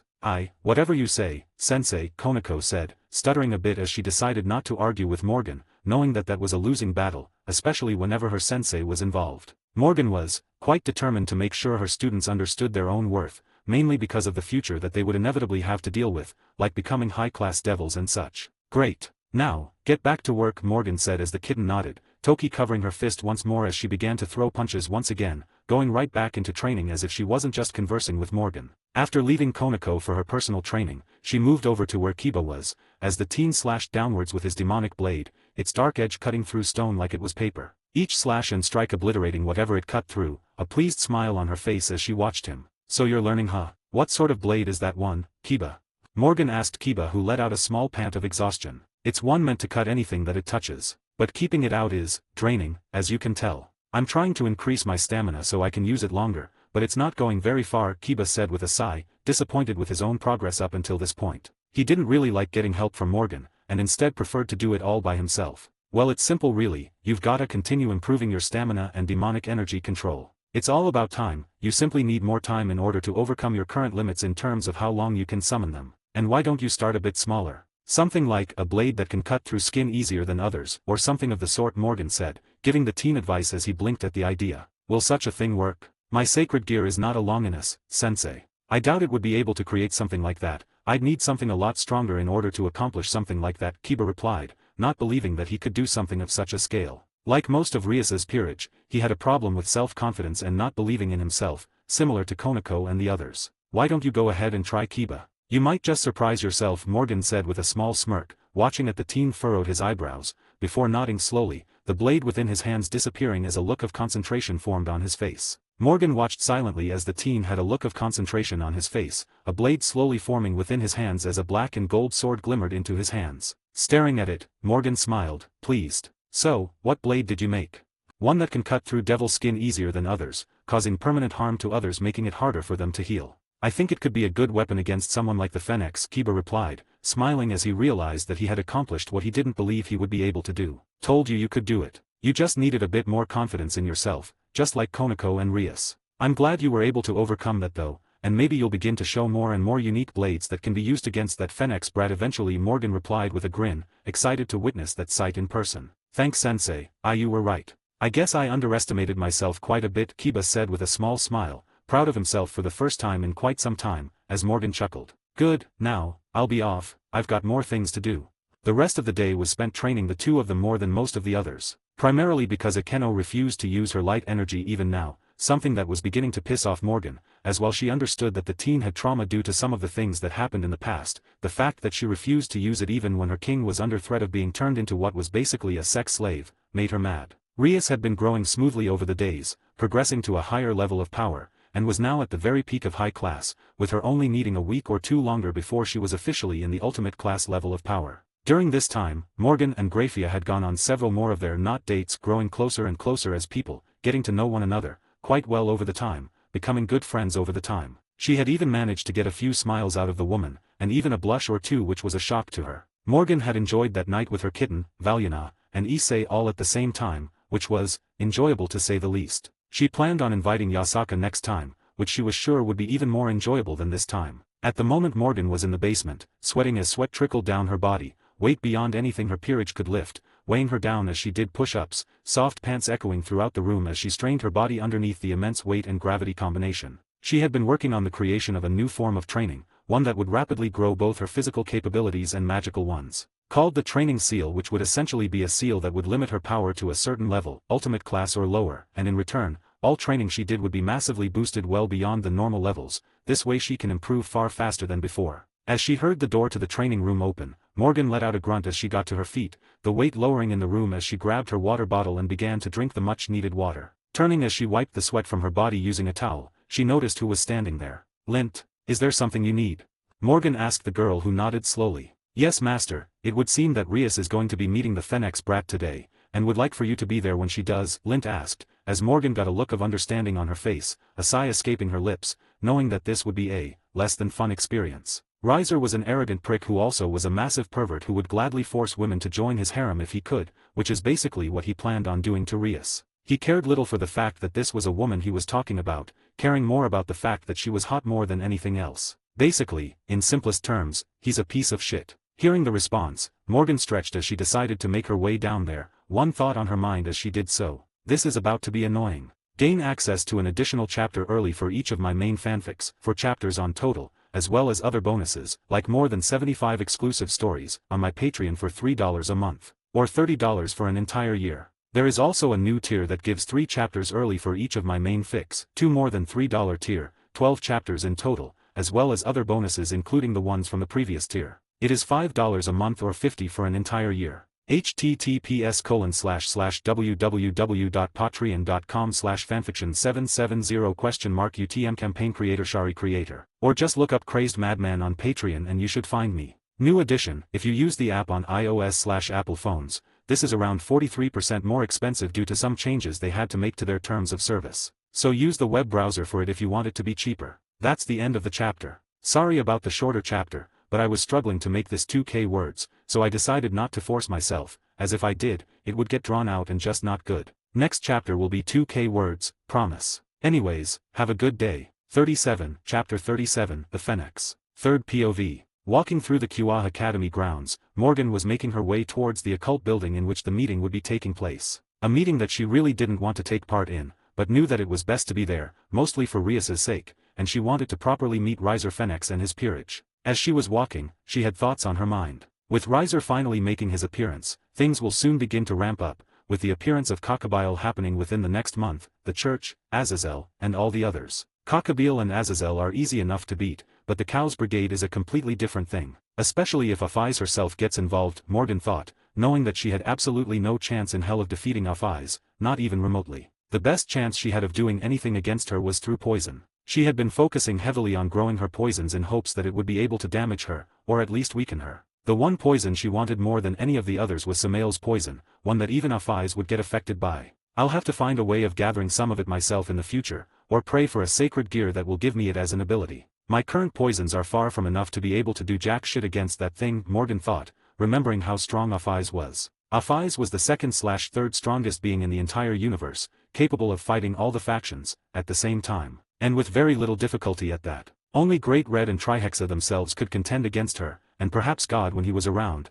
but that was unlikely. From what Morgan understood, Afaiz was capable of obliterating planets with a single blast. How that didn't happen in the anime or manga she didn't know, but she suspected it was on purpose, or perhaps due to some sort of laws of reality in this universe. Morgan wasn't on such a level, not even close. At her peak she could probably destroy a continent or two, but a world? Yeah, no. She'd need to be a superclass devil to have a chance of having that level of destructive power, but even then it would be extremely draining and difficult. I hope I can pull one of those bullshit fanfic situations where I can bribe the dragon god with cookies and a room made to be completely silent, Morgan thought. Remembering all the fanfics that managed that, she hoped it would be the same here thanks to her charm that was seemingly capable of affecting more than people, but even things like causality. At the very least I need to kill Rizevim before the fool summons the DxD gods. Those things are a hell of a lot more dangerous than even the dragon gods, even if they're stupid as hell and make no sense, Morgan thought, remembering that a single one had killed Great Red with ease in the novels, which was dumb as hell. Deciding that was enough for now, Morgan sighed and began to enter the club,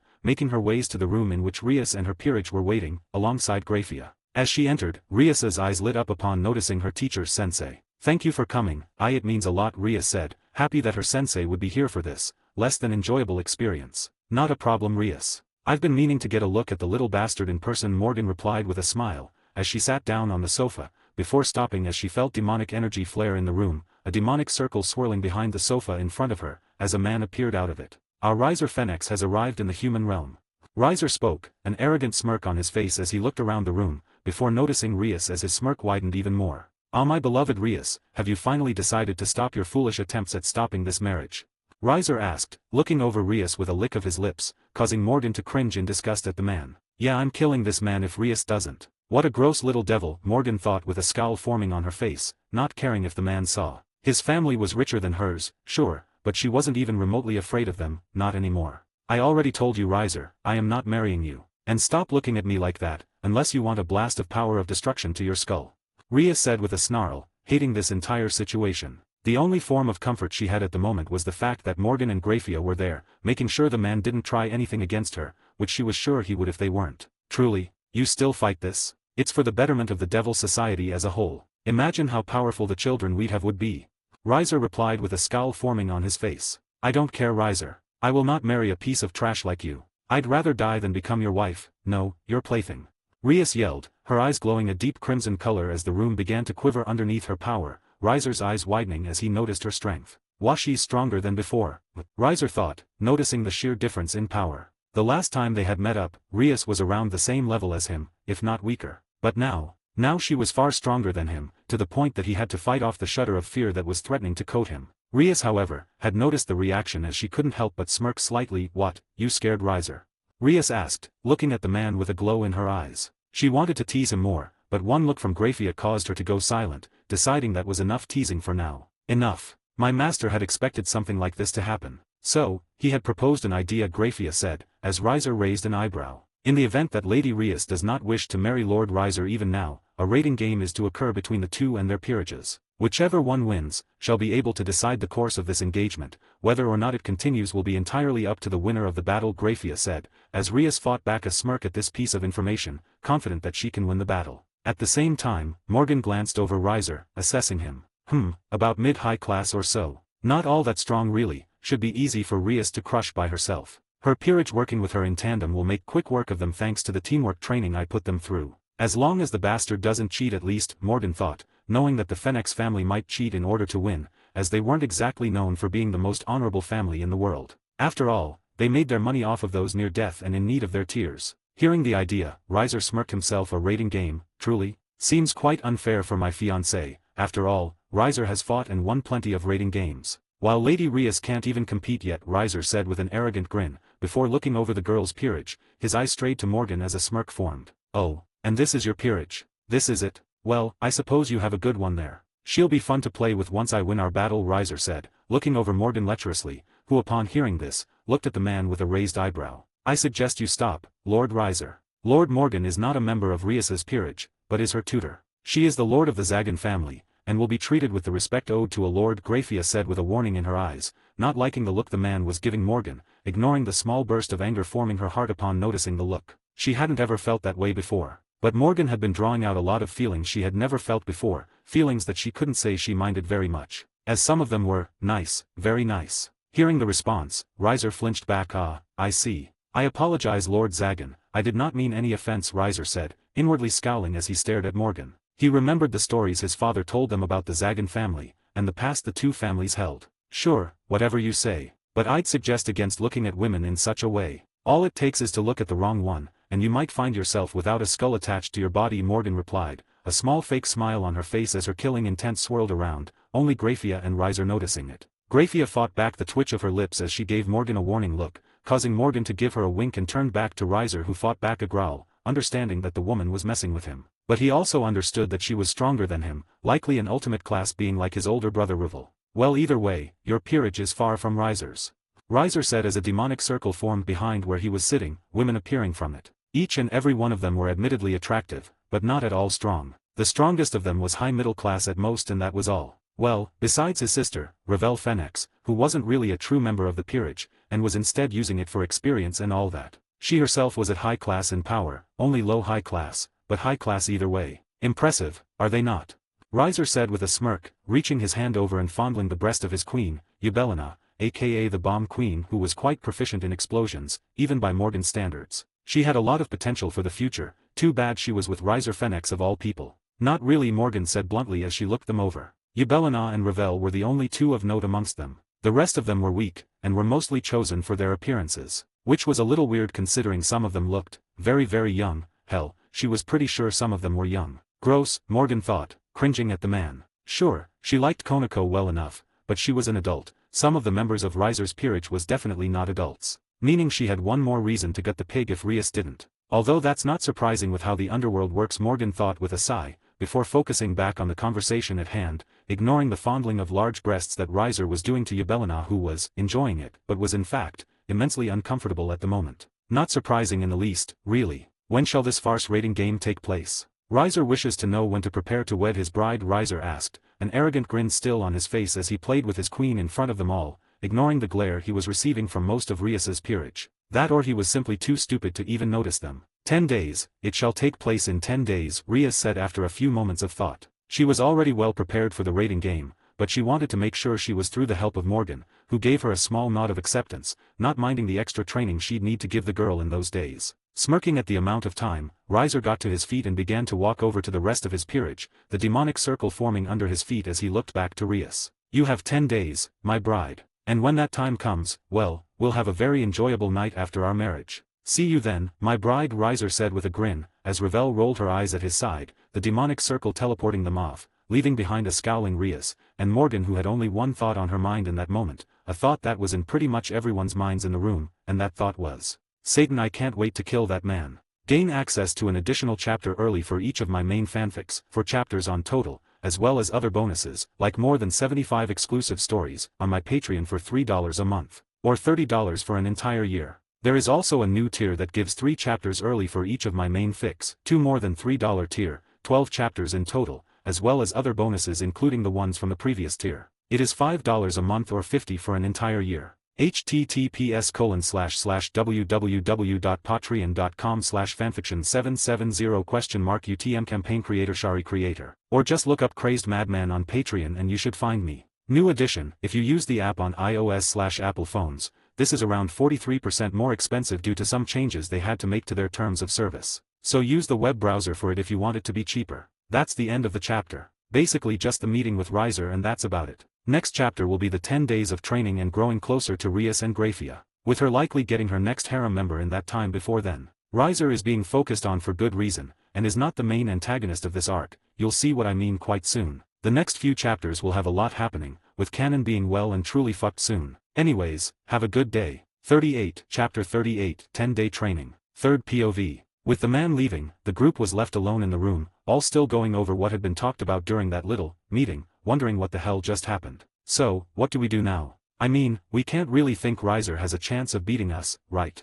Kiba asked, knowing that the training they had been receiving was well beyond anything the man had been training. He alone could counter the immortality of Riser thanks to Morgan's teachings regarding imagination and creativity with his sacred gear. Oh, he stands no chance. But I say we train the best we can in the next 10 days to prepare just in case. Like Morgan has said before, we've got no clue whether or not he will play fair, and it's best we prepare for that just in case, Rias replied with a shake of her head. The Fenix family had a lot of ways of defeating them, and no matter what they were, they would be incredibly difficult to get around. So they would need to train and prepare the best they possibly can, and there was only one person that could do that for them. Looking at Morgan, Rias was about to ask before Morgan beat her to it. I'll help you, Rias. I've already trained you this far, might as well finish it so that you can get rid of Riser for good, Morgan said, shrugging as she did have the time. It was also about time she started to get more involved in things, like dealing with the Phoenix family. Thank you, Morgan, Rias said with a happy grin on her face, knowing that with Morgan's help, Riser would have no chance, well, should at least. Good, go ahead and get your stuff ready.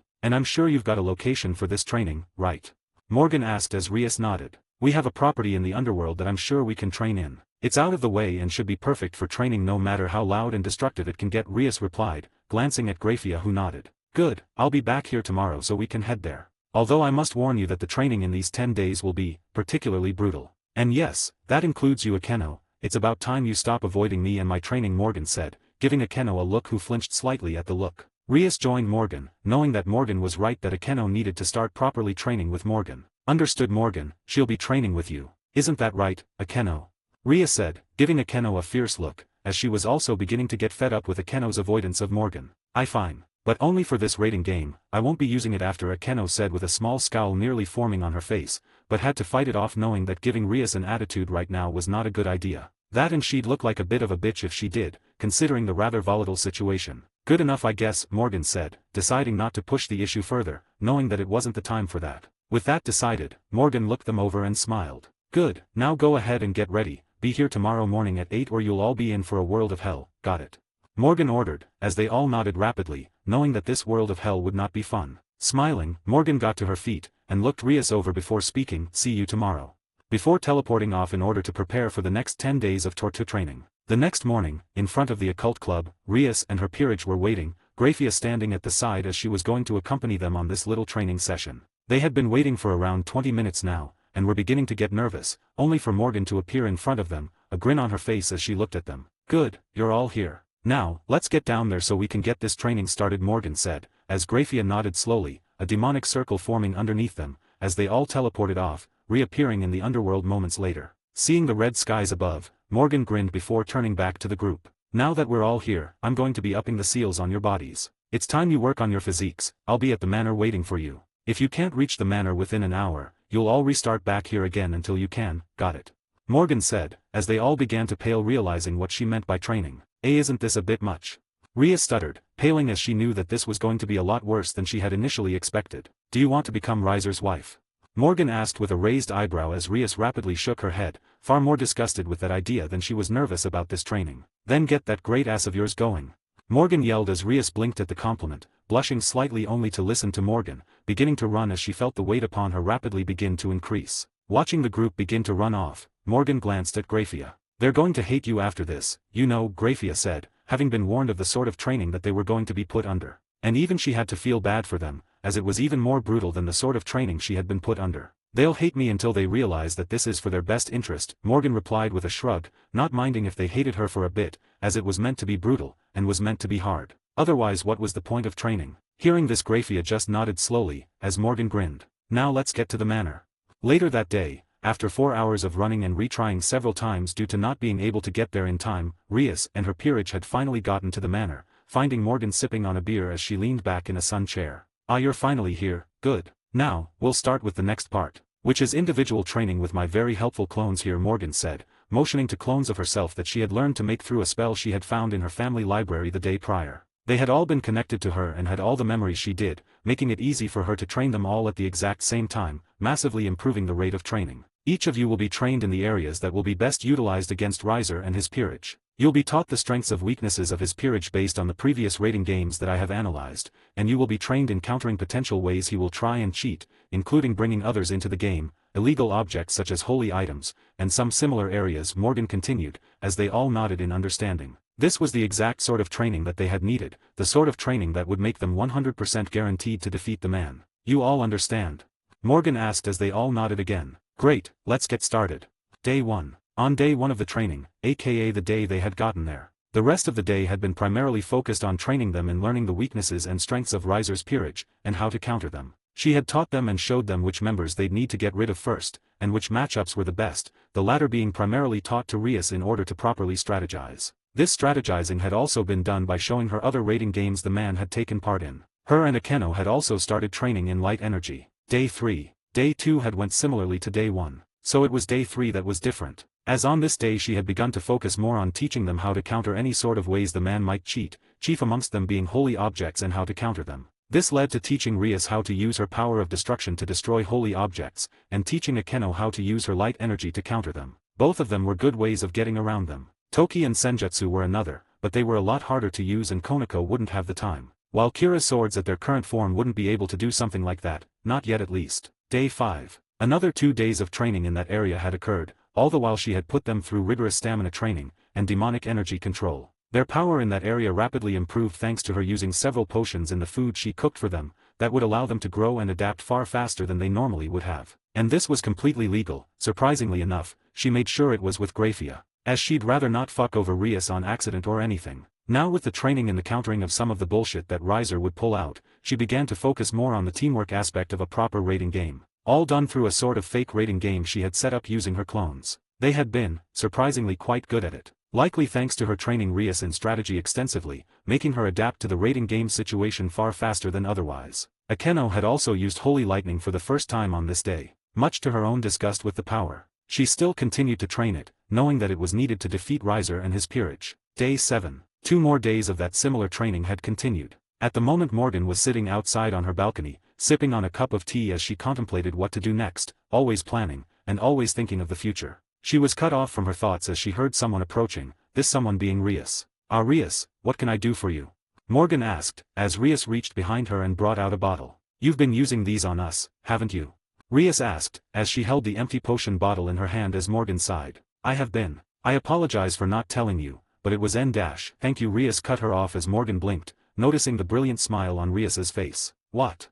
These potions are top of the line, expensive even for my family. And yet you've been using them on us every single day, in every meal. Meaning you're spending a lot of money on us, on me. And, it means a lot Morgan, more than you could ever know," Rias said, blushing slightly as she said this all, which Morgan couldn't help but find cute. "Yeah well, I've grown quite fond of my adorable students, and you're one of them," Morgan replied with a warm smile on her face, Rias's blush deepening at being called adorable. Thank you," Rias stuttered, as Morgan raised an eyebrow before smirking and getting to her feet, walking closer to Rias who stepped back slightly. "Am I making you nervous, little heiress? Is that a blush I see on those cheeks of yours?"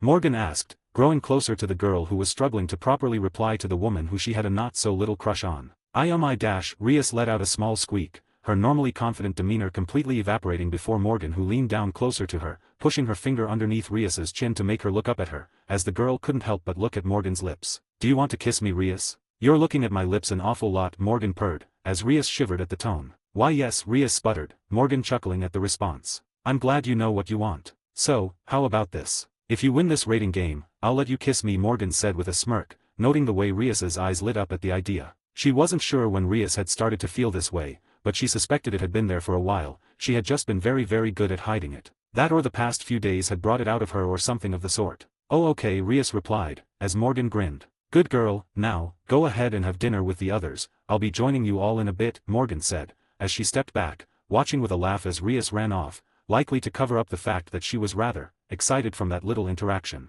Watching her run off, Morgan just laughed loudly, one thought on her mind as she did so. "Now I have to make sure she wins that rating game. Gain access to an additional chapter early for each of my main fanfics, 4 chapters on total, as well as other bonuses, like more than 75 exclusive stories, on my Patreon for $3 a month, or $30 for an entire year. There is also a new tier that gives 3 chapters early for each of my main fics, 2 more than $3 tier, 12 chapters in total, as well as other bonuses including the ones from the previous tier. It is $5 a month or $50 for an entire year. https://www.patreon.com/fanfiction770 UTM campaign creator Shari or just look up Crazed Madman on Patreon and you should find me. New edition, if you use the app on iOS/Apple phones, this is around 43% more expensive due to some changes they had to make to their terms of service. So use the web browser for it if you want it to be cheaper. That's the end of the chapter. Not sure how good this chapter was, as it was a bit rough to write, but I got it in the end.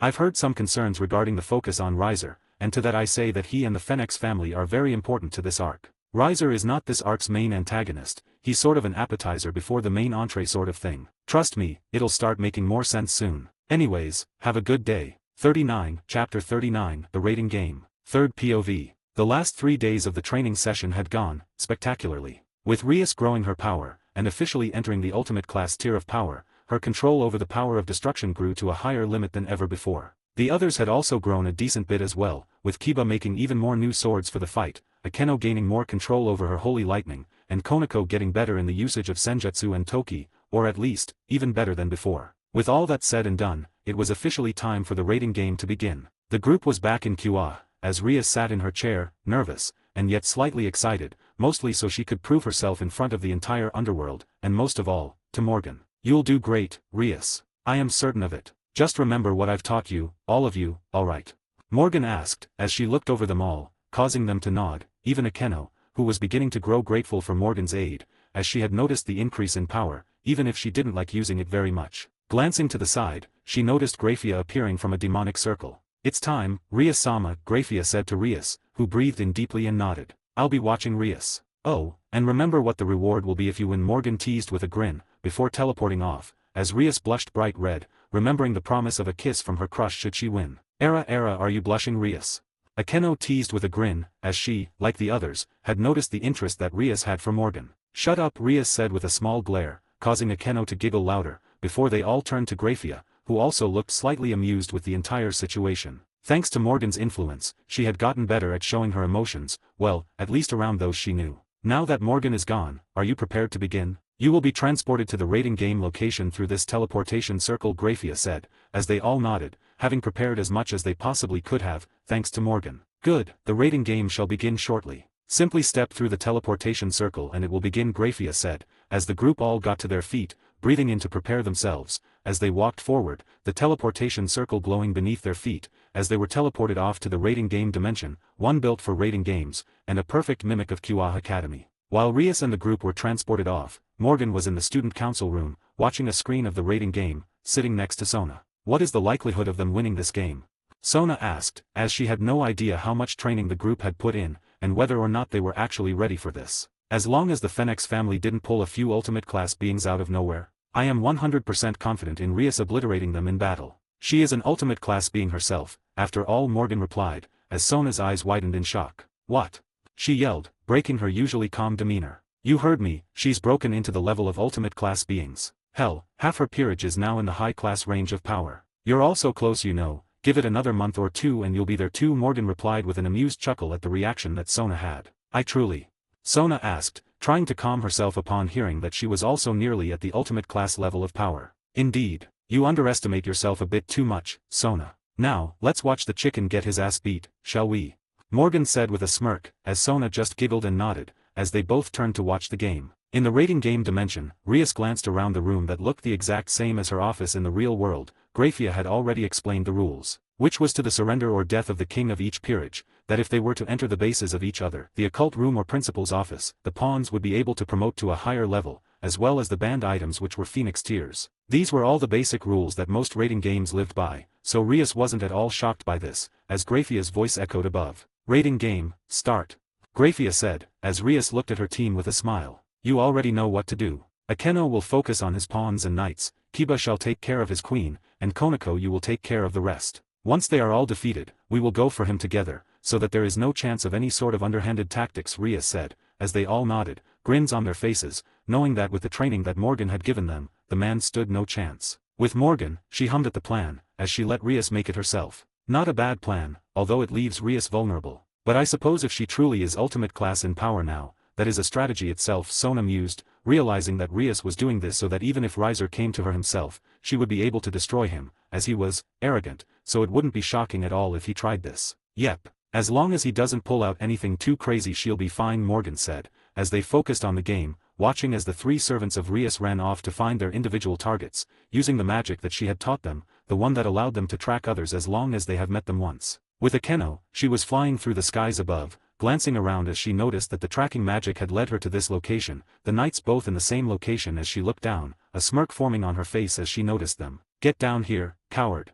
Carlamine, one of Riser's two knights, exclaimed as she looked above at Akeno, who just giggled. "Sorry, but I can't take any chances," Akeno said, as magic circles formed around her, holy lightning crackling out of them, slamming against the ground where they just stood, as they struggled to dodge the rapid onslaught of holy lightning. You damned fallen AACKG, a scream of pain echoed from Carlomine as the holy lightning slammed against her figure from several angles, as she dropped to the ground, unconscious. Riser Fenix Knight, retired, Greyafaw's voice echoed above, as Akeno then focused on the other knight, Ceres. The other girl had been dodging a bit better than Carlomine, but that wasn't really saying much considering how much Carlomine had been struggling. As soon, an onslaught of holy lightning slammed into her moments later, not even giving her a chance to utter a word, unlike her fellow knight. Riser Fenix Knight, retired, Grafia said, as Akeno giggled. Era that was so easy, perhaps Riser's not as strong as we thought, Akeno said with a teasing giggle, before taking off to find the pawns of the Phoenix. That was one-sided, Sona muttered, as Morgan nodded. I expected as much. They were meant to be after all. I had made sure they fought against those that were weak to their specialties, and knights are naturally quite weak against strong enough magic users, overly relying on their physical attributes, Morgan explained, as Sona nodded in understanding. That makes sense. Perhaps you could explain more of that in future training sessions. Sona asked, causing Morgan to smile. Perhaps. With Konako, she was currently racing towards Riser's rooks, deciding to take down the ones that were a direct equal to her in terms of potential physical power. The others that she needed to go after being bishops, one of which being Revel Fenix, who would likely be close by to Riser at all times. Landing in front of the two rooks with a crackling boom, the ground quaking underneath her, Konako looked between the two of them. Morgan was right, they are weak, Konako thought, sensing their general power, and it was, well under her own. With a grunt, Toki coated her figure, as she took a singular step, and disappeared, only to reappear, fist cocked back as she slammed it into the stomach of the more dangerous of the two rooks, Swollen, who was an excellent practitioner of Chinese Kung Fu. Riser Fenix Rook, retired. Why you bitch? The other rook snarled, Isabella being her name, as she threw a powerful punch towards Konako, only for the short girl to deadpan, as she reached out and caught the punch, a soft boom sounding out as she did so. Gripping the other girl's fist in her hand, Konako pulled up and began to slam her into the ground, Hulk style. A crater was created from the slamming of Isabella, as she was slammed against the ground over and over and over, before eventually, blood pooling from her body, the voice of Grafia echoed. Riser Fenix Rook, retired. Glancing at Isabella who had been teleported off, Konako grunted with an unimpressed look, before taking off to find and take out the rooks. At the same time, Grafia's choice echoed above. Riser Fenix Pawn, retired. Riser Fenix Pawn, retired. Riser Fenix Pawn, retired. Riser Fenix Pawn, retired. Riser Fenix Pawn, retired. Riser Fenix Pawn, retired. Riser Fenix Pawn, retired. Riser Fenix Pawn, retired. All Riser Fenix Pawns, retired.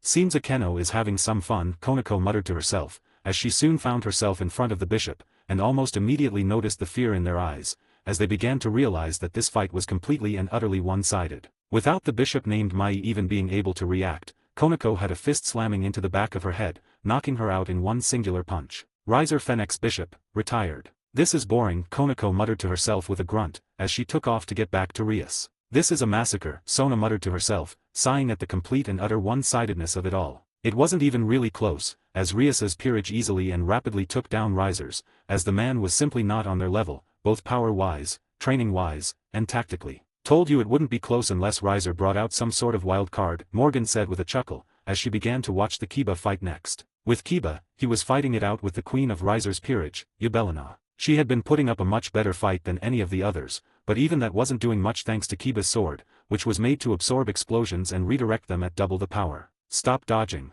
Yubelina yelled enraged as the magic continued to fizzle out before it could hit him, or flew past him as he dodged it. Not happening, Kiba said with a small smirk, as he created a second sword, one that was made in order to allow him to have small bursts of teleportation. Moments later, he disappeared for a moment, and reappeared behind Yubelina, who couldn't react as she cried out in pain, the sword slashing against her back, cutting it cleanly as blood spurted from it. I surrender. Yubelina cried out in pain, as she was teleported away from the arena. Riser Fenix Queen, retired. Now I just need to get back to Rias, Kiba muttered as he wasted no time to get back to her. With Riser, his face was beet red in anger as he flew towards Rias's location with his sister. Brother, should we really do this? Maybe it'd be better to just give dash, shut up. Riser does not surrender like some weak cow. Riser roared in anger, as he looked down at the building that Rias was in, fury blazing in his eyes, as magic circles formed, balls of fire slamming against it, coating it in his blazing fires. That should teach the bitch to go a guy dash. Oh, did you think I was taken out from something as simple as that? Rias's voice echoed from behind him, as she had a smile on her face, a smile that meant pain and suffering for Riser. I'd suggest you surrender, Ravel, otherwise you'll be experiencing a world of pain for a brother that evidently cares little for you, Rias said, as her peerage began to appear nearby, all surrounding Riser as Ravel looked around. Brother. No, I will not give up. Riser roared back at her, as Ravel growled. Fuck this. I surrender. Ravel said, as she was teleported out of the arena. Riser Fenix Bishop, retired. Riser will beat you. Then once he is done beating you and your peerage, he'll make sure you understand that you're his bitch. Riser growled, as Rias scowled. Please, there's only one person in the world that will ever catch my eye, and you certainly aren't nearly as hot as she is. Now, are you going to surrender, or am I going to need to destroy you? Rias asked, as Riser scoffed. You cannot destroy Riser, Riser is immortal.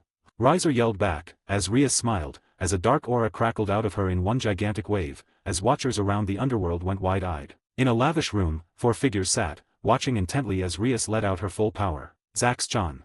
Ha, beat that Sarah. My sister is ultimate class while yours is still high class. Sertz cut her off with a laugh, dancing in happiness as he snapped pictures of his sister's scary face, inwardly thanking Morgan for training her to become so incredible. At the same time, Sarah Fall promised to visit Morgan personally about this issue. Still think you can defeat me, Riser? Rias asked, as she made a glowing ball made of the power of destruction. The man paled in growing fear as her power began to remind him of his older brothers. Your ultimate class. Riser exclaimed in fear, as he watched the ball begin to grow closer to him, all his instincts screaming for him to say the words, as he growled in anger before yelling. Riser surrenders. I surrender. Riser yelled, as he was teleported off, and Graphia's voice echoed throughout the arena. Riser Fenix surrenders, Rias Gremory wins. Rias grinned as she let out a cheer, while inwardly, she was blushing bright red as she had one thought in her mind. A kiss from Morgan. At the same time, in the human world, Morgan had a smirk on her face, proud of her students, and a little surprised that Riser didn't pull anything, but she suspected that was out of fear of retaliation from Sertz. Realizing what this meant, Morgan grinned widely as she had one thought on her mind. Time to give Rias her reward. Gain access to an additional chapter early for each of my main fanfics, 4 chapters on total, as well as other bonuses, like more than 75 exclusive stories, on my Patreon for $3 a month, or $30 for an entire year. There is also a new tier that gives 3 chapters early for each of my main fics, 2 more than $3 tier, 12 chapters in total, as well as other bonuses including the ones from the previous tier. It is $5 a month or $50 for an entire year. https://www.patreon.com/fanfiction770 UTM campaign Shari creator. Or just look up Crazed Madman on Patreon and you should find me. New edition, if you use the app on iOS/Apple phones, this is around 43% more expensive due to some changes they had to make to their terms of service. So use the web browser for it if you want it to be cheaper. That's the end of the chapter. So yeah, once threatened with actual, true death, Riser is a bit of a puss. Rias has won her rating game and is getting her kiss from Morgan. Of course, this is only the beginning of the big events, as more will be going down in the next chapters, with more action, more reveals, and all sorts of stuff. Anyways, have a good day. 40, Chapter 40, Beginning of the Storm. 3rd POV. In the underworld, Morgan was walking towards the place in which the victory celebration was taking place, a large party that a lot of the higher-ups of the underworld were attending. One that even the likes of the 4 great Satans were at, and some of the most powerful lords in the underworld. The fact that the Gremories had a party like this ready simply for a victory celebration, was amusing to say the least. And what made Morgan even more amused, was the reaction that she got from Rias, as she walked through the front doors of the large venue. A bright blush dusted Rias's cheeks the second she saw Morgan walk in, as Morgan just winked at her in response, as she walked closer. So, you won, and quite easily at that, Morgan said, as she walked to Rias, ignoring the inquisitive looks she was getting from some of the other lords and ladies in the room. Why yep, Rias sputtered, noticing the way Morgan was glancing down at her lips with a small teasing smirk on her face, the teen trying to ignore this as her parents looked between the two in confusion. Rias, honey, who is this? Venelana, Rias's mother, asked. Oh, this is Lord Morgan Zagan of the Zagan family. She's the one that tutored me and trained me for this fight, Rias replied, a proud smile on her face as she introduced the woman that she had a massive crush on, and one of the most powerful devils in the world. Zagan? Ah, you're the one that my son told us about. It's a pleasure to meet you, Lord Zagan, Venelana said with a small amused smile on her face, especially upon noticing the way that Rias was looking at Morgan. It's nice to meet you as well, Gremory-san, Morgan said, giving her a nod, as Zidicus looked at her with narrowed eyes. You're the one that ruined the marriage contract with the Phoenixes. Zidicus said, as Morgan glanced at the man. Rias looked at her father with a frown beginning to form, while Venelana sighed, already seeing an argument coming. I am the one that trained Rias in order for her to free herself from a forced marriage. But I suppose what you said is also accurate, Morgan replied to Zidicus with a smile, not caring for the man's glare. She could sense his power, with it being around ultimate class, below her, with Rias being quite close to his level of power. Do you understand what you have done by stopping that deal? Zidicus asked with a scowl on his face. Father Dash, no, it's all right, Rias. And yes, I understand, Zidicus. I stopped a loveless marriage in which your daughter would have been used as a toy by the cruel little brat, used as some sort of breeding stock. I stopped a marriage that would have ended with her despising you and your wife, and likely stopping her peerage from being treated just as she would have, if not worse. Morgan cut Rias off, being very blunt with Zidicus about how this would have gone had she not stopped it. And the underworld would have ended up better for it. She would have given birth to Dash, for you'd allow your own daughter to be used like that. What sort of father are you? Morgan cut the man off, disgusted with Zidicus. She knew that there were differences between this universe and the anime, but this was gross. Even Venelana seemed to recoil slightly at the thunderous glare that was sent Zidicus's way, as Morgan fought back the urge to unleash her killing intent against the man. Rias, on the other hand, was trying not to let her father's words get to her, but it was growing difficult as she fought back tears that were threatening to spill. The fact that her own father didn't care about what Riser would have done to her, was really beginning to show her what he truly cared about. The sort that cares about the betterment of his family, Zidicus said with a scathing glare, while Morgan just snorted at the man, as he was really not making himself look good, not to his wife, and certainly not to his daughter. Before the arguing could really begin, Sarah Fall had walked over, a bright grin on her face as she noticed Morgan. Emo-chan, you're here. It feels like it's been forever since I last saw you, Sarah Fall cheered, as she gave Morgan a huge hug, the taller woman just chuckling in response as she patted the shorter woman on the head. We saw each other not even a week ago, Sarah, Morgan replied in amusement, as the woman just pouted, but didn't pull away from her as she openly nuzzled into her neck, like an angry cat that didn't want to leave its owner. Yeah, well, that's too long. Sarah Fall whined out, as Morgan finally managed to pry the woman off of her, as Sarah Fall just huffed, before glancing at Zidicus with little care in the world, and then Rias. Rias-chan, you did great out there. Totally beat the chicken's butt. Sarah Fall said as Rias blushed at the praise, not to mention the teasing smirk on Morgan's face as she was now being hugged tightly by Seraphil's powerful embrace. Thanks Lev Seraphil-chan, Rias replied, knowing that Sarah Fall wouldn't like her being so formal with her, just like she was with pretty much anyone that she liked. No thanks needed, it was impressive Rias, really, Sarah Fall said genuinely, showing a moment of her true personality, not the childish one that she always showed everyone. No props to me. I'm a little insulted, Sarah, Morgan said with a pout, as Sarah Fall turned to her with a small glare. And what about So-chan? She was supposed to be trained too, no?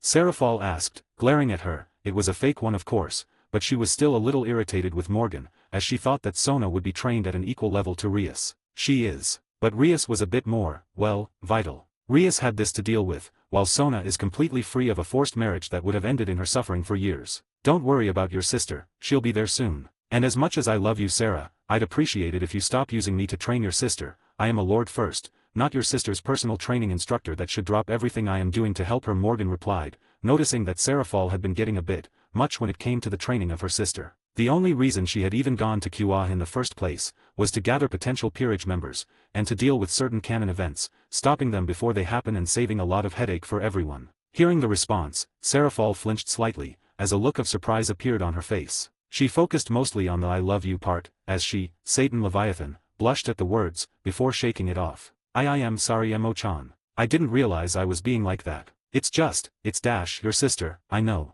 You're doing this because you love her, and obviously didn't mean to use me or anything. Just try to be a bit more considerate next time, alright? Morgan asked softly, noticing the way Sarah Fall looked like she was about to cry at her words. Okay, I promise. Sarah Fall said with a nod, while Morgan just chuckled and patted her head again, the shorter woman leaning into the touch slightly, as the Gremories all watched in slight confusion. While Rias watched with jealousy, a small pout formed on her face. Morgan, when can I get the reward you promised?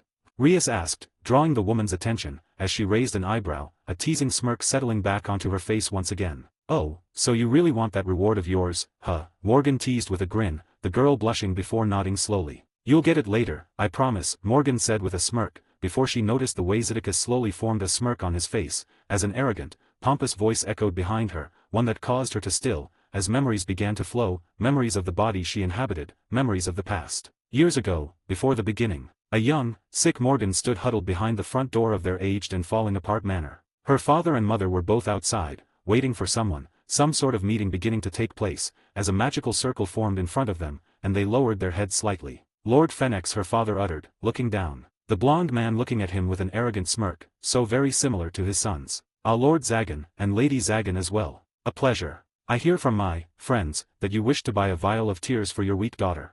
The man asked, looking at them with a smirk on his face, openly letting his ultimate class power leak out into the area. Why yes lord, we need it to he dash, what do I get from it? The man stopped him, as her father gazed at him. What? What do I get from this? Your family is weak, hilariously so. Your daughter is a worthless cripple, and you don't even have your clan trait. Nor can you give me that delectable library of yours. So, what do I get? The man asked, looking at her father in disgust. Please milord, I'll give you anything. We just want to help our daughter. Her father said, dropping to his knees. Anything? The man asked, as he began to slowly turn his gaze to her mother. Why dash, no, you said anything right. Your wife is quite beautiful, so I think I'll have some fun with her in return. The man grinned out, as the young Morgan watched in terror. Lord please, anything else, but not that. Her father begged, as the Phoenix ignored him in favor of her mother, walking closer with a lecherous grin on his face, as he reached his hand out, gripping her mother's dress and began to tear at it. Please no. Her mother screamed, as Morgan clenched her fists, watching as her father was held to the ground through the Phoenix's superior demonic power. What followed was a sight that her parents burned from her memories, locked away deep using ancient and powerful seals, until now. Flashback end. As the memories returned to her, Morgan went dead silent, Seraphal and Rias watching in concern, as Seraphal began to notice the way Morgan was clenching her fists. Ah, you must be Lord Zagan, the one who taught Rias, right? You're just as beautiful as your moth dash, I remember, Morgan uttered, as the man stopped, glancing at her with a raised eyebrow. Remember? I remember what you did to my mother, Phoenix, Morgan said, turning to the man as she walked forward, ignoring the looks she was getting from others as she stood in front of the man. Oh, you mean that? Yes, well, it was quite fun, you know. I'm sure your father enjoyed it about as much as your mother did, the man said with a smirk on his face, believing that Morgan couldn't do anything to him, only for her to coldly look him down. Article 3, page 4, Law 48. Should the reputation, sanctity, or innocence of the lady of a house be reaped in a forceful manner by the lord of another house, the lord or a member of the house in which the lady belongs to, has the right to challenge the accused to an honor challenge. A game that will end when one is dead, and any and all rules go, with the rewards being decided by the accuser and not the accused, but they must be deemed equal. Morgan listed, as she stared the man down. The room broke out to gasps and whispers as they all heard what she had said, as the four Satans listened with wide eyes. As the fourth lord of the Zagan family, and witness of the rape of my mother Lady Zagan, I, Morgan Zagan, hereby challenge you, Lord Raynal Phoenix, to an honor game. The room all listened in horror as she openly spoke of what Raynal had done, as she had accused Raynal. And the thing that made them all gasp in horror wasn't the duel itself, but the fact that it was an ancient and powerful form of the raiding game. But not only that, but to challenge someone through this, was to make a form of contract, one that could not be lied to, meaning, Morgan was undoubtedly telling the truth. And Raynal had no option but to accept it, for if he didn't, he would be deemed a coward, and worse than that, he would lose his demonic energy. You fucking, fine, I accept. Raynal growled, fury on his face as his veins bulged on his forehead. Morgan. Seraphal whispered, as she watched Morgan's back, Zidicus's face going ashen. Should you win, you will receive everything the Zagan family owns. All of my property, all of my businesses, my peerage, even me. And most of all, the Zagan library, Morgan said, as Raynal couldn't help but feel a smirk forming, only to stop at what she said next. Should I win, the Phoenix family will be no more. All lands will be the Zagans, all businesses, every single thing the Phoenix family owns will belong to me. Your wife and children will be in my hands. Your fucking Phoenix tears will be mine. Morgan growled, her eyes glowing as she fought back the urge to flare her incredible killing intent. I don't care how many fucking debts you are owed, how many ultimate class beings you bring into your peerage for this game, hells, you could even bring in a damn Satan. I will crush you, Raynal, that I promise on the Zagan name, Morgan said, glaring down at the shorter man, as he scowled. Fine, you cunt. But when this damned farce is over, I'll turn you into my personal bitch, just like your mother was. You understand that? Raynal snarled, as Morgan just stared at him before cruelly smiling. And when this is over, I will watch in glee as you die in pain. And then I will end that worm son of yours, and any other member of your family that is at all similar to you and him, Morgan said, as the man scowled at her, before glaring at her. I decide the time right? 5 days, the largest damn arena in the underworld. Be there. Raynal growled, as he teleported off, leaving Morgan staring at the empty space, before glancing around, noticing the looks she was getting. Looks of anger from lords who cared little for what Raynal had done. Looks of horror for what Raynal had done, and for what she had just done. Looks of sadness for what had been done to her mother. And so many more, but it was a small nod from each of the 4 Satans that caught her eye most of all. Seeing the acceptance, she gave them a meaningful look, before rotating and walking off, not uttering a word as she teleported off. For she had new members to recruit, and she no longer cared for something called canon or hiding. It was time for the world to once again see the might of the Zagan family. Gain access to an additional chapter early for each of my main fanfics, 4 chapters on total, as well as other bonuses, like more than 75 exclusive stories, on my Patreon for $3 a month, or $30 for an entire year. There is also a new tier that gives 3 chapters early for each of my main fics, 2 more than $3 tier, 12 chapters in total, as well as other bonuses including the ones from the previous tier. It is $5 a month or $50 for an entire year. https://www.patreon.com/fanfiction770 campaign creator Shari creator. Or just look up Crazed Madman on Patreon and you should find me. New edition, if you use the app on iOS/Apple phones, this is around 43% more expensive due to some changes they had to make to their terms of service. So use the web browser for it if you want it to be cheaper. That's the end of the chapter. So, yeah, that took a while to write. Add in being sick, and this was a pain in the ass, but I finally got it in the end. So yeah, she and the Phoenixes have quite a lot of history, but history that was traumatic to say the least. I kept the flashback short as I really did not want to go into detail of what happened to her mother, and what she had witnessed, but you can kinda just assume. Morgan no longer gives a single shit about canon and keeping things the same, nor does she give a damn about hiding. She'll be getting several new peerage members, but whether or not they'll all be shown until the game, well, you'll just have to see. This is the beginning of the end of this arc, with there being only 2 to 3 more chapters in it. There will be more politics, OC stuff, and a whole lot more.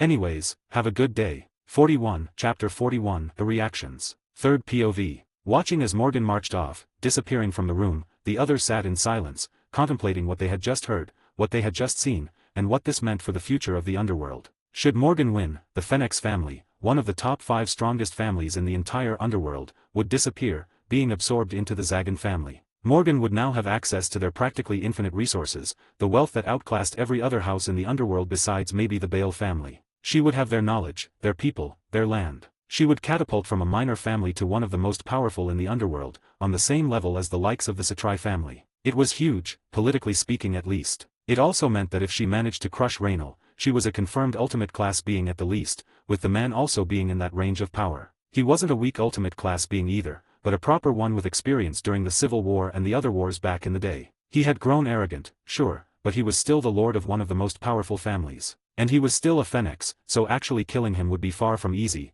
even for someone like Morgan who likely had all sorts of secrets she could use to her advantage. Are we sure that it's okay for this to happen? Sertsk asked his fellow Satans, wanting to make sure they were okay with this. Raynal was a prick, and a horrible person, but he was also the head of one of the most powerful families in the underworld, and the provider of the best healing remedy in the underworld. It is. If she wins, then we'll continue to get the Phoenix Tears, and perhaps even more than before. And if she loses, then the Zagan library might finally be able to be accessed by more than just a Zagan, Adjuka Beelzebub said. He was the other superclass devil that was a Satan, and was also the smartest man in the underworld, if not the world. Seraphal frowned. Yeah, it's okay, because Emo-chan will kick his ass. He has no chance in hell of beating her. And once he's gone, maybe Emo-chan will bring about some much-needed change, Seraphal replied, inwardly enraged at the idea of her Morgan being harmed by Raynal. The other 3 looked at her with raised eyebrows, the confidence being a bit surprising, as she did talk about Morgan a lot, but she never commented on her power besides that she was strong. Let's hope she does. Because I don't even want to think about what Raynal will do with the Zagan's knowledge, Sertsk said simply, inwardly disgusted with the man, but he could not do anything about it. With Rias, Sona, and their peerages, they all watched in silence as she had walked off. The rage that was exuding from her scared them, and in Akeno's case, made her scared in a rather interesting way. I hate the Phoenixes even more than before, Rias muttered with a scowl, hatred on her face as Sona nodded slowly. I don't say that lightly, but I do agree, Sona said, her lips forming into a frown as she remembered what the woman that had taught her had spoken of. The fact that Raynal Phoenix had done that to her mother and father was horrible, even by devil standards. She's going to slaughter that man, isn't she? Kira said out loud, as they nodded. Undoubtedly, Sona said, knowing that there was no chance that Morgan would let the man live. He would die in 5 days, that much was certain. It just mattered how difficult that would end up being. With Graphia, who had silently watched on the side, she frowned deeply at the entire interaction, not liking the way her heart clenched at the look on Morgan's face, the way her teeth grit upon the taunts that Morgan was forced to go under, and the way everyone whispered about her afterwards. Sertsk noticed this, and glanced at the queen of his peerage with narrowed eyes, noticing the way that Graphia was reacting to what Morgan had just done. It was out of character for his queen to do something like that, as she was usually serious and barely showed emotion. Meaning that something Morgan had done, had changed Graphia somehow. And a change in her was not something he was expecting, as he decided that he would get to the bottom of this specific change, by speaking with both Graphia and Morgan if he had to. With Venelana, she had listened to the words of Morgan in horror, as understanding of what her daughter likely would have been forced to endure had she actually married Riser Fenix. And with Raynal being his father, who knows what his father would have been able to do to her as well. She knew that they were scum, but not to the level of something like this. And especially not to the level of bragging about it in front of devil nobility as if it was nothing, as if the assault of the woman didn't matter to them. Venelana was absolutist rooting for Morgan now, and hoped she made it hurt especially bad. Her husband on the other hand, was pale-faced, as he realized what this meant for his public image, and the feel that he wanted with the Fenix family. The reveal of Raynal had effectively ruined any chance of the marriage, and a large amount of the Fenix family's public image. He could already see the side effects this would bring upon him and his family. And none of them looked good. Other devils at the party had also been contemplating what this would mean for the future of the devil race as a whole. Of what the potential death of the Fenix Lord and the absorption of the Fenix clan as a whole would mean. A majority of the older devils disliked the idea immensely, not only because of the trade that they underwent with the old Fenix, but also because of him being a man. Several calls were already being made to Lord Fenix regarding aid they would be willing to give him. Aid in the battle, such as stronger peerage members, weapons, anything he could use to defeat Morgan and retain his lordship. None of them knew that Morgan was already at work getting new peerage members, speaking with key individuals, giving them offers that they simply couldn't refuse, offers that would give them what they want more than anything, and in most of their cases, what they need more than anything. With every new peerage member that joined her, she would get a new fan and maker usage, and a new sacred gear added to her already immense arsenal. And each and every one of these new members were powerful, amongst the most powerful in her peerage for some of them, being ultimate class beings, and even beyond. But no one even knew this, for she worked in secret, while Raynal Fenix openly bragged about who he recruited. Most of them being ultimate class fighters from other clans that owed him a great debt, even his own son Rival, another ultimate class devil. More and more names were released, such as Bediz Abaddon, ranked 3rd in rating games. His entire peerage was built up of world-class fighters, the best of the best in the underworld. The best strategists, the best swordsmen, the best in general. Even lords of other families joined in, combat veterans with immense skill and experience that had been born from war. Proper fighters joined his ranks, with far more experience than even Morgan. Sadly for them, she wasn't idle. Using a form of magic that she had found in her books, one that would allow her to achieve the best training in the shortest amount of time. The time dilation spell that would slow time, one day was similar to 1 week in time for her while she was training, giving her and her peerage a total of 5 weeks to train with one another, getting used to the new additions, as well as working out who would actually take part in the game itself. Asia was out, Zeka was out, Raynare was out, Valerie was out, all for very obvious reasons. None of them were strong enough to keep up with the rest of them, or simply had better options in the same area, in the case of Zeka. With both Lint and Jean being exact counters to the devils that they would be fighting, especially Lint. But, Raynal knew about her, so Jean would be the hidden weapon for this sort of thing. She made deals with others in order to ensure that she could actually have all of her peerage members, deals that would all be revealed in due time. For now, all the devils of the underworld could do is wait and watch. 5 days later, Morgan was sitting in her room, looking over her peerage, her 5 new members she had gained over the days standing alongside the rest of her peerage, as she remembered the new abilities she had gotten from the 5 uses. Lupus Umbra Sacred Gear, Shadow Energy. Lupus Umbra is a sacred gear that has only had a couple of hosts, as very few people have the strength of mind and will to wield it. As such, very little is known about Lupus Umbra, other than the fact that the host can control Eris Shadow Energy. These shadows are one of the most dangerous substances the world has ever seen. They are poisonous to angels, fallen angels, and all manner of celestial beings, much like how light is poisonous to devils. These shadows actually have the capability to kill God if the host is dedicated and trains enough. The host can use the shadows for a variety of purposes. The most simple is a blast of darkness, or perhaps a beam. The only limit is the host's imagination. Takeo has created several techniques that harness Eris shadows. 2 such examples are the shadow line that shoots a beam of dark energy at the target and latches onto them, like a grappling hook, and the shadow moon, which is a single crescent-shaped wave of dark energy that cuts through its target, Sage Art/Senjutsu. Another use of Lupus Umbra is the ability to harness Eris Sage Art/Senjutsu abilities. Since Eris used to be a simple wolf yokai, she had the ability to use the Sage Arts. As the host of Lupus Umbra, the wielder will also gain the use of Eris Sage Arts, Blade Absorption. Along with these abilities is power to absorb blade weapons into the sacred gear for later use. One such example is the holy eraser that Kiba lent Takeo when they stormed the church to save Asia. During the training for the raiding game, Kiba, with the help of Takeo's creative mind, even created a virtual arsenal of swords for Takeo to absorb, each with its own effect. The only problem with this ability is that Takeo can use one of the blades at a time. Created by Bruxcanero. Procellarum Phantom Sacred Gear. Procellarum Phantom strengthens the power and capabilities of the user's legs at least 10 times, granting them an increase in combat performance such as greatly enhanced speed and immensely powerful kicks. It can also leave behind after images of the user to confuse their opponents. It later gained time-based powers, making time move slower from her perspective, allowing the user to perceive her opponents in slow motion to avoid their attacks and possibly move much faster than a knight of great caliber. Extinction Gigante Sacred Gear. Extinction Gigante allows the user to create spikes from their own body, starting small and growing to a full size as time passes. These spikes are sharp and highly destructive, able to tear through concrete and steel with ease due to their basis being dragon bone and keratin. When the spikes are destroyed, the next one that would grow in its place is stronger and more durable than the previous spike. The user is capable of producing them from any part of their body, and can fire them off for ranged attacks. As the spikes are in a state of constant regeneration, the user is also capable of healing minor wounds. As the Nemesis dragons were a species that hunted and ate other dragons, Extinction Gigante allows its user to consume and digest dragon flesh or other beings of higher strength, amalgamating their power and energy. This rapidly increases the speed of spike generation and regeneration, and based on what was consumed, can attach additional traits to the sacred gear. Created by Necrogod Yami. Celestial Booster Sacred Gear. Celestial Booster allows for the user to negate all physical limitations such as pain, exhaustion, etc., and greatly boosts the user's own personal capabilities tenfold. The user will be much more faster, stronger and can react quicker than they were before. Twin Triana Sacred Gear. The Twin Triana is a two-pronged trident that is capable of killing gods and Buddhas. It can also extend, retract, and morph its shape according to the wielder's will. It has shown to be capable of shielding the wielder against fatal attacks,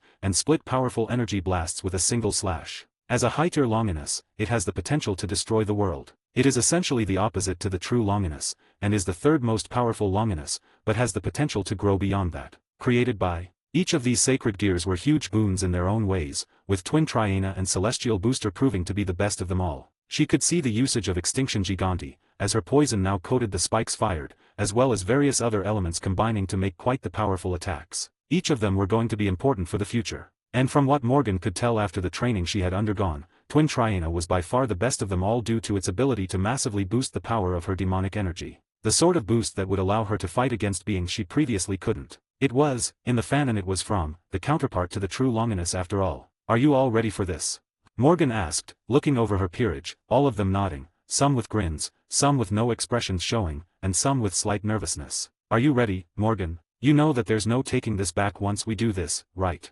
Valiana asked her master/lover. Yeah, it's about time we stop hiding, Valiana. We've been holding back long enough, and it's time we show the underworld, no, the entire world, what we can do, what the House of Zagan can do. That pieces of scum like Raynal Fenix cannot just get by with what they are doing, that they will pay for it, Morgan said, a cold look on her face as she remembered the actions of Raynal Fenix. She knew what she was going to do to the man, and how to. Now it was just taking part in the raiding game, taking part in the event that will change her life forever. The event that the entire supernatural world will bear witness to. The reveal of the most powerful peerage in the world. And what are we going to do afterwards? You know that the Devil Council won't let this just pass, even if it's the ancient laws, Valiana pointed out, as Morgan snorted. She knew that this would cause a lot of political bullshit, but she could handle that easily enough. That's not something I am worried about, love. I can handle the old bats. For now we just need to focus on winning this game, and beating the shit out of the worms that will be fighting, Morgan said, as several of the members snorted or chuckled at her response. Not everyone could say something like that about the Devil Council, but Morgan wasn't everyone.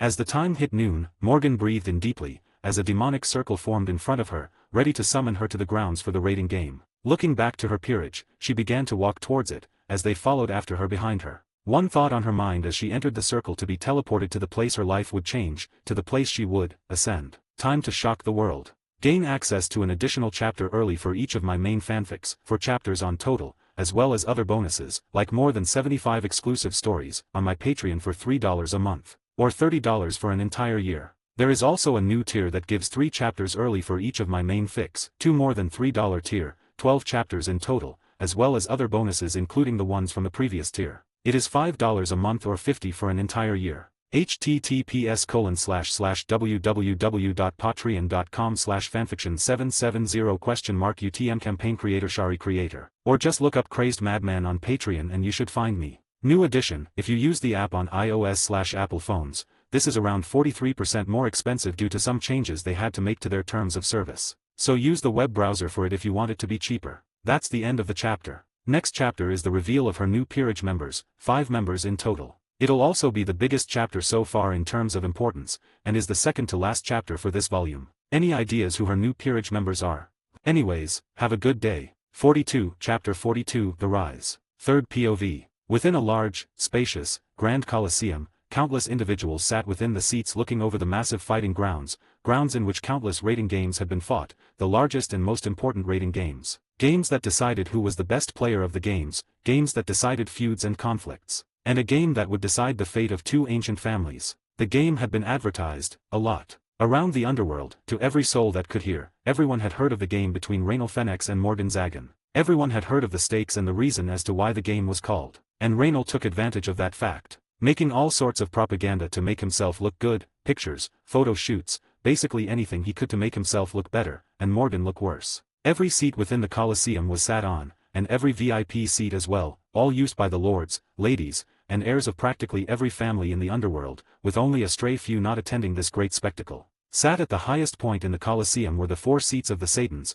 and their families, the Citrais and Gremories. All sat, watching the grounds and waiting. What is the likelihood that Morgan wins this fight?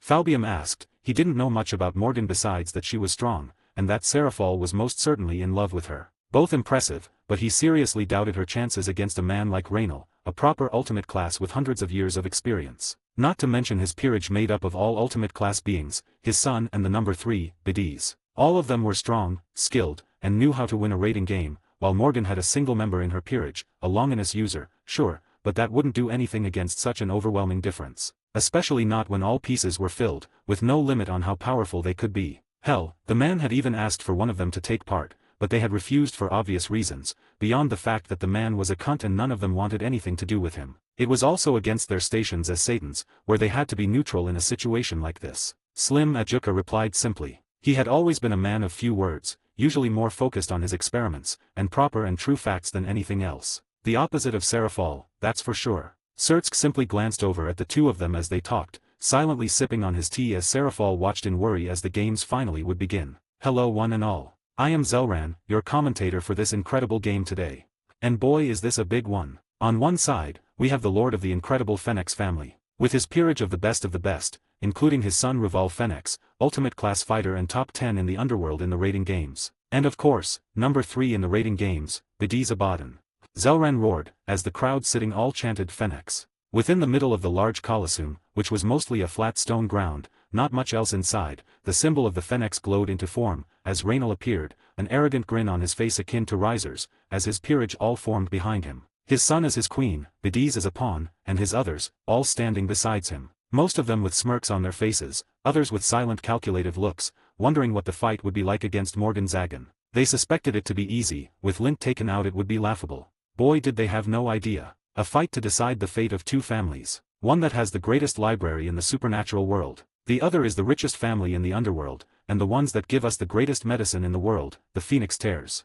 Zelran roared once again, the Colosseum booming in excitement as they stared down at the Fenix Lord. But now it is time to introduce the Lord of the Zagan family, Morgan Zagan.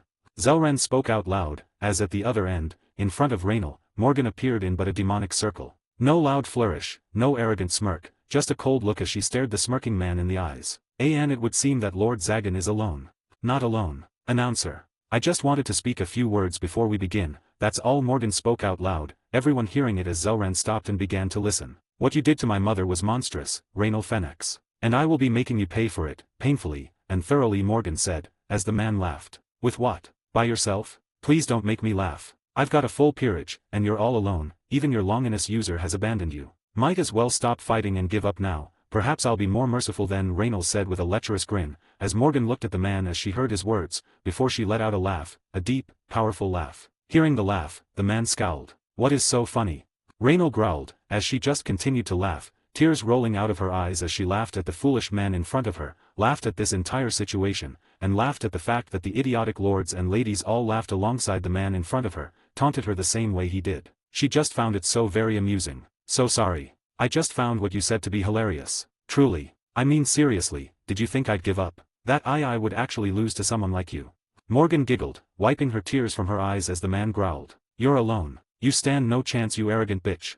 Raynal growled, as she just shook off the last tears, as she sighed, before she looked at the man, a shit-eating grin beginning to form on her face. A grin that basically was saying you're so fucked as she opened her mouth and replied to him. When did I ever say I was alone?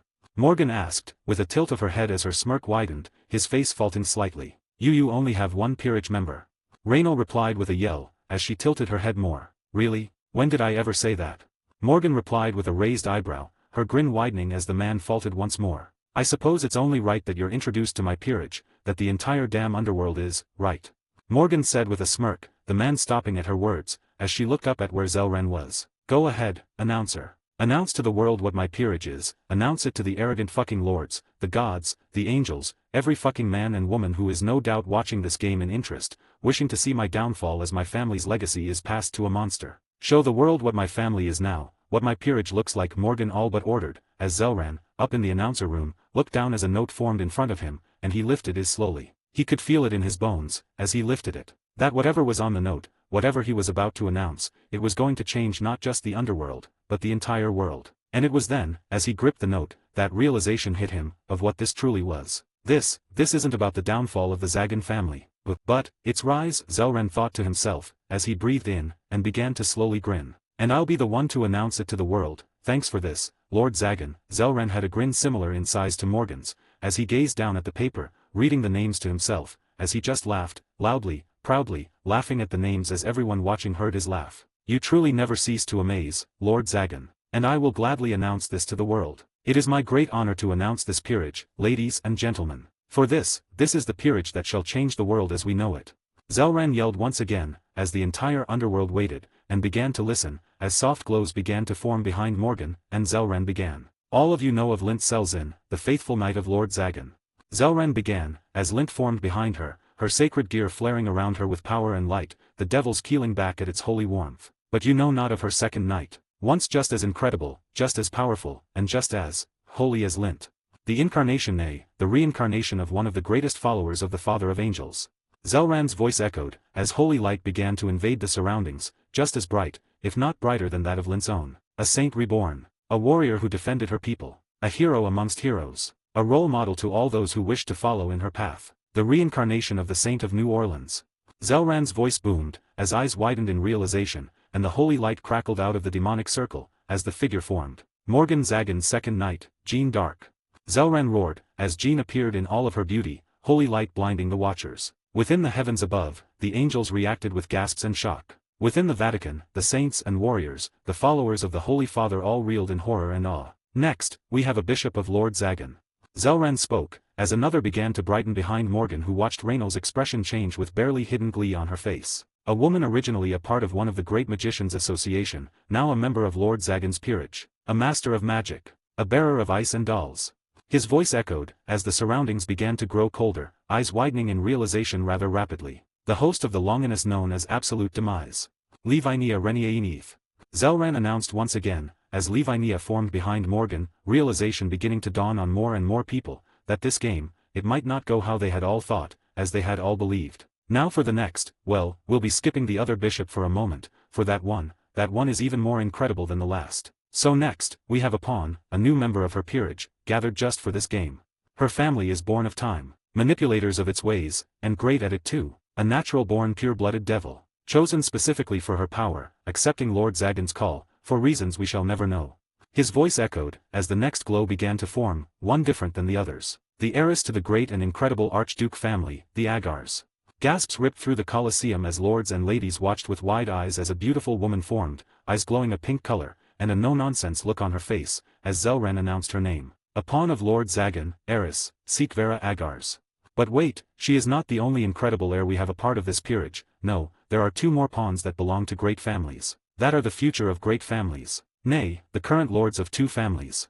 Dubbed as the Emperor and Empress of the rating games. The best of the best. The undisputed king and queen in games. Amongst the greatest warriors the underworld has ever seen. Zelran announced, as more gasps were heard, and Raynal paled, with Morgan's grin widening. The great and incredible, Diehauser Belial and Roygun Belphegor. But of course, we have more. Next up, is one of her rooks. A woman long since thought to be evil, to be a criminal, to be vile. The man spoke, as the next glow formed beside Roygun, who had a smirk on her face upon seeing the face of Bediz. One of the last of her people, experimented on by a vile man, nay a monster in devil's skin, punished and hunted for a misunderstanding, for defending herself and her little sister. But now she is free. Now she is free to reveal herself, and free to walk alongside her new master.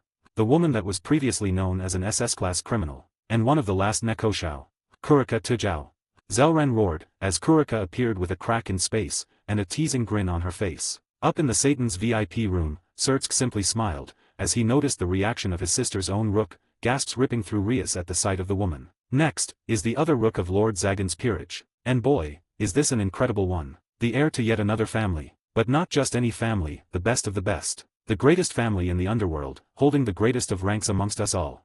Zelran roared, as another glow formed, golden and crimson in color, as Morgan fought back the urge to cackle at the reactions of everyone, even the Satans, upon the appearance of her actual first rook, with Kurika simply standing in as one. The heir to the only clan with the ranking of the great king. Sereorg Biel. Within his hand was his trusty Longinus, the golden axe Regulus Nemia. Far off in the underworld, the sounds of glass cracking could be heard, as an old man stared at the screen, a soft laugh echoing from him. Well played indeed, the man said with a shake of his head, as he continued to watch. Next, we have another great and incredible member of this peerage. A teen once human, and yet destined with great incredible purpose, great incredible power. Nay, incredible domination. Breeds were inhaled upon the word domination, as understanding filtered into the hearts of those in the know. The pawn of Lord Zagan, and this generation's Red Dragon Empress, Issei Hayudu. Zelran roared with excitement, as Issei appeared, the boosted gear on her arm, and a wide grin on her face. Boost. The voice of Drake called out, as Raynal paled more and more with every individual shown, as the underworld reeled more and more in shock with very face. As the world began to realize what Zelran had, that this was no downfall, no. It was but a rise. One of the last of her clan, Zelran softly spoke, no longer roaring in excitement, but quietly speaking of the next. Born of water and waves, royalty and power, locked away, hidden, comatose for so very many years, but now returning to the world, now returning as the bishop of a new and great lord. Zelran spoke, as a deep blue glow emanated from next to Morgan, the symbol of her own family upon it, and yet, there was another smaller symbol around it, as the Satans all gazed at it with wide eyes, none more than Seraphal. A girl born to one of the greatest families, born to the lineage of our great original Satans, the newest and perhaps last user of the sea serpent of the end. The last true Leviathan. Ingvild Leviathan. Zelran roared, as the stadium went silent, before it shook once more, cheers echoed as the new Satans all looked shocked, before Seraphal could only watch, laughs echoing from her as she realized that Morgan had once again surprised her, for what felt like the 50th time now. But of course, that is not the end. Zelran spoke, stopping the roars, as the Satans all went silent, their eyebrows furrowing, as a soft glow emanated from Morgan, not as bright as the others, but oh so very powerful. The direct descendant of the greatest of us. Zelran grinned. Born to the greatest lineage in all of the underworld, and yet, only but a half-devil, Zelran said, as the light began to glow brighter and brighter, akin to a star. The great-granddaughter of our originator, our founder, the greatest and the first. The white dragon comes again. Zelran yelled, as more and more faces paled, the Satans breathing in sharply, as they could only watch in silence, as Zelran uttered the name of the next member of Morgan's peerage, their eyes widening in shock as they heard the title next to the name. The White Dragon Empress. The last Lucifer. Valiana Lucifer. Zelran roared, as Valiana glowed and appeared, her silver hair shimmering as she stared forward, and the wings of divine dividing formed out of her back, as the world, for the first time ever, gazed upon the white and red dragon empresses standing side by side, not as enemies, but as comrades. And the entire world felt the changes this would bring, as chaos began to spread throughout the factions at this reveal, and it wasn't even over yet. Surtsk just laughed in the VIP area, as he fell back in his chair. She really is incredible like you said, Rias. I knew she'd win, but by Lucifer did I not expect this, Surtsk said with a shake of his head, as the others looked at him in confusion. What do you mean you knew she'd win? Rias asked in confusion, as her brother simply smiled, and looked down at the grounds, as he began to pull something out from his pocket. The last of Morgan Zagan's peerage, her queen. Zelran spoke, as the silence overwhelmed once again. The greatest, some call her. The Maid Queen, others do. The last of her family. A silver glow emanated, the grounds shaking from the power rippling out of it. The Satan candidate that had fought with Satan Leviathan for days and nights, only barely losing in battle against her.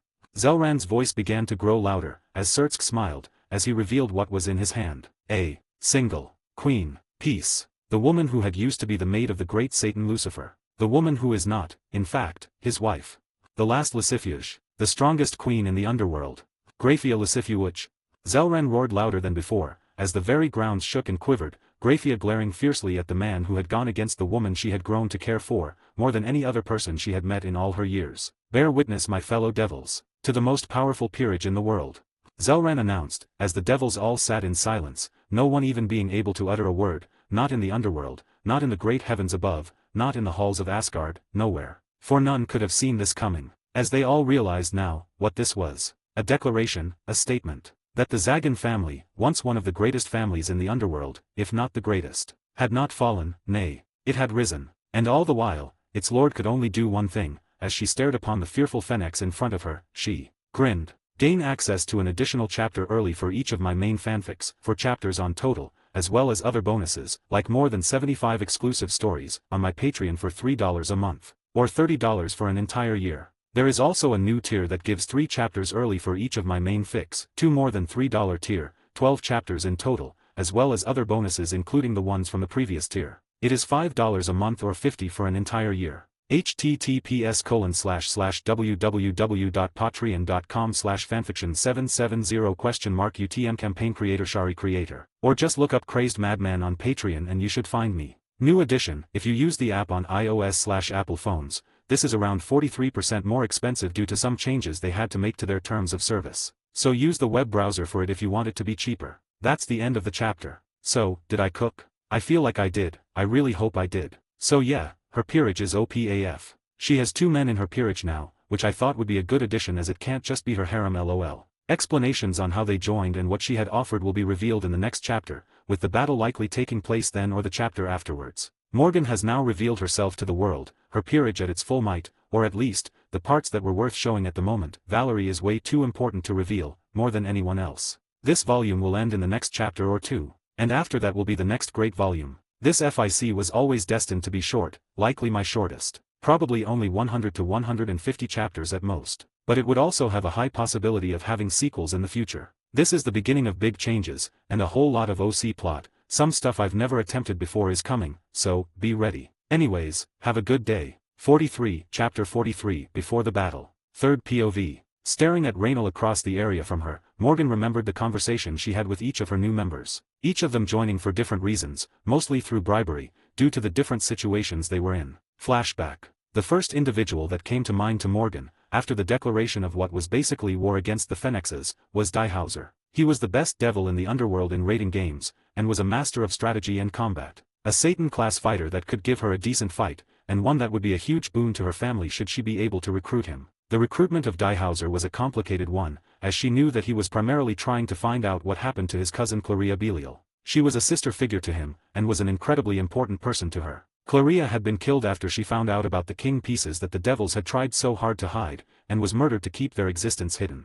She was the previous overseer of QA, making her an important figure at one point. She had also been killed due to her relationship with Meseyamai Yidaki, an exorcist for the church. Such a relationship was strictly forbidden, and he and his lover were killed for this. Even if they weren't killed, the devils would have killed Claria in the end. Morgan wanted him in her peerage for his skill in battle and strategy. He'd also be a huge boon for her politically speaking, and would be one of the easier devils to recruit to her peerage, as long as she promised to tell him the truth of things. At the moment she was in a cafe in the human realm, waiting for the man to appear, so she could speak with him. And it didn't seem she had to wait long, as she heard the ding of the bell, the door opening as the man walked towards her. Lord Zagan Diehauser said, lowering his head slightly, which she did the same. Lord Belial, thank you answering my call. Yeah well, it's not every day that someone promises to give you something you've always wanted, Diehauser replied, remembering the call with Morgan. Sorry for the secrecy, but what I'm about to explain to you is dangerous. But before that, we both know that this won't be for free, correct?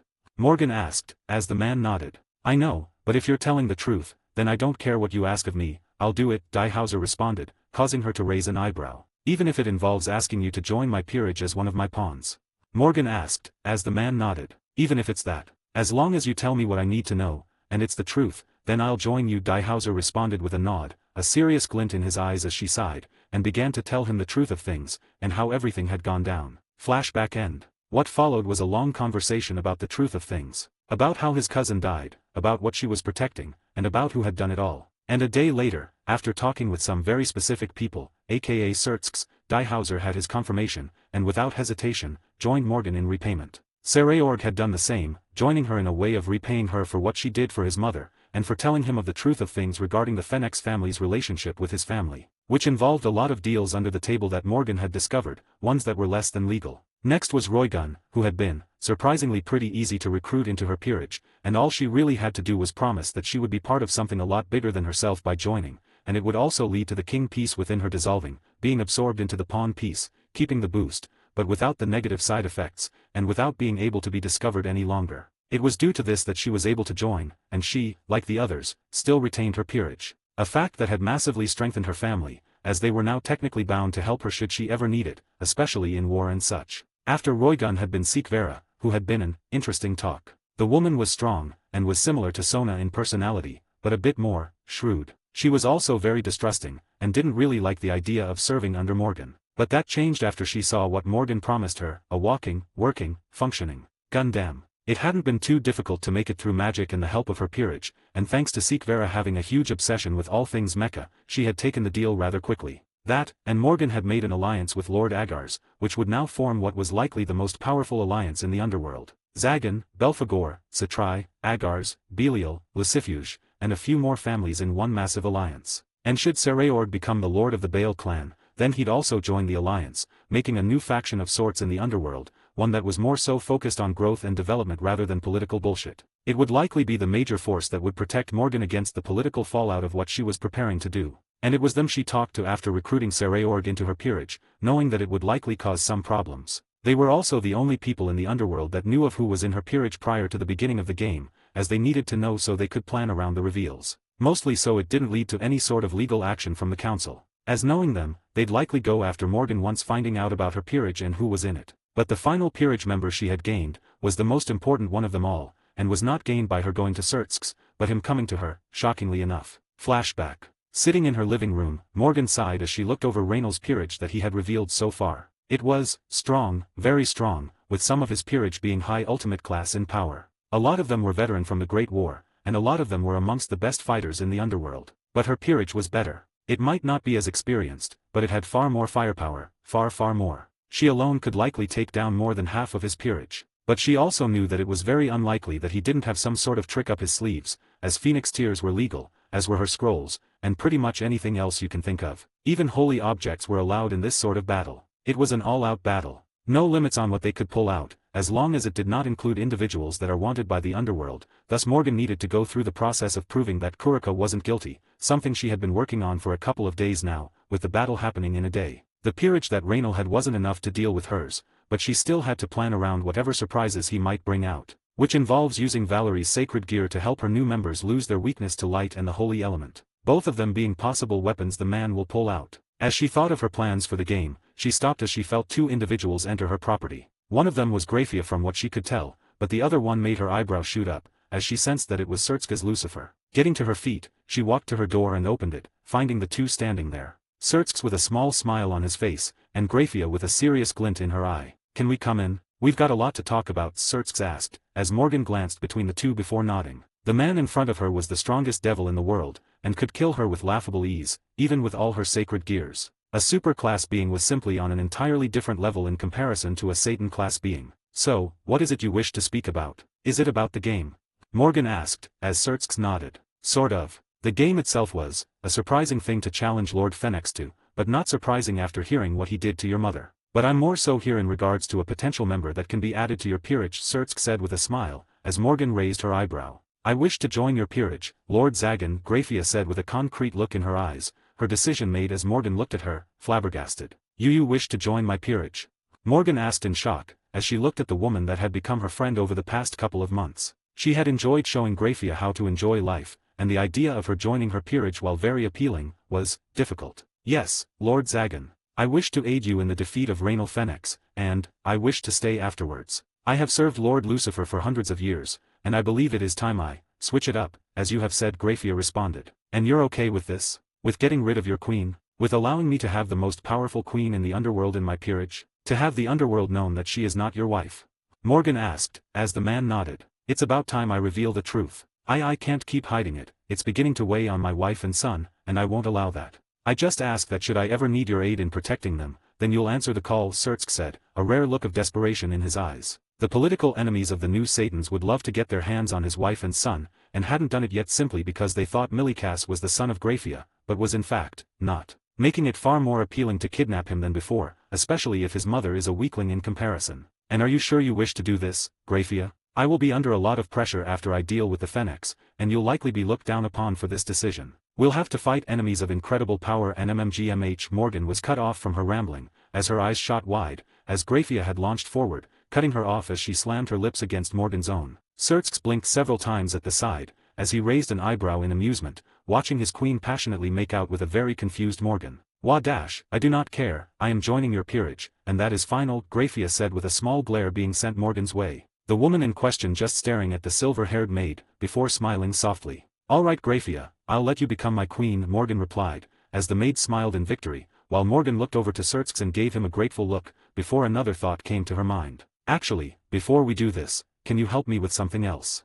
Flashback end. What followed was the transferring of Graphia into Morgan's peerage, and her getting her new mutated queen piece. And now she stood across from Rainal Fennex, her peerage standing behind her, grins and glares on their faces, prepared to obliterate the Fennex and his group in battle. Around them the screams and roars of the underworld filled their ears, practically shaking the Colosseum as the underworld gazed upon the most powerful peerage in the world, at the lord of the Zagan clan, the woman that would change the world, the woman that had one thought on her mind as she stared at the pale-faced Fennex. Time to crush a bird. Gain access to an additional chapter early for each of my main fanfics, 4 chapters on total, as well as other bonuses, like more than 75 exclusive stories, on my Patreon for $3 a month, or $30 for an entire year. There is also a new tier that gives 3 chapters early for each of my main fics, 2 more than $3 tier, 12 chapters in total, as well as other bonuses including the ones from the previous tier. It is $5 a month or $50 for an entire year.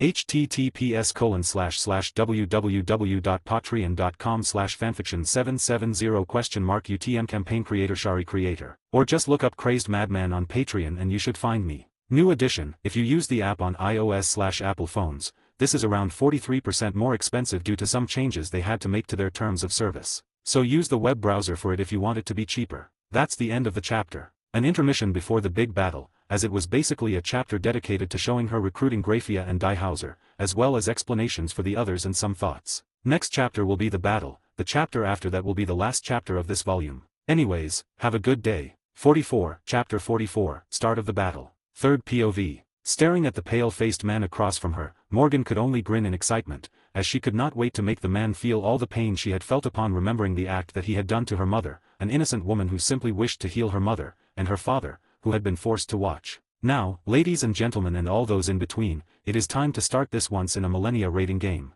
In one corner we have Lord Rainal Fennex, and in the other, we have Lord Morgan Zagan.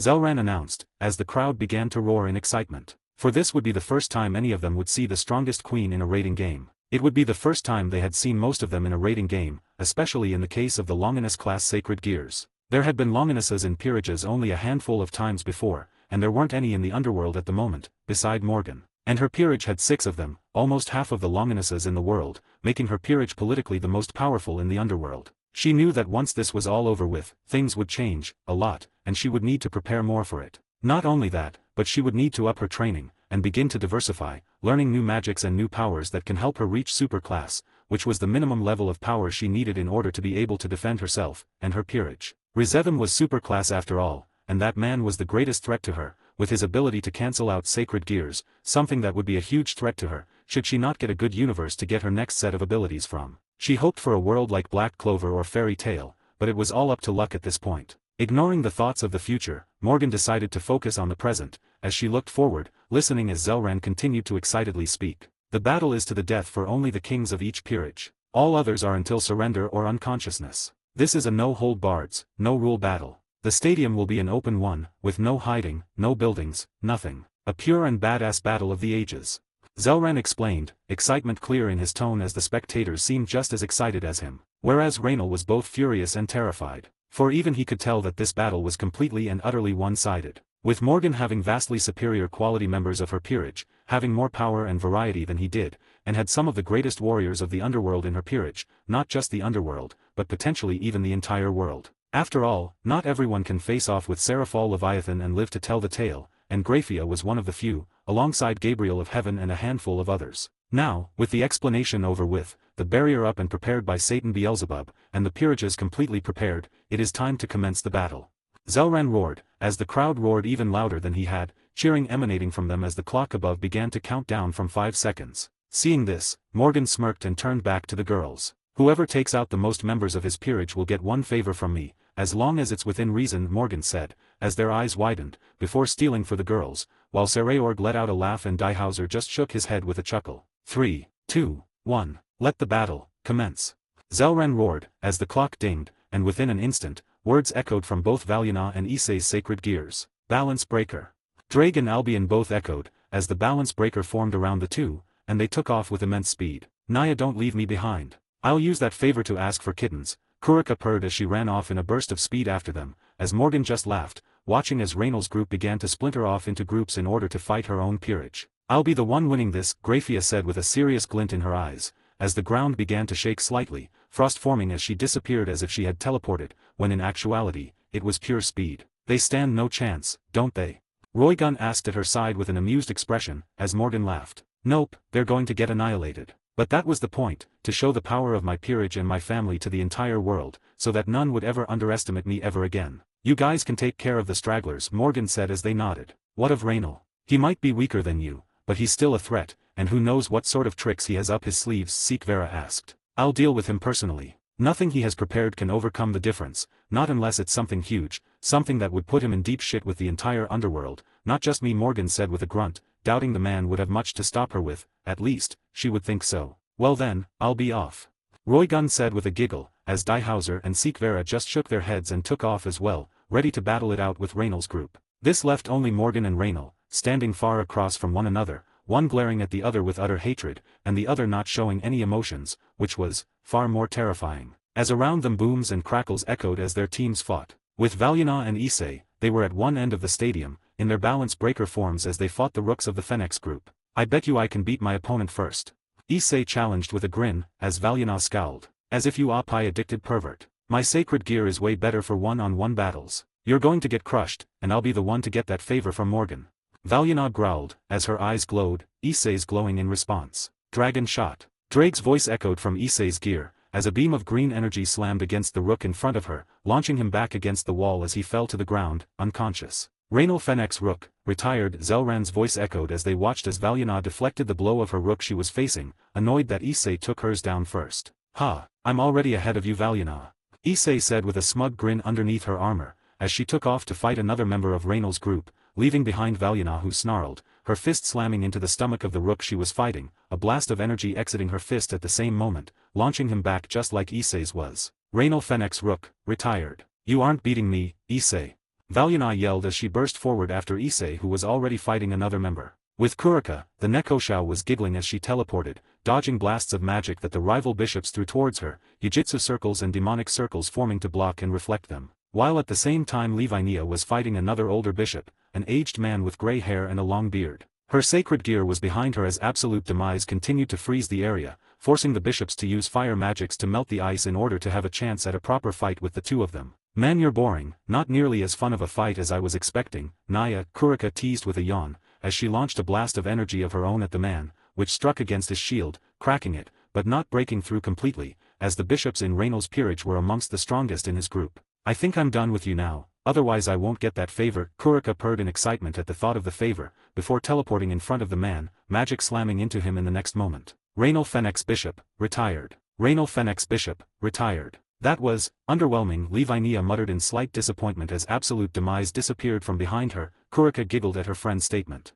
Shouldn't be a surprise, after all we've been planning for this for a while now, Kurika said, before turning her gaze to her next targets, hoping to win this challenge so she can get that favor. Levinia wanted it too, as she moved rapidly as Kurika did as well, both ready to get that favor. Similar things were occurring with the rest of the peerage, as they fought and were actively obliterating their competition in battle, none of them being able to do much, as even experience did little in the face of absolute power. Something that Raynal Fennex was about to realize firsthand as Morgan and him stared one another down, their peerages fighting throughout the stadium, but leaving them to fight one another. You know, I truly didn't hate you Fenexes, not really. I found your son to be an arrogant little brat, but I didn't hate the rest of you. Not until I remembered what you did to my mother and father, after the things you said about them. I would have let you off had I not remembered, but now I'm going to kill you, and everyone in the world are going to watch as I do so, Morgan said, her eyes cold as she looked at the man who growled. Raynal Fennex Knight, retired. Raynal Fennex Pawn, retired. Raynal Fennex Pawn, retired. Raynal Fennex Pawn, retired. Hearing the announcements, Raynal growled as flames flew towards Morgan in an instant, only for her to lift her hand, as in the next moment, an ice wall blocked the flames, as ice began to form on the ground, traveling towards the man. Seeing the ice forming that raced towards him, the man launched to the skies with his Fennex flame wings, Morgan just staring up at him as he began to launch more and more attacks at her, all of them being blocked or dodged with little care, as the flames didn't really harm her, and the man wasn't strong enough to be a proper threat to her. You really are weak, aren't you? Sure, you have experienced, but even experience does nothing in the face of power, and you aren't powerful. Just a walking talking chicken who thinks himself to be a phoenix. How disappointing. I'd have hoped to make this more enjoyable, but I can tell now that killing you will be easier than I had anticipated. I hope you at least have some sort of trick up your sleeves, Morgan said with a fake taunting yawn, which got the reaction she wanted out of the man, as he reached into his pocket. You bitch. You asked for it. Raynal snarled, as he took a small bottle out of his pocket, and the second Morgan saw it, she could tell that it was holy in nature, holy water of the purest kind, holy water that even a Satan could be threatened and harmed by. As he opened the cork, holy energy began to almost immediately invade the surroundings, more noticeably, towards Morgan. Feeling the energy beginning to flood towards her, Morgan twitched in discomfort. The spectators felt horror at the sight of it, as using holy water of such a purity was a huge insult, and cowardly. But that horror turned to awe as they watched as Morgan stared at the man, the water splashing against her, and did absolutely nothing, as she just looked at the man with a small smirk on her face, and spoke. So, is that it? Gain access to an additional chapter early for each of my main fanfics, 4 chapters on total, as well as other bonuses, like more than 75 exclusive stories, on my Patreon for $3 a month, or $30 for an entire year. There is also a new tier that gives 3 chapters early for each of my main fics, 2 more than $3 tier, 12 chapters in total, as well as other bonuses including the ones from the previous tier. It is $5 a month or $50 for an entire year. https://www.patreon.com/fanfiction770 UTM campaign creator Shari creator. Or just look up Crazed Madman on Patreon and you should find me. New addition: if you use the app on iOS/Apple phones, this is around 43% more expensive due to some changes they had to make to their terms of service. So use the web browser for it if you want it to be cheaper. That's the end of the chapter. So originally this was going to be the only chapter for the fight. But I decided that was a bit underwhelming, so the fight will last either 1 or 2 more chapters. Not sure about the quality of this one, as I am dead tired, but I hope it was at least decent. Anyways, have a good day. 45, Chapter 45, White Flames. 3rd POV. What? Raynal exclaimed in shock and horror. Confusion rippled through the devils watching the fight, as that sort of holy energy would harm any devil, even the likes of the Satans, even if it was only a little bit. But here Morgan stood, completely and utterly fine, acting as if it was nothing as she stood with an amused smirk on her face, completely and utterly unafraid of the holy energy that wafted out of the vial. Valerie was a cheat code, a huge, impossible cheat code. Her sacred gear had granted the entire peerage practical immunity to the holy light of heaven, with only the strongest of them being able to harm her peerage, and even the newest members had been put through this extensive treatment before they had begun the fight, to ensure that none of the bullshit would work against any of her people. And now the entire world could see that it had no effect on her. What? Did you truly believe that would work on me? That I wasn't expecting you to be a coward? That I didn't expect for you to bring out something that was an insult to save your own ass? Of course I expected it. And by Satan, are you a moron for thinking that this would genuinely work? Morgan said with a laugh, finding the reaction the man was showing to be hilarious. His biggest trump card, the one that he had spent billions on, hadn't worked. Not even slightly. If anything, it was harming him more by holding the thing than it was harming her, the one that he was targeting in the first place. Ho how.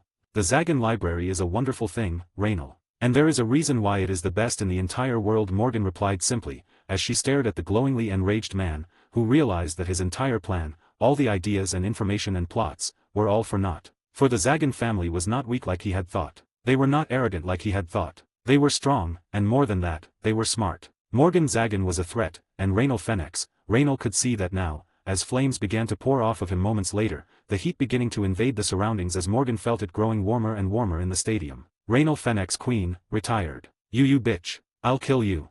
Raynal roared, upon hearing the news that his son had been defeated, and upon looking to the side, he saw Graphia Lucifuge holding the right arm of his son in her hand, as she dropped it to the ground without a care in the world, beginning to move to the last groups of his servants, as more and more of them were consequently knocked out. At the moment the peerage member of Morgan's that had defeated the most of Raynal's peerage, was in fact, Graphia. Not a surprising thing, with her being the strongest member of Morgan's peerage by a decent bit. She was also by far the most experienced member, with her being more skilled than any member of the peerage, except maybe Morgan, and even that was unlikely. Yeah, okay, I'd love to see you try, Raynal, Morgan said somewhat arrogantly. Something that she knew was a problem, but quite frankly at the moment, she didn't care. The man deserved everything that was going to happen to him in the next few minutes, and she was going to enjoy every single second of it. It was upon saying this, that Raynal glared at her with a fierce intensity, as his flames began to change from the old orange color, and began to flicker brightly. Slowly the flames began to flicker from the orange, to something new, something powerful, as the man glared at her, concentration still on his face throughout it all. Morgan raised an eyebrow at what he was doing, as she could feel it.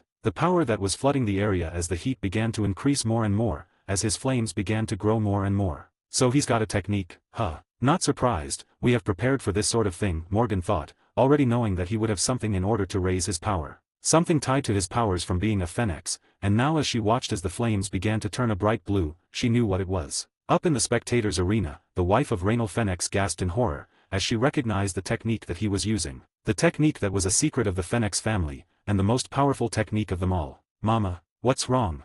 Ravel Phoenix exclaimed as she stopped her mother from fainting, holding her up. That technique. It'll cause your father's death. He mustn't use it. She exclaimed in horror, struggling to keep herself up, knowing the effects of the technique, and what it would do to her husband. Ravel's eyes widened in shock, but she didn't say anything to comfort her mother, as how could she? Her father was a monster, and while she wouldn't and couldn't say it outwardly, she was hoping that Morgan won. At the same time, the Satans all sat in silence upon seeing the blue flames. So he's using it, huh? You think Morgan will be able to beat him after that? Falbium asked, as Ajuka looked at her in silence, before nodding. She has a 60% chance of defeating him as long as she does it quickly, before the white flames are revealed, Ajuka said after a few moments of thought. And if she doesn't? Seraphal asked in slight worry for her friend, and Crush. Her chances will be slim. Back with Morgan and Raynal Phoenix. Do you still believe you can win? Behold the power of the Phoenix family. Behold my power. Raynal roared, as the blue flames flew from him, turning into tornadoes made of flames, melting the ice that previously coated the grounds near them, and forcing her peerage to go on the defensive as it began to run berserk around the stadium, towards them. Staring at it all, Morgan just shook her head. You really think my peerage is weak enough to lose to something like this? That this makes a difference in the outcome of all of this? Even if you miraculously defeat me in combat, you will still lose, Raynal. The entire world will still know of what you have done, of the atrocities that you committed against my mother. And even if most of the faction leaders won't give a damn, enough of them will care that will make a difference. And I hope you know that no matter what happens, you and your awful fucking family, are truly, and completely, fucked, Morgan said with a grin, as the man let out a roar of fury, flames slamming against where she stood, only for her to reappear yards away in an instant, dodging the flames as they began to get hurled towards him. But it was upon the flames increasing in heat and intensity, that Morgan's eyes narrowed fiercely. As she began to notice that the flames began to change color again, that he began to grow stronger and stronger over time, that they were changing to an almost white color, deep, penetratingly white. This is dangerous, Morgan thought in alarm, as she barely dodged his blurred fist as it slammed against where she just stood, as he blurred towards her at immense speeds, his power beginning to rival that of a Satan, and it was still growing even now, more and more, as she grunted as the flames burned her skin, only for it to instantly heal. This technique, it's something more, Morgan thought with narrowed eyes, as she began to block the attacks with ice from her sacred gears, her tattoo upon her back glowing as ice walls and spears swirled around her, flooding towards him like an icy onslaught, only for it to all melt before it could get too close. A hidden technique of the family, or something of the sort, Morgan thought in contemplation as she also did her best to block and return the blows that were still increasing in strength, now rivaling her own, which was not a good thing. He can't do this forever. Not when he was originally just an ultimate class fighter. Meaning he's likely doing something like burning his very life force for this. And with how powerful the life force of a phoenix is, he might grow to become something that I can't stop, Morgan thought with a rare look of alarm, a green barrier blocking the next strike as the man seemed to be going rabid, akin to a berserker or something of the sort. Crossing her arms she gritted her teeth as she was slammed back against the wall of the stadium, blocking the blow as her arms were scorched but healed. Rolling out of the way of the blow that slammed against the wall, she rotated and threw her own strike against the side of his head, punching with all her might as he was launched back, skidding against the wall as he was implanted into it, only for him to instantly barrel towards her again, her alarm growing more and more as she began to utilize more than just one of her sacred gears. Poisons of all types were flooding into Raynal, as she activated lethal stigma, increasing the effectiveness of the injures and poisons within him by many times over. But it seemed even that wasn't doing shit against him, as he just roared in pain and continued to attack her, as she dodged to her abilities. Poisonous gas began to flood from her as he slammed his fist against her crossed arms as she grunted in pain, only for a deep crimson glow to flood them, as she inwardly sighed. As she inwardly decided that it was time for her to stop holding back, that she didn't care enough to hide anymore. That it was time for the world to know, that she has done the impossible. Ah fuck it. Reinforce. As the words echoed from nowhere, the black gauntlets of Grendel Buster coated her arms, and she blocked the blow with far more ease than before. In a burst of speed, Hyper Leaper appeared at her legs, as she burst through a ring of light, reappearing in front of the barely recovering Raynal. Twin Triana, Morgan thought, as a crimson glow formed in her hands, demonic energy pouring into the area as she slammed the trident against the man, a screech of pain ripping through him as she pierced him with the impossible longinus. Gripping the demonic trident in her hands, she pushed her demonic energy through it, as a massive energy blast of pure demonic energy ripped through the sky, slamming against the Lord of the Phoenix family. He couldn't even react as Alpheka Tyrant plus Frostveil Nexus activated at the same time, a status field appearing around him, slowing him down, while at the same time, ice held him by the waist as he struggled to break free, the ice reinforced with a crimson glow by the Grendel Buster. Gripping the Twin Triana in her hand, as crimson energies flowed out of it, with a soft green glow of atomic breakdown which was weakening his demonic energy and regeneration, plus the power of lethal stigma which was worsening his injuries and the poison assaulting every single atom of his body,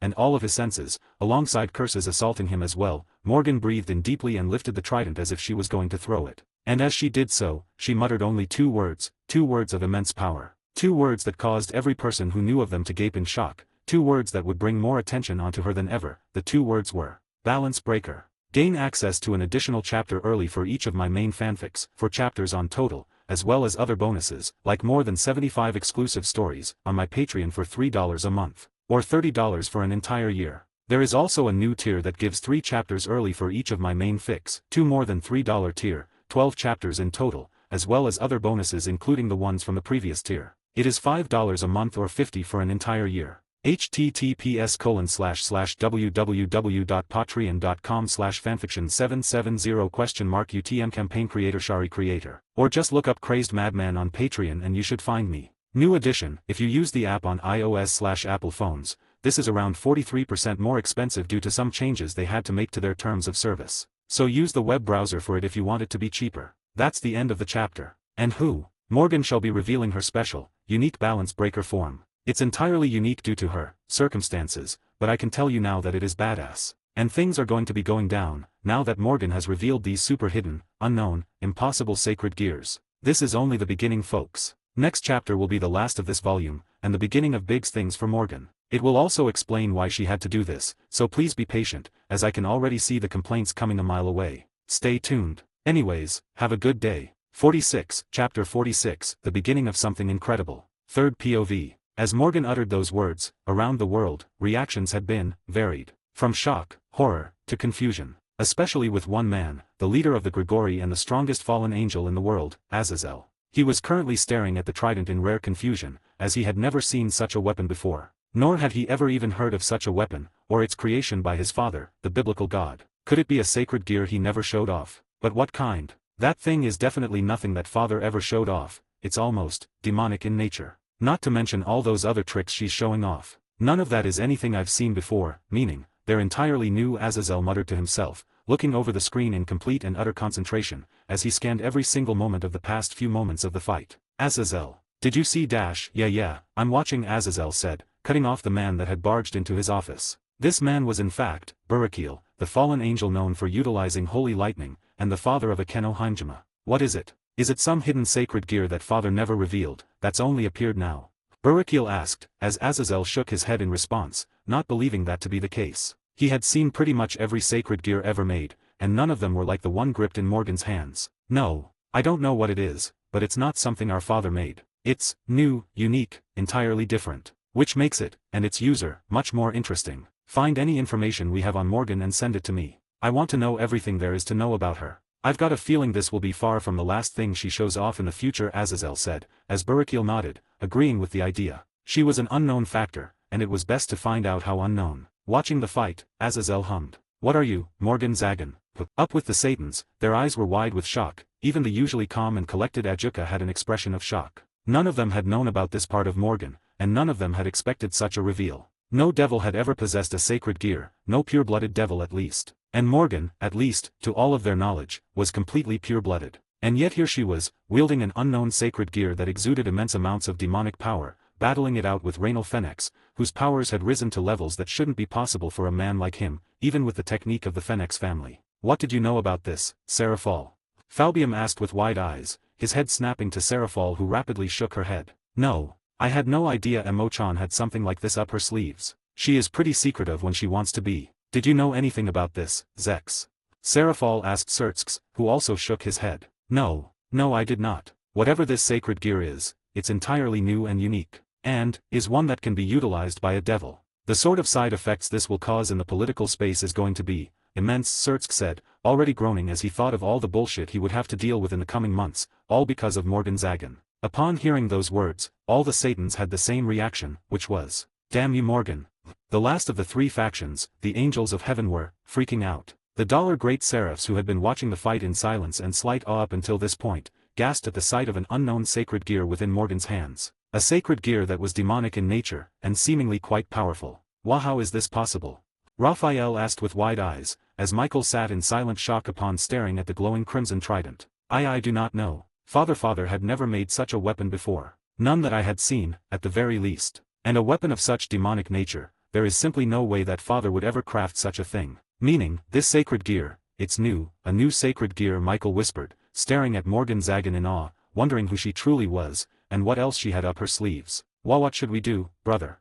Gabriel asked Michael, as he stared back at the screen, before replying. We wait, and then when the time comes, we meet this, Morgan Zagan. Back within the stadium, Morgan gripped the trident in her hands, demonic energy shaking the area as the words balance breaker echoed from her mouth. She hadn't wished to use all of this on the man, but she had felt as his power was rapidly increasing even faster than before, his flames that were previous white, turning a dark color, an eerie color that made her instincts scream at her. She could feel as his power surpassed her own, as the barriers around the stadium began to crack at the seams, his power beginning to radiate throughout it. She could feel the threat and the damage he would cause should she not stop him, and as such, she decided it best to kill him in one singular move. And this balance breaker was that move. The balance breaker of her twin Triana had been different than it should have been. Normally it would have summoned an independent avatar to cause damage, but hers was one mighty blow. Akin to a spear like Gibalg, as the spear called upon immense demonic energy from her, but would also cause immense amounts of damage. She hadn't truly gone all out just yet, never even taking off her weights or seals, but she understood that killing him was the most important thing at the moment, and she couldn't afford to allow him to go on a rampage, especially not when her beloved peerage was still in the stadium. All of this was why she decided to use the balance breaker, why she had decided to say fuck it. And it was the combination of this technique that drained his life force, which was immense, due to him being a Phoenix, and the faster/more he drained every second, the stronger he got, but in return, he grew closer to death faster, and this unknown power that made her know it was a threat. As she gripped the balance breaker form of the trident, she launched it forwards, as it took off with an ear-shattering crackle and a wave of crimson energy exploded out of it. One moment it was within her hands, glowing with power. The next, it ripped straight through Raynal, obliterating his upper torso, as an explosion clouded the stadium, the portion of the underworld they were on, shaking as the explosion pushed back Morgan. Her peerage members pulled behind her as she put up a barrier. And at the same time, Ajuka strengthened the barrier around the stadium upon sensing the damage the sacred gear was about to cause. The explosion normally would have been more akin to a nuke blast in size, but she had concentrated it, making it stronger and more pinpointed on what she wished to kill, or in this case, who. The stadium shook as those in the stands remained dead silent, watching in shock and awe as the dust cloud from the explosion slowly began to cease, revealing Morgan and her peerage behind a powerful glowing green barrier, blocking them from the fallout of the explosion. Whereas on the other side, Raynal Fennec stood, more than half of his body obliterated, and the flames around him nothing more than small embers of what they were but moments before. I'm impossible, they said that you unbeatable, Raynal stuttered, as the poisons within him began to overwhelm him, and slowly, his body began to turn to ash, but not before he looked Morgan in the eyes and uttered one last thing. Monster. And just like that, Raynal Fennec was dead. And as his ashes began to fly off, it was then that Morgan saw it, the power that he had, the reason why he felt so immensely dangerous. It was but a symbol, the symbol of the Ouroboros. Our Raynal Fennec has been defeated. Morgan Zagan wins. And as the cheers shook the stadium, Morgan knew inwardly that this was only the beginning of new changes to what she had previously known. For if Raynal Fennec had been backed by the Cows Brigade, this was far from over. It was once she had been summoned back into the private locker rooms of the stadium, that Morgan allowed herself to collapse onto the chair. The feeling of a strong burning sensation filling her up full, as her peerage looked at her in alarm. Morgan, are you okay? Valiana asked in alarm, as she waved her off, silencing them as she instead focused on the sensation that was filling her. As she understood what was happening, the contract gave her everything from Raynal Fennec. And in this case, it included his Fennec bloodline, his demonic power, and even his knowledge, the latter of which she had destroyed the second she felt it begin to flood in, leaving only the most important pieces of knowledge for herself. She could feel the flame-based power within her grow rapidly, as behind her two giant wings sprouted, dark flames flowing from them as her peerage gasped in awe at them. This but with the color below, and having more flames coating them like below. It wasn't just the powers of the Fennec clan that was surging within her, but also fan and maker activating, several times at that. And not only that, but it seemed that her second universe was being chosen. She wasn't sure why now, but she assumed it was because of the date. Or perhaps the exorcists had arrived in QA, and were just going to have to wait for Rias and Co. to return. Whatever it was, she didn't know. All that she knew was that the new universe she was able to pull from was Fairy Tale. And that was exactly what was happening, as she had 5 uses of fan and maker, all of them activating and being used at the same time, as new power flowed through her. Storm Dragon Slayer Magic. Storm Dragon Slayer Magic, Erasure no Metsurima, is a type of Dragon Slayer magic that grants the user various characteristics that are typical of a storm dragon: lungs capable of releasing powerful and destructive storms, scales that are immune to the world's roughest weather, and claws that rend and mold storms like water. So, a user of this magic is capable of producing large amounts of wind and lightning, the titular storm, from their body, capable of wielding it to enhance their own blows or use it for its own offensive merits. The storm produced by this has the offensive properties of both lightning and sky dragon slayer magic, making it truly and incredibly deadly and destructive, capable of tearing through the strongest materials that the world has to offer if used correctly. Some have even stated that the storm has a mind of its own, as it seems to instinctively seek out points where it can do the most damage, and will not hesitate to strike those points, doing all it can to accomplish said destruction. Like many other kinds of dragon slayer magic, the power of this magic depends greatly on the user's emotions, with the ferocity and intensity of the storms rising the angrier and more emotional the user becomes. This is a double-edged sword, however, as if the storm becomes too destructive or ferocious, the user can lose complete control of their magic, able to do nothing more than attempt to keep it from destroying too much. More commonly, however, the user enters a berserk state and is almost completely controlled by the magic, in a sense, allowing it to destroy all it wishes. One in this state can only stop the magic if they are brought back to their senses and manage to recover somewhat mentally, allowing them to exert their control over this magic and stop its rampage. Like most dragon slayers, the user is capable of devouring their element in order to restore their magical power, as well as recovering their stamina, and occasionally healing their wounds. In this case, the user is able to devour thunderstorms directly from the storm, and have been proven capable of devouring either wind or lightning separately, but should they choose this route, they receive a significantly lesser healing effect than if they actually devoured thunderstorms. In addition, the user cannot devour the storm that they themselves create, and cannot devour any storm, or more commonly, the wind and lightning, produced by a mage who is either vastly stronger than them or uses a magic that in itself is considered superior. In order to devour this, the user must either raise themselves to a level equal or above the mage they are facing, or in the case of the magic itself being superior, resort to some other, more extreme method in order to devour it, such as completely emptying their body of magical power, thus making room for it. Explosion Dragon Slayer Magic. Explosion Dragon Slayer Magic, Bakahetsu Metsurima, is a caster magic, lost magic, and a slayer magic that grants the user the ability to transform the physiology of their body into those of a dragon, for the purposes of slaying the exact same dragon, granting the user the generation, manipulation, and consumption as well as absorption of explosion, a rapid increase in volume and release of energy in an extreme manner, usually with the generation of high temperatures and the release of gases. Additionally, the user can also consume gases to convert to explosions. Fire Devil Slayer Magic. This form of Devil Slayer magic allows the user to utilize the element of fire for various purposes. The most basic and potent ability is the power to have things in the user's vicinity be consumed in purple, hellish flames that surpass even its Dragon Slayer counterpart in power and heat. Also, users can set ablaze wind spells along with earth and water, with the latter being true even about Water Dragon Slayer magic while it is equal with its God Slayer magic counterpart, being able to hurt its users and vice versa, but Fire Devil Slayers are unable to devour God Slayer's spell of their element without receiving a lot of pain. Finally, Flame Devil Slayers' flames are considered the flames of Underworld itself, a curse in the form of flames, with them being unable to be extinguished by the water or wind of normal or Dragon Slayer origins, and those coming in contact with them receive burns that can only be healed by holy magic and natural means, with the latter at a much slower rate than normal burns. Laser God Slayer Magic. As the title practically explains,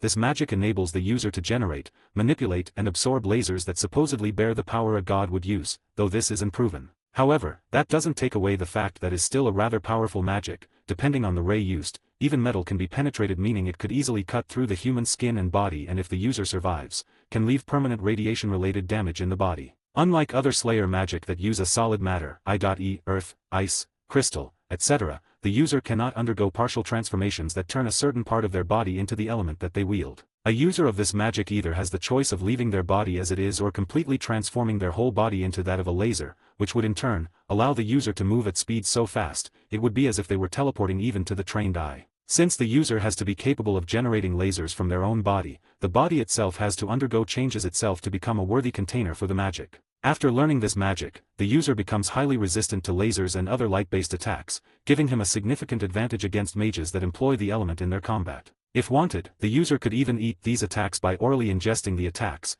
This can only happen because the user's lungs have adapted from building up such magic and forcefully discharging it, meaning that it could do the reverse. The user is also immune to all types of radiation, seeing as their body would get affected the most if they couldn't handle the effects of the element they incorporate into their fighting. Though that is not an in-depth explanation, a mere guess based on the logic of how Slayer magic works for other people. A Slayer that utilizes this magic will also automatically have absolute dominance over the photons in the area around them, essentially enabling them photokinesis. They can sense how many photons are in the area and how strong a source of light is, and can also detect others' presence by the photons that may be in one's body. A Slayer of this magic can easily differentiate between the eternal particles in the air and the proton particles, and can pick if they wish to absorb both or one separately. They are also capable of turning the magic particles already existent in the body and convert them into photons, which then allow the user to use light-based attacks and convert their body into light, although this is somewhat slower than their laser body form. There is one big but here though: no Slayer of this magic can absorb solar particles due to it not only consisting of photons,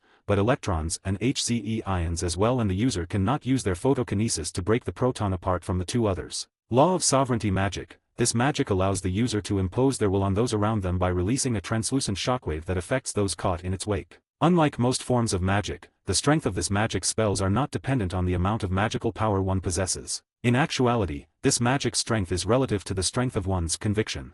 As a result, this magic can be weakened or strengthened by one's life experiences. For example, the loss of a loved one could weaken the user's conviction, ultimately weakening this magic's power. Alternatively, such an event could also serve to strengthen said user's conviction, in turn making this magic stronger. One of the more immediate means of countering this magic is by essentially fighting conviction with conviction.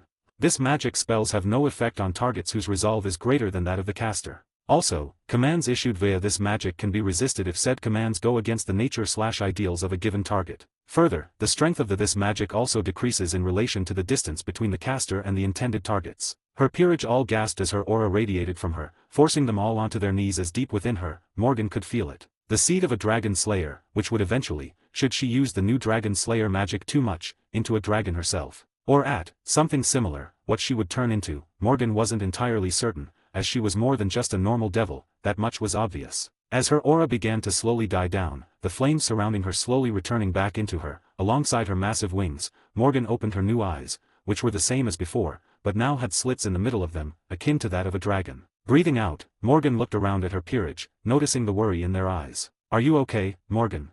Sarayorg asked, as she nodded, getting to her feet, stretching slightly as she felt her body was stronger, a lot stronger. Yeah, I'm fine. Just some after effects of the fight, that's all," Morgan replied, shaking off the worried look she was receiving from her peerage, and instead smiling. "Now, why don't we get out of here and go and see the ones waiting? After all, I'm sure they've got a lot of questions, and I want to see what the Phoenix clan as a whole offers me," Morgan said, as the others glanced at one another, before nodding, following after her as they walked through the halls, ignoring the whispers of those that they passed, as they made their way to the spectator room, where many of the lords had gathered, most notably, the Satans. Upon walking into the room, Morgan couldn't even react before Seraphal barreled into her with a cry. "Mo-chan, you scared me." Seraphal cried out, hugging Morgan close as she sobbed like a baby, fake cries of course, but Morgan could tell that she was actually afraid for her. "Really? Did you have no confidence in me, Sarah? I'm honestly a little hurt, and here I thought we were friends," Morgan said with a fake pout, teasing the woman who stopped crying and glared at her. "Seriously, you scared me, not just me, but everyone else. I mean seriously, when were you going to tell us that you had a full peerage, and not to mention the ones in your peerage?" Seraphal exclaimed, as Morgan snorted. "When I wanted to, Sarah. I don't owe it to anyone to explain my peerage or my powers. So don't even bother asking, as I know many of you will try. And don't bother my peerage either, they won't be speaking about it either," Morgan warned, noticing some of the greedy devils, and the concern of some of the more annoying devils that wished to know of her sacred gear. "You cannot just show an unknown sacred gear and not expect to answer for it. The Devil Council will call for you." An elderly man who was a part of said council said, as Morgan turned to him. "Well, it's a good thing it's a Zagan family secret, meaning, the Devil Council has no right to ask about it, nor can they order me to do anything with it. And I suppose since I am also the lord of the Phoenix clan, I'll be saying this now," Morgan said, remembering something she wanted to do. "As of this moment, all previous contracts, deals, and agreements the Phoenix family was in with other families, are null and void. Should another wish to work with my clan, they must come to me, and bring forth the offers that they had. I am not Raynal Phoenix, and I will not work with just anyone," Morgan said. Well Morgan, you can't just dash. I can, Xerxes. The contracts that Raynal Fenix had undergone were under his name, and the Fenix clan. But the Fenix clan is no more, now they are simply a subsidiary clan of the Zagan clan, meaning, I have absolute power over such things, and they cannot affect me any longer. Only I can allow for contracts to be taken by my new clan, and only I control the business of the clan, Morgan said, cutting off Xerxes, as she had read up on all of this for a reason. The Fenix clan was technically still a pillar clan, but now it was a subsidiary of her own, meaning she would have the power of both the Fenix clan and the Zagan clan, which would likely undergo a massive uptake in business after this event. Not to mention all the money the Fenix clan makes, is rightfully owned by her, with her being the lord of both families. Technically, she was Morgan Zagan no longer. As by technicality, she was Morgan Fenix Zagan. She'd never go by that name, obviously, but she now had more power nonetheless. Xerxes blinked at the response, as he realized that she was right, a small smirk slowly forming on his face upon realizing that nothing the Devil Council did could stop what she was doing. After all, these were the laws that they themselves had made, and they cannot go against the laws that they preach. Excellent. Now, as the lord of the Fenix clan, I will also be dismantling any forced marriage contracts we have between my clan, and any other clan. I don't care for Raynal and his family, but they don't deserve forced marriage, no one does, Morgan added, as more eyes widened in alarm, but none uttered a word, knowing they could not do anything to stop her. Now, if you'll excuse me, I have much to do. Running a new clan is going to be time-consuming, after all, Morgan teased with a grin, as she turned to leave, having made the statements she wanted to. Now, she was ready to return home and begin the next phase of her plans. Only, she wasn't able to, as the voice of Rias spoke out. Wait! Rias exclaimed, as Morgan turned, only for her eyes to widen as she felt the lips of the crimson-haired young adult on her own, the lords and ladies in the room gasping in surprise, and Xerxes to let out a laugh. Morgan blinked several times as she looked at the blushing Rias, before she heard the next words. There, that's the kiss you owed me, Rias whispered, blushing brightly as Morgan looked down at her, before an amused smirk formed on her face. But I have another question to ask of you, Rias said, as she stepped back, breathing in deeply, as pretty much the entire underworld watched and listened to the words she uttered next, and those words were, "Will you marry me?" Morgan blinked several times, and like many of the others in the room, had only one single reaction to the question, and that was, huh. The end of Volume 2. Gain access to an additional chapter early for each of my main fanfics, 4 chapters on total, as well as other bonuses, like more than 75 exclusive stories, on my Patreon for $3 a month, or $30 for an entire year. There is also a new tier that gives 3 chapters early for each of my main fics, 2 more than $3 tier, 12 chapters in total, as well as other bonuses including the ones from the previous tier. It is $5 a month or $50 for an entire year. https://www.patreon.com/fanfiction770 UTM campaign creator Shari or just look up Crazed Madman on Patreon and you should find me. New edition, if you use the app on iOS/Apple phones, this is around 43% more expensive due to some changes they had to make to their terms of service. So use the web browser for it if you want it to be cheaper. That's the end of the chapter. So I tried my best to explain the reason as to why she was struggling against Raynal, but I guess I didn't do a very good job on that. Basically, he was burning his own life force, which is incredibly immense thanks to him being a Fenix plus a devil, and he was burning it at a much faster pace than normal for that technique, which is why his power was rapidly rising. Add on the fact that he had a certain cookie-loving dragon snake, and you have a very powerful man. Morgan never truly went all out, as she hadn't taken off her seals or her weights, nor did she use all of her sacred gears. Had she done that, then she would have risked the lives of everyone in that portion of the underworld, not just the people in the stadium. That is how strong she is. So, she limited her power in order to not accidentally kill everyone in the area, and to now show her entire power level. Had she done that, then it would have likely gotten a lot more attention from some much higher level beings, more attention than she already would get. The attention of literal gods and maybe even the Red Dream himself. Not someone she wants to even think of fighting just yet. She'd likely lose against Xerxes and Ajuka, but she is very close to that level. She simply needs to get something of her own, if you will. Although her new magics are going to give her a huge boost towards their tier of power, towards the power of 2 men who can destroy the world. But like I said, Morgan is stronger than what she showed. And she will go all out within the next 2 volumes, as there will be some huge threats coming her way. Ones that even she cannot defeat alone. A skeleton lord. A girl born of the night. A great mother of another world. A hidden ruler. And more. I have also decided that this book will have a sequel, but that will come much later, as there is still another 50 to 100 chapters in this book before the next one. Anyways, have a good day. 47, Chapter 47, 2 weeks later. Third POV, 2 weeks later. 2 entire weeks had passed since the battle with Raynal Fenix, and the reveal of the first truly unknown sacred gear ever crafted, as well as the first sacred gear to ever be wielded by a pure-blooded devil. the battle and game that had revealed the most powerful peerage in the world, and had caused mayhem. The following days had been spent taking over the Fenix clan and all of its operations, with Raval Fenix being the man she chose to aid her, as he had been surprisingly open to her taking over, mainly because of finding out that his father was awful, likely truly awful. Ravel was not pleased entirely, but she also understood the fact that she now controlled not only the Phoenix tier trade, but also her own potions company, which was now a proper rival to the Fenix and theirs. And after she had revealed the fact that she was the owner of the Moken business, her wealth had catapulted immensely. It was the marriage offer that had truly caused shock though. Flashback to the question. You want me to marry you? Morgan asked with a look of rare shock on her face, her peerage all looking at Rias with equal amounts of surprise, with some of the girls narrowing their eyes, realizing the danger of this. Ah yes. You saved me from Riser and rest of the Phoenixes. You also took my first kiss. There is no one else in the underworld that I would choose over you.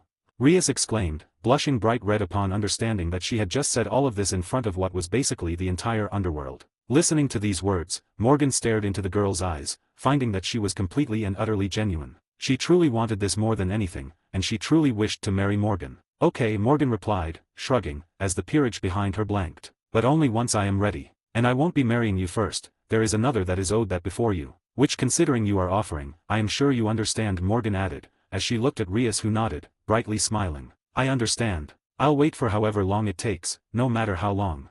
Rias said, as she hugged Morgan close, while the peerage members that were into Morgan all had one thought on their minds. She's dangerous. Flashback end. The girls had entered into some rivalry with the girl, as she teased them with the fact that she was now officially engaged to Morgan, legally at least. Although if she knew that Yasaka was the one she was to marry first, Morgan was pretty sure the girl wouldn't be bragging so much, as adorable as she found it to be. During these 2 weeks, Morgan had begun to research her new body, or more so the dragon seed deep within her. And what she found was incredible to say the least. The dragon seed was different, stronger, more potent than it should be. It was being saturated with her demonic energy, growing in power. It was warping it into not a dragon seed, but a demonic dragon seed. She would be the first of her kind. Morgan wasn't sure how she should feel about that, especially once she had realized that she now possessed the same containers as fairy tale mages did. With her having her first container open and able to be used, the second and potentially even third ones being locked away. With her now being able to use ether nano and magic power. A huge boost in power that was. And it would only continue to grow, with her dragon seed progressing and being strengthened. She wondered what would happen if she managed to get holy energy or light energy, or even the draconic energy that dragons use. Would she become some sort of unholy combination of species? Or would she become something entirely different? Something more? She was excited to figure that fact out. During the weeks, she had also realized that in order to become a proper superclass devil, there was something she was inherently missing. A proper technique. Sertsk had his true form, Ajuka had his formula, and Rezevim had his sacred gear canceller. Each of them had something powerful that made them superclass devils, techniques and abilities that made them better. Morgan wanted one for herself. The only quest was, what technique? What could she make in order to do so? She had a few ideas, but it would be hard to accomplish, and immensely draining in time and energy. Something she'd have to focus on for the next few months, with the events of Cockabile coming up. With her peerage officially revealed to the world, and her power as a Satan-class being, at least from what she has shown, as she never went all out, not truly, she had been summoned to the Devil Council, as she had expected. The meeting had went poorly. Flashback. Within the city of Lilith, the current capital of the underworld, Morgan was sat in front of groups of men, all of them wearing innate clothing and sitting higher than her, in seats neatly aligned with one another, almost like the Wisengamot from Harry Potter. The more important and powerful the family, the higher they were. With the Satans and Zekram Bale being at the very top of the totem pole. Looking over them all, Morgan found herself unimpressed. They were obviously trying to intimidate her, at least, the Great King and his faction was. The new Satans and their faction seemed to not be pleased with this deal. And who knew what the old Satan faction was thinking, but she doubted they were pleased either. Do you know why you have been called here today? Zekram Bale's voice echoed, as Morgan sighed. Yes. You're all here to ask me to share my secrets, and to trade away my peerage for the betterment of the Devil Society as a whole, right? Then you're going to bring up some convoluted law from hundreds of years ago that no one has used in centuries, and try to use that to force me to trade them away. Am I right?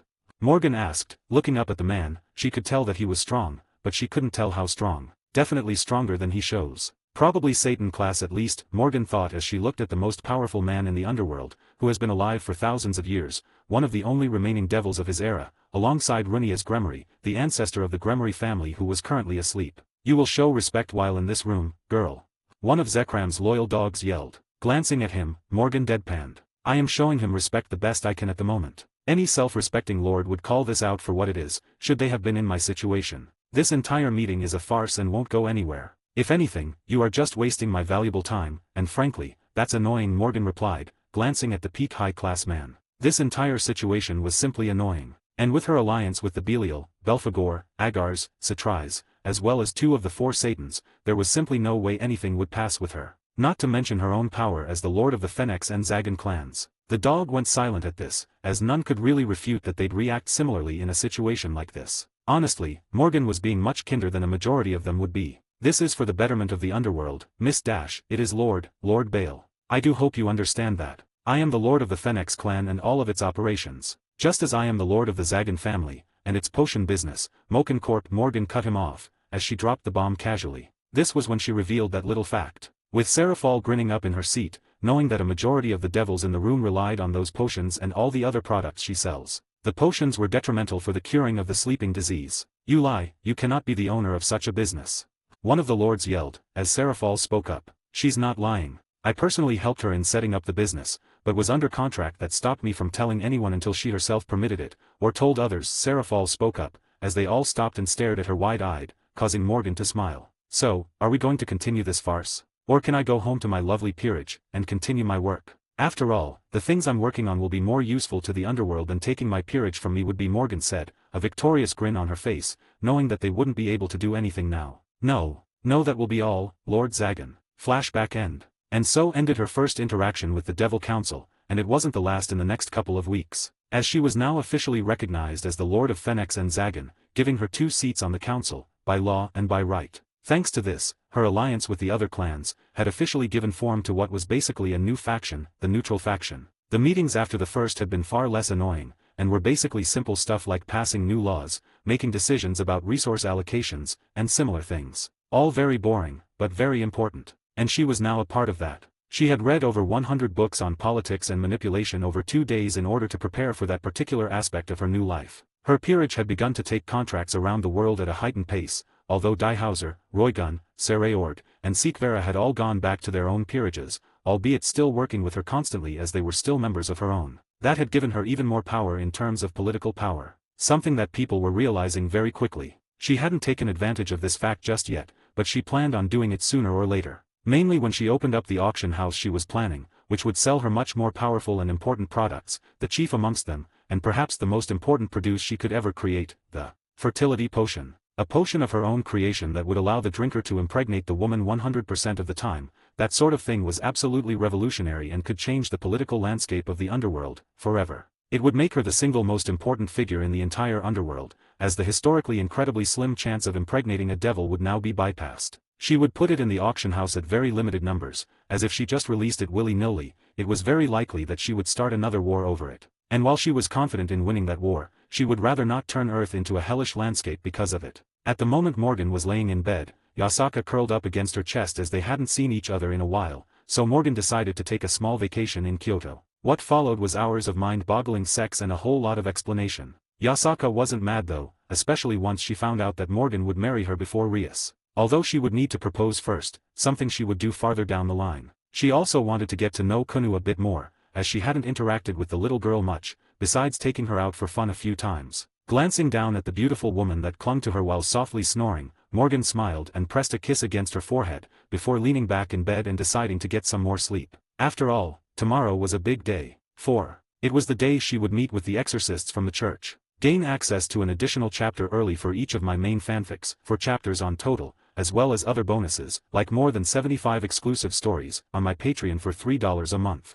or $30 for an entire year. There is also a new tier that gives 3 chapters early for each of my main fics, 2 more than $3 tier, 12 chapters in total, as well as other bonuses including the ones from the previous tier. It is $5 a month or $50 for an entire year. https://www.patreon.com/fanfiction770 UTM campaign creator Shari creator. Or just look up Crazed Madman on Patreon and you should find me. New edition, if you use the app on iOS/Apple phones, this is around 43% more expensive due to some changes they had to make to their terms of service. So use the web browser for it if you want it to be cheaper. That's the end of the chapter. Basically a bit of an overview of what happened in the 2 weeks before the next arc. There will be 3 arcs in this volume, each of them important, with 2 of them being entirely OC of my own creation. Anyways, have a good day. 48, Chapter 48, Dark Plots, Exorcists. Third POV. Far off in an unknown location, a group of people sat around a table silently. Each of them looked to be different ages, sizes, and levels of power. But each and every one of them seemed to be at least ultimate class, with the one at the head of the table being far and away the most powerful person in the room. They were all watching the recording of Morgan's fight with Raynal, frowns on their faces upon seeing the level of power that she was showing off. Satan class at the least. Is this going to delay any of our plans?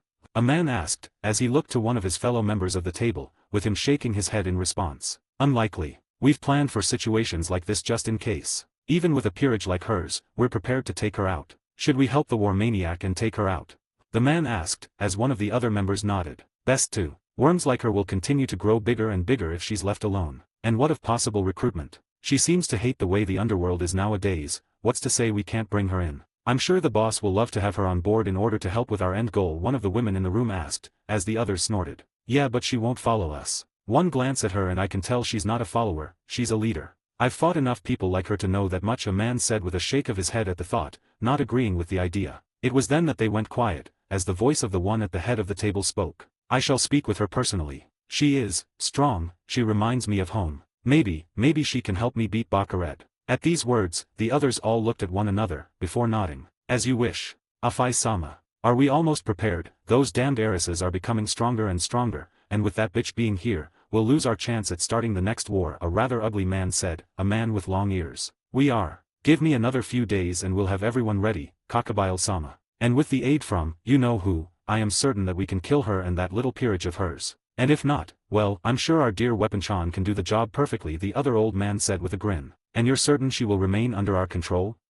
She isn't someone we can afford to fight if she breaks free, even if she's a mere reincarnation, Kakabile asked, as his subordinate nodded with a grin. Trust me, she'll follow us. I've done everything needed in order to force her under our rule. I could order her to slaughter an orphanage and she'd do it, no questions asked. Just trust me, our dear Weapon will be more than enough to take Zagan out, and she'll do it without fail, the man replied as they both turned, looking at a large tube, liquids inside as floating within it was a woman. A woman with dark, purple hair. Morgan wasn't really all that excited with the idea of meeting representatives of the church, as the church in DxD was corrupt, incredibly so. All sorts of immoral and horrific experiments that no person should undergo, especially not children. They were hypocrites with huge egos and incredibly hateful people. A literal group of racists with more power than they deserved. And this wasn't even Morgan being biased because of her being a devil, it was quite literally just the truth. That the church was not good people, not even remotely. The devils weren't good people either, but at least they knew that fact. The church had the tendency of lying and trying their best to hide this face,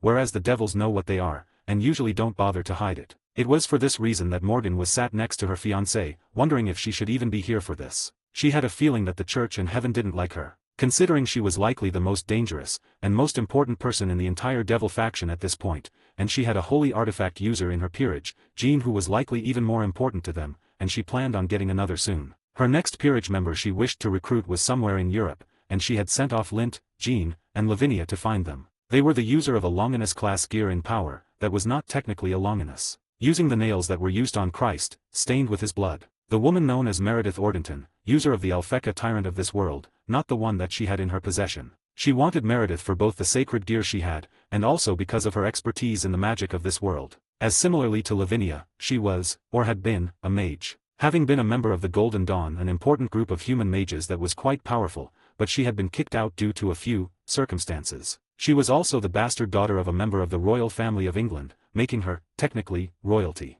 Not that she was ever accepted as such, and was heavily looked down upon by them for being born out of her father's actions with his mage bodyguard, her mother. But that was for the future, as instead, Morgan was contemplating the future regarding the two exorcists that were appearing any moment now. Zenobia and Irina. Both of them were quite skilled in combat, having been trained by the church for many years, pretty much their entire life. Irina had been trained by her father, another exorcist for the church, and a man that had been involved in the death of Diehauser's cousin. And then there was Zenovia's mentor, who was basically her mother. Griselda Corda, one of the most powerful members of the church, and one of the most important. It wasn't that she was interested in though. It was the fact that Zenovia was the wielder of the powerful holy blade, Durandal. While Irina wielded Excalibur Mimic, one of the swords made from the original Excalibur. Neither of them were even remotely comparable to what Morgan saw as the true Excalibur, the one from Fate. They were weak and not all that important. Morgan was more so interested in the potential of the two of them, and the idea of making Zenobia her knight. She'd feel a little bad taking a potential recruit from Rias though, so she thought of the idea of recruiting Zenobia into her peerage,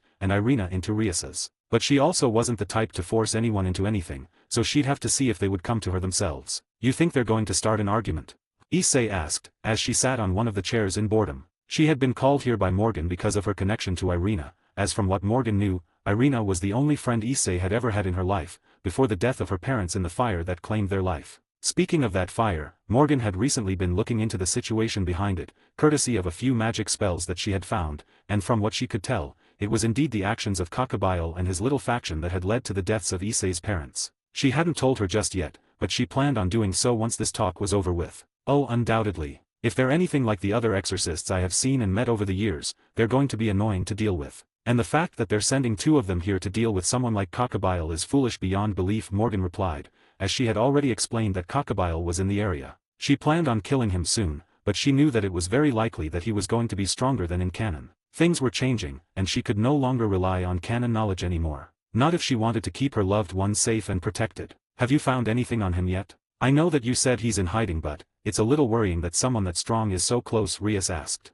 As while she knew that she could defeat the man with her ultimate class power, she feared what a battle like that would do to Kua and the innocents within. Ultimate class beings could casually destroy entire mountains with a single blow, and the peak of ultimate class beings could annihilate cities, and even small islands. While Satan class beings at the weakest level could destroy small countries, and at the peak, continents. While super class beings could destroy small moons, to even the entire planet, but only if they went all out in an attack, and even then, it would take time, and was something they would never do. That was how much of a difference there was between Satan class and super class, and was why she had not reached that level of power yet. She didn't even want to think of how powerful someone like Aphais was, as she was no doubt capable of far more than what was shown in canon, likely at least capable of destroying stars with ease. Not yet, no. He's hiding pretty well, and has likely put up some wards to keep himself hidden from the tracking spells I have been trying to use to find him. But don't worry, love, the second he shows his face I'll take care of him. Wouldn't want my adorable fiancé to get injured, now would I?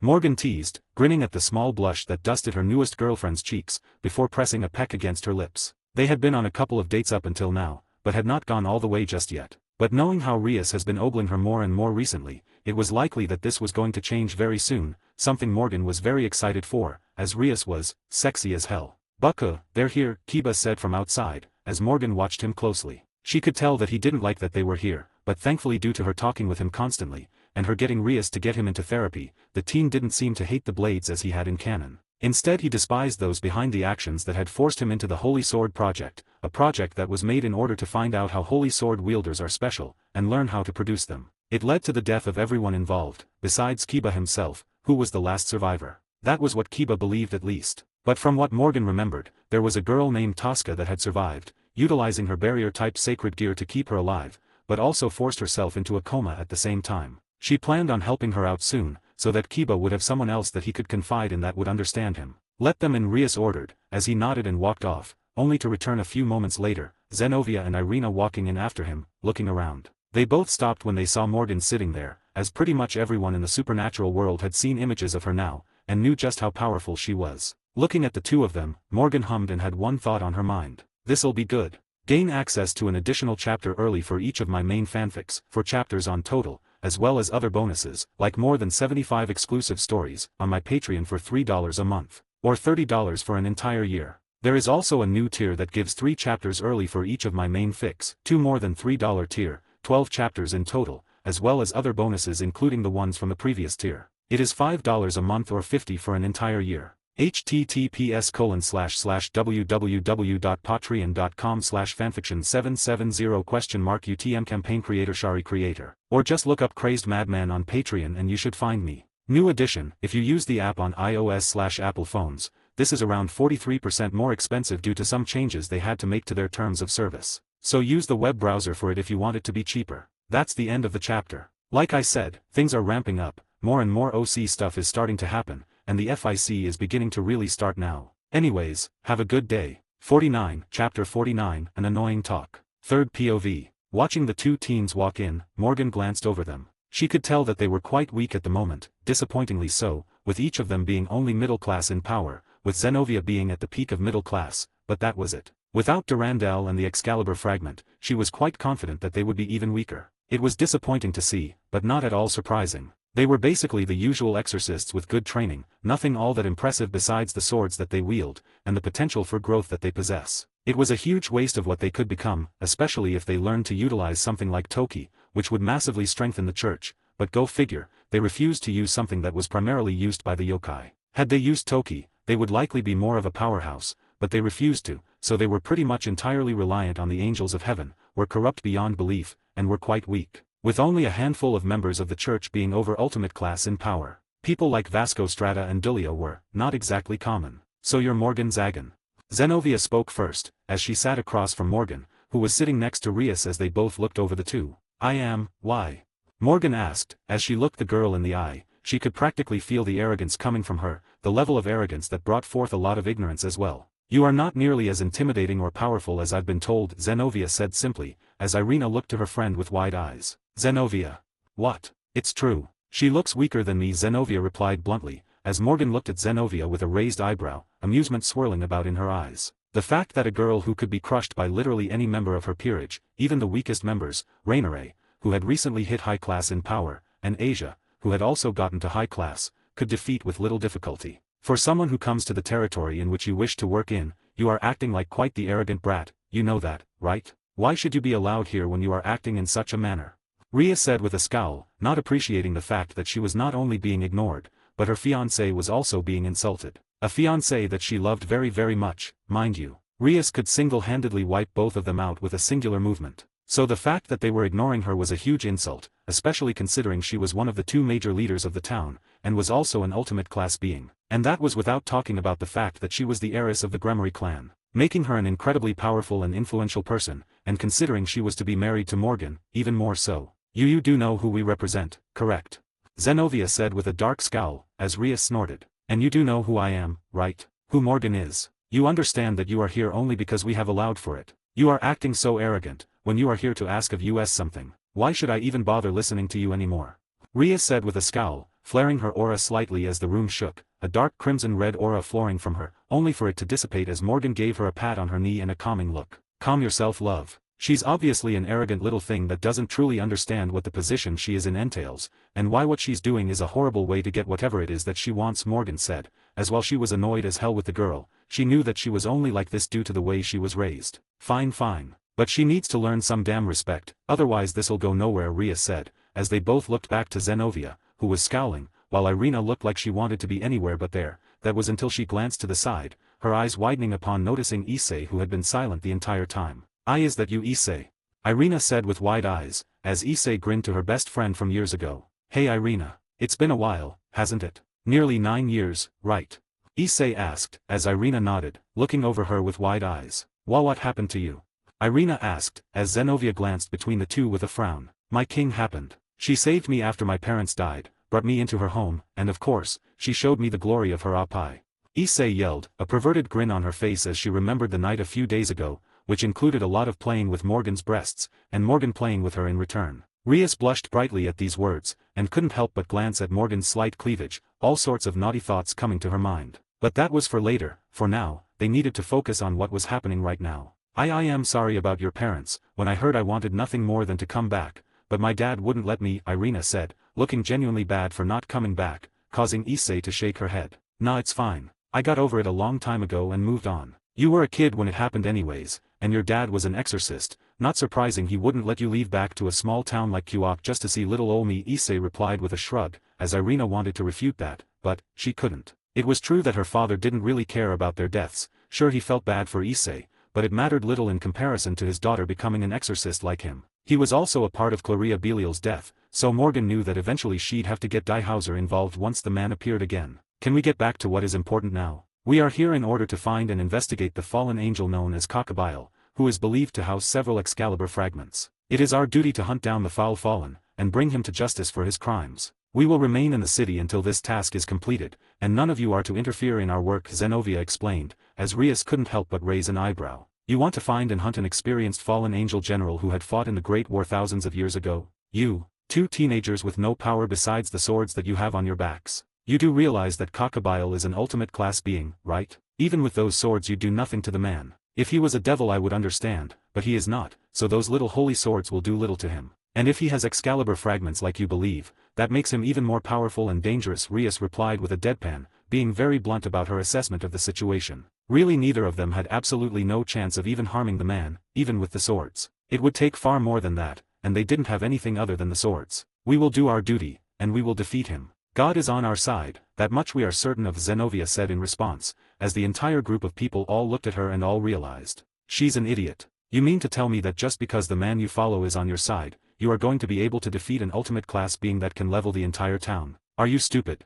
Issei couldn't help but say on the side, looking at Zenobia like she was, well, not all there in the head. Yes, because God is absolute, and he will aid us, Zenobia replied bluntly, with Asia silently listening, cringing slightly at their words. She still believed in God and followed him, but the way they were using him was, a little much, even to a hardcore believer like her. And it seemed that her presence in the room didn't stay out of sight for too long, as Zenobia glanced at her, before frowning. You're that excommunicated witch, aren't you, Asia Argento? The disgraced scum that had healed a devil. Perhaps we should wipe you from the planet before finding Cockabile, Zenobia said with a frown, preparing to pull her blade, only to freeze as Morgan scowled, a fraction of her killing intent flaring towards Zenobia, who froze, her instinct screaming in fear as Morgan glared at her. I allowed you to speak up until now, because it was the words of an ignorant brat who knows little of the actual world. But threatening one of those under my personal protection is going far past my limits. If you continue to act in such a manner while in this room, asking us for something, you will regret it, and trust me, it will not be a fun experience, Morgan said darkly, growing increasingly irritated with the words of the arrogant brat in front of her. She was beginning to realize that it was more than just some awful teaching, it was literally hard ingrained into her. Probably not by Griselda, but by some arrogant church member that seemed to believe that they were untouchable, that they couldn't be wiped out like a bunch of bugs because they grew too annoying, and too arrogant. Zenobia looked down, sweat trickling down her forehead as fear began to reign in her heart. The sensation of Morgan's killing intent weighing down upon her figure. She had never felt something like that before, not by a being of Morgan's power. She had felt it from Griselda during her training, but Griselda was ultimate class power at best, while Morgan was reaching the tier of superclass when going all out. And now she was being glared at by that same woman. Do you understand me? Morgan asked, as Zenobia nodded slowly, causing Morgan to sigh, her killing intent disappearing in a single moment. Good. Now let's actually talk like proper civilized people, okay? First of all, you cannot defeat Cockabile on your own, that is a simple and irrefutable fact. You would get turned into blood paste on the ground in a single moment. You need our help, and since I live within this town, I will help you in that regard. You can take all the credit or whatever, but I will be dealing with Cockabile, so that we can guaranteed have the man dead and dusted for good, Morgan said, as Zenobia looked like she wanted to complain, but upon seeing the look from Irina she just nodded slowly. Now, I've got some information on the man. I know for a fact that he has a small group of rogue fallen angels, exorcists, and perhaps other rogue members of various factions. He is likely gearing up in order to attack Rias and the rest of us. As with the death of my adorable fiancé, a new great war would start, one that would likely end far worse than the first. All we need to do is take out the smaller members of this little group of his, and I can personally take care of Cockabile myself, understood? Morgan said, as the two of them nodded slowly in agreement, understanding that they really didn't have the right to argue in this situation, nor would they. Excellent. Now, we'll be preparing here, in the school. I expect him to attack in the coming days, and during those days, I will allow for you to stay in one of my guest homes in my property. But should you cause even so much as a fuss, I will have you kicked out and you will be heading back home with some bruises to accompany your failure, Morgan continued, the two of them nodding again, not even being able to speak in this situation. Seeing this, Morgan smiled. Great. Now, let's talk more about Cockabile, shall we? Morgan said, as at the same time, she had one thought on her mind. Satan, that was annoying. Gain access to an additional chapter early for each of my main fanfics, 4 chapters on total, as well as other bonuses, like more than 75 exclusive stories, on my Patreon for $3 a month, or $30 for an entire year. There is also a new tier that gives 3 chapters early for each of my main fics, 2 more than $3 tier, 12 chapters in total, as well as other bonuses including the ones from the previous tier. It is $5 a month or $50 for an entire year. https://www.patreon.com/fanfiction770 UTM campaign creator creator. Or just look up Crazed Madman on Patreon and you should find me. New addition, if you use the app on iOS/Apple phones, this is around 43% more expensive due to some changes they had to make to their terms of service. So use the web browser for it if you want it to be cheaper. That's the end of the chapter. No idea how good the quality was, as it is very late at the moment, and I am half awake, so, yeah. Next chapter will be a lot longer and will have more happening. Anyways, have a good day. 50, Chapter 50, Brutal Training and Planning. Third POV. What about him? We understand that he is within the city hiding, but what else is there to know?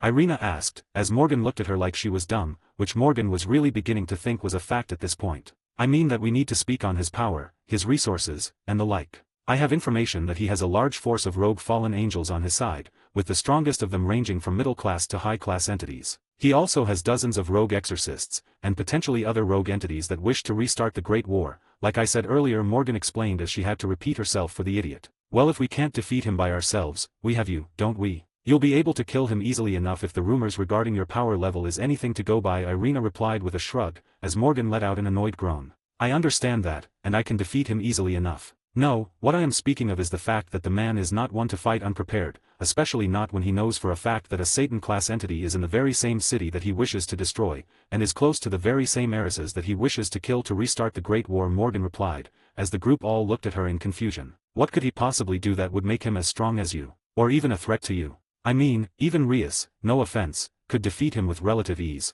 and you're someone who could fight and defeat Serafal with a little difficulty, Issei said with a frown, not liking the fact that this man might actually have a way of being that strong. Well, there are a couple of ways he can, and if he does what I think he might and gets involved with certain people, then he will likely be a threat to even me. And even if he doesn't, it's best to be prepared for anything and not get blindsided because of our own arrogance and idiocy, Morgan responded, as they all nodded in understanding. So how do we plan for something we know nothing about? I understand that he's going to be coming here, to the academy where Sona and Rias are, but what do we do to prepare for that? Especially if he has other things up his sleeve. And that isn't even talking about his Excalibur fragments, which are a huge threat to Sona and Rias, alongside their peerages, Issei asked. It was a genuinely important question, and a good one at that. We prepare the best we possibly can, and hope that he doesn't bring out anything too crazy. And if he does, I'll be prepared for it, trust me, Morgan replied, as she had abilities that could counter pretty much anything he could bring out to fight her, well, almost anything. If he brought out a god or something, that could be a problem, even for someone like her. There were a few gods that could be a threat to her, and most of them would be willing to work with Cockabile with the right payment,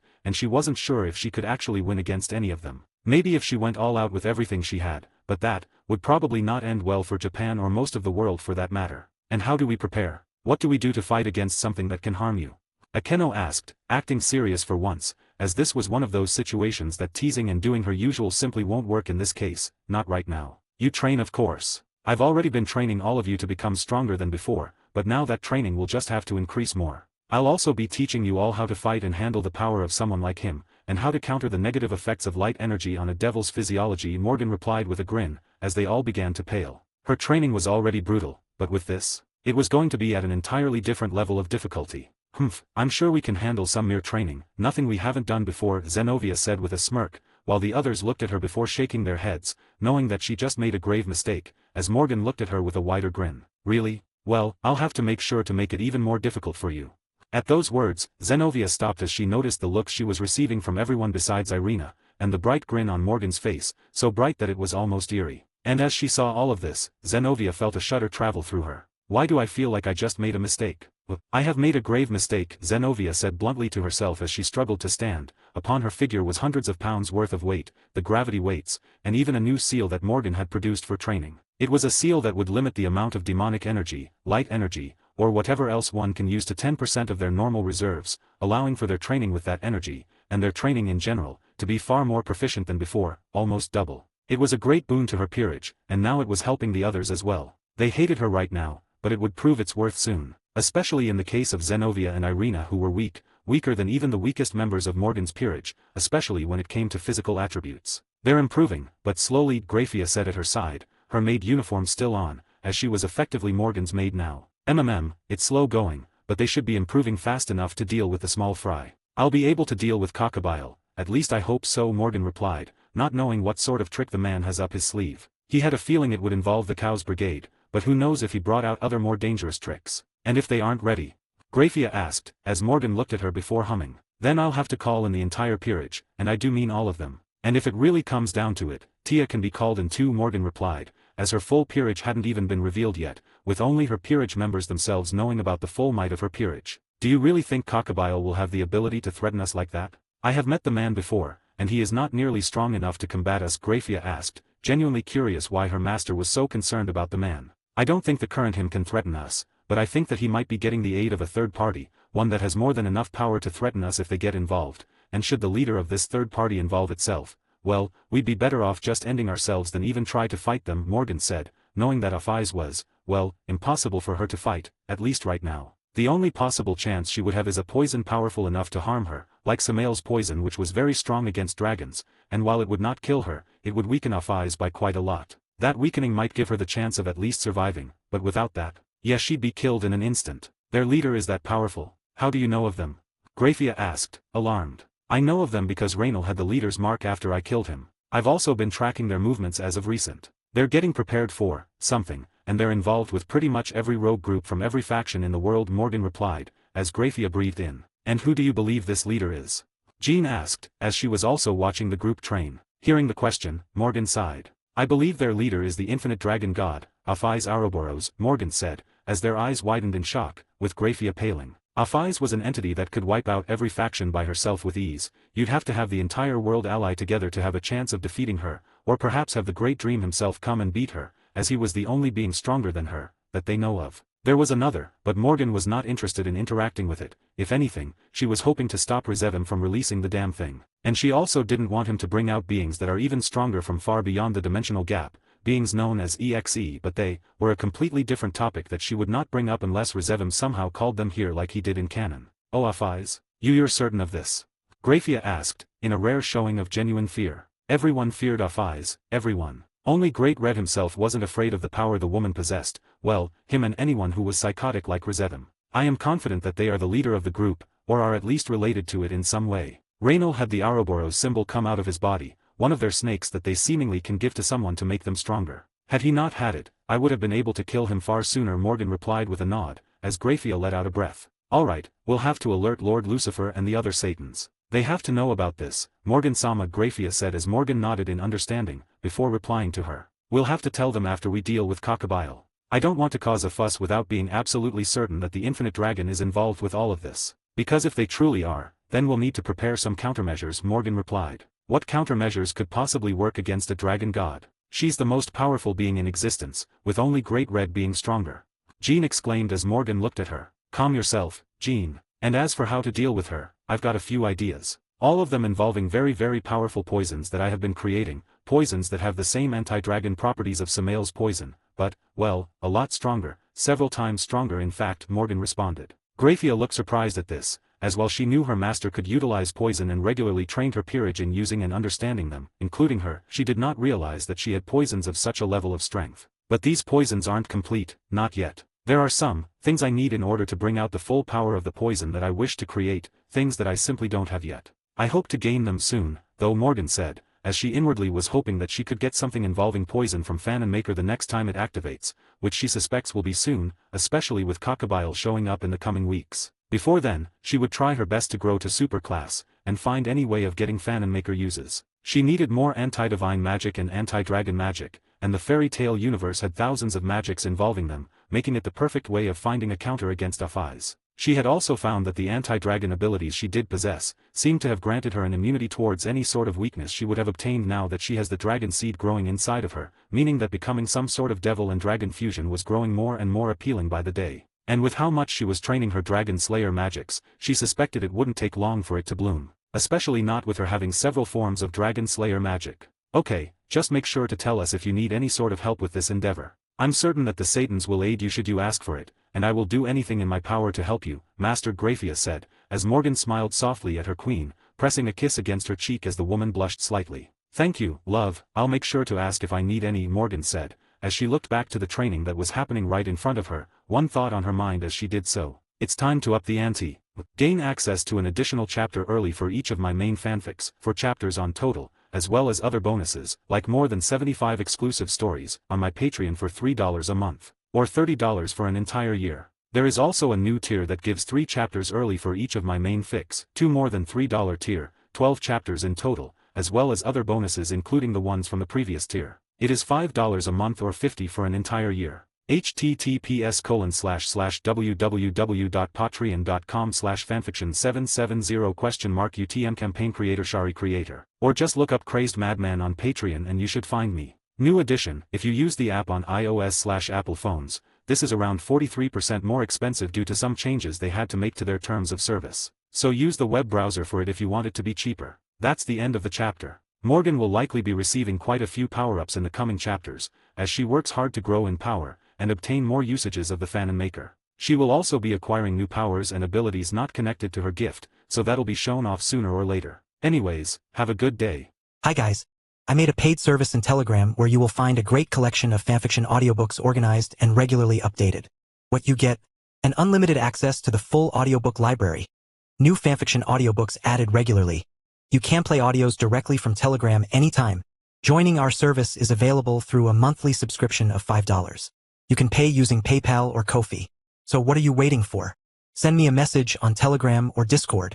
I will provide the payment details. After the payment is confirmed, you will receive access to the private Telegram channel containing all audiobooks. If you enjoy fanfiction and prefer listening instead of reading, this library is made for you. Message me anytime to join.